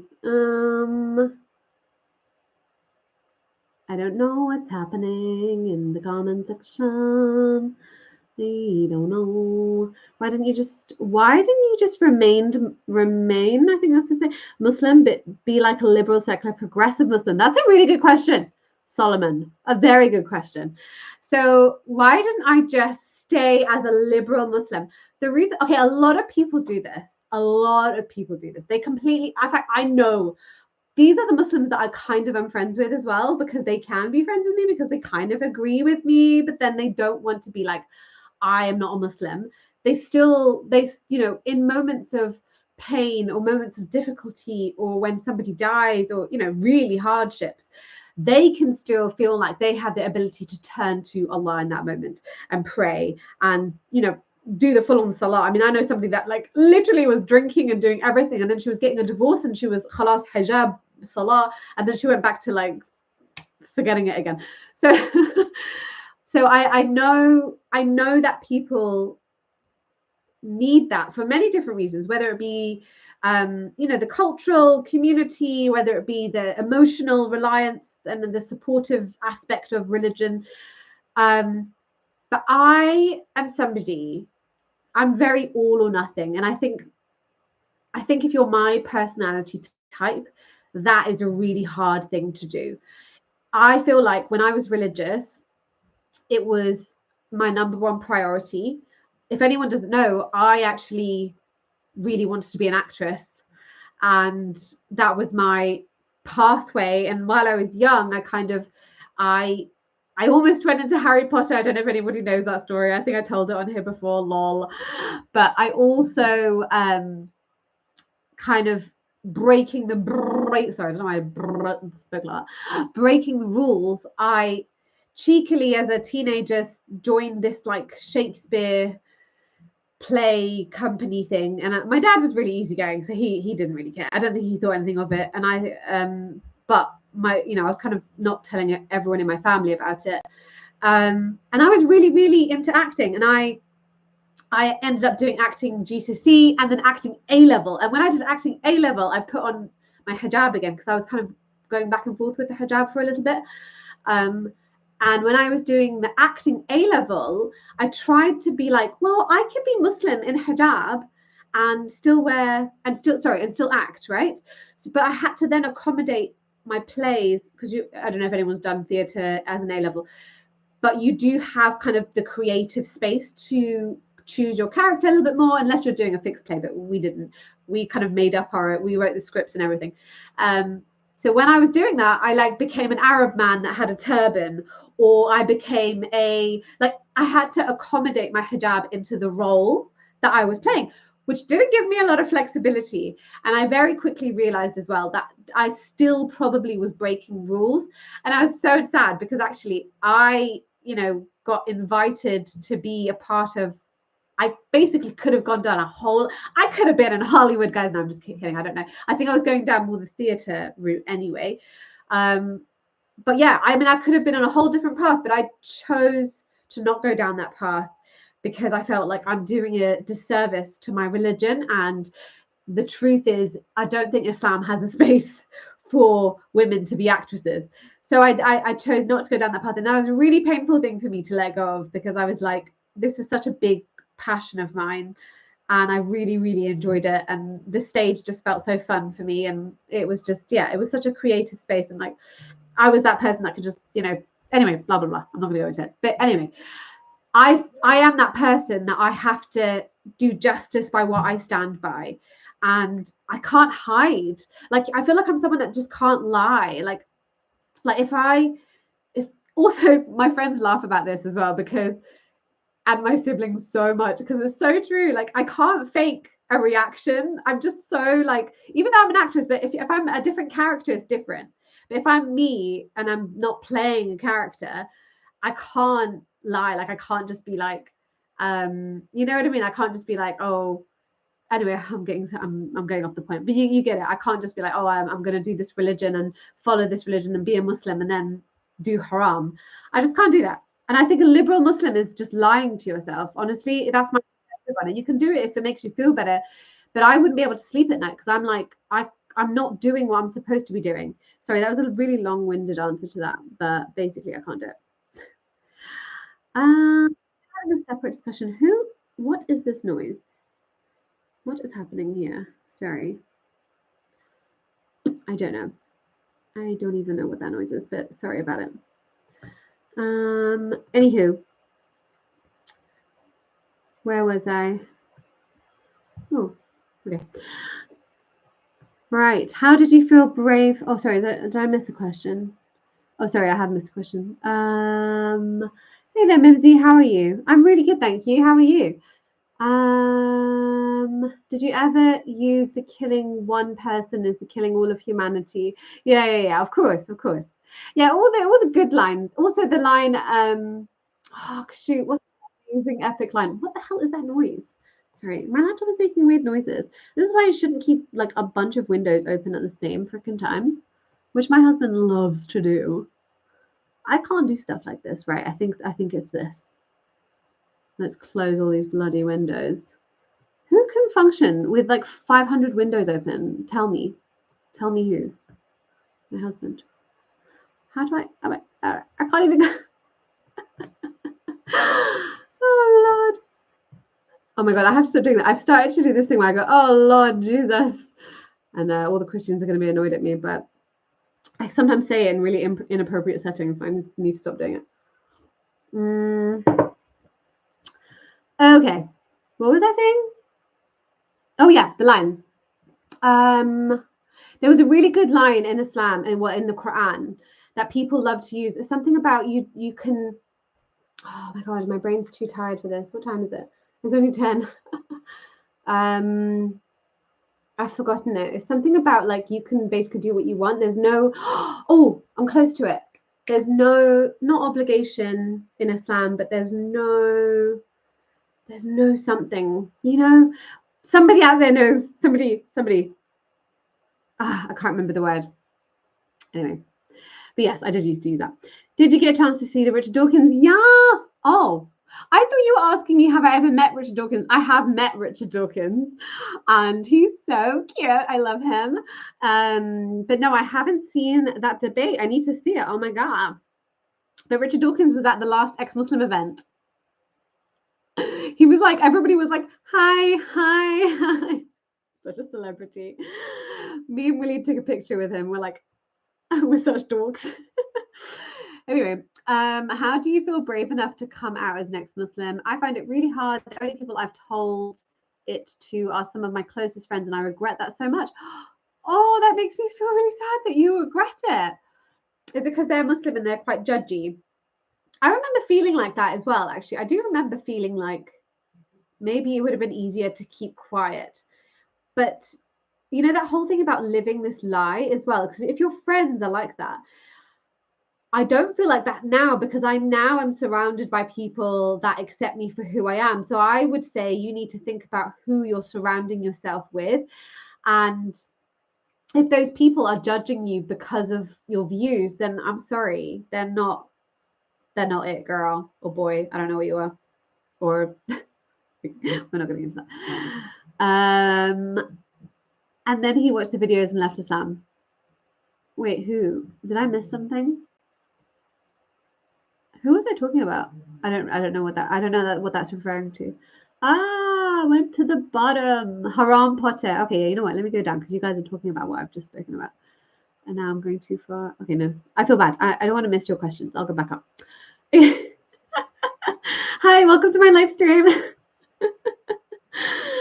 Oh dear. You know what, guys? It's an hour in, and I haven't even told you guys the main things, like why I left Islam, because everybody wants to know that. Do you guys want to hear that? Because I did get a lot of questions, and I've just always referred to like watch my 40-minute video, but I wonder if I could like speed answer that, because I thought, you know what, let me answer it, but like in a really condensed way, which I don't know if I can do. I'm actually just laughing at the fact that I thought I could do it in a condensed way, but let's see, maybe. Okay, Valley Girl. Yes, Valley Girl, exactly. Yeah. Like I grew up with like Lizzie McGuire and stuff. Love those shows. Oh my God. I love chakra meditation. Ah, yes. Me too. Many Sufis in India do a lot of chakra meditation. Can you swear? Oh, what it's like? I thought you'd like you. Oh, you're saying you thought I'd like it. Is that what you meant to say there? Yeah. I mean, honestly, just look it up, guys. Just start meditating. It's really just being able to. You know what? I am not as knowledgeable on it as actually the chakra meditation. I do a lot of mindfulness meditation, but my really close friend, who I'm mentioning a lot in this live stream, so he'll be ecstatic. But Jimmy is somebody that is really, really into this stuff. So I will get him on at some point, and he can just unleash. Next time I'm at his house, because we're actually going soon, so we're going again to his place. So when we go, I'll get him to talk about it with you guys. We'll do another live stream, and we'll talk about like spiritual stuff, because obviously you guys are like into it. What's your favorite comedy program? Ooh. Oh, I mean, it has to be Friends, guys. I'll be there for you. Da-da-da-da-da-da. Sorry, I just had to. Sorry, my bad. I'm really cheesy, guys. So if you don't like it, you can leave. Goodbye. Friends, come on. Who? I actually haven't seen Friends since Matthew Perry, which I'm really sad about. I know too much information about the actors as well in Friends. I know too much. Also, I could literally, the things that I love, this is why I'm an all or nothing person, okay? Because the things that I love, I like love. Like I love Friends so much. I could probably like quote some scenes from like my favorite episodes. And I'm the same with like my favorite movies. Like one of my favorite movies, I'm like outing myself so much here, but my favorite movies are proper, like, don't judge me, guys. They're like proper cheesy girly films, okay? But that's like how I am. One of them is like Legally Blonde, for example. Do you know what it is? It's nostalgic. Okay. When I grew up, I probably liked like deeper, like more intellectual, psychological, like, you know, adult films. But those films from my childhood are so much like, they're so much cuter for me, because it's like when I was a kid, I loved it so much. So, but yeah, my sister literally couldn't even watch the movie with me, because she was like, stop saying every word. I like say the line as they're saying it. She was like, I'm not watching this with you. You're so annoying. I was like, what? I love that movie. Anyways, everyone leave Islam. It's just very common sense. What's interesting is people leave for emotional reasons, but they really stay for emotional reasons. And there's so much more to back that up. So yeah, now. No such thing as a liberal Muslim, exactly. Don't you watch Candid with Lubna? Yes. Oh, you're talking to someone else. Oh, sorry, my bad. Okay. Haram Potter, yeah, I already read that one. Okay, cool. Okay, let me just scroll down a bit more. Sorry if I've missed you guys. If I've missed something, just excuse me, just write it again. Where are we? How did you get out of the emotions of fear that the religion imposed on you and think critically for yourself? Another really good question.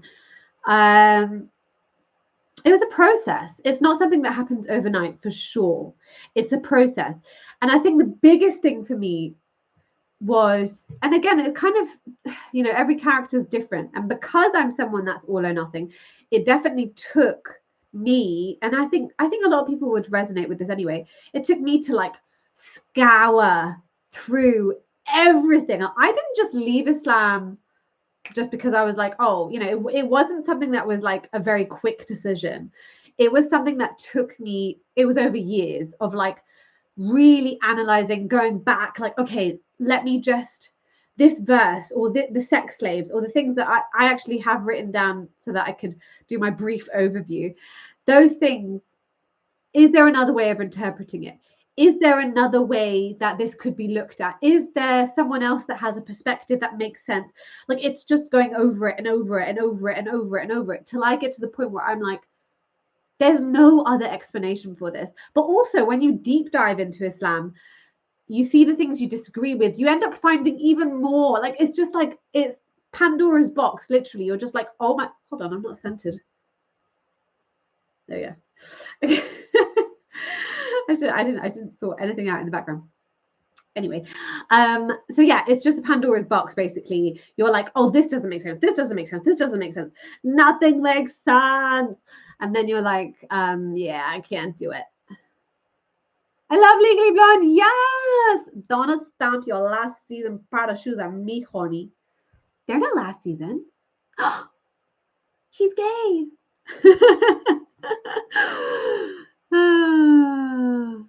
Anyways. There's no compulsion.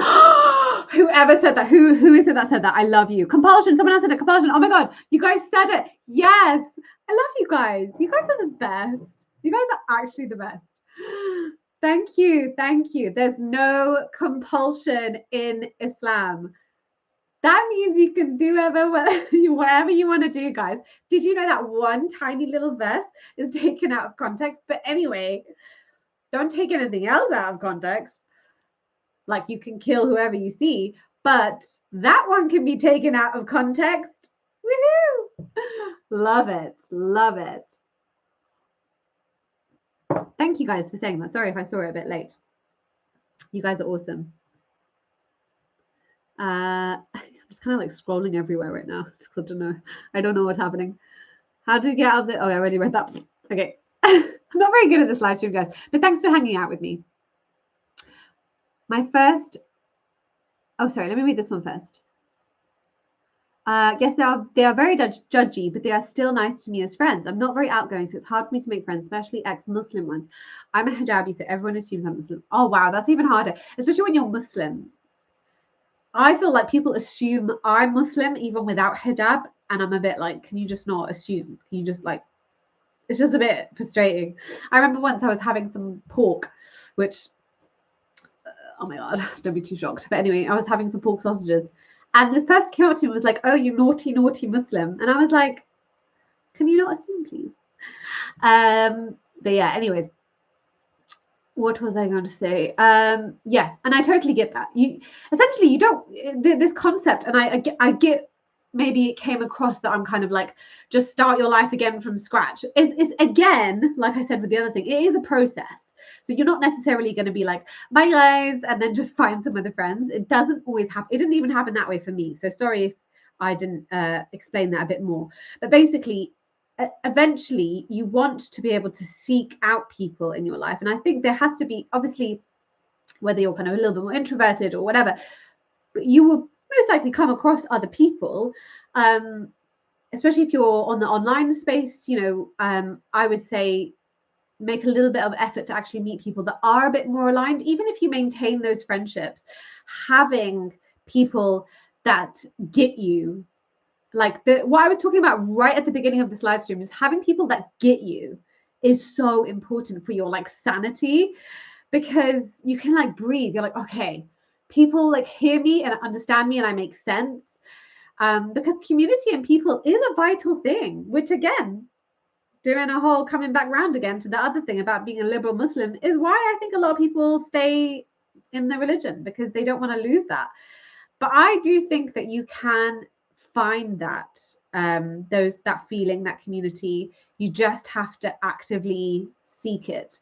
And yeah, you don't have to be like, bye guys, but at the same time, you can kind of maybe have some more boundaries, maybe not talk about certain things with them that you know will just end up being a painful discussion.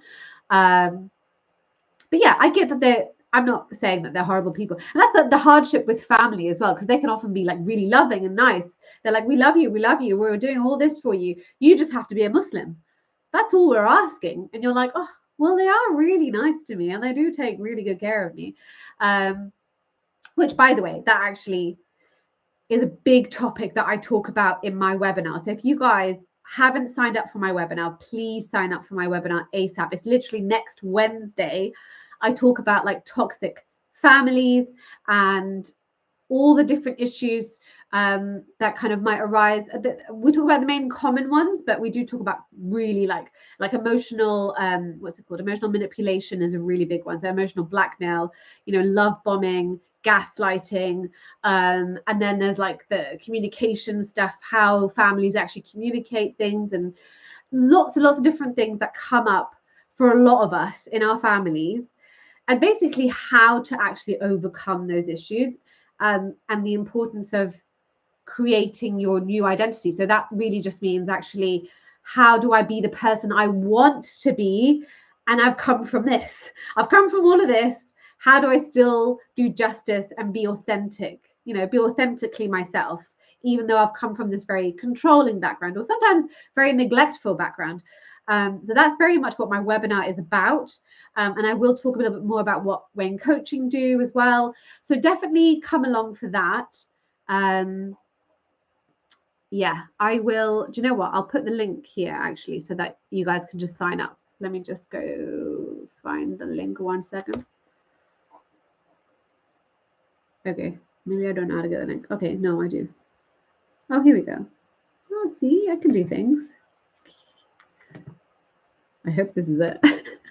Imagine it's not. I'm just like, here's a link, guys. And then it's like something else. I'm pretty sure this is it. You know what? Maybe I should check. Oh my. I've got some freshy Bollywood song in my head right now that I was just about to burst out singing to you guys. Oh my darling, I love you. Who knows that song? If anyone knows that song, you're a real Asian. I'm joking. I'm not even Asian. Yeah, this is it. I know what I'm doing, guys. I know what I'm doing. Oh my darling, I love you. Okay. Here we go. Right, that is the link, guys, to sign up. That's the link to sign up for my webinar. This is the first time I've seen you. No way. Am I Moroccan? Yeah. So I'm Moroccan, Egyptian, and English. Hi, nice to meet you. Do we have to pay in Mimsy coin? The webinar's free, guys. Free webinar. But for the coaching, it's not free. What we give is way too valuable. No, I'm joking. But I have, if you come to the webinar, you get, I'm going to give away a little secret here, but we give a massive discount because you're coming through Mimsy Vids.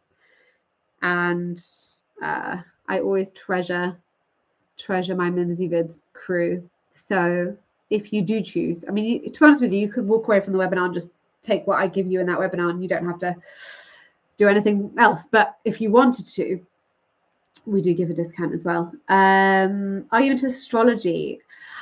I am not, but I kind of want to be just because it's kind of funny. It's kind of like, are you into astrology? I don't know. I can't really get into it, but I find it really intriguing when people are like, this is like my horoscope and I'm this and I'm that. And I'm like, oh, okay. I don't know what any of this means. And I kind of feel like they're so general, aren't they? Like sometimes people will be like, oh, because I'm an Aquarius. And so people are like, oh, okay, that makes sense. And I'm like, what does that mean? What do you mean? Anyway. Compulsion. Oh, I think that person's like a step behind. You're watching like what's happened before. Okay. Cool. So just give me 5 more minutes. I just need to Aquarius are visionary. Ooh, you know what? I'll take it. I will take it. Tell me more about Aquariuses. Is that how you say it? And I'll be right back. I just need to get something else. Sorry, 1 second. Sorry.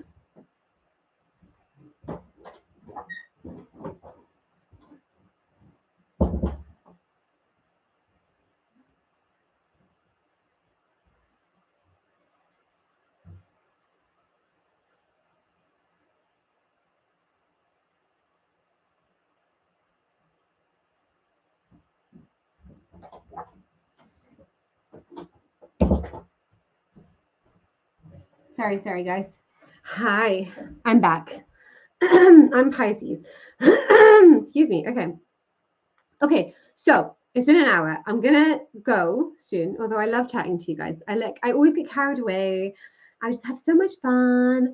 I've written notes. Okay, so let me see if I can speed through.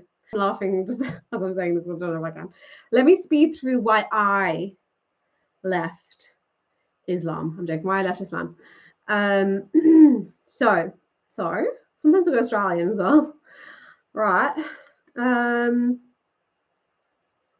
What did I even write here? I just wrote some random stuff. Okay. I think I know what I said. So, okay, the biggest thing for me was the stories of the prophets. Okay, the prophet mainly, but just the random ass stories of the prophet. So, I spoke about how I've mentioned all these before, but the Prophet Muhammad, the wife Sophia, how he killed her husband, dad, and brother, and it was a war situation. I think they were actually a Jewish tribe as well, and that was always glorified as like, look, he even married a Jew, even a Jew, which I thought was funny. So anyway, the Prophet Muhammad married Sophia, and he consummated the marriage that night. So and that was quite a big deal because even his companion, I can't remember which companion it is.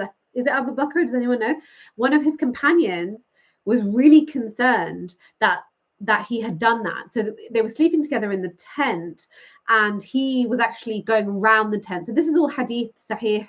He was going around the tent because he was so scared that somebody was going to attack him for doing that.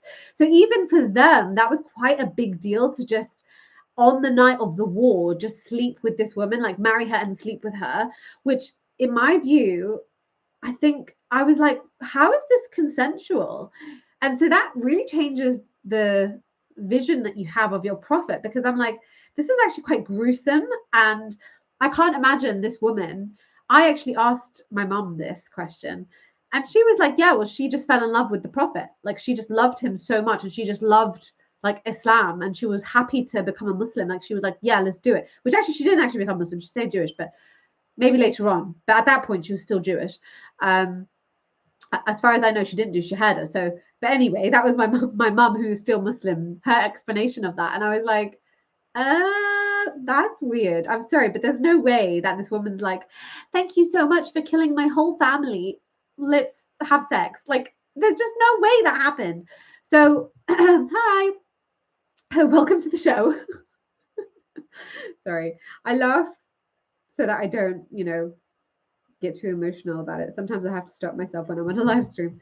So that was a big story that really was like, as well as, since we're on that kind of topic, as well as the sex slaves. And there was a big story that I delved into about Maria. Does anyone know the story about Maria, the Christian, but she wasn't a wife.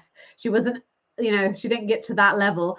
She was exactly Maria, the Coptic. Yeah. So she basically was one of his sex slaves. And if anyone knows the story, I actually talk about it again in my Why I Left Islam video. But basically, he really wanted to have sex that night, and his wife Hafsa, who he was supposed to be with that night, because he took every night he was like with a different wife essentially, and it was the night that he got to sleep with Hafsa, and Hafsa was like, listen, my mom's sick, I can't do today, like, let's take a rain check, whatever. I don't know if that's what she said, but anyway, she couldn't sleep with him, right? So he was still like, okay, well, I need to sleep with somebody, so I'm just going to call my chick Maria. I don't know, I always say it in this way, but this is just how I tell stories. I always make it out as if it's like, I don't know, like they're in their crib and they're like, yo, do you want to come over? But it kind of, in my mind, I'm trying to see it in like real terms, like not as just this like historic story, but he's a real man that did this. So I like understand it that way. That's how my brain conceptualizes it as well. It's like he literally did that. He just goes, okay, I'm going to call this woman over, and they slept together in Hafsa's bed, and Hafsa found them basically together and was really upset with him that he had done that. And that was a whole story. That's a very controversial story. And I think that's even more controversial about what happened next, because that's a horrible thing for him to do, and definitely not, the perfect man thing to do.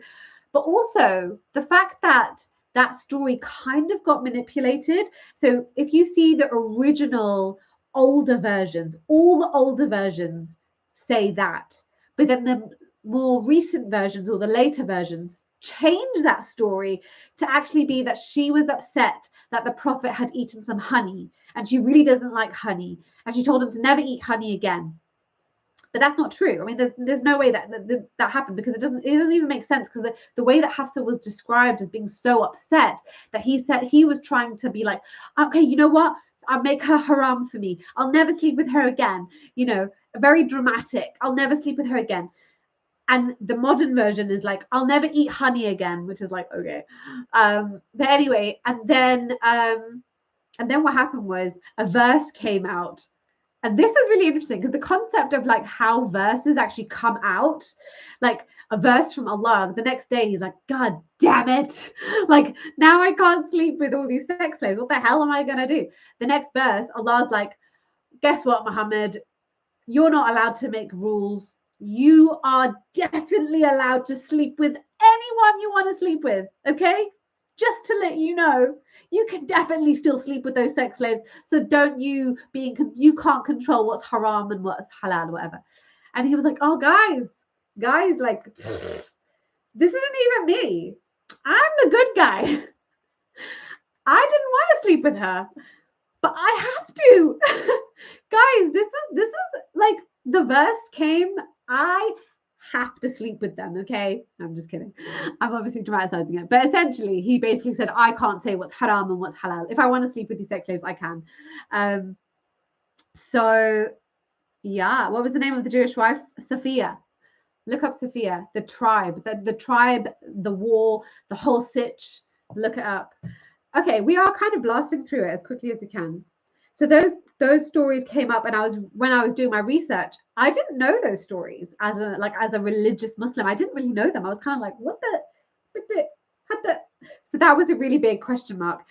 But then also the concept of war was a big thing for me, like how they actually went to war, how they killed so many people. In my mind, the Prophet Muhammad was this really peaceful, like lovely, cuddly teddy bear that never like hurt people. And like, I used to know, and I talked about this even in that video, that I used to know him as somebody that would never keep money to himself. Like, he'd always give money to the poor, and he was all about caring for others. And he definitely was like that at maybe one stage of his life when he was like recruiting people. But there was this whole other stage of his life where he was so brutal and so like just horrible. And I just can't align with that. I can't align with the amount of death and torture that he put onto people. And a big example of that is Banu Qurayza. If anyone doesn't know the Banu Qurayza story, it's basically where he went to a tribe, and it's tricky because it wasn't exactly from the Prophet's mouth, but he kind of gave authority to somebody else to basically slaughter all the men. And these men were supposedly going to be treacherous and supposedly were going to be too dangerous to be kept alive. So including children. So they would literally see if the young boys had pubic hair, and if they had pubic hair, their throats were slit, and they had built a huge what's the word where you build like a massive hole? What's the word? Do you know what I'm? Trench, a huge trench. And he basically just had, it was like almost 1,000 bodies, like I think it was about 800 bodies, just men just slaughtered, and then all of the women were taken as slaves.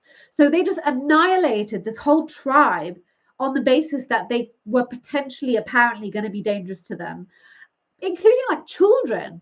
Do you know what I mean? Like as young as like 12 years old, if not younger, 10 years old. Do you know what I mean? Like, so I was like, that's brutal. That's really, really brutal. So stories like that don't show the Prophet in like a beautiful, amazing light, they definitely weren't the headlines when you're growing up. They for sure were not the like main stories that we were always told. In fact, I feel like we were told the same nice stories over and over again. We were, oh yeah, we've heard this one before. Like it was just the same nice stories. So the bad stories, you're like, what? Is this okay? Is this okay to be done? So that was a big thing. Also, there's about the trading of slaves. So even just this concept that you can trade these women like their property. So not only do you take them as slaves and sleep with them, which I think is again rape, but also that you could trade them. So he literally took women and traded them. And there's a Sahih hadith about him taking slaves and selling them, and the men really wanted to sleep with them because they're like, look, I haven't seen my wife in ages. We've got these women here. Are you sure we can't just do the pull out, because I don't want to get them pregnant? Because the one thing the Prophet Muhammad did do is he said, if you impregnated a slave, that slave would be your child and your responsibility, whereas before it might have just been like another slave that you just ignored. So that's supposed to be a really nice thing. So like if you rape somebody, take care of their kid. Great. Okay, well, I mean, maybe don't rape them.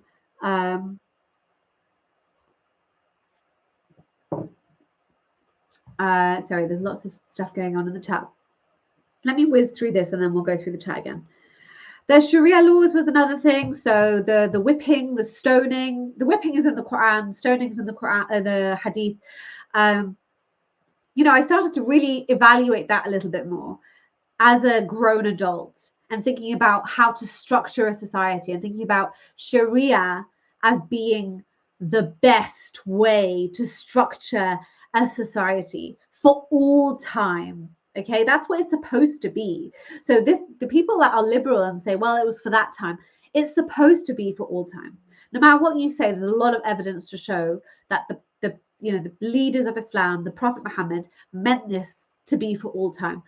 So you're going against that if you believe that, which I believe is not what it was meant to be. So that was a big problem for me, because I don't believe that you should structure society in that violent way. There should be prison is great. I'm all about prison.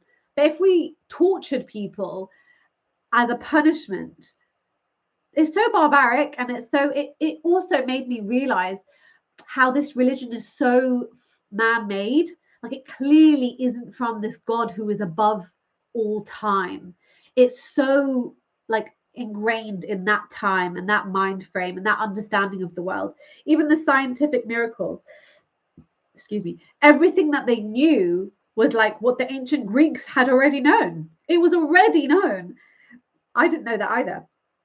I thought like it must be true because Islam was the first one to say it. They weren't the first people to say it. And do you think ancient Greeks are getting messages from God? No. So that was a big thing.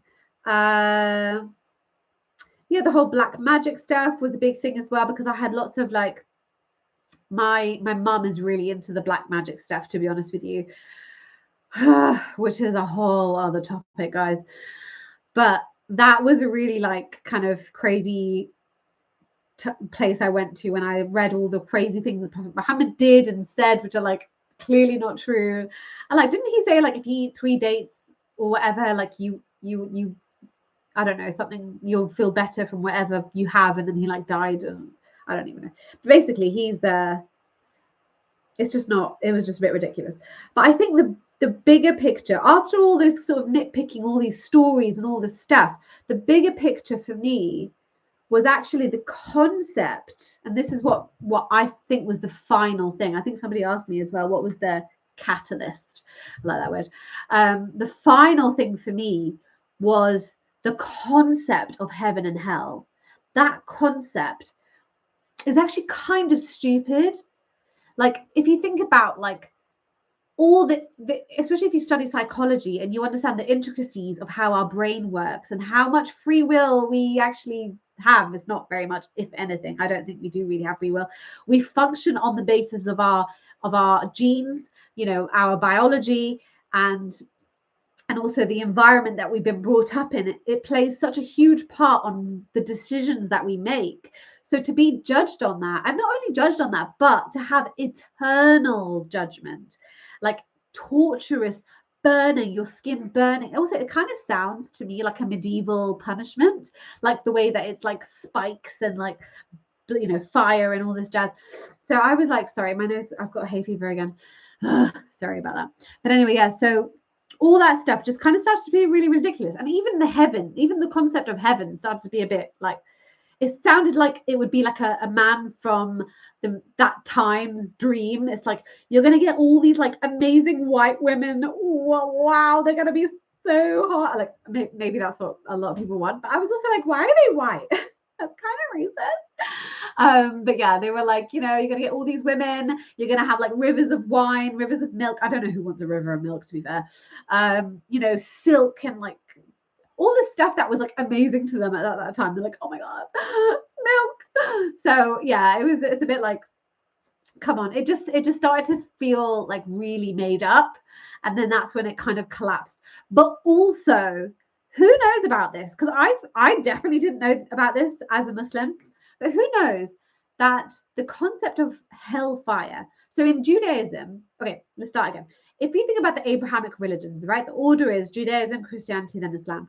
In Judaism, they don't have a concept of hellfire.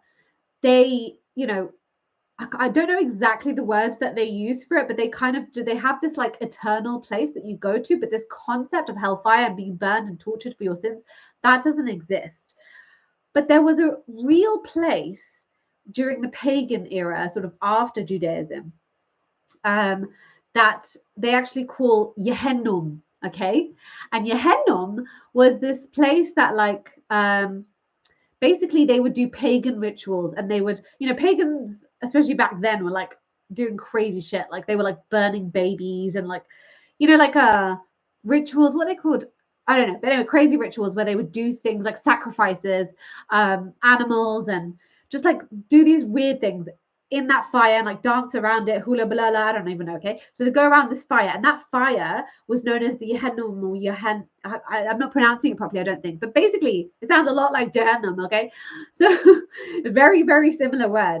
So that fire then so it started to be really smelly because obviously they burnt bodies literally, and it was a very smelly place. So what they ended up doing was keeping the fire burning. So it was like a continuous fire that they kept alive because it would keep the smell from like coming into like, you know, the nice parts. So that fire was a continuous thing. And then when the Christians were, sorry, before the Christians, I think, but around that time, right before, they started to actually use it as a place of punishment for the criminals. So they were like, okay, there's this fire, great, we'll just use that. So if there were criminals, like, you know, any kind of thieves or anyone, that was just what they would do. They would just chuck them in this fire. And so that fire became known. So this is like real life, guys. This is like in the real world, like not made up fantasy. In the real world, there was this fire that was known for punishment of bad people. So then Christianity comes along and is like, by the way, if you're bad, you go to this fire that's like a pit fire, you know, just continuous burning and torturous and all this jazz. So then I was like, oh my God, you can literally see how this concept came about. Like and then that really was like a big thing for me as well. One of the big things, because I was like, you can literally see how somebody just made this up based on actual things that happened. So that was insane. Oh hi, have I got some Jews here that are kind of, hold on, I've missed a bunch of stuff. Oh, Greeks got messages from Zeus. I like that. Yeah, exactly. Yeah, okay, cool. They did the same thing. Villagers with corpses on the side of the road with pants down their legs to check for pubic hairs. Oh God. Yeah. I am proud of you. I'm proud of you. You said you're ex-Muslim too. Here we are. We're in the boat. Your mum is into magic. Yeah, literally. Not Harry Potter style magic. This magic is something else, guys. Guys, OMG. I feel like I'm just chatting to my friends. This is so fun. My mum is really into black magic. She thinks I've left Islam and my dad's left Islam because of magic, what we call sihr, which my mom is Moroccan, so Moroccans love a bit of sihr. I'm not gonna lie. But anyways, so she thinks like I have a jinn because she got this like whole sheikh to like do ruqya, which is like exorcism. And I've had a bunch of them before. It's really bizarre. Oh my god, I've had the weirdest things happen to me. I should do a whole video on the fucked up stuff that's happened, like because of these sheikhs, because of the trying to exercise me. So I had it. So basically, it's a long story, but I'd go over to visit my mom, and then she'd like be like, "Oh, this sheikh's just here," and the sheikh would be like, "Assalamu alaikum. Let me just, and then just start doing all. And I was like, okay, this is weird. But honestly, the crazy stories I could tell you guys are not even ready. You're not ready for the crazy stories. I'm gonna have to do another video on that. But what was I was gonna tell you something. Oh yeah, I recorded one of them. So he didn't do ruqya, but I just had a chat with him, and I literally was like, this is during my Mimsy Vids era. So I was like, also he was saying information as if he like got it from like some mystical realm. And I was like, I'm pretty sure I said it on my video. So that means he watched my videos. It was so funny. Anyway, I recorded it on my phone. I literally was just like, had my phone like this, and I was just like casually recording him. And I don't know what I want to do with that footage, but I have to obviously blur his face. But I really want to like get it out there because it's just so insane. Like the stuff he says is insane. Oh, guys, there's so much honestly that I plan to do and haven't got around to doing with that whole black magic stuff. I really wanted to do like a whole series on like the craziness. This is like a whole other part of Islam that I don't even think people really know about, and the abuse. Like my mum is a very vulnerable person, I feel like. And I think these sheikhs, I know these sheikhs like fully take advantage of her vulnerability. And, Islam is a crutch to her. So this explanation is a crutch to her. It's just insane. And the money that they take money, by the way. So it's like a real like crazy shit that happens in for many Muslims. Okay, I need to wrap this up because it's been like 100 years. So anyway, I feel like people were asking, you know what, that kind of sums it up. I'm not going to talk anymore about why I left Islam. You guys get the point. Those were big things for me, okay? So we can close that off now. I was like, how am I going to sum up a 40-minute video? But I think I managed to do it. I think that was okay. It was like half an hour. That was okay. Oh, wait, that's like the same. God damn it.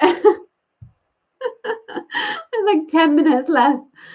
I tried. Night. Oh, are you going? Hold on. I just wanted to read what you said and then I'm gonna go. Yes. Oh my god. Also, I kind of love you for like knowing me. She's a new mum. This is like 2 a.m. I remember the days where I used to stay up till like 3 a.m. and that was nothing for me. Well, because I could sleep in, I guess. But you literally, my kids wake up at 5 a.m. 5. Sometimes 5:36. But especially if they've slept on time, they wake up at 5.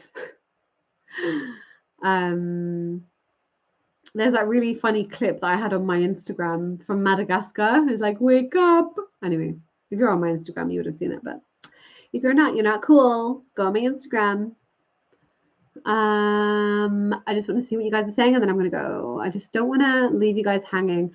Abu Huraira, oh, I love this, narrated that the Messenger of Allah وسلم, said, use this black seed, for indeed it contains a cure for every disease. Thank you. Yes. Except Assam, and Assam is death. Oh, I don't know what that last bit means. So I'm missing something. But that's funny. Yeah, black seed. Black seed oil is actually really good for you. Habba soda. I like a bit of. I still sometimes take. I still have it. Like I still take it. But this concept of it being like